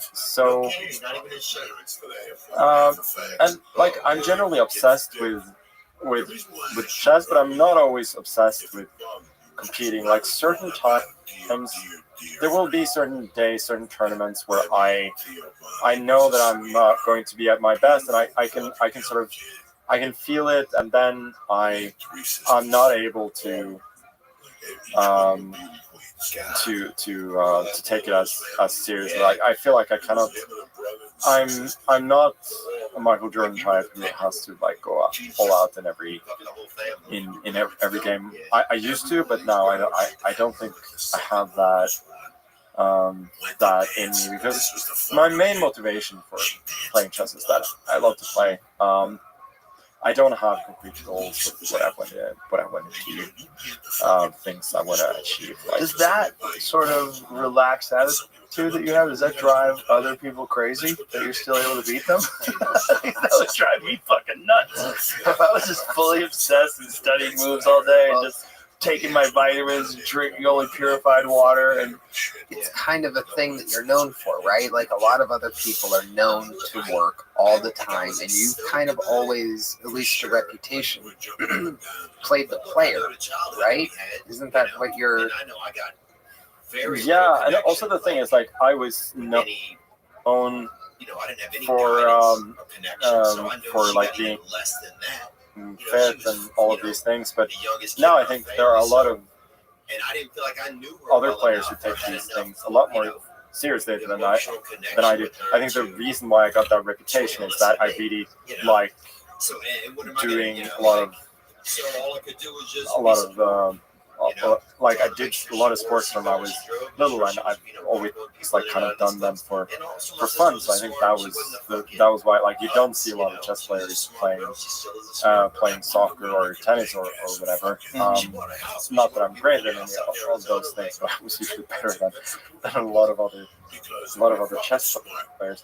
I guess I do have. I don't know what reputation I have, to be honest. Like, there's not much you can do about your reputation. I'm just saying, like in a game or a sport where it's so computer involved and analyzed, and there's geniuses wearing suits and glasses and things, you're kind of known as a laid back, intimidating force with a legacy. Do you have? Are there special things you do, kind of like more like a poker player or anything, to intimidate your opponents ever? Like I've seen you like show up late to big tournaments where they're like waiting for you and stuff. That's really cool. That's a Miyamoto Musashi move. No, samurai. Yeah. Honestly, like that's me being late is down to a couple of things. First, I hate waiting, but also I'm terrible at planning. So that's why I keep showing up late. You're terrible at planning. You know how funny that is? It's literally what you do. Better than anybody. Like, my planning is always based on everything going perfectly, and like making a time plan based on that. And if something goes a little bit wrong, then I'm going to be late, and like something usually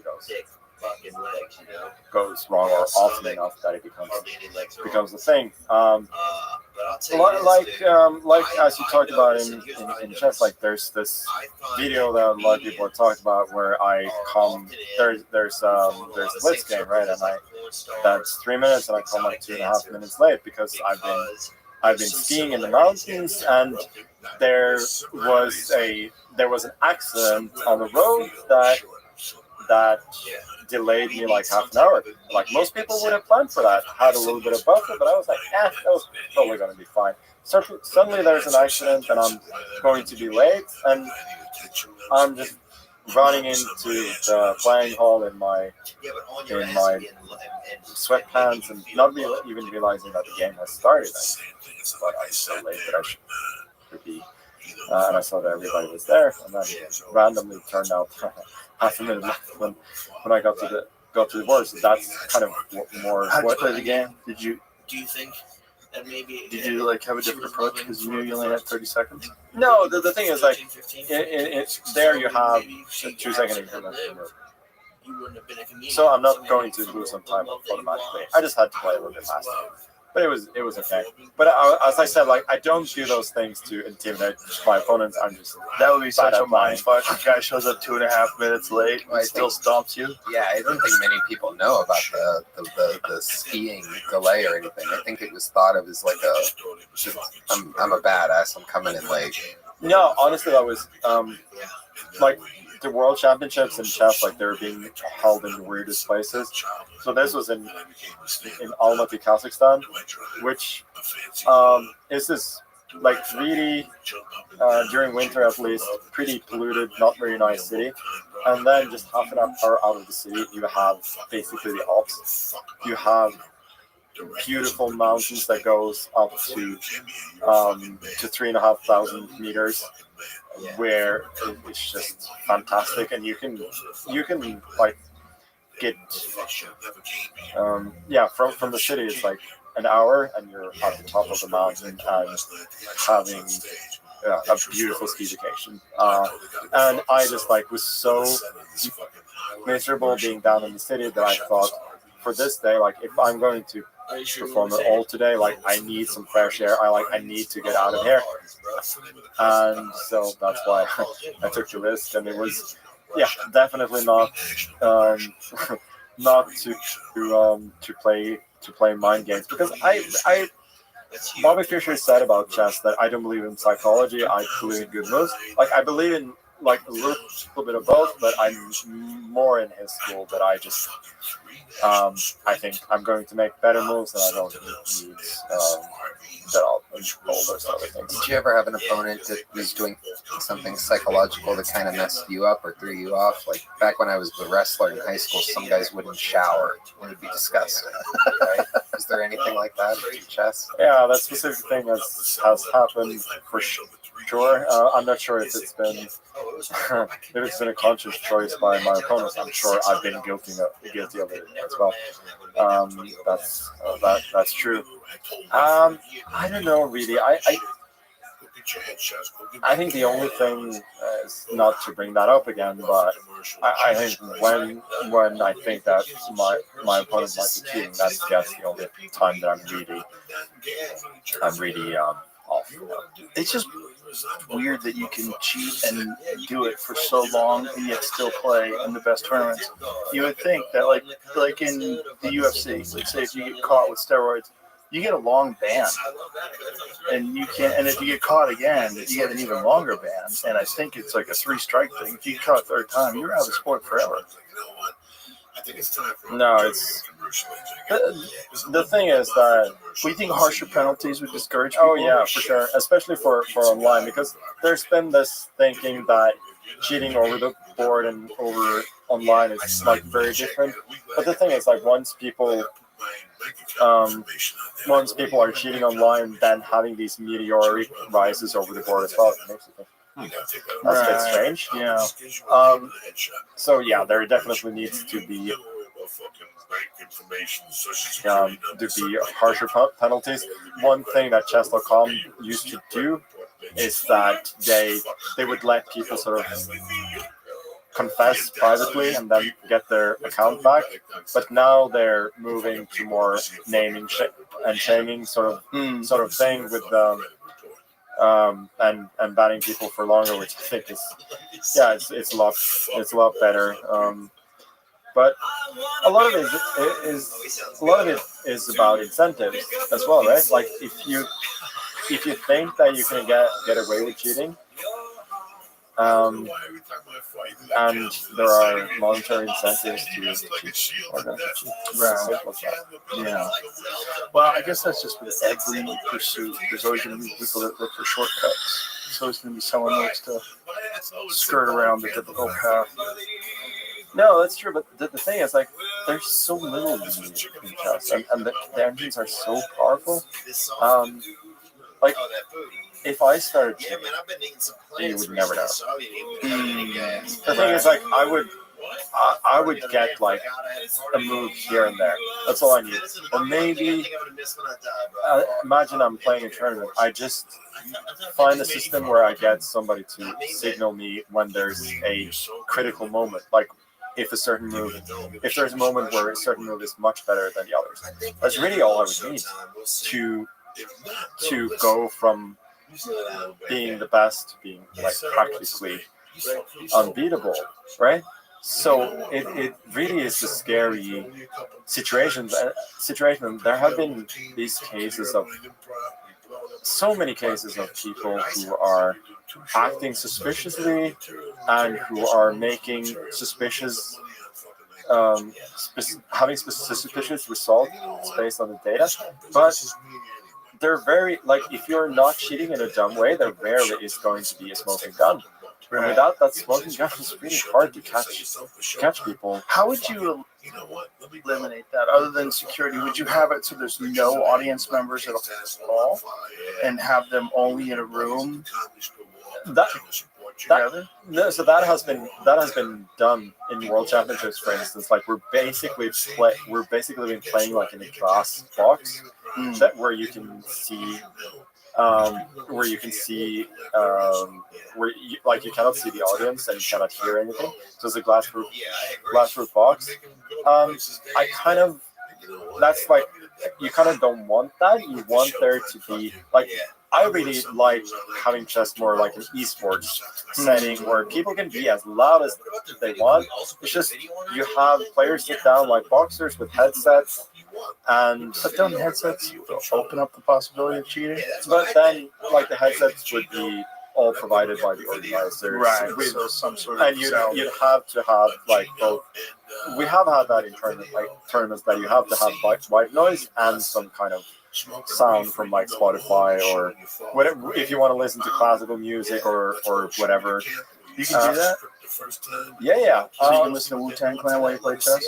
Yeah, I mean, honestly, playing blitz chess, listening to music usually helps me because like doing tasks that are more intuition based. Then that helps with the flow. With longer games, you probably don't want that disturbance. But I've definitely played some of my best blitz chess just listening to music, sitting there bopping. Some wild Norwegian music. Rammstein or something. That's actually German, but they have some good songs. No, I think my best chess has probably been Norwegian rap. Norwegian rap, really? What's a good Norwegian rap band that you could rap group that you could recommend? There's a guy called Mr. Pimp Lotion and Oral B. Mr. Pimp Lotion and Oral B. They're kind of It's like a little bit ironic, but they're like doing like American like West Coast rap in Norwegian. Oh, that sounds badass. This is a bit of a different stuff. But I actually did a song with Mr. Pimplotion. I actually did a song with those guys. What a great name, Mr. Pimplotion. You're crossing the street, you got the hand that goes like this, right? But at that first light, there's a car. And by mistake, it's like a 1966 Chevelle. If it backfires, you go on the flames, you know what I'm saying? Yeah, the thing about what happened was that they did a show, and they have this thing called Spanur, which is like a moisturizer mostly used for animals. But like this Mr. Lotion, like he's obsessed with that one. And somebody apparently stole that from backstage at their concert. And so they didn't know who it was, but they eventually found out and they made a song about it. And so they had a bunch of people like send in their verses. Incredible the difference between America and Norway, what the rappers are rapping about. It's just gang wars and shootings. And in Norway, somebody's like, who stole my look? Yeah. There actually was a popular song like about 20 years ago that referenced specifically that in Norwegian, that there was nothing to rap about because nothing bad ever happened. That's what it's saying. And don't make pull out the gun. It's best that someone speak out who stole this phenol. Who stole my loaf? Yeah. Basically, there's a bunch of verses, like people accusing each other, and then I randomly come in at the very end and solve the mystery. Was it you? No, it wasn't me. I was not at that particular show, but yeah, I think like the best on my chest that I've ever played was probably listening to their music. Do you mix it up? Do you ever listen to like Led Zeppelin or? No, I listen to a lot of older stuff as well. So yeah, I have no idea what's on the chart these days in general, but I find out through Tony.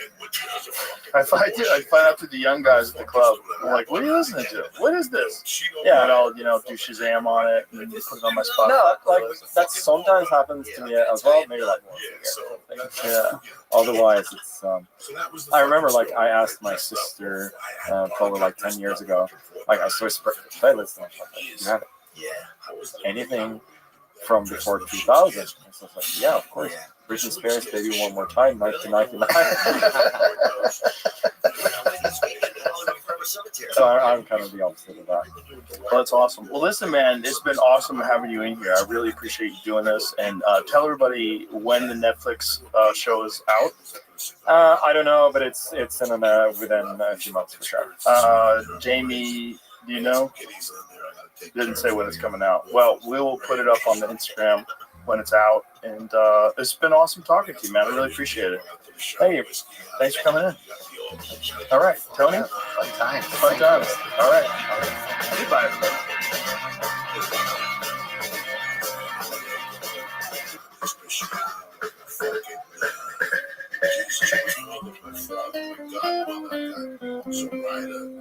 My stepfather, he can burn in hell. I don't give a fuck about him. Come on, dude. Yeah, I don't toast him for dick anymore. I used to toast him. Get him a donut or something. You can just toast so many people. You know what I'm saying? I got people dying left and right. I got Ralphie now. I gotta get a picture of Ralphie. The Joe Rogan Experience. Train by day, Joe Rogan podcast by night, all day. Baker, see you, my friend. It's good to be seen. Thank you, Mr. Rogan. You taking notes already? I am. He said, "Good to see you." Yeah, I know. I don't know what I do this. So right? tell everybody what you were doing in the Middle East, because it's pretty crazy. Oh, thank you. Yeah, thank you for that. Look, it all started with some colleagues of mine from the UK Special Forces Club. And these guys are tremendous, right? But Howard Leadham and some others who came up with an idea. They said, look, we have to do something to help the benevolent fund, which is for the UK Special Forces. It's like Wounded Warriors here in the States. But, and I can say this because I'm a dual citizen with the UK, the British don't tend to be very good at raising money or asking for money for very important causes. So here in the U.S., where you've got 100,000 different, groups that are advocating for veterans, over there it's not the case, right? But they have the same need, right? And they have all these wonderful people in their families. So the idea was, what can we do? A big event, something massive that can really help to raise funds and awareness for the Special Forces Benevolent Fund. They came up with this crazy idea at the time, still crazy, to recreate a 1917 epic journey that Lawrence of Arabia did through what was considered the impassable deserts of Saudi and Jordan, to go from essentially northwest Saudi through these impassable deserts and then into Jordan and then down to Aqaba to rout the Turks, who at the time controlled the area. And with a small Arab army led by several sheikhs and Lawrence, they did this trek of about 1,100 kilometers. Took them several months because they had to stop along the way. Plus, they were fighting Turks along the way. So we took off in January, mid-January, 5 riders, 10 camels, and an incredible support team. Can I just stop you there? Is it your first time riding a camel? Well, we went out in December. Spent about a week and a half. Howard lives out there, as to do one of the other fellows. And so you go through camel riding training? Camel riding training. That's exactly what we did. Yeah, what is so it there like we are. riding a camel? It is not comfortable in any fashion. It's not like a horse. A horse you can fall into sort of a rhythm, and a horse has a much smoother gait. So the camel, basically, all you're trying to do. There's the crew. Wonderful guys, Howard, James, myself, Tomo. There's Craig in the back. An amazing crew. I've rarely worked with guys that are just so impressive. And again, going with the support team, everybody that was on that group, a small group of 8 or 9 folks. Why does everybody ride with one leg to the side like that? It's essentially a comfort issue, and because you'll notice there's those not really saddles. They're called shaddads that sit on top of the hump. That's a Saudi shaddad. The Omani shaddad is different. It sits behind the hump and is even less comfortable. And now these things were probably designed some 2,000 years ago, and they've never felt the need to improve them. They're basically just some wood tied together, and then you try to throw a couple of things on top of this piece of wood to make it comfortable. And I think all the Bedouins and others were laughing at us because we just kept piling blankets on to try to see if we couldn't. Yeah, it was tough, and so ash blisters are a real thing. And so anyway, that's what you see there. But there's no stirrups on these things. Like a horse, you're riding on the saddle, you got stirrups, and it takes the pressure off your legs. You're just hanging on. So you don't want to ride with one leg on either side because it's just not comfortable. So you hitch your leg over the front, and then you kind of put your leg or your foot behind the other leg. Is it because they're too wide? Is that why you don't want to ride one leg on the other side, or is it just a ball buster? I'll tell you, it's a ball buster, particularly if that shaddad shifts and it starts to lean forward, and then suddenly, there's these large dowels in the front and large dowel in the back. They kind of basically look like big wooden dildos on this shaddad, and so if that shaddad shifts forward, as it did on occasion, your package is just jammed against that thing, and you have to cover these guys. Look, I got injured. I had some soft muscle injury, and there's the crew walking through. And I tore some muscles in my rib cage. You were just riding? No, it was a rather inelegant dismount from the camel. And so I twisted really badly, and then went the other way. And then next thing you know, I had fucked up some the muscles along my obliques and then rib cage area. And so I spent the next couple of days. We had a team medic, Jed, a wonderful guy, great sense of humor, as did they all. And he eventually got tired of me asking him for painkillers and anti-inflammatories. And so eventually I had to tap out, which was more painful probably than the actual injuries. And the guys just continued to grind it out. How far was left? I was in the first 25% of the jury, wow. so I had to, and then I went back for the end for the arrival of the Aqaba. There's the whole crew right there. I just can't say enough about these people. Again, 25, 26 days, longer than that. I see a month out in really bad conditions. People think that's a desert, right? Well, it's called the impassable desert for a reason. Massive sandstorms, freezing temperatures at night, bitter cold. And we were sleeping in one-man tents. And then you'd get up, you'd get the camels ready. How much supplies did you bring? Well, did you have a supply camel? We had Land Rover did a wonderful job of helping to sponsor this. So they provided vehicles that the support team used to kind of trail and then get ahead and help to establish the next. And we had Howard and Craig had done the recce, so we had the camps mapped out because this is a long trek, 1,100 kilometers, and so they were able to supply and do all the work that kept these guys moving forward. And imagine doing that without them. Oh, it would have been. It wouldn't have been impossible, but they'd still be out there schlepping. Yeah, you'd have to bring several camels just to carry your food and water. Yeah, no, it's exactly right. There's no water out there, right? No. I mean, there's spring occasionally. Yeah, you pass through a handful of areas near small. I mean, when I'm saying small, I mean like there's nothing there, little tiny village. Maybe there's a mosque, and the mosque would have a water supply, so you could stop and maybe refill what the camels drink. Are they getting water from the ground, or are they getting water from? Are they bringing it in from the well? Yeah, from the well. Okay. So they have like, I mean, because talking thousands of years, they figured out where the wells are, and part of this. From 1917, look, the Turks never expected these guys to come from this direction because who's going to do that? Right. And they did it.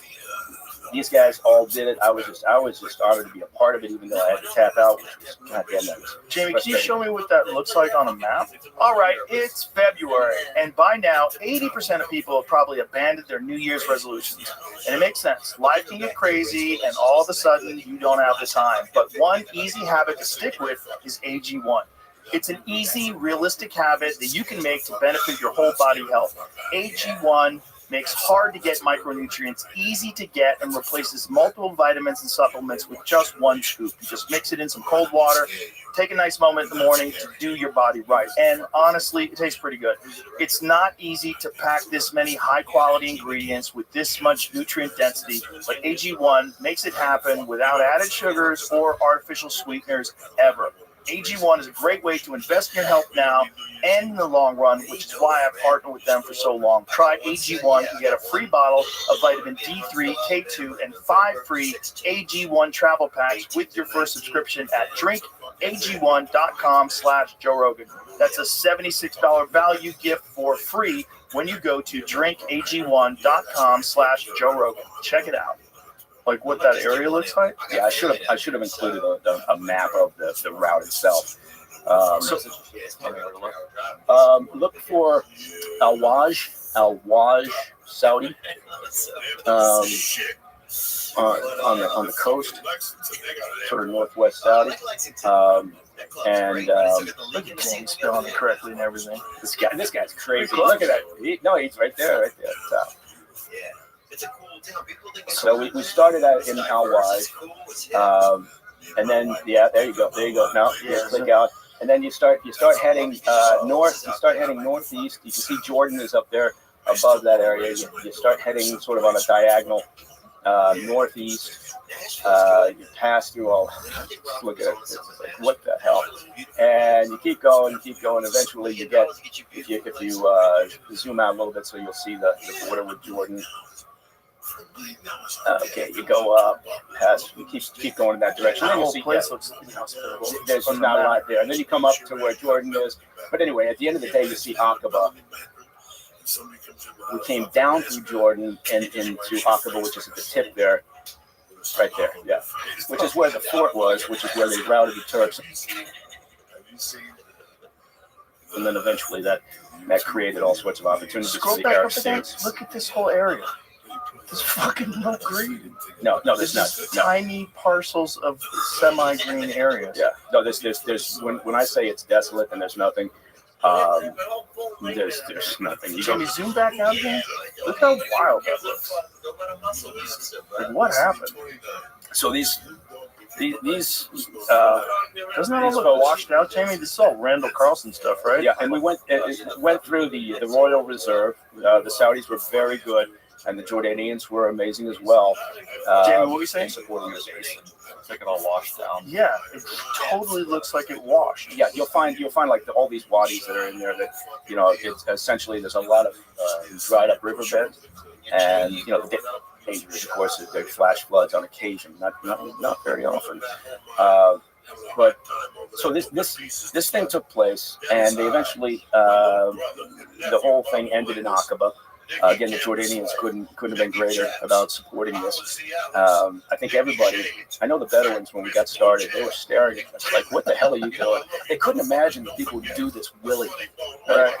For no, especially from their perspective, no reason. Americans and Europeans. Man, I tell you what, I know when I got injured, I know every single one of those damn son of bitches were laughing. They were like, what the hell?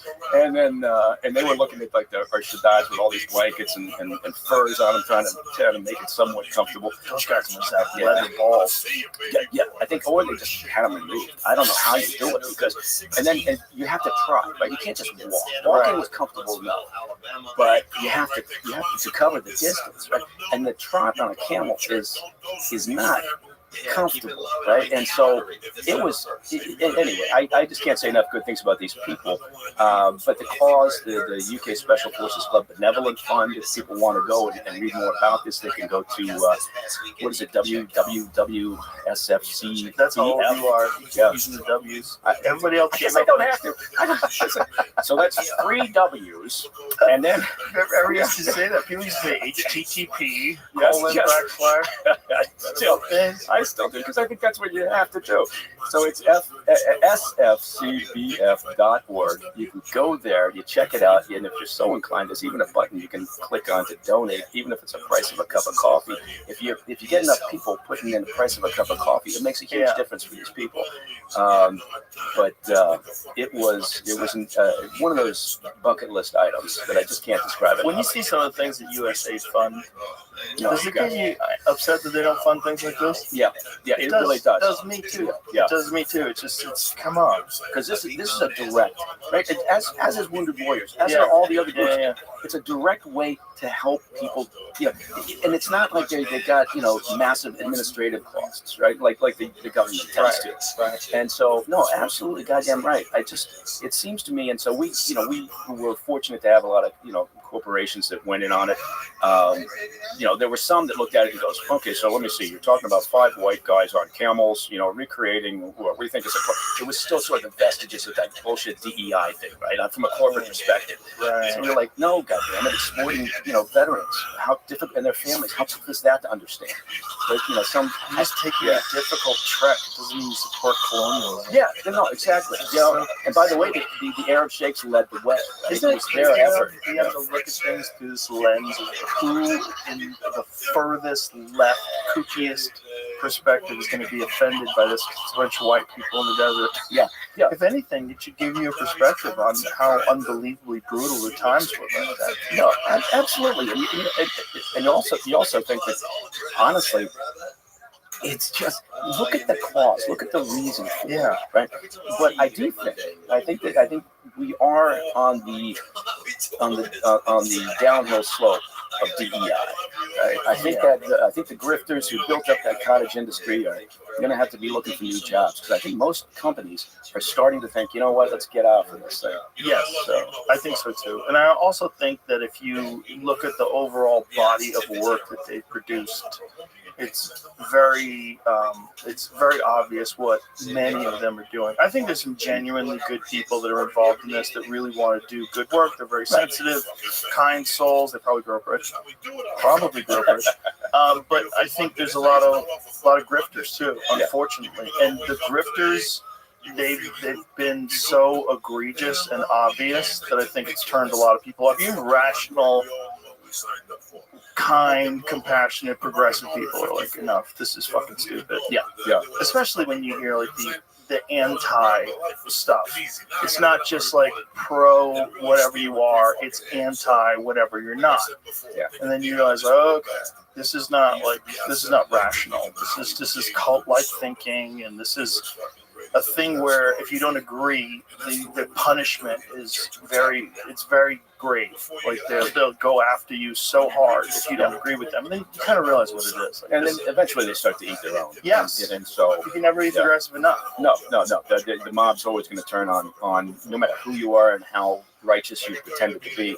And I agree with it. Yeah, good people with good intentions, mixed in. But I think a lot of people saw this as a terrific opportunity, right? And I also think that what it taught me was that yes, I am racist. I hate elite progressive white people more than I can't stand them. It's the one group that I would say that I just can't stand because there's something about it, and I feel sorry. I feel like at this point in our culture, the divisions are so fucking crazy. And it's so counter to what America should be standing for, which is a United States, united country, a community, a large group of people that all agree on a few very key rules, one of them being freedom.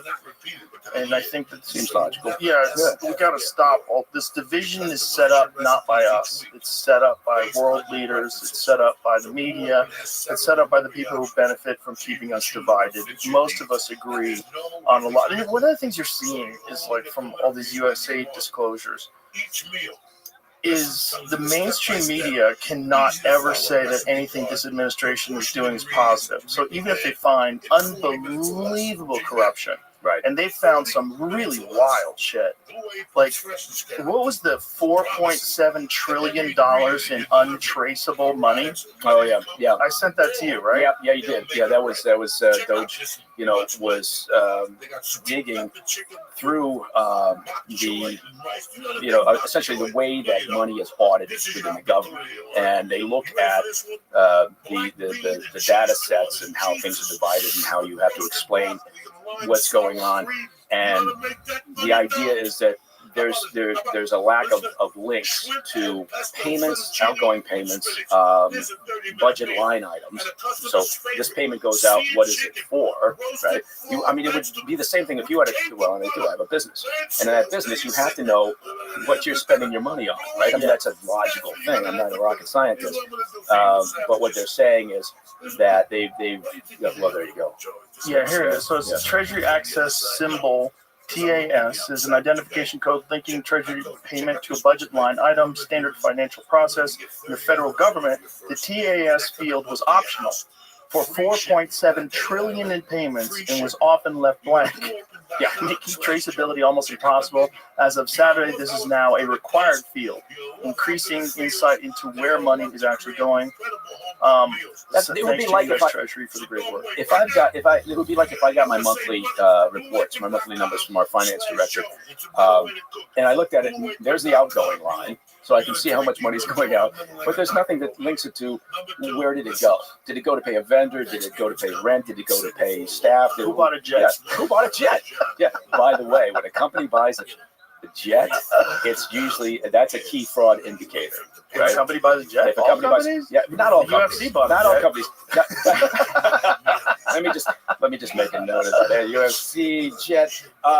It's what I mean is obviously it's not like if it's Nike or an established large business. But you're making so much money, you can buy a jet. Right. If you've got a business that in a space and it's a growing business or it's a new business or a startup, whatever, a purchase of a jet usually is a fraud indicator on the list of all the fraud indicators. But cashed in meme coin. Yeah. I'm not cashing mine. Have you thought about a Mike Baker meme coin yet? You know what? It's funny you say that. It seems like it's legal gambling is what it is. And it seems like even though it's horrible to do and very unethical to dump it, to pump and dump it, it seems like that's illegal for some weird reason. Yeah. You know, because I know that's the turmoil around the Haktua coin, and that's the fear about the Trump coin. Yeah. And I think didn't the president of Argentina do a pump and dump as well, Yeah. allegedly? Well, What did allegedly, he do? yeah. What did he do, Jamie? That is getting way messy this week. I wouldn't even speculate. There's Tell all me. sorts of shit going on. What do you think's happening? Poppyzilla had a video come out. Of course he did. Late last night. He's the guy you do not want investigating your shit coins. Yeah. Some guys admitting to stuff that I didn't sound. They're admitting it? Yeah, I don't. That's why I was like, I didn't even watch the videos yet. I'm just seeing the stuff on Twitter. We were trying to figure out as a way to do it where you don't pump and dump it, because anybody can kind of make money now, which is so strange. And we're like, we make a JRE coin. What if we didn't dump it? What if we didn't pump and dump it? Like, what would it be for? How can you just do that? How can you just...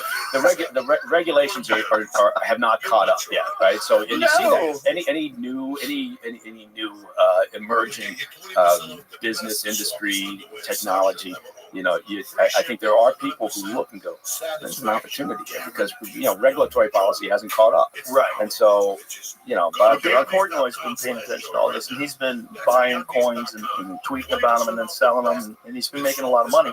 And he's like, "Am I going to jail? Like, what is this?" Because you're making real money. I think didn't you make like $1 million off of one of them? He's involved in this thing now. It reminds me. He's involved in what? Which one? The Argentina thing? That's what I don't know. Well, fill me in, dog. I'm trying to find out. I don't like. It's called Libra coin, I think. I don't know if that's the same as the Argentina coin. And I think that's what it is. Going through like whether or not he knew stuff before, or who told him, and what did he know, and the Portnoy, and when did he know it? Yeah, he's pretty careful. Yeah. He's pretty careful. I doubt he did anything illegal. Also, he's so wealthy he doesn't have to do anything illegal. I was gonna say, but then again, people get fucking crazy greedy. They do. How much is enough? Well, they hang out with other billionaires. That's the problem. Yeah, and you're always comparing yourself to the guy who's got $3 billion. You got $1 billion, and you're not. How the fuck can you have that much money and not be happy? That's the part I don't. Well, that's where it gets weird. But I get it. Like if I hang out with Elon Musk, I feel poor. So does everybody else on the planet. Yeah. He's still the richest when guy. you right? meet like really, really rich people, you feel poor, even if you're really wealthy. Well, that's the funny thing with him. I always think, like right now, the past couple of weeks in particular, it seems like people are just losing their shit and dropping onto the fainting couch over the idea that he's accessing your private information, right? What's he gonna do? He's accessing your private information. You think, okay, well, first of all, I don't think the guy is looking to scam you out of $500, right? But the argument's good. Like he shouldn't be able to scan your information, but also, is there any evidence that he's doing that? And here's the other question: who else has access to this? Well, it turns out every company. Turns out a lot of people have access to this. Even students that are interns who work in the department have access to this. Yeah, I think what they're doing is they're making an argument, and it's a good one, right? If you have if he was evil, if you do have this evil billionaire who wants to control the world and has access to everyone's credit card and just steals all your money or does whatever. Didn't that used to be Jeff Bezos? I thought he was the guy who they were focused on. Well, they were for a while, but he's just balling. Jeff is just like hanging out on his yacht, banging his super hot wife. Like he's having a good time. That sounds a lot better than like chasing government waste and fraud. Yeah, and like I remember when Elon Musk was criticizing him for not working hard enough. I'm like, what is work for? That guy's got $200 billion. I think you can chill. Yeah. You get $200 billion, then it's time to get that fucking crazy yacht. Yeah, once you start launching your own rocket ships. Yeah, you got a rocket shaped like a duck. Yeah. You're literally trying to fuck space. Austin Powers. Yeah, have a good time. I like the way Jeff Bezos is doing it. Yeah. I mean, but I appreciate the fact that Elon is so psychotic in his drive. It's bizarre, but and also in the face of overwhelming hate. Oh my God, it is. I mean, part of me finds it very entertaining. Part of me just looks at it and goes, "Oh, you got to." I mean, I think what they're having a problem with is two things: is the messaging and the needs of doing this. Right? Everybody, you would think, would agree that you're going to go through government spending with a fine-tooth comb. You're going to find the waste and abuse and fraud. Fantastic. Right? Well, this is one of the things that Clinton ran on, right? And implemented during his first term. Actually implement. Yeah, there were very effectively, by the way, and it was a huge boon to our economy. Yeah, but again, the messaging was different. Also, and the means were different. The Democrats were different. That was a different kind of a Democrat. That was the kind of Democrat I would vote for right now. I'd vote for Bill Clinton, despite all the blowjobs and all the crazy shit. Well, but you weren't involved in that, so I think that they all did that. I think you get two types of people who want to be president: pussy hounds and warmongers. I prefer pussy hounds. Well, but you could be both. Yes, you could be Genghis Khan. Yeah. He's both. Good use of the pronunciation, Genghis. Well, I'm actually listening to an amazing podcast. I'd love to recommend to everybody because Elon recommended it on X, and I've been listening to it. It's fucking great. Fall of Civilizations podcast. They're doing a series on the Mongols right now, Terror in the Steppes, and I am listening to it right now. So that's why I'm saying Genghis correctly. Okay, no, that's great. All right. Yeah, they even explain the pronunciation. They explain where it came from and how it got fucked up over the years of translation into languages that didn't have Cheng. They didn't have a sound, and so Genghis Khan became Genghis Khan. You know, especially when European languages started translating. Yeah. That makes everything I know about Khan I learned from Mulan. Do you know they didn't even fucking know about this whole story until the 1800s? They found a Chinese book, and the Chinese book was written. They thought it was nonsense. They just couldn't figure out what it was saying because it was written where the Chinese characters made the Mongol sounds of the word, and so they had to translate it from Chinese to the Mongolian language, and then they realized this was the history of Genghis Khan and the Khan Empire. Okay, yeah. It's fucking the secret history of the Mongols. It's fucking amazing. This document, this podcast is fantastic. Yeah, that does sound good. Because again, I think when you consider how we're all apparently carrying some of his DNA, not us. Yeah. Not us. Not us. Asians. Mostly Asians, damn it. right? Okay. Well, I have a little Asian in there. I have like 1% Asian. Really? Yeah. 1% Asian.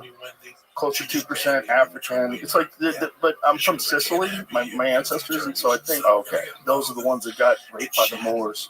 That's in the movie True Romance. Remember? Oh, yeah. Remember that scene? Yeah. Christopher Walken. And Christian Slater? No. No. Slater. Christopher Walken. Who was it with him? There was a whole series of people. Bruce Dern. Right. Who's no, Dennis Hopper. Dennis Hopper. That's right. Christopher Walken and Dennis Hopper, right? Is that who it was? Yeah, that's who it was. They had I remember that they had a scene. Fuck, that movie's good. Yeah. Fuck, that movie's good. That is a great fucking movie. But yeah, I think if they had come in, if the administration had come in and said, here's what we're going to do. We are going to root out waste and fraud.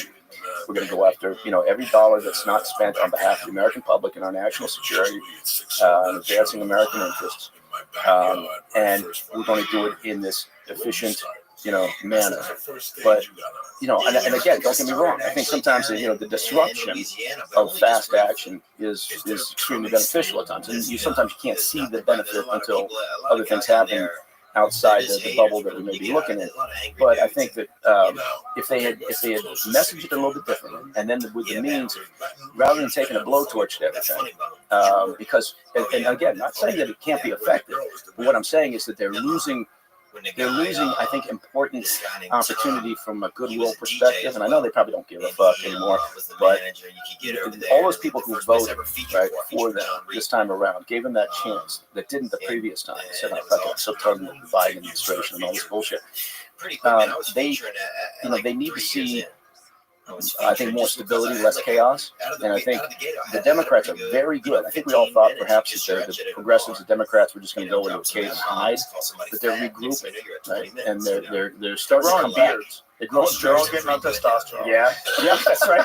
Suddenly the toxic male is very attractive. Shame they don't have any. But I think that if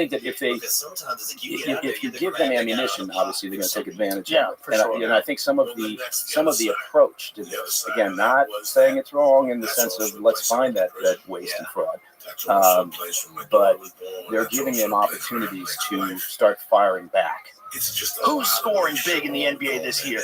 You are. With all new ways to get in on the action at DraftKings Sportsbook, an official sports betting partner of the NBA.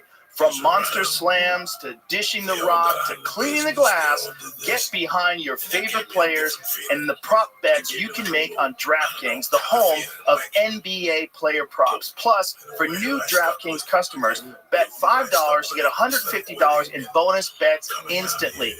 Take it to the rack with DraftKings Sportsbook. Every point counts. Download the DraftKings Sportsbook app and use the code ROGAN. That's code ROGAN for new customers to get $150 in bonus bets when you bet just $5. Only on DraftKings. The crown is yours. Gambling problem? Call 1-800-GAMBLER. In New York, call 877-8-HOPE-NY or text HOPE-NY 467-369. In Connecticut, help is available for problem gambling. Call 888-789-7777 or visit ccpg.org. Please play responsibly. On behalf of Boot Hill Casino and Resort in Kansas, 21 and over. Age and eligibility varies by jurisdiction. Void in Ontario. New customers only. Bonus bets expire 168 hours after issuance. For additional terms and responsible gaming resources, see dkng.co/audio. Well, I think the problem is they're trying to do it very quickly because they want to get a lot done before the midterms, right? So they only have 24 months to enact real change. Yeah. And, you know, did you see Kevin O'Leary talking about on CNN? He's saying they're not doing enough. They should cut more. He's like, if you want to, because he's talking about it from an entrepreneur's perspective, you're taking over like a failing company that's filled with bloat and waste. And he's like, that is the government. He goes, you got to cut more. He goes, cut everything, cut it all out, and then find out what's necessary and rebuild it from there. Well, I would argue saying on CNN, and CNN, they're like, Ladies were in a wash. Oh my God! Well, the 5 people that watch CNN still were probably. There's probably 20. Yeah. But the thing about it is, they're all united in their message. Whether it's MSNBC, I watched MSNBC the other day in the gym. Oh my God, it was awesome motivation to work out because these people look morbidly obese. And they were given, they had this language that they were speaking. It was like almost like they were translating from another language. Like it was all like, it didn't make sense. It's like, you know, we're in danger, you know, it was the way they were talking. It's like my people feel like they're in danger, like they're being criminalized. We're being pushed out of society. We're being told we don't exist. And then, of course, you have to say you're an ally of the LGBTQ+. You have to be an ally. They're digging their heels in on all that stuff, though, which is that's not going to win anymore. That's too crazy.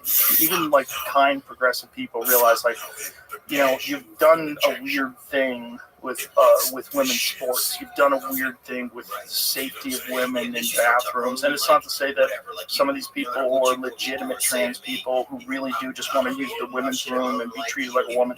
That's true too, but you open the door for perverts and you're not admitting that. You open the door, you're just allowing guys with beards and hard dicks to wander around the women's room. And how tough is it to just have a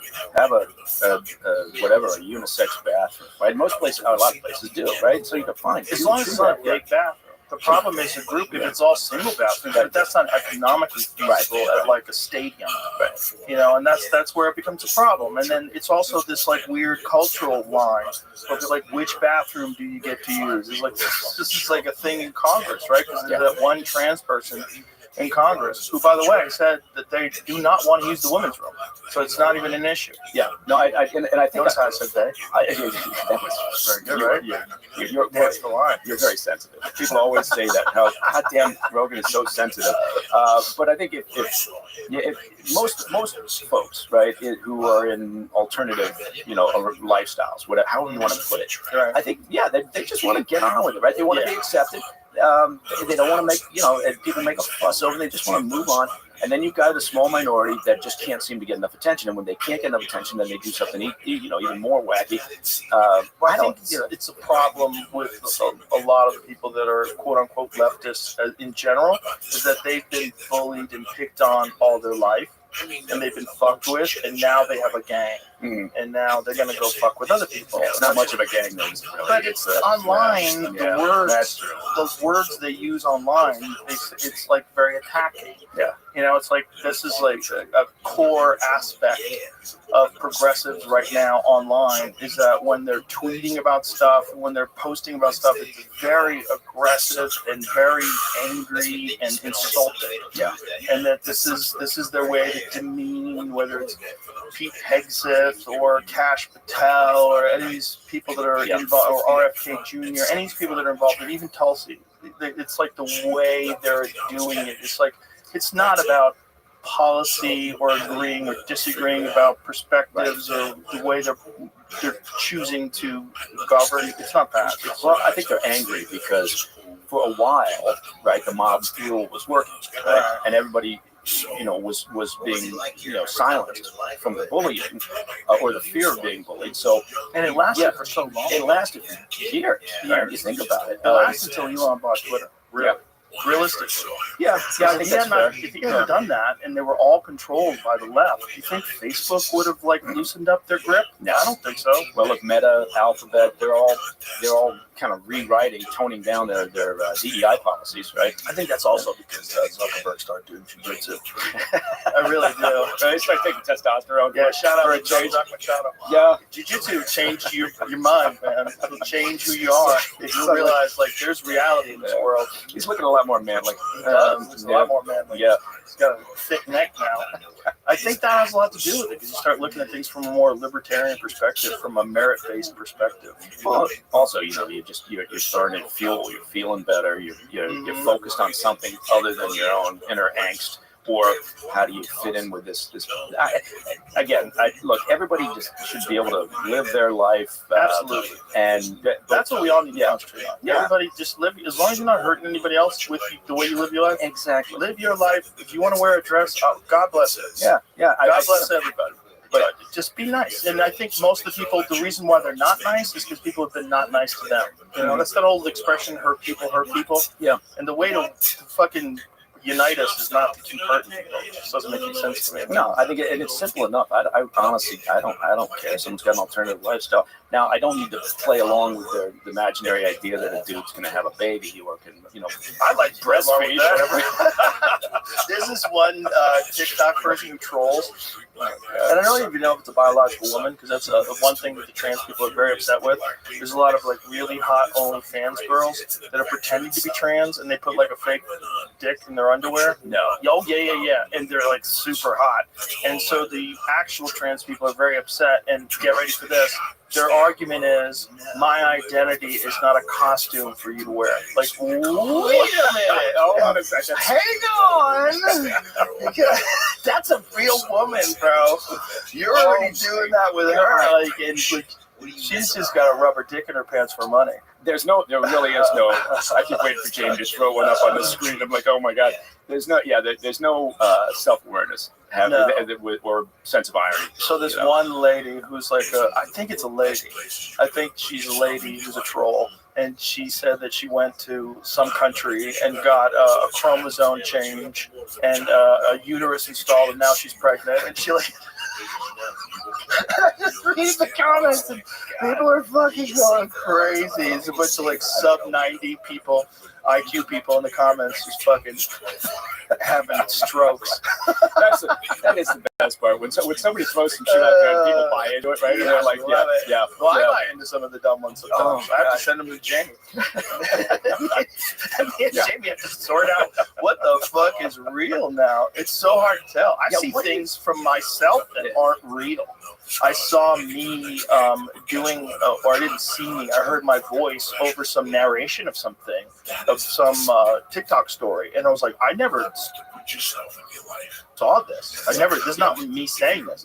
It's all done through AI. This is crazy. You're a prime case study for the impact and effects of, and the sort of the downside of AI. Right? Oh, for sure, with my voice. Yeah.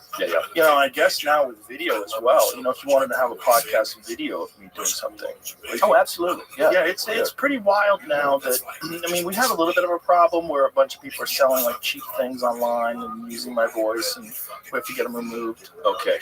Yeah. But that's just, that's just opportunists that are taking advantage. I'm selling protein powders that I've never seen before, all that kind of shit. Right. They're doing that with my voice. There's very few, we've talked about it before, there's very few because the idea was always sort of detection, right? Okay, we got to create better systems to detect deep fakes, right? But now I think the focus has rightly shifted from sort of the detection to more proactive protection of material, right? So get it at the moment of creation, embed the abilities within the video clip, the audio clip, whatever, to show that you've got proof of whatever you want to call it, reality, credibility, authenticity. And that's the way it's all going, because you just can't keep up with it. If all you're doing is trying to create better systems to detect deep fakes, it's a losing game. It's like battling terrorists, because you're coming up with an idea to prevent a terrorist attack based on the last terrorist attack, and they're on to something else. Right? So it's an interesting world. There's not that many companies out there that are doing a great job of it, but there are some. It's going to get to a point where it's impossible to sell, and I think that's not far away. I think we're there. Yeah. Honestly, most people aren't curious, right? Most people are, or they don't have time, or they're not cynical. Right, and so most people are willing to look at something and go, I mean, unless it's just clearly bullshit. But for the most part, if it's a half decent fake, right, I think most people will accept it and move on. I like the ones that they're obvious. They're really good, but they're obvious things. Like, you see the one with Kamala Harris after she lost the presidency, she's wearing a bikini top, walking with a beer, says unemployed. Yeah. That's good. I mean, but it's obvious that it's not real. Yeah. So it's okay. Like the ones where Trump's playing the guitar, and then there's all these other people, like Putin's in the background with the drums. Have you seen that one? That is good. There's one where I don't think I've seen the one with him playing the drums, but I've seen them where there's a whole series of world leaders and they're in a ballad together. Yeah, it's fantastic. There's the one with Trump playing guitar. I think they're doing. It's Fortunate Son, right? It is, right? I think it's on my Instagram, right? It's so good, and it's obviously fake. Yeah, that's why I like it. It's like, it's not tricking me, but I'm like, wow, that's really good. It's interesting. I mean, again, talking about regulatory policy not catching up. I mean, what do you do, right? I mean, like if you were in Europe, right, you could be fined in jail, right, for in a case for like pushing something that's disinformation, or you're just goofing. Right? Yeah, you can't goof, but you can't. If it's an obvious, to your point, if it's an obvious goof, then okay, you can probably get away with it. Maybe not if you're in Germany or somewhere, but Germany's going crazy. They are going crazy, and they were happy with J.D. Vance's speech. I'll tell you that much. I wonder why. Nobody in the EU was happy. The head of the Munich Security Conference literally cried after the speech when they were addressing the EU leaders following the speech, right, talking about the impact and what it might have meant for U.S.-EU relations and everything. Literally tears being shed over J.D. Vance's speech. What was it about his speech in particular that was offensive? Well, I think what they were anticipating at the Munich Security Conference was he was going to come in and he was going to talk about, obviously, the number one topic on the table for them is Ukraine. And, where are we going with that? Because obviously the EU leaders are now very concerned about U.S. commitment to NATO. What is the Trump administration, planning on doing in terms of further support for Ukraine, really further support for NATO. They're looking to distance themselves. And Vance instead came in and didn't really focus on any of that shit. He turned it onto the European Union, into EU countries and the UK, and UK in particular, talking about how their biggest threat isn't necessarily Russia or China. Their biggest threat is what they're doing to themselves in terms of suppressing free speech from all the various groups out there, including the conservative groups, the far left, whatever, determining that this type of speech is illegal. We're going to pursue you. We're going to fine you. We're going to jail you. Armed raids against people that are pushing content online.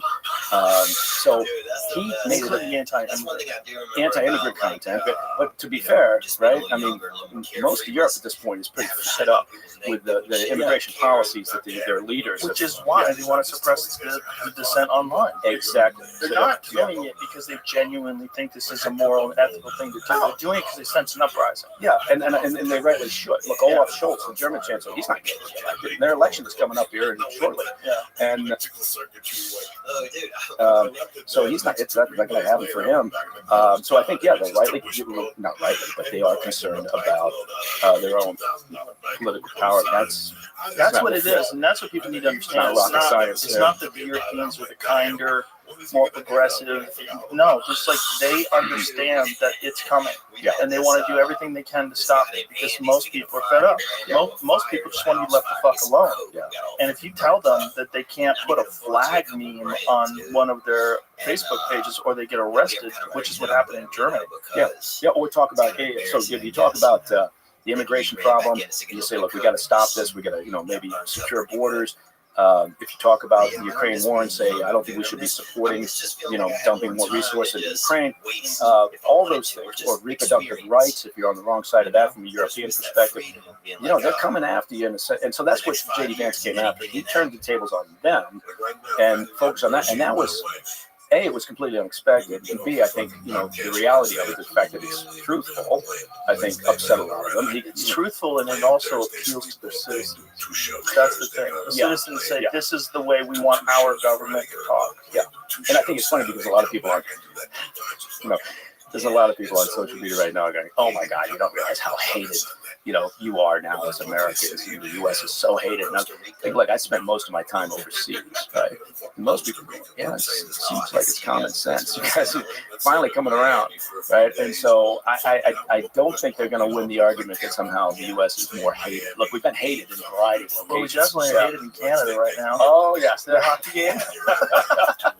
They were booing the national anthem so hard. They get 3 fights in the first 9 minutes. And then we kick Canada's ass. Sorry, Canada. In Canada. It's not good because that's their fucking sport. That's basically their only shot at beating us at anything. Well, curling. They might be able to do that. If we practice it, we'd be better at that too.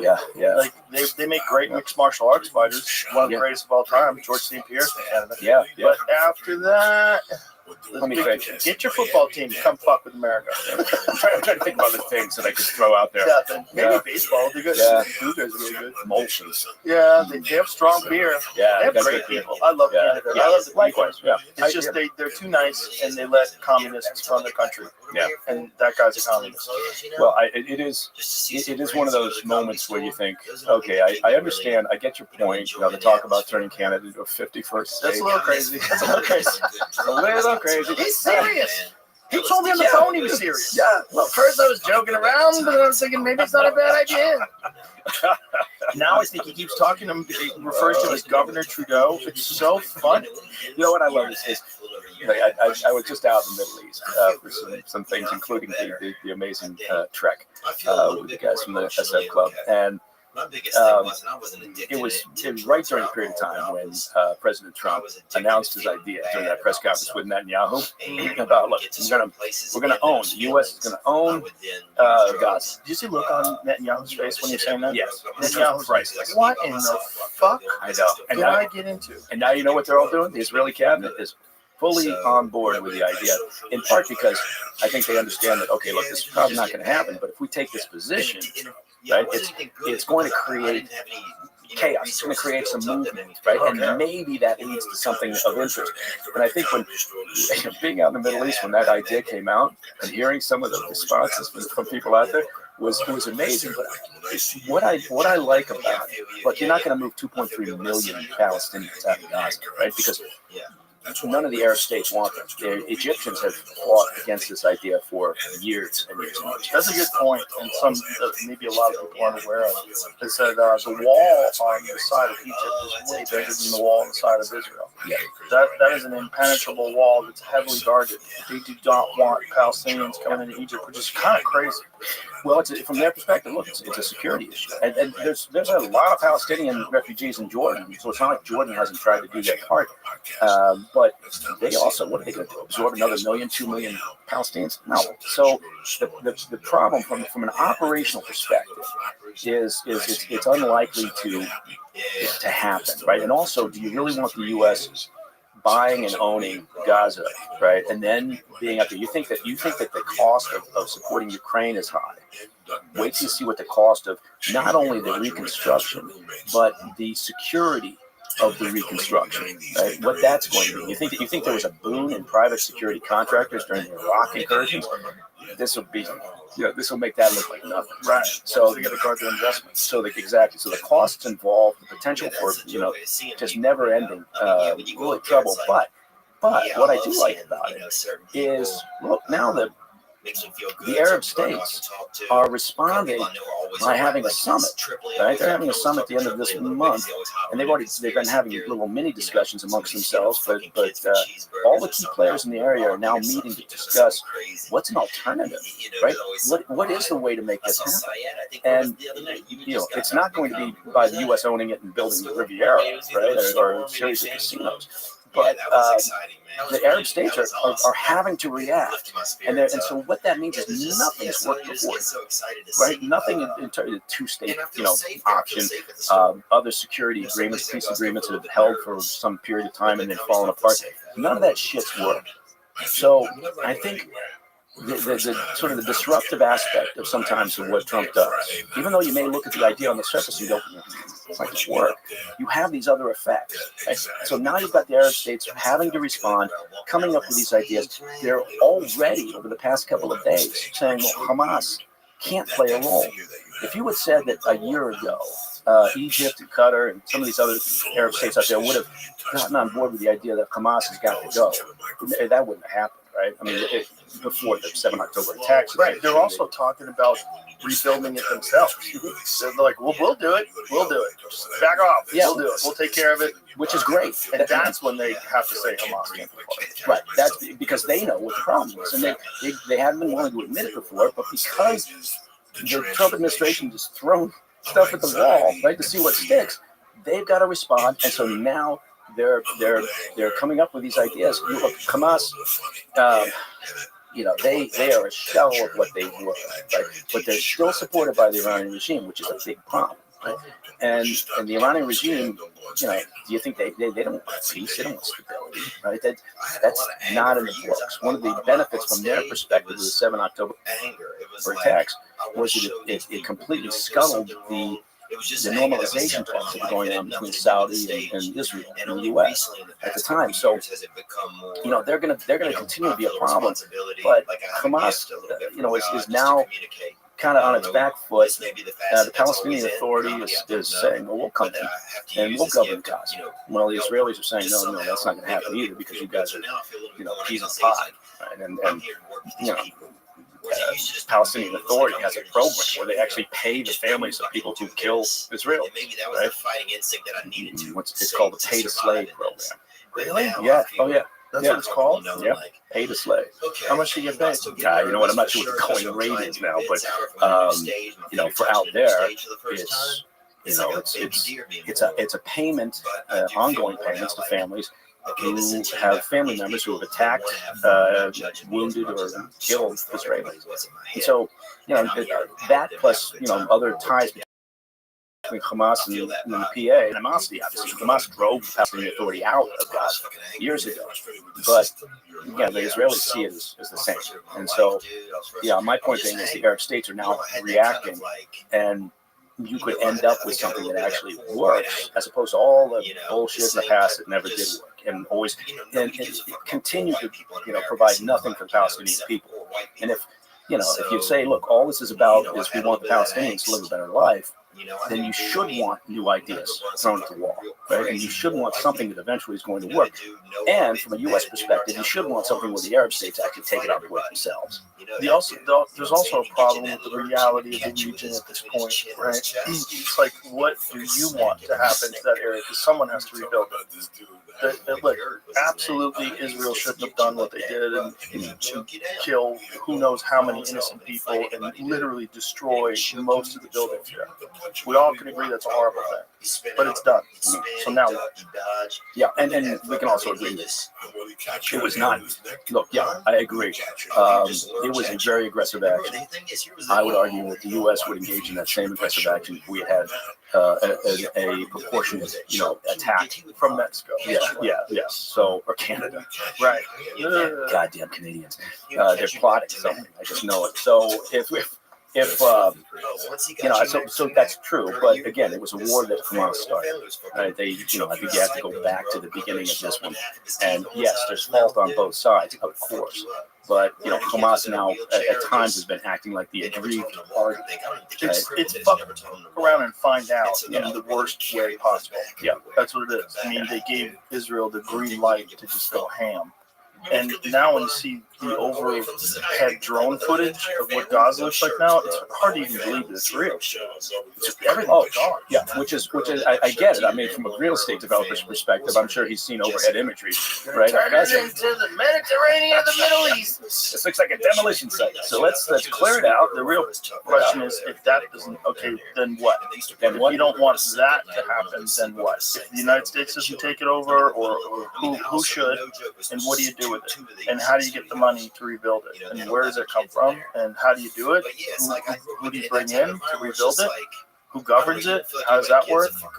Who gets what building? How does it work? Yeah. It's a very complicated thing when you destroy an entire fucking city. Yeah. Which is see if you can find some of that overhead footage. And when you're talking about moving out 2.3 million people to other areas. But I think again the answer is that the Arab states have to take this on. Right, they finally have to address this issue. They've used some of them have used the Palestinian issue to their own devices without doing anything to the benefit of the Palestinians. Look at this footage. This is unbelievable. I mean, this looks like they got hit with an asteroid. Yeah. It's unbelievable. The scope of it. It's just insane. It's insane to say. Yeah. Dave Smith had a very good take on this. He was on one of those Piers Morgan, everybody yells at everybody panels, which are really fun for about 5 minutes. But let me send Jamie what Dave said, because Dave had, in my opinion, the best take on this, where it's like you see, you're like, okay, yeah, that's correct. This is the way to look at it. I think.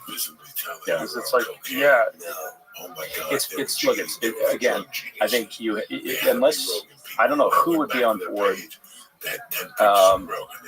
Take it from beyond the sort of the initial sentence of the U.S. will take ownership. Oh, here we go. I don't know if is that Dean Cain on the right? No. It is? Yes. Superman. I don't know if this is the right brand. I didn't click it from you. Yeah, click the one I said. It's probably the same one. So you could tell he's one of those guys. Sometimes I love these Piers Morgan panels. You never know who you're going to show up in one of those boxes. Obviously, I'm cocaine, but there was and it's a bizarre mix of people. That I was clean, that my energy levels on stage were too high for my age for me to be on cocaine. It's just like a commentary for women to believe it's not saying anything. Pictures of Gaza? Are you telling me there were Hamas missiles in every single one of those buildings? That's the entirety of the story? Is that Israel just had to blow up this building? Which, by the way, still I don't think would be morally justified. But come on, man. It's just again, even to Dean's point, I always find this fascinating because somehow Americans could say this about the people in Hamas and go like you said, yeah, I wouldn't like to be kicked out of my neighborhood, but if my government had done October 7th, I'd accept it. Your government, Dean, destroyed Iraq, Afghanistan, Libya, Syria, Somalia, Yemen, the drone bombing campaign in Pakistan. So, can you get kicked out of your house now? Is it not ethnic cleansing if we were to kick you out of your neighborhood? This is so ridiculous that we impose these standards on these poor people that we would never dream of holding ourselves to that standard. It logically makes absolutely no sense, and it doesn't really matter what Hamas's approval rating is, in the same way that it doesn't matter that George W. Bush had record high approval ratings. It doesn't mean that the innocent civilians in the United States of America are fair game, and neither should any other group of civilians. Yeah. No, I mean, look, if you could do surgical strikes and do nothing but kill Hamas terrorists, great. Yeah. But that's not the real world. Dave's talking about a world that we don't exist in. Right? I would this is where we would differ. I like Dave Smith a lot, and I think he's incredibly intelligent. But we fundamentally look at things sometimes in a different worldview because of our experience, right? And my experience has been dealing with a lot of hostile actors who, you may look at and think, okay, well, can't we just, I don't say we get along, but they exist and we exist, and we really, that's not the world we work in, right? And urban combat is really ugly. It's not dismissing, the horrific nature of it and the fact that, yeah, sure, in a perfect world, it's morally repugnant, and it is, but it's the world that we live in. So I think, okay, on one hand, I get what he's saying, and I don't disagree on that moral side of things, but from my background, I don't tend to live in that world. I tend to live in sort of the operational side of things, and you sometimes you have to do things that are not good. But even as extreme as that, well, yeah, that's the thing. I don't. Yeah, so extreme. Oh, I know, and I don't disagree. And they have, they went above and beyond. There's no doubt about it. But to my point, and I think to kind of what he was saying, look, we, if we did after 9/11, I know we went above and beyond, and from a proportionate standpoint, and we felt certainly justified in doing it. Right? We did. I mean, America finally came together as a group, right, as opposed to the partisan way that we live now. But we were justified based on a lie, which is even crazy because they used that justification and went after a group of people that had nothing to do with it, based on a lie of weapons of mass destruction. Yeah, which is even crazier, right? Yeah. We went to a completely different country. Yeah. Well, I think Hamas also, these are disjointed statements, and I'm not really tying it all together very well at all. But there's also this element that Hamas doesn't give a shit about the Palestinian citizens, right, the civilians. And if they did, they wouldn't conduct their operations. Their methodology would be different. Right? They wouldn't bury themselves in their operations and their command centers and everything that they do. Right, their depots and their missile weapons supply centers within the public environment. Right? They just wouldn't. Right? But they probably never expected this. Yeah, I don't know. There's no way they would have done October 7th if they expected this response. Well, there's no way that the Iranian regime, I think, would have allowed them to do this if they anticipated they would get this sort of response. So I think you're right.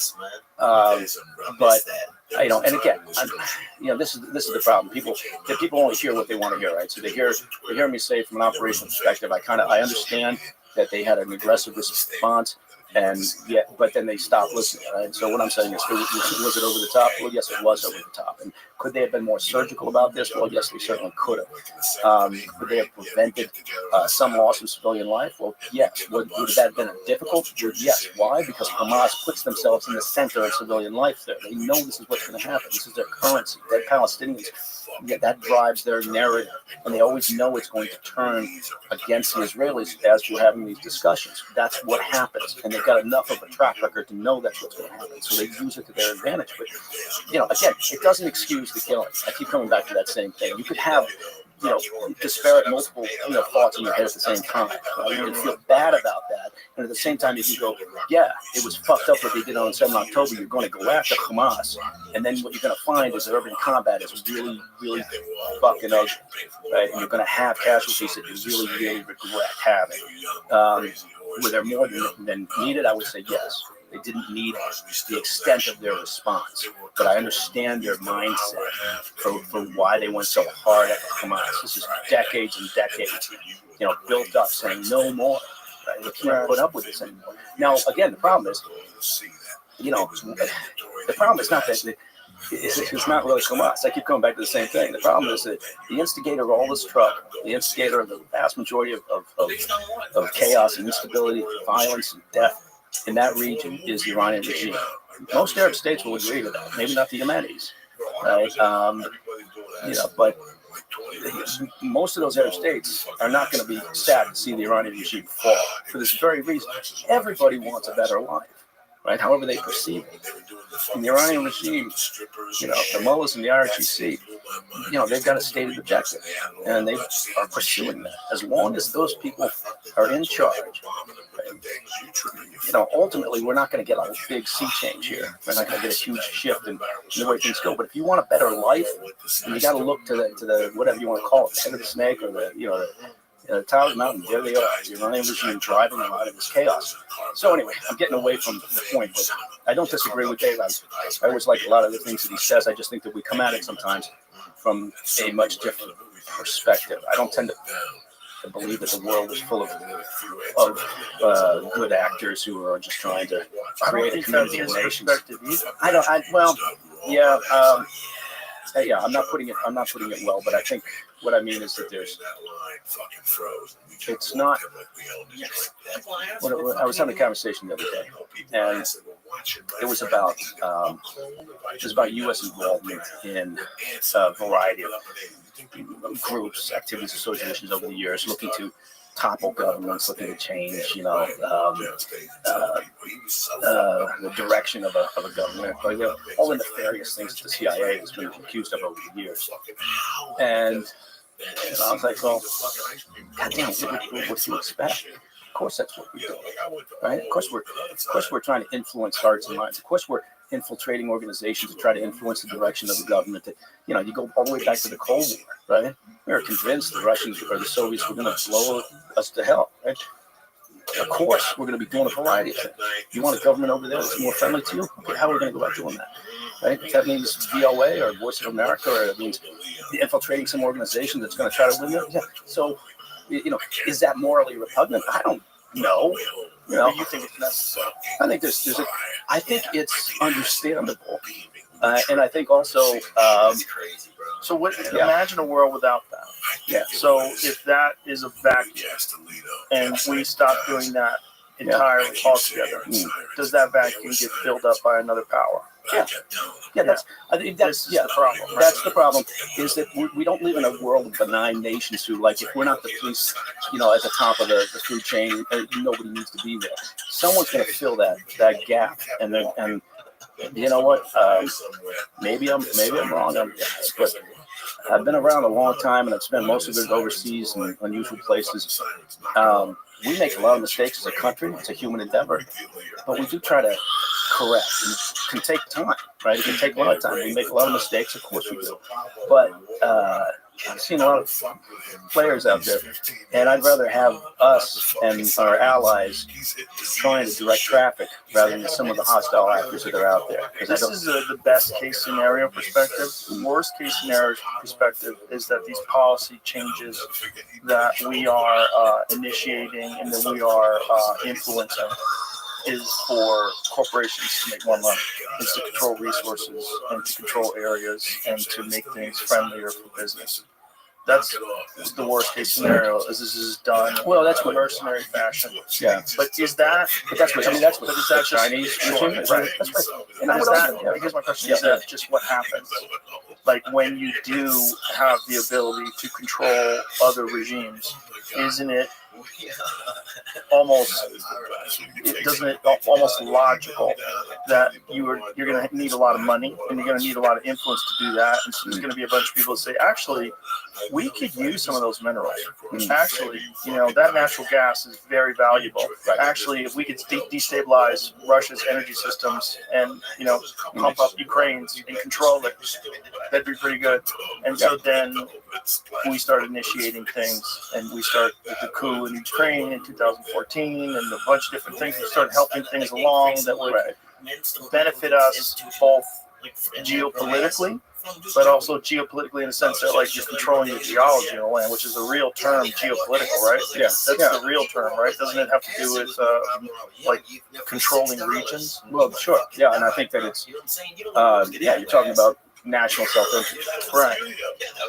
I think in the world that we actually live in, every country is acting in its own self-interest. So then it's also national self-interest that's kind of prostituted by corporations.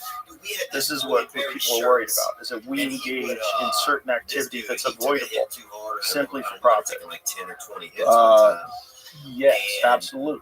I don't think there's any doubt about that. I think, look, it's just what happens when you have a system like this, right? When you can influence foreign governments, and you do have enormous amounts of resources, and you do have the ability to change things and install a government more friendly to. But if you're not going to do that, let me go back to the. I'll go to the Cold War, because that's probably our best example of what happens when you actually had it wasn't just a unipolar world, right? You had the Soviets and you had the U.S. So if you were a new person, you didn't know. You'd be like, "What the fuck?" Yes, I think you were tripping even there harder. was concern over life itself. There was everybody was concern over mutual destruction. But there was concern over influence. So the Soviets were busy in a variety of places. Let's pick Africa. Right? So in the mid to late 50s, right, as Africa was moving, clearly strongly away from colonialism, and independent states started, sprouting up. Then there was this concern over, well, okay, the old colonial era is gone, right? The Belgians aren't going to own the Congo, as an example. The Congo is rich in resources, right? Uranium, cobalt, diamonds, obviously, but let's take uranium. The Belgians were running Congo when we were developing the bomb, and almost all that uranium came from the Congo. Right? So that's a good example of the U.S. looking and saying, okay, are the Belgians, good stewards of the Congo? Well, no, right? They were enslaving people and having them work in the uranium. And we were taking that uranium and using it to build the bomb, the Manhattan Project. Now, all those years later, the Congo, realized its independence, Patrice Lumumba and all the rest of that history. But now the Congo is wrapped up in conflict still. Why is it still in conflict? Because of its minerals. Cobalt now is the key, right? I mean, uranium you can get from a variety of places, Australia and elsewhere, Kazakhstan, and a variety of other locations. But cobalt, they've got maybe Mississippi River, 60%, don't quote me on that, but I think it's about that of the world's cobalt supply. What do you need cobalt? Well, electric vehicles, batteries. So now the Eastern Congo is still in conflict. That place is a mess. So if it's not the poorest, it's like the second or third poorest country in the world. And isn't most of those mines controlled by China? Well, a lot of them are controlled on the eastern side by militias, right? Congo's been a difficult place for everybody to try to wrap up licensing agreements, right? But you've got 100 plus militias out there, mind control because it's money, right? And so I guess my point is it's good you brought up China because yes, they've been busy trying to lock up a variety of locations in terms of critical minerals, and they've got a monopoly on refining those minerals, essentially at this point in time. But I just think it's maybe what I'm surprised by, because I'm so fucking cynical, is the idea when you say it's corporate interests, it's government interests, it's self-interest of the nation, to pursue and do these things. I'll be honest with you, I look at it and go, yeah, of course it is. I don't know any other world, right? I don't know that we're not going to walk that dog back over a couple thousand years. People are doing the same fucking thing all human existence, I would argue. Right. So I just got to look at it, and I maybe because I'm not wired that way, I don't sit around and go, that's fucking wrong. We have to rail against this. I'm a very simple person, so I look at it and go, yeah, that's how it works. And goddamn right, I'd rather be on the top of the heap than, not. And, as long as we're... So this is like a pragmatic perspective. I guess. Based on your experience overseas and your understanding of how these things are done, is that if we don't do something, if we don't act in some way to influence these governments and control these regions and do whatever we can to make sure that our interests are being, that we are the ones that are kind of directing the way things go. Right. I would rather be directing how things are going than not. And those are the two options. I think those are the two options, because we're not going to live as a community of nations. What are we going to do? Hold hands and say, okay, everybody's going to live as a collective, right? Right. So I know that I'm sure there's all sorts of flaws in the way that I'm thinking, but I'm a very simple person. When I was in operations, you tell me what to do, I'll do it. Right? Never sat around and got angsty about it because I just didn't see any point.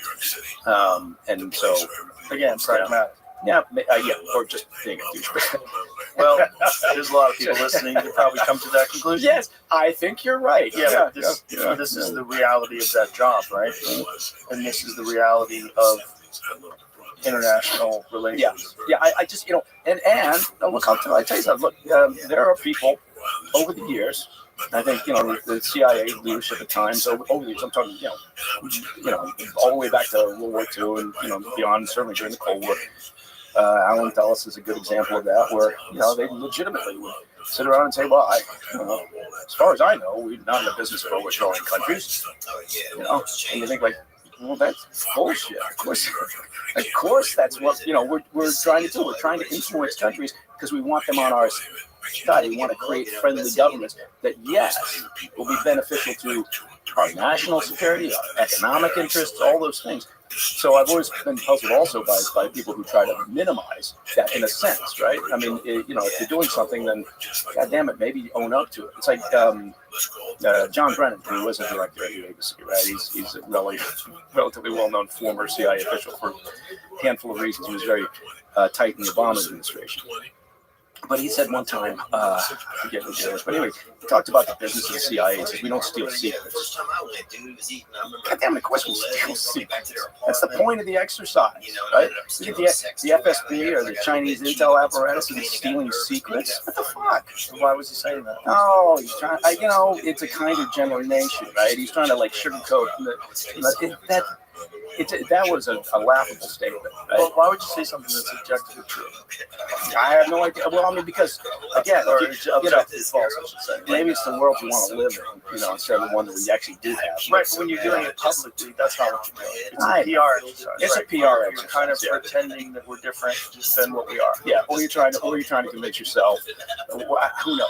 I don't understand the thinking. I just know what he said, but I think it's an interesting comment from the director of an intelligence organization that is in the business of secrets. So I'm sure you've seen Mike Benn's take on USAID and what USAID was really all about. And his perspective is that it's for everything that's too dirty for the CIA.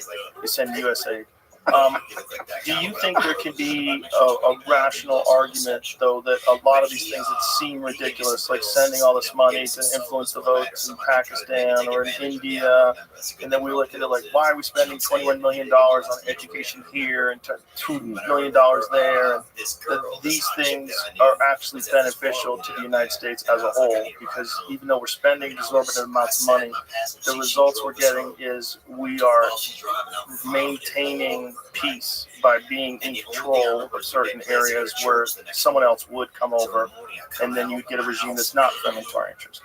Yeah. Look, I mean, USAID traditionally, they were set up during the Kennedy administration as an independent organization, right? Because at the time, I think the thinking was, they're not the only one that set up as an independent agency, but at the time the thinking was we don't want it to be seen as like the U.S. administration is picking and choosing and driving sort of where the money's going, which again is kind of a strange way of doing things, right? It's coming from the fucking U.S. government. Right? So people aren't going to parse words or discern somehow that, okay, well, it's an independent agency, so I guess it's not really what the administration wants, it's what the USAID wants. So, is it, were dollars going into programs that the idea was, can we turn this country around? Can we change? Who's in charge? Is it Lumumba? Is it Sukarno? Is it pick any number of folks during that period of time and create a government that's more friendly to our interests? Again, I look at that and go, well, yeah, is USAID also projecting whatever they call it, soft power, diplomatic power? Well, sure. And that's another way of phrasing it, I suppose. Were they also doing things like feeding the poor, providing, medicines out there, doing actually, legitimate things that I think sometimes people in a righteous world are like, well, that's exactly what they should be doing. Well, yeah, they should be doing that. We should be, USAID's got a lot of important programs they run, right, that actually help people around the world who don't have many options. So I think what the perspective of this administration has stated is that they're going to review all these programs and keep the useful ones. Yes. And I think they're going to run it through the State Department, right? So they're going to run it. Yeah, they're going to slim it down. They've already started. It'll be run through the State Department. Great idea, right? Take off that. Don't pretend. Right? I mean, this it's a U.S. government agency. What do you that people are going to assume? Some people will assume the worst no matter what, right? But yeah, fine. Again, under the same theory that what you do is you go in and you say, we're going to go through every program. We're going to keep the ones that are important. And I would argue that's food aid, health aid, whatever it may be. And shit can all those others that aren't, being really helpful. You mean like the $251 million on transgender animal studies? Yeah, is that helpful or not? I don't know. Well, they have to figure out how to do those operations. Yeah. No, I think that, yeah. So is there waste in there? Of course there's waste, and are there programs in there that were designed What's the baby with the bathwater? Is that what it is? Yeah, I'm sorry. Yeah, that's the point. Is I think going in there and calling it all waste and fraud and a criminal organization, I think is not the right messaging. I think that the American public would be fully on board if you simply said, we're going through, we're going to find the waste, we're going to focus on those programs, help people around the world legitimately. But I think the problem is the people that are opposed to this administration are never going to see the good in anything that comes out, even if it does uncover undeniable fraud. I think we're just so dug in now, especially the fog of war post-election, which seems real in this country. This fog of hate on both sides, gloating on the right, and bitterness and anger and hyperbole as to like the extent of what's happening on the left. It's all a constitutional crisis and a destruction of democracy and a real dictator that's in place, and it's all the things that they feared coming into this election now come to light in their eyes. Yeah. No, that is the messaging that's going out. You can see them coalesce around it. I think the first weeks after the election, there was confusion and sort of they were going through that grief cycle on the left. But now I think you're seeing that they are, coming together on that messaging. I think that now they're starting to get more focused. They probably understand they'll probably take the House in 2 years. So they're getting their shit together again. But I think that, and on the right side, I think, you'd like to think that, the gloating is a bit unnecessary, right? You focus on getting shit done. Not only is it not necessary, it's counterproductive. It's counterproductive, yes. And it just fuels the other side. Yeah, it's stupid. It's like this should be a uniting time for our country. Well, you would think that creating a more efficient government would be a uniting concept, right? And I think it could be. But I keep going back to that same thing. I've never been particularly impressed with the messaging, and I get it. When I say that, people always, on the right come after me and go, "Oh, God, well, that's what makes MAGA MAGA. That's what makes, Trump is, just and I don't disagree with sort of, again, the benefits sometimes of being disruptive, but I do think that you can't just look at USAID and say it's a big old criminal organization. Right? You should be a little bit more. I mean, Kevin O'Leary, you mentioned him earlier. For all that talk, I guarantee you, if he was, if he had a large company, he wouldn't just shit can everything right off the bat. I know, maybe that's his implication, but I think he's talking about failing companies. Failing companies. When you take over a failing company that's filled with bloat and waste, you cut more out than even you think is necessary, and then you figure out what you need. But there would be a thoughtful initial review phase in a corporate environment. I think I would argue that even he would do that. He's not just going to pull the pin and throw it in the room and say, okay, now let's see what we actually need. Well, isn't what this administration's done is putting a pause on everything, and then they're doing an audit of things and then a review. But that's not the way it comes across, because the media is not, like you said, they're not going to give you right. So even if they said that that's what we're doing and here's how we're doing it, here are the people on the transition team. I mean, who are the people on Elon's Doge team, right? I mean, can you name half a dozen of them? Big balls. Big balls. Well, okay. All right, fair enough. There's big balls. There's the kid who deciphered those scrolls from Pompeii using AI. Yeah. Genius. I mean, it's very interesting because the approach is essentially, he's mimicking the approach that Elon used at Twitter. Mm-hmm. Just you're saying, okay, I'm going to cut out 90% of this and see how it works. Yeah, I just think that, and again, you got to go after the waste, the fraud. Is there bloat? Of course, there's bloat in the government. So your perspective is that, of course, there's waste, of course, there's fraud, but if you don't understand international relations, if you don't understand this long tradition of supporting regimes that have our interests in mind. If we don't do that, someone else will. They'll gain control of these areas. This is just the reality of the world that we live in, and we should be influencing other countries. Yeah, that's said a lot better than I could say. But yeah, that's what I'm saying on the international front. On the domestic front, I'm just saying, go through all these organizations, right? But don't give the other side the ammunition to say you guys are you're firing useful people, right? I hear this all the time now. In the past few weeks, it's like oh my God, they let this entire group of people who are working on women's health issues, and and they're giving them ammunition that they don't need to by virtue of the way that they're going about it. And again, go about it, do it. So all I'm saying is it's the means of which they're doing it. You can accomplish the same task, and you can accomplish it quickly, right? It's not like your review process. How could you review U.S. aid while this is all going on, while they're still able to spend money? Because they're still able to, if there is corruption, if they're still able to dump a bunch of money into a bunch of different projects and funnel stuff around and move stuff into these areas where it can't be traced, which is apparently where at least some of it goes. Yeah. I would if you're doing a corporate fraud investigation, you don't walk in and say there's fraud everywhere here, right? Where everybody's going. No, you don't. You go in and you do your investigation because you don't know what the iceberg looks like. You don't know what's underneath the surface. So you want to be able to go through it in a methodical way. And if you walk into the World Bank and say we think there's fraud here in this department over here, right? And the World Bank, just as an aside, if they think there's fraud somewhere, they have to notify the people that they suspect of fraud that they're going to initiate a fraud investigation before they do it, right? How fucked up is that?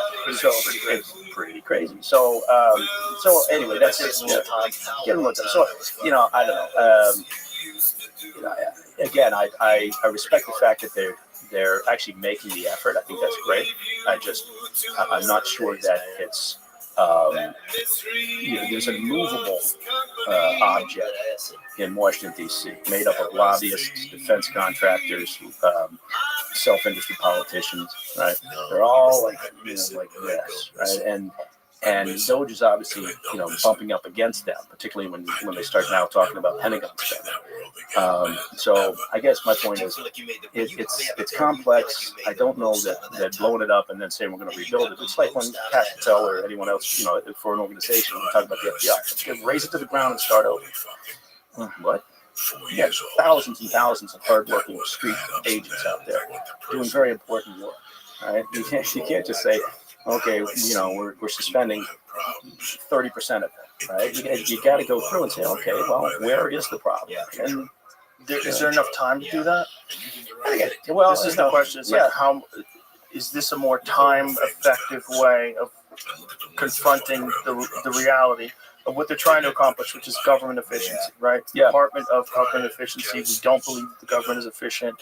We do see that there's at least some waste and some fraud, but it's not being chased down. They're going to chase it down. Yeah, well, I think I would argue that they're going to find this is a years-long process anyway, no matter how much of a jump they get at the starting block, But I think that Mike thinks it's going to take 50, 60 years. Yeah, I think he's right. I mean, I don't think it's going to take that long. I think if you're persistent about it, and I think your timeline is that you mentioned the midterms. That would be my focus. Right? I want to get it well done before the midterm elections, right? Because I'm concerned about losing the House. So you've got got that runway to work with, then go. But don't feel like you got to get it done in the first 4 weeks. Right. So there's a lot of messaging that you hear online that you got to kind of decipher. And one of them is the price of eggs. For whatever reason, the price of eggs is a big one that gets bandied about. People need to understand what the price of eggs is all about. Well, one of the things is they killed a lot of chickens during the Biden administration because of this bird flu thing. So they killed millions of chickens.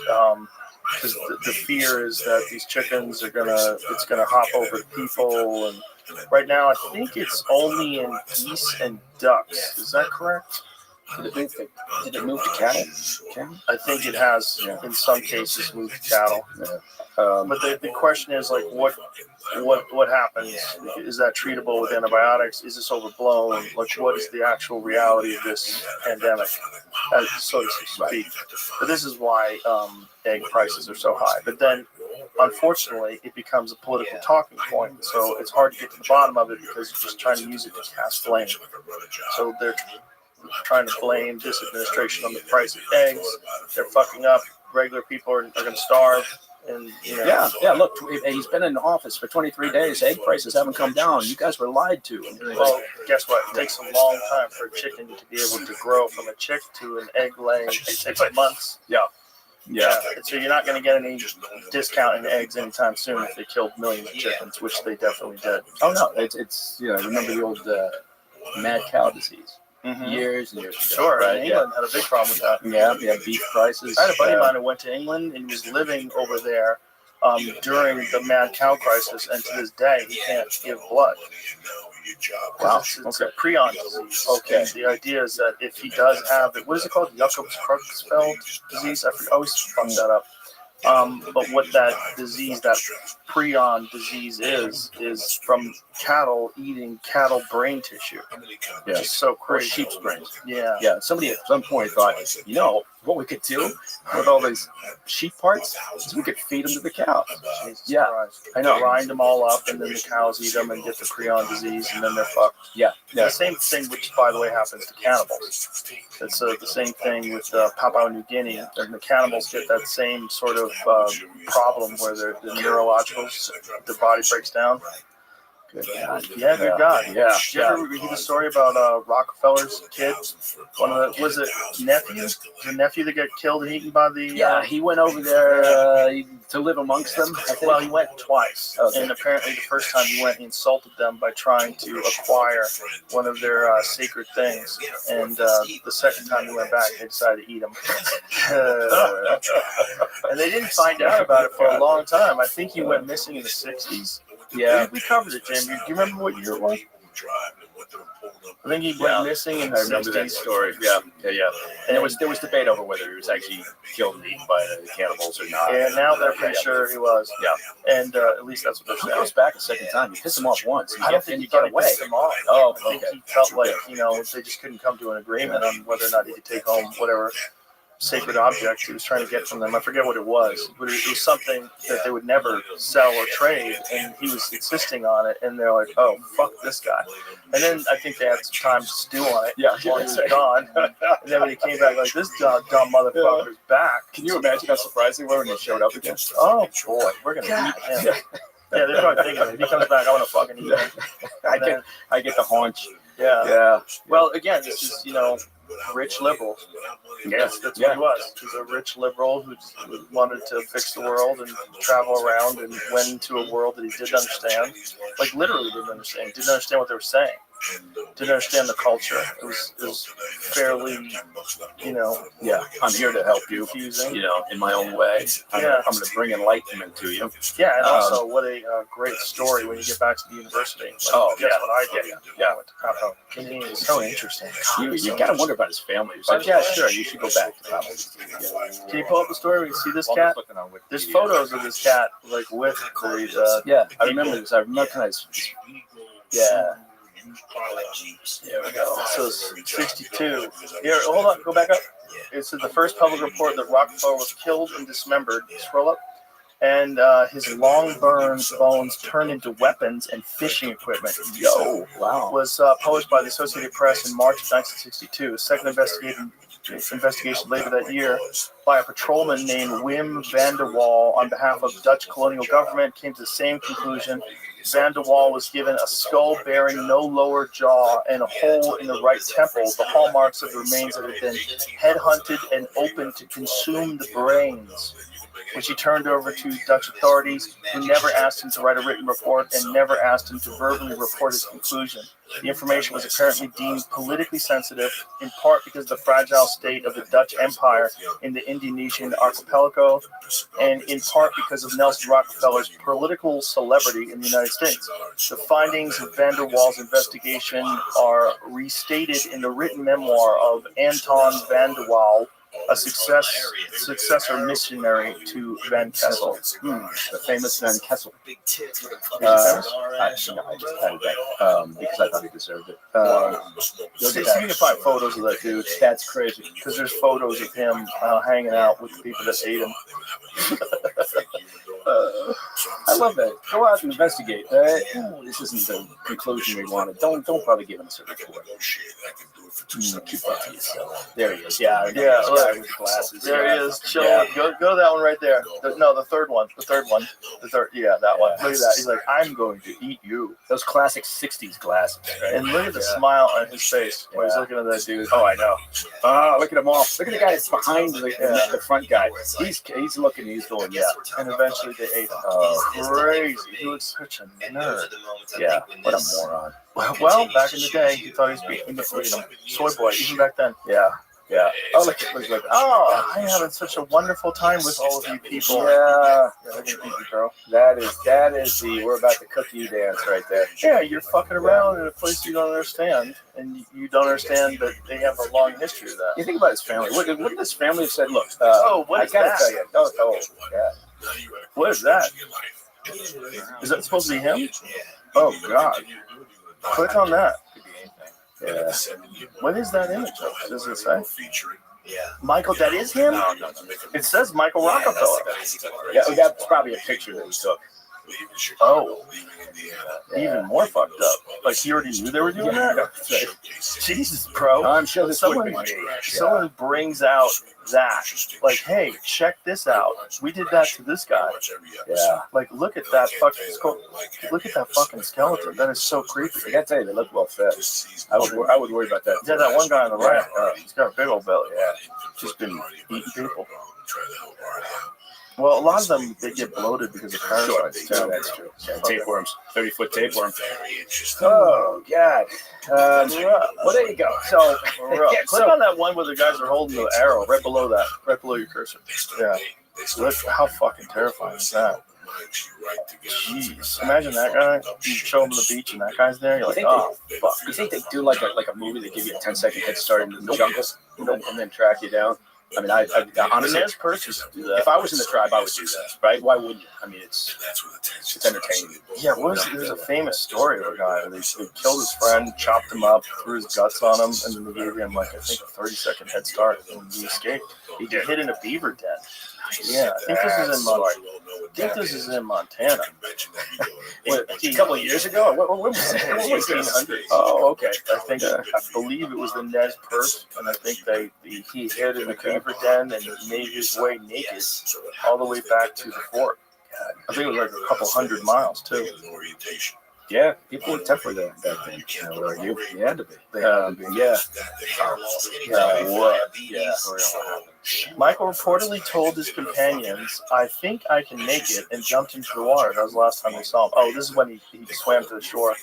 1961, Michael Rockefeller was traveling to this dangerous area of dense rainforest, mangrove swamps, and crocodile-infested mudflats known as the land of laughing death, when a small catamaran capsized in rough seas. This is so Michael Rockefeller, a strong swimmer, immediately jumped to the sea and began to swim to shore. But this is the second time, right? This is when they killed him. But they don't know. No one saw him after he jumped in the water. Mm-hmm. They don't know what happened. Right. Now, here's an interesting thought. If you're offshore from whatever the lapping island of death, and your catamaran, you capsizes, and so it's still there, right? It's still floating, and you've got your shipmates, and they're there, and your decision, the way that you process this is to swim to the lapping island of death. That doesn't show a lot of thought there. Well, he thought he could make it, and he'd already visited them before. There was another article that I had read, Jamie, that actually recounted the moment he was killed, that they picked him up in a canoe and speared him in the canoe. That's what I was reading through the Wikipedia. There's been multiple times, starting 7 years later, to try to investigate what happened, and I don't know how you would really. Yeah, the most recent article was like there was some recent revelation, some information that was given to them by the tribes people about what First happened. said that they sent a guy down there, private investigator. You know what we're gonna get? 3 skulls. They said one of them was the skull, so I don't know how they would. Well, yeah, why would they have DNA? You know what's going to solve this problem is going to be the newly formed U.S. Government agency for the classification of documents. That's going to solve this problem. Yes. Which one's federal that? Secrets. Yeah, federal secrets. Is that the JFK UFO one? Yeah, Epstein files. That hot lady's running it? Anna Paulina Cruz. Why is she running it? Because she's hot. I don't know. Maybe they should just release the documents. Like, if you're going to release the documents to the people on the internet. They'll figure it out. They don't need you. Oh no, they've got this new committee, and they're going to sort of COVID is also on the table. UFOs. Now Michael Rockefeller. I would argue. I'm hoping that's where the 4.7 trillion went. Wouldn't that be good though? Actually, I'm hoping that's what it is. It's all these government crash retrieval programs and re-engineering and back engineering, developing our own technology that we kept secret. For a lot of it. I could it's absolutely be wrong, but I think that's what a lot of it is. I think we have some super sophisticated propulsion systems that are way ahead of our time. And then also, I think we're being busy. I think there's a bunch of different things happening simultaneously. Finally, 4.7 trillion. Okay, when you think about that, it sounds like a lot. But in terms of government spending, we can blow through that pretty quick. So I'm thinking, yes, I do. What's over how long though? How long is the 4.7? When you say 4.7 trillion, they don't give you a timeline.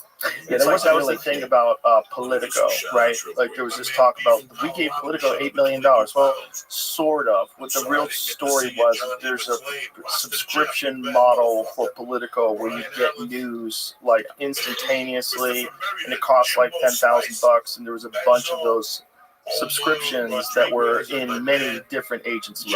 Right. And so this is over the course of 8 years. Like that $8 million was from like 2016 to today. Right. So, so say that, right?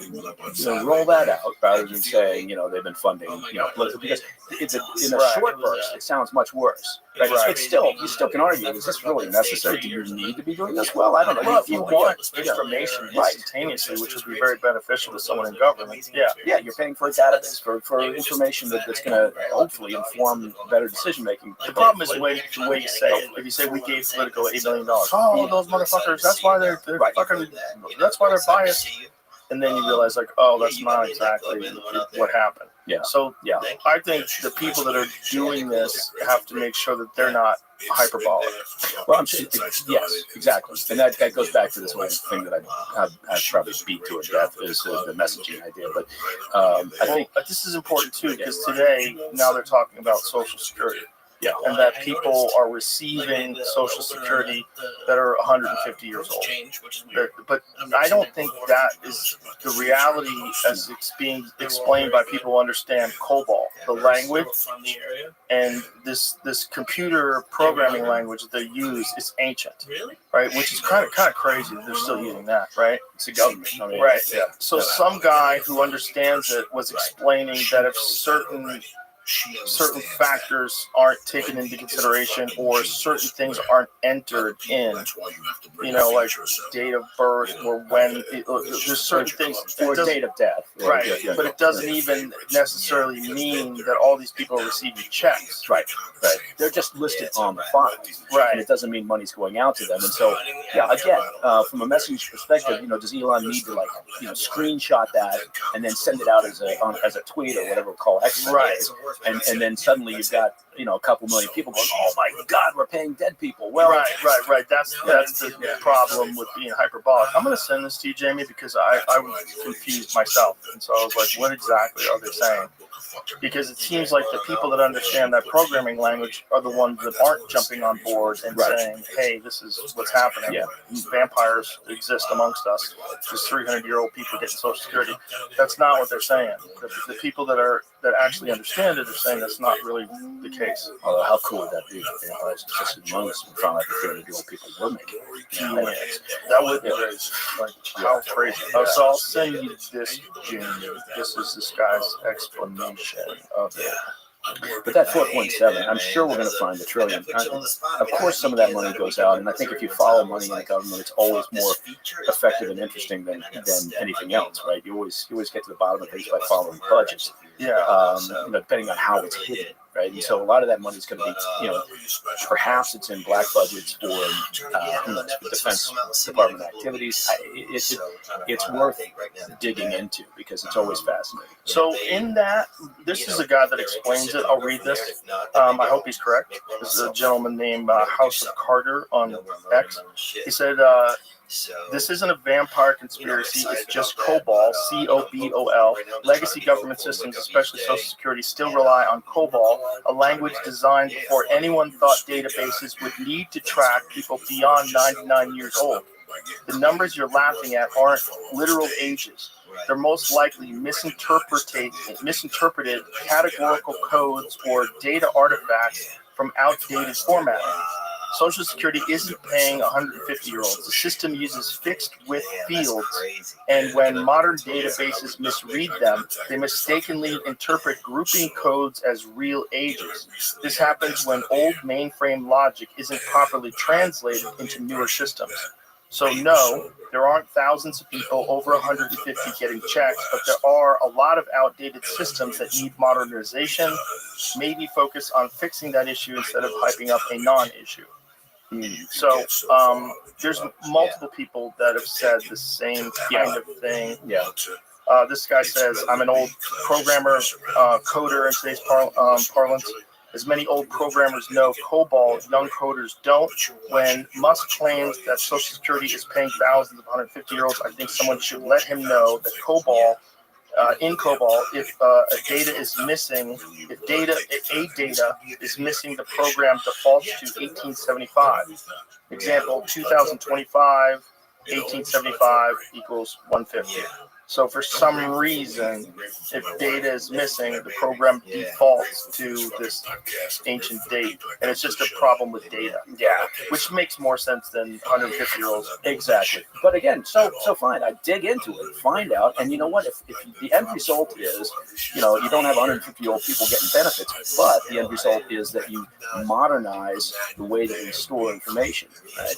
Think, great. There's a benefit to Doge right there. Right? Yes. We've created a more efficient system for tracking and paying out and good. So everybody should not have a hard on about an organization called the Department of Government Efficiency.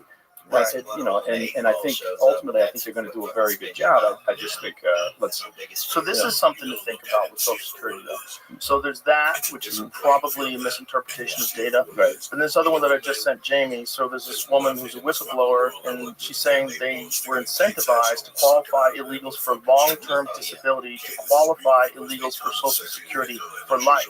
So they were set for life.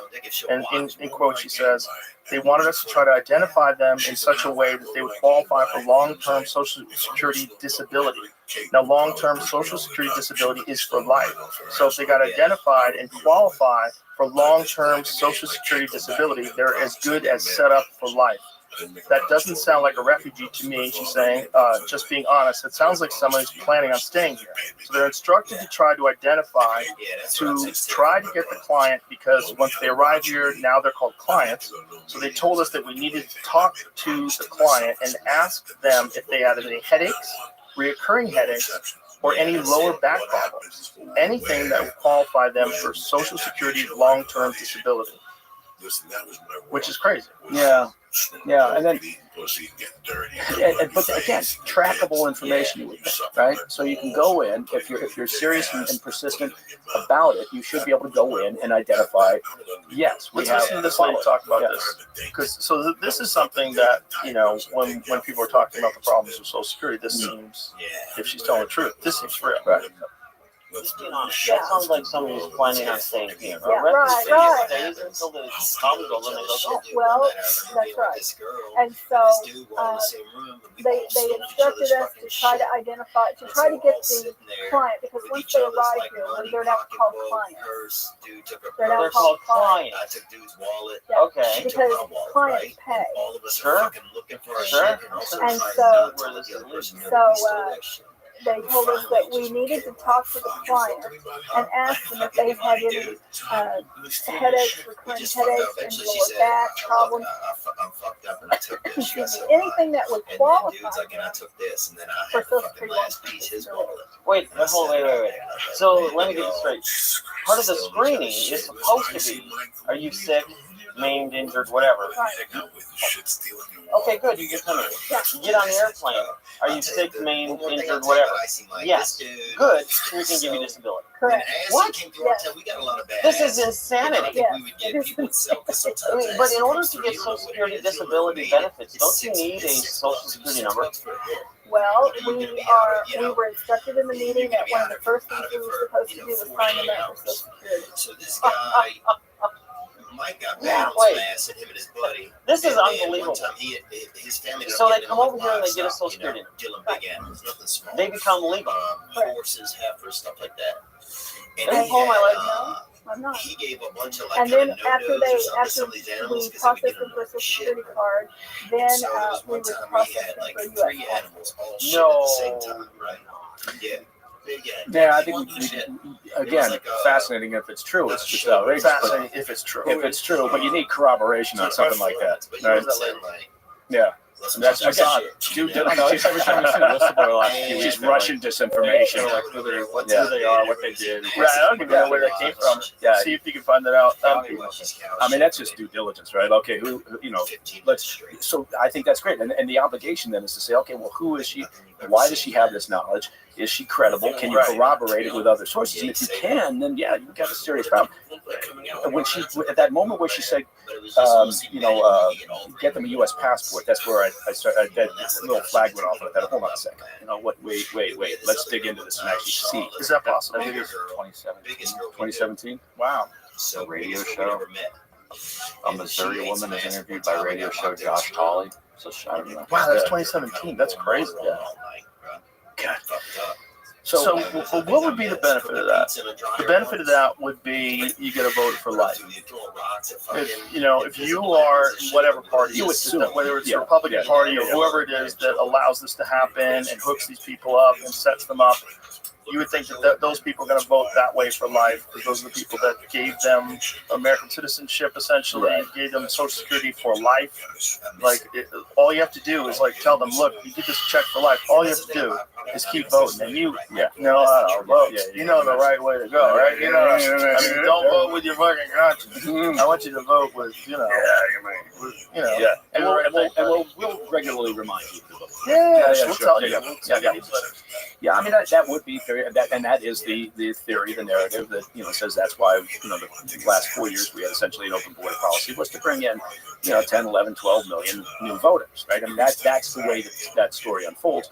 That's one version. That's one version. The other version is cheap labor, right? Cheap labor. Also, just sort of then there's the soft. It's the way the world should work. We need an open borders world. Yeah, I'm not buying that. I don't think that version's horseshit. Most people don't follow along the lines of I'm doing things for ideology. Most people have other more base motives. My take is if you got a place that's awesome, and you got a system that's awesome, expand awesomeness. Don't bring in people that aren't awesome. You don't bring in people from places that aren't awesome. So the problem is if you bring people in that are criminals and that have a lifelong history of selling drugs and being involved in the cartel, they're not going to come over here. You know what? I need to join a union and be a pipe fitter. They're going to fucking continue to do what they've done their whole goddamn life. So, the problem is not that. The problem is where you're from sucks. Yeah. So I think the best way, and I'm not saying we should take over all these countries and run them, but the best way is to get, that's probably the only way that it would really work. But the way to do it is to somehow or another encourage those countries to become more like the United States. Well, yes, and then you would do that through soft power and organizations that could influence hearts and minds. And This is so I'm trying to look at this from a bunch of different perspectives. Right, this is a very complicated situation. It's not as simple as we need to stay out of the way of other countries' businesses. Right. No, I don't. Again, and that comes back around to it'd be lovely if we were all working on the same team. That's not how I don't think human nature is. So, well, that's not the state of the world. It's not the state of the world, and it's in the last 4 years, and I would argue during the Obama administration, they oftentimes, from a national security perspective, seem to run it based on how they hope the world would be, right, as opposed to how the world actually is, right, and so. Like them or hate them, again, the current administration tends to, I think, look at things in a more pragmatic way. Do you think they'll be able to do that with USA? Do you think they'll be able to convince some of these other people that are all these USA first people that don't think we should be spending any money overseas? Yes. That maybe some of this money is well spent for our best interest. Yeah. That's a good question. Right? Because what is? And are you even allowed to say what you're actually doing yet? Because how do we discern whether or not? How are you going to tell people that $20 million for Iraq and Sesame Street is actually a really good idea? And here's why. And but how are you going to tell them that buying and owning Gaza is a good idea, right? I mean, I really don't.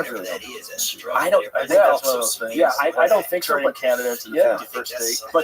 But to the people on that side of the fence who say no money spent overseas, right? How are you going to justify that? What are they going to do? Look at that and go, well, that's a fucked up idea, right?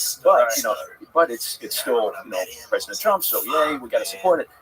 I don't know. Do they discern, or do people on the base, do they just say, yeah, everything that comes out of the White House is a great idea? Because that certainly runs counter to the idea that we don't want to spend money overseas. What are you going to do? Substitute Ukraine now because we don't want to spend money in Ukraine and substitute it for Gaza? Right. But again, it's the idea that we would protect American interests better if we were in control of that. And so, like, if Israel did something, if someone did something, we'd be able to respond in minutes versus in days. Well, that goes against the idea that we don't want to be involved in foreign wars. Right? I mean, if President Trump doesn't want to be involved in foreign incursions and wars, he's picked a hell of a spot to not be involved in foreign. You're going to drop yourselves in he's going to fix it. He's going to fix it. Well, I know. He's going to make it nice. Yeah. Big old Trump hotel. Yeah. So, I mean, but again, hey, look, I think it's great in the sense that I never thought I'd see the day where some of these Arab states would turn around and say Hamas has got to go. I mentioned it before. That's a sea change. That's a big goddamn sea change. And it's kind of like with Ukraine right now, right? He comes out and he says, okay, we're going to start these. They finished already. Earlier today, they finished conversations in Riyadh, in Saudi Arabia, between Sergei Lavrov and Marco Rubio and Steve Witkoff on the U.S. side, and to start the discussions about peace in the conflict, right? Without Ukrainian representation or the Europeans there. NATO wasn't represented either, right? So, and how do they have those kind of conversations if they don't have Ukrainian representation? There's a lot of people asking that question. Yeah. But now that they've done it, right? Again, under this idea that, yeah, you have to bring them in, but the fact that you just jumped into the breach and got started, right?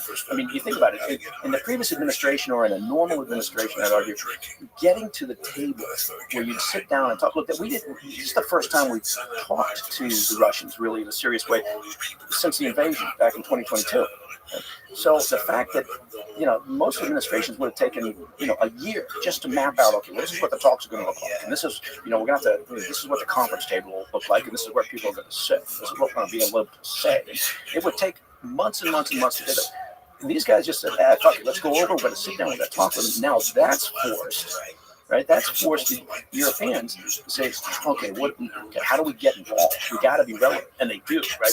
The European nations and European institutions have allocated more money to Ukraine than the U.S. has. Right? I mean, they're up to, depending on numbers you look at, they're up to maybe $130 billion allocated in financial. How much have we allocated? Probably about 119, 120 billion. I thought it was way more than that. I thought it was 100 billion. Where Zelensky said he hasn't received it. No, well, when I say allocated, not all of it's been dispersed, right? Right. So now the U.S. is the leading military provider of military hardware here. But if you combine humanitarian, financial, and military all together, EU institutions and EU countries have actually allocated more than the U.S. has. Oh. And that, logic would say buys them a seat at the table for any peace talks. Aside from the fact that they're sitting right there, close to Russia, they've taken in a vast number of Ukrainian refugees. You've got Estonia, Latvia, Lithuania sitting right there on the border with Russia. They've got a real reason to want to be involved. But again, Trump saying, let's just start the conversation with Russia. It's forced the EU to say, okay, how do we get involved? How do we rethink? Much like the Arab states with the Gaza issue. So now they're saying, well, Keir Starmer over in the UK is saying, we'd be willing to put boots on the ground for some sort of peacekeeping force. And other nations, some are pushing back. Poland, Germany, but I don't know about deploying troops to Ukraine to enforce some sort of peace deal. But they're talking, right? And that accelerated the process. So, they'll have to be involved, and Ukraine will certainly have to be involved. What are you going to do? You have an invaded country, right? And they're not going to be involved in the future of what happens to the invaded country. So they'll be involved, and Marco Rubio has said as much. But I think it's good. I think people are really up in arms over the idea that they've started the talk without the Ukrainians sitting at the table. But I don't think there's any intention in any plausible scenario where the U.S. doesn't get them involved here in the very near future, because otherwise it's going nowhere. When Zelensky says that he hasn't received $100 billion, what does that actually mean? Does it mean it just hasn't gotten to Ukraine yet? It means, it doesn't mean it's missing? It's not missing. Although, so this is the thing that people are saying. It's like Tucker Carlson was talking about this. And he was essentially saying that there's a bunch of people that are spending money, and he went to some wealthy ski town, and these Ukrainians are all super wealthy, and he thinks that some of that is he's not going out on a limb, right? I mean, look, for Ukraine, one of the big problems over years and years has been corruption, right, and fraud.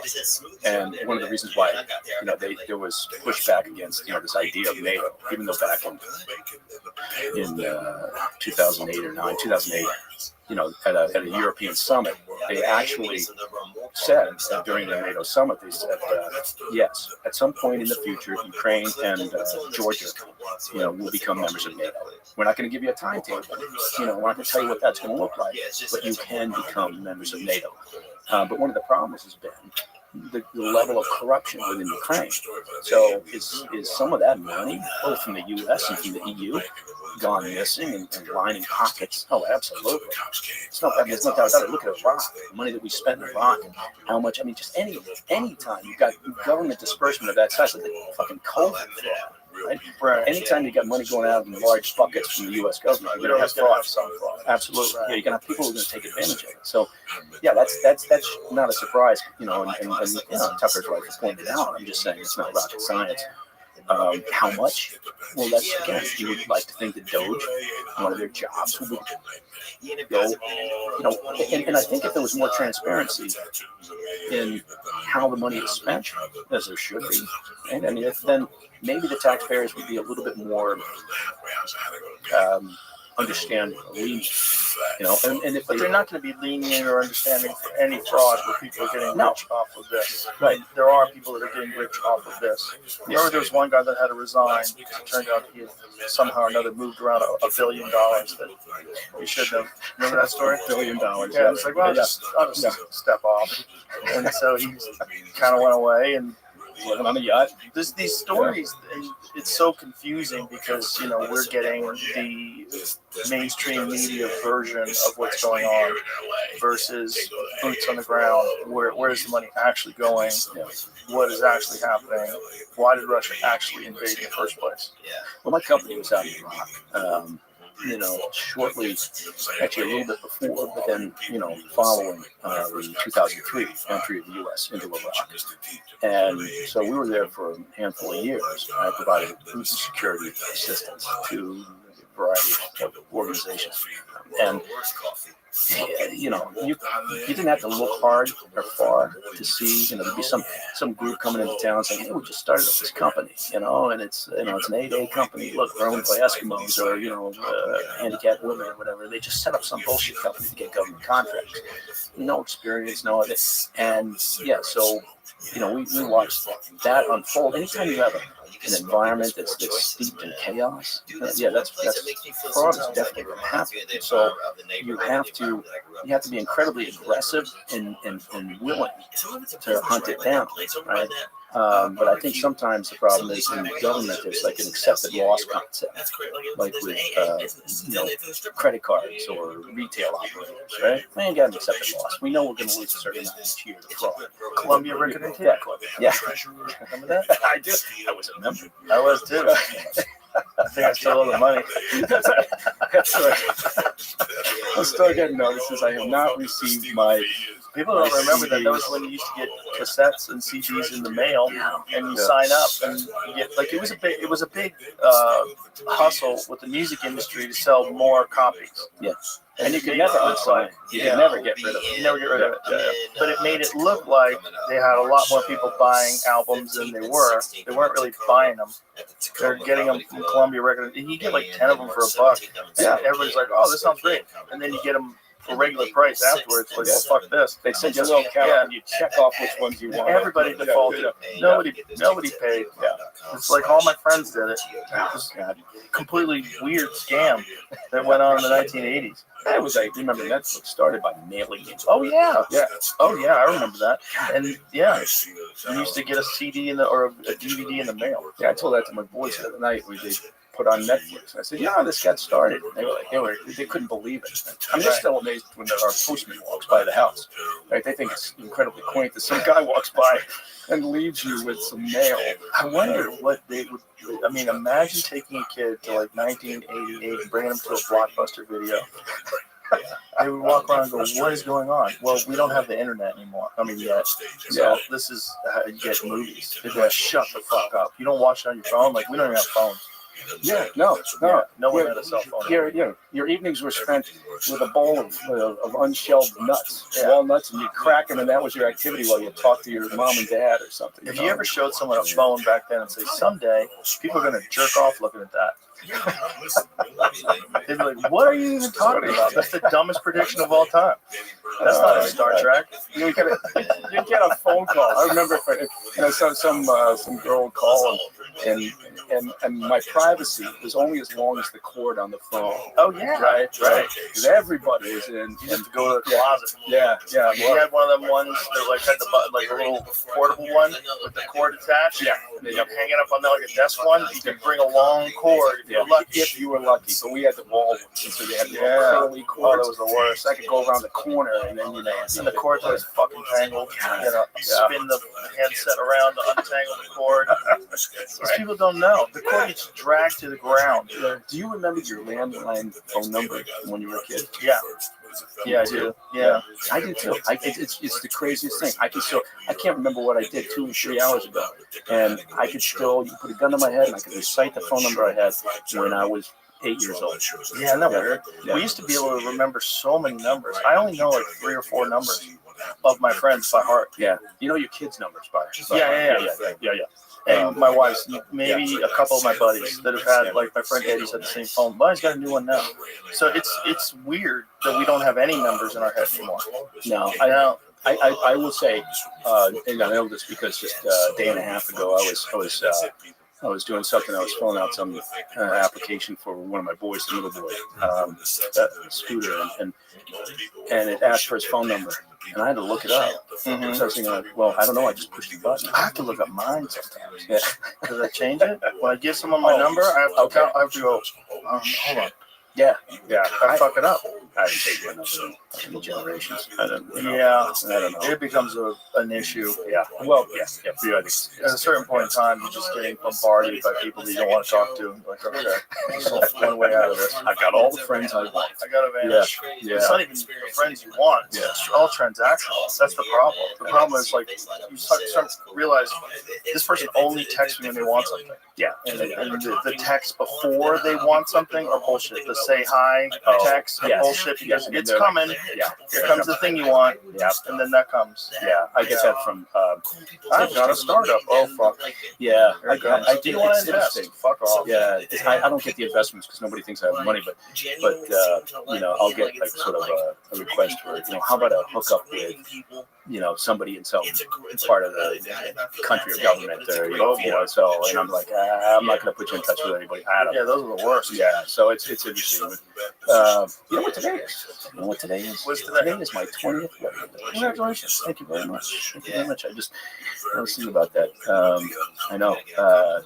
It was funny because you proposed the 18th for us to get together, and immediately I thought, well, that's our anniversary. And then I thought, well, she loves Austin, so I could combine the two. And I don't know that I got credit for it. I'm not sure.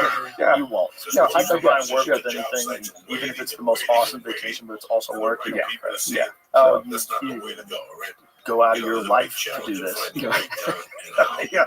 You know, you kept doing the same stuff, and then you added a thing. And here it is. Yeah. 20 years, and here you go. Yeah. I don't know. Well, but we go to a nice restaurant. We and we had a dinner in Boise with a bunch of folks on Saturday night. That was really lovely. So we got everybody together. And, do you guys have wolves out there in Boise? Yeah. I saw you put something out about wolves near Aspen. 30 minutes outside of Aspen, my friend has a ranch, and he just released wolves there a couple weeks ago. Yeah. And he's already finding. I took a photo of it and put it on my Instagram. We found a dead elk leg.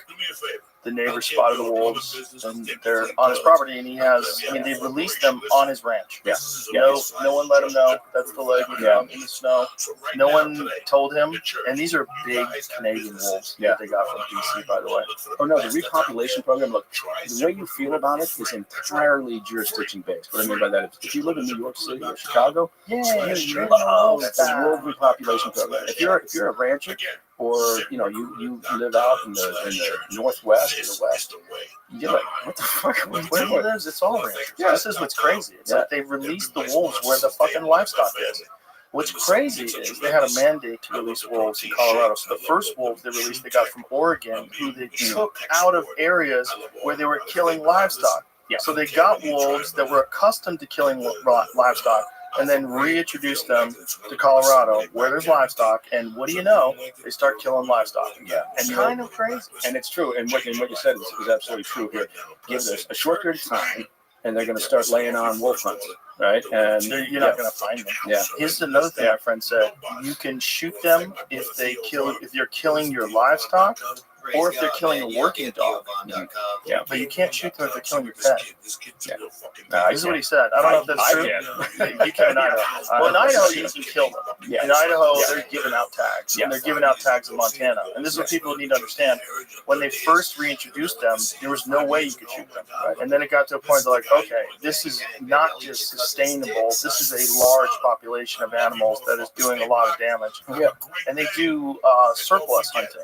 So in one place in, I think it was Wyoming, they killed like some crazy number of cow elk, like 15 or 16 of them. Type A predators, man. They're incredibly efficient. And they work together. They're the only animal in North America, other than coyotes, which are actually wolves too. They're a small wolf. Yeah. But they're the only animals that work as packs. And they're so good at it. They're so good at it. And they're so fucking smart. They're so smart. They're all psychic. They all fucking think together. And they have hive mind. Yeah, their hierarchy is amazing. The way that I did several days out in Yellowstone one time for a TV show, an episode, and following or trying to anyway. the lives of a family out there, and it was amazing. Right? Yeah, they're It was amazing really, animals. it's just incredible. They're amazing animals. It's just this ballot box biology. These people that are in Denver and Boulder, they're the ones who are the big population centers. They're the ones who are voting for this. But you're not going to release wolves in the middle of downtown Denver, right? No, you're going to release them out in the area where these people voted against it. I wish that they would, though. The area where they released them first were areas where people voted against the wolves. It's just like a big fuck you to those people. Yeah, well, it always is. And if you're a rancher, I mean, even in Idaho, right, and you're constantly fighting for just kind of common sense decision making. And luckily, the state house is very favorable. Who knows? I mean, maybe that changes in 10 years. But for right now, they understand that this is what's important to this state, and why it's such a great place to live. But yeah, so I don't know. I saw that, and it's front and center, but I know exactly who's voting in favor of it, right? Because I've talked to those people who don't understand at all, how it operates. Right? Well, apparently it's a pet project, no pun intended, of the governor of Colorado's husband. His husband is big on wildlife, which everybody should be. Who's the governor of Colorado again? It's yeah, not important, but not important. No. It is important if you live in Colorado. The reality is, it's already started. Yeah. The wolves are there. If they were coming into Colorado anyway, there's Colorado wolves that were moving in from neighboring states. Colorado borders Wyoming, of course. Right. And they don't stop at the border. It's not like they go, they travel hundreds and hundreds of miles. Yes. We showed a video on here once of a friend of mine filmed a wolf in Bakersfield, California. And I was like, well, these people that live out there, the ranchers that live out there, talked to me about it. One of my buddies who actually works on a ranch filmed this wolf, and we actually played the video. It's a big black wolf that's in a cattle field in fucking Bakersfield. It's just outside of Bakersfield. It's like off the 5. We had Diane Boyd on, who is a wolf reintroduction specialist, and she studied wolves her whole life, and she's not in favor of reintroduction of wolves. She thinks they should reintroduce to areas naturally, and they're going to do that anyway. They're going to migrate into these areas naturally, and that's the best way to let it happen. But she said they can travel hundreds and hundreds of miles, and that this wolf probably came all the way from Oregon and just made its way down. It probably wasn't even, because their fear was that some crazy wildlife group was like, we're going to reintroduce the wolves ourselves. And they're capturing these wolves and then bringing them to California. Fuck you, rancher. You should be eating soybeans, and just release them. She doesn't think that. She thinks those wolves actually probably made it from the wild all the way down there because they really travel insane distances. Yeah. I mean, no, that makes sense. And I'm glad to hear that she's, after all that experience, she's not in favor of a program. I mean, that shows a lot of common sense. It just throws a giant monkey wrench into whatever ecosystem there is. Yeah. But the reality of the ecosystem of Montana, where they did reintroduce wolves, was that they were very overpopulated with elk. To the point where, when she was explaining this, they used to have these winter seasons for cow elk, and it's basically shooting fish in a barrel because they're stuck in deep snow, and you could just pick them off. And they did that because they were heavily overpopulated. The land couldn't sustain the numbers, and so they offered opportunities for hunters. Hey, it's great. You shoot an elk, you get, even a cow elk, you get like 150 pounds of meat, 200 pounds of meat, and it's great. So that's your meat for a year almost. I remember a park ranger out in Yellowstone told me one time, so he was driving, he was out just checking things, and came across a large, I forget what you call it, it was a van of some sort, but it was like a VW, hippie van of some sort, and there were 4 young folks, he said, early 20s, and they were trying to herd this little baby bison. That had gotten separated from the herd, right, and was now all on its own. And they'd been driving along, and they saw it off in the distance, in the fields, and so they decided they were going to rescue this thing. So they were out there trying to get this thing to come towards their van. I have no idea. He says, I don't know what were they going to do, put it in the van. He had no idea what they were trying to do, but he stopped and said, "What are you doing?" He said, "I'm trying to save it." He said, "What the fuck? Get in your van and drive off." He said, "This is how this works, right? Nobody's not going to find its mother." Like, have you ever seen the Instagram page Tourons of Yellowstone? Oh, it's one of my favorite. Tourons, like morons that are tourists. Tourons of Yellowstone. It's a great Instagram page. It's all assholes taking selfies with deer and selfies with bison. German tourists, It's people trying to feed bears, and it's all people just getting fucking thrown through the air by giant bisons. Yeah, I love that when they're like this and it's right behind them and they're just trying to get that picture, and once that bison starts staring, right? Once it starts staring at you, you got a problem. This is one I saw the other day. These people are this black bear is eating fish right on the edge of this lake, and they're getting right up to it. I mean, these kids are literally 15, 16 inches away from this fucking thing. And he gets closer too, by the way. Let's get in the red jacket. You say, yeah, get our picture. Come on, I got my thumbs up. Yeah. One of them winds up touching it. Holy shit. Yeah, he reaches over at the end of this stupid fucking video and touches it.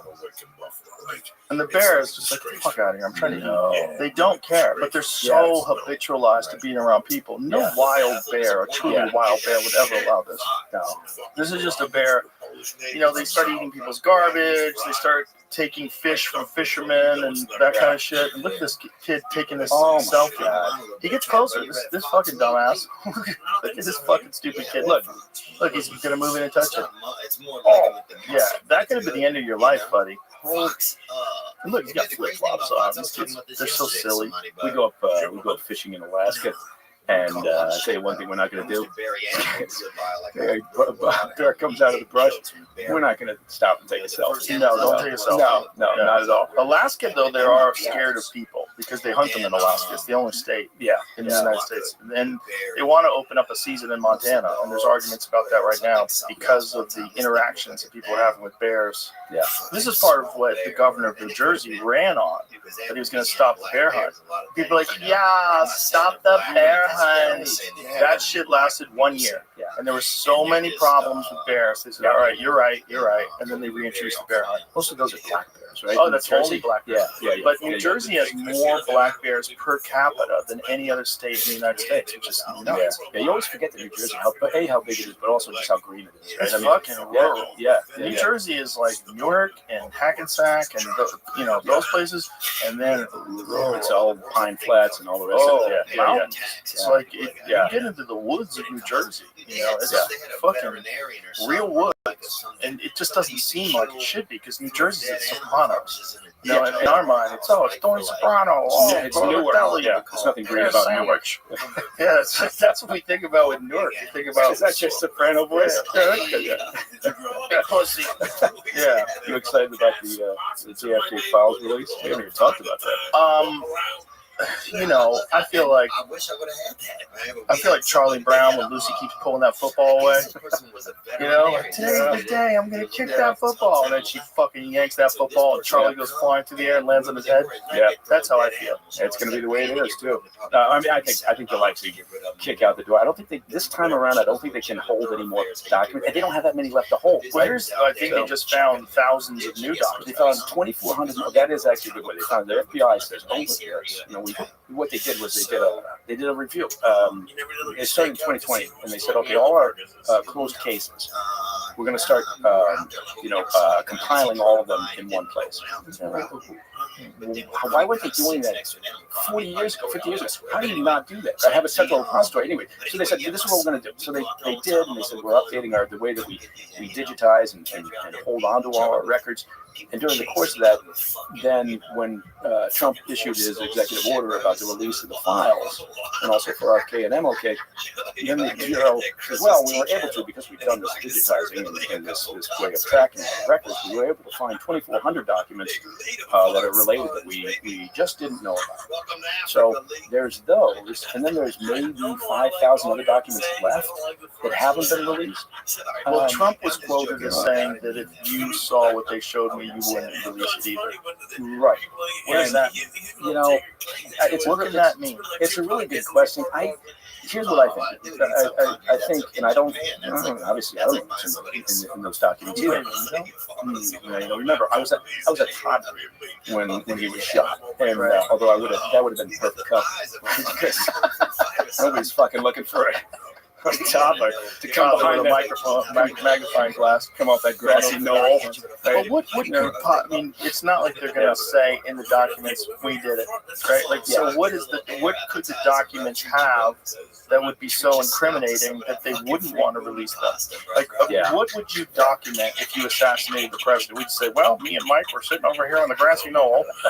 And then I think some of the documents, the redactions are really pedestrian. Like they redacted in the old days, redacted a person's name who was an investigator or a social security number of somebody who was interviewed, but there's always something like that redacted, right? And so there's like those are like weird. Yeah, there's like I think they held on to Biden administration held on to like 2000 and some odd. Well, 2017 they were supposed to release them, right? And then this was when the Trump administration didn't do it, and that's when people got mad. Yeah, like, hey, you said you were going to do it, and this time they are saying they're going to do it, and then we got this hot lady who's involved in all this, which is odd. It just again, why did they pick her? Why did they pick her? She a JFK expert. I think she's an assassination expert. Well, it's not just assassination; she's in charge of UFOs too, right? Right, and Epstein and all the rest. I think what we're going to find is, this is just me speculating, obviously, but I think what we're going to find with the released documents is there's no smoking gun, and it's not going to stop people from believing what they believe. It's not going to put anything to rest. And I think also there probably will be one of the reasons I think some of these things were withheld was because it's embarrassing, perhaps, to the CIA and the FBI also in terms of their collaboration. Look, Lee Harvey Oswald was on their radar for good reasons, right? For counterintelligence reasons.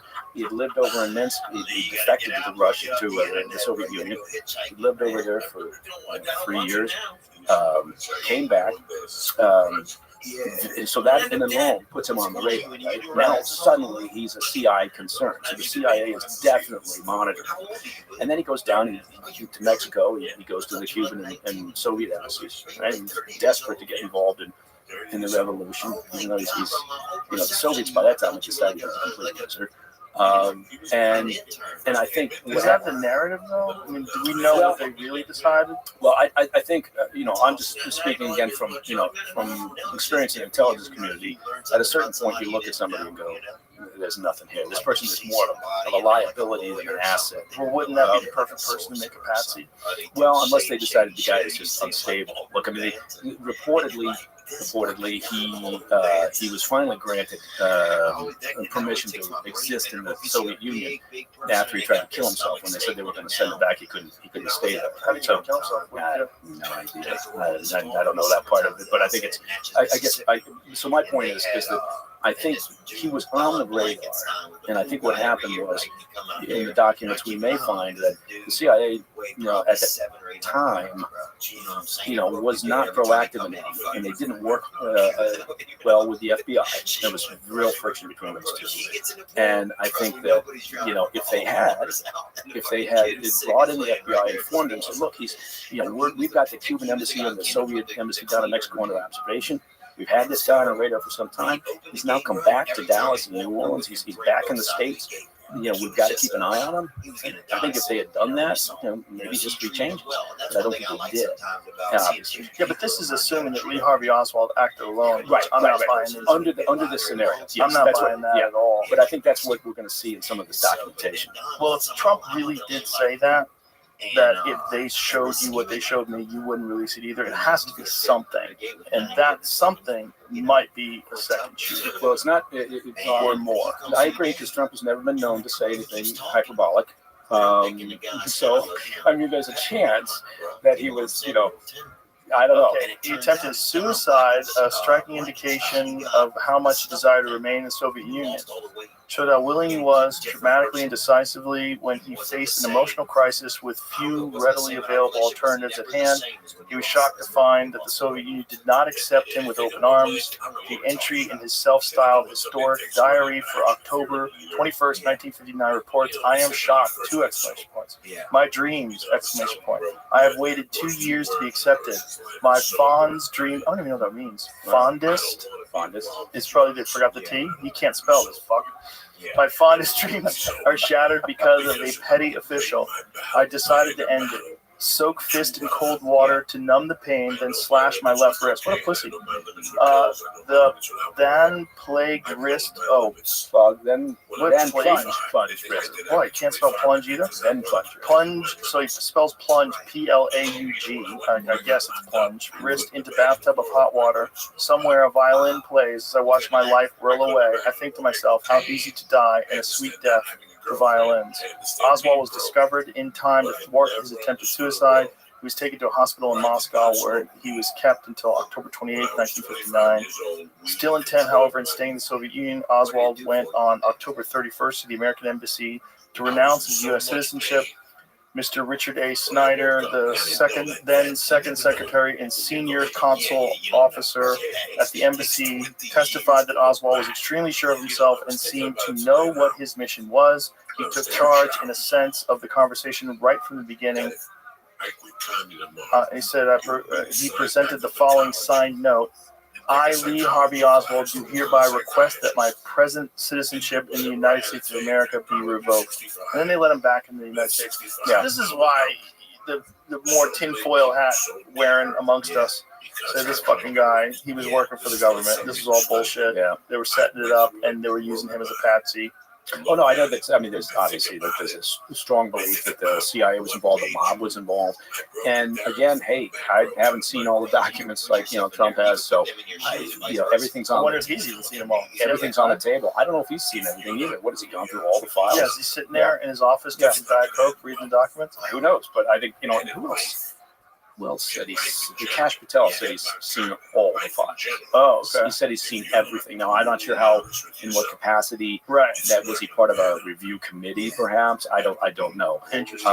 But we'll find out, right? We'll find out. And, well, you have long said that you think that the Martin Luther King Jr. assassination was fishy. Yeah, I really do. I believe that, and it's interesting that his family doesn't want this released. They don't want the remaining documents released.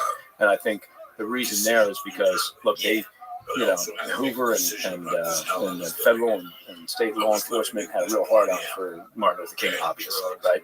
And they were covering him 3 ways to Sunday. So, including wiretaps on some that were signed off by RFK, right, by Robert Kennedy.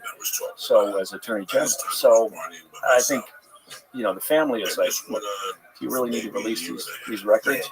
Because I think they're worried about, embarrassing information perhaps about his lifestyle. Hasn't a lot of that already been released? Yeah, it's been talked about and everything, but I think if you dump it out there, whereas with RFK's, with JFK's documents, they released some 5 million pages of his. I mean, estimates are like, we've released 99% of the documents. Right. It's not that high a percentage with MLK. Right. So I think there's a potential for embarrassment, but I also, same thing. I don't think in those documents, I don't think anybody's going to, if they're not going to self-incriminate, right? And I do think that there was something going on. Look, James Earl Ray is a much more interesting case study, I think, anyway, than Lee Harvey Oswald. James Earl Ray and his behavior leading up to the shooting at the Lorraine Motel, kind of going off the radar, disappearing. The guy couldn't keep himself out of jail. He was a failed petty thief, right? And he was just a fuck up. And then suddenly he disappears off the radar screen, and he shows up, and he, looks like a college professor, and he's kind of got his shit together. And then after shooting him, he ends up in Belgium. And he got money and guns. Yeah, he got money and guns. He had a bag full of cash to go buy himself a Mustang, which he used to drive around the South and kind of be off the grid. I don't know. That one strikes me as, and then the sort of the interplay with the federal and state and local law enforcement. To me, But again, my point is that they released the documents. What do you think? There's going to be some note in there saying must kill MLK. Yeah. Somebody talked to Hoover. So that's why it's just fun to think like what's the JFK documents going to say? What's the MLK? What are they going to tell us about UFOs? Like, how much are they documenting? Like, if someone is involved in killing the president, I would imagine they wouldn't write that down. Yeah, you would think, right? I would imagine. Kyle, we're going to need you to make a statement here about shooting. So I think that there's probably, I don't know why I picked the name Kyle. That seems odd. Good name for a shooter. Yeah, it wasn't a popular name, I don't think, back then. But I think, look, release everything. If they don't release all the documents at this stage, if they say we're gonna hold on to a redact 1,000 pages, what the hell is everyone's dead? Doesn't make any sense. Doesn't make any sense. 1963. Just put it to fucking rest. And if there's embarrassing things in there, then own it, right? Accept it and fucking move on. But again, it's not going to change the narratives that are out there. I don't think it's not going to satisfy anybody. Wasn't it also a problem with so much time has passed that the waters are so muddy in terms of like trying to see clearly exactly what happened and when it went down and how it went down, unless they did somehow or another document everything, which seems insane that they thought that they would just tuck that away somewhere. Yeah, it just doesn't seem realistic. It doesn't. No. It seems much more likely that would be something you would have a conversation about in a closed room, and yeah. If there was actually a cadre of people that did that, it's not in the documents, right? It's because those documents are like interviews of people on the grassy knoll, interviews of people who knew Jack Ruby in his life. My friend Evan Hafer has an interesting perspective on it. Special forces guy.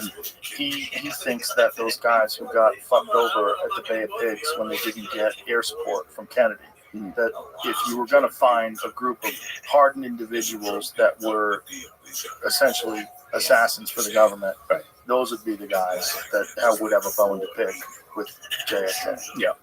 I mean, again, until everything's visible and out there, I think everything's on the table. Yeah. He's not wrong in the sense that they hated Kennedy, but a lot of people hated Kennedy. The mob hated, RFK immensely. Yeah. Oh yeah. Because he wouldn't play ball. Well, also he fucked them over because they got him elected in Chicago, and then it turned on them, and then they started investigating them, and they're like, "Hey, motherfucker." Yeah. And then depending on who you talk to, Jack Ruby was either mobbed up, or he did it because he was Jewish and he didn't want the Jewish community to take that. Or the MK Ultra version is the best version. That's Sirhan, Charles Manson. Yeah. Well, I say it again, but read Chaos by Tom O'Neill, ladies and gentlemen. Yeah. No, MK Ultra is a dark history or chapter in the history of the age. There's no doubt about it. And again, it's one of those cases where you can't. It's like we talked about with Alan Dulles saying, as far as I know, we've never overthrown a country. It would be like if I sat here and said, well, as far as I know, we never did anything. Of course, we've never done any mind control. Yeah, of course they did. Yeah, it was like the experimentation that went on, and it was outsourced. Did you see the most recent thing that people are saying about China? I think Kurt Metzger sent it to me, so I know it's got to be accurate. He's not out of his fucking mind. Something about some new thing that they found, some Chinese mind control thing. Where you saw that, Jamie? They burned the ether. That thing? I don't know. Burned the cryptocurrency, and the guy said that they're being taken over by. Yeah, that has to be it. It was going viral like that. Oh my god! How would I get this? Says I was not on Kurt Metzger's email list. I don't know. So I just checked. It wasn't Kurt. He spent $1 million to do it. They're wasted. That's how people saw it, I guess. It's a better way to put it. Wait a minute, what are you talking about? What I'm talking about is some mind control thing that they're involved with. It's like their version of like a Neuralink. Oh, okay. There's a bunch. There's more than one different scenario that they're picking. This is crazy because what goes around comes around, right? Everything that's old is new again. Because when we talked about MK Ultra, the whole reason behind MK Ultra was fear that the Soviets were engaged in mind control. This is a different one. Someone burned 500. Yeah, this is it. ETH to accuse Chinese hedge fund CEOs of using brain-computer weapons. Allegations of mind-control tech sparked a crypto donation spree amid intrigue in Chinese finance circles. Yeah, this is it. So this dude How do you say that name? Hulezi burns 603 ETH to allege Chinese hedge fund CEO's use of brain-computer weapons. Large donations totaling of 1,950 ETH, that's Ethereum, were made to various addresses, including WikiLeaks in Ukraine. A self-identified Chinese programmer has burned 603 ETH, approximately $1.65 million, and donated 1,950 ETH, approximately $5.35 million, through a series of blockchain transactions while making allegations against executives of a Chinese hedge fund. And so this guy, I don't understand why he's donating the money. Yeah, I'm not getting this. So people would see it, essentially.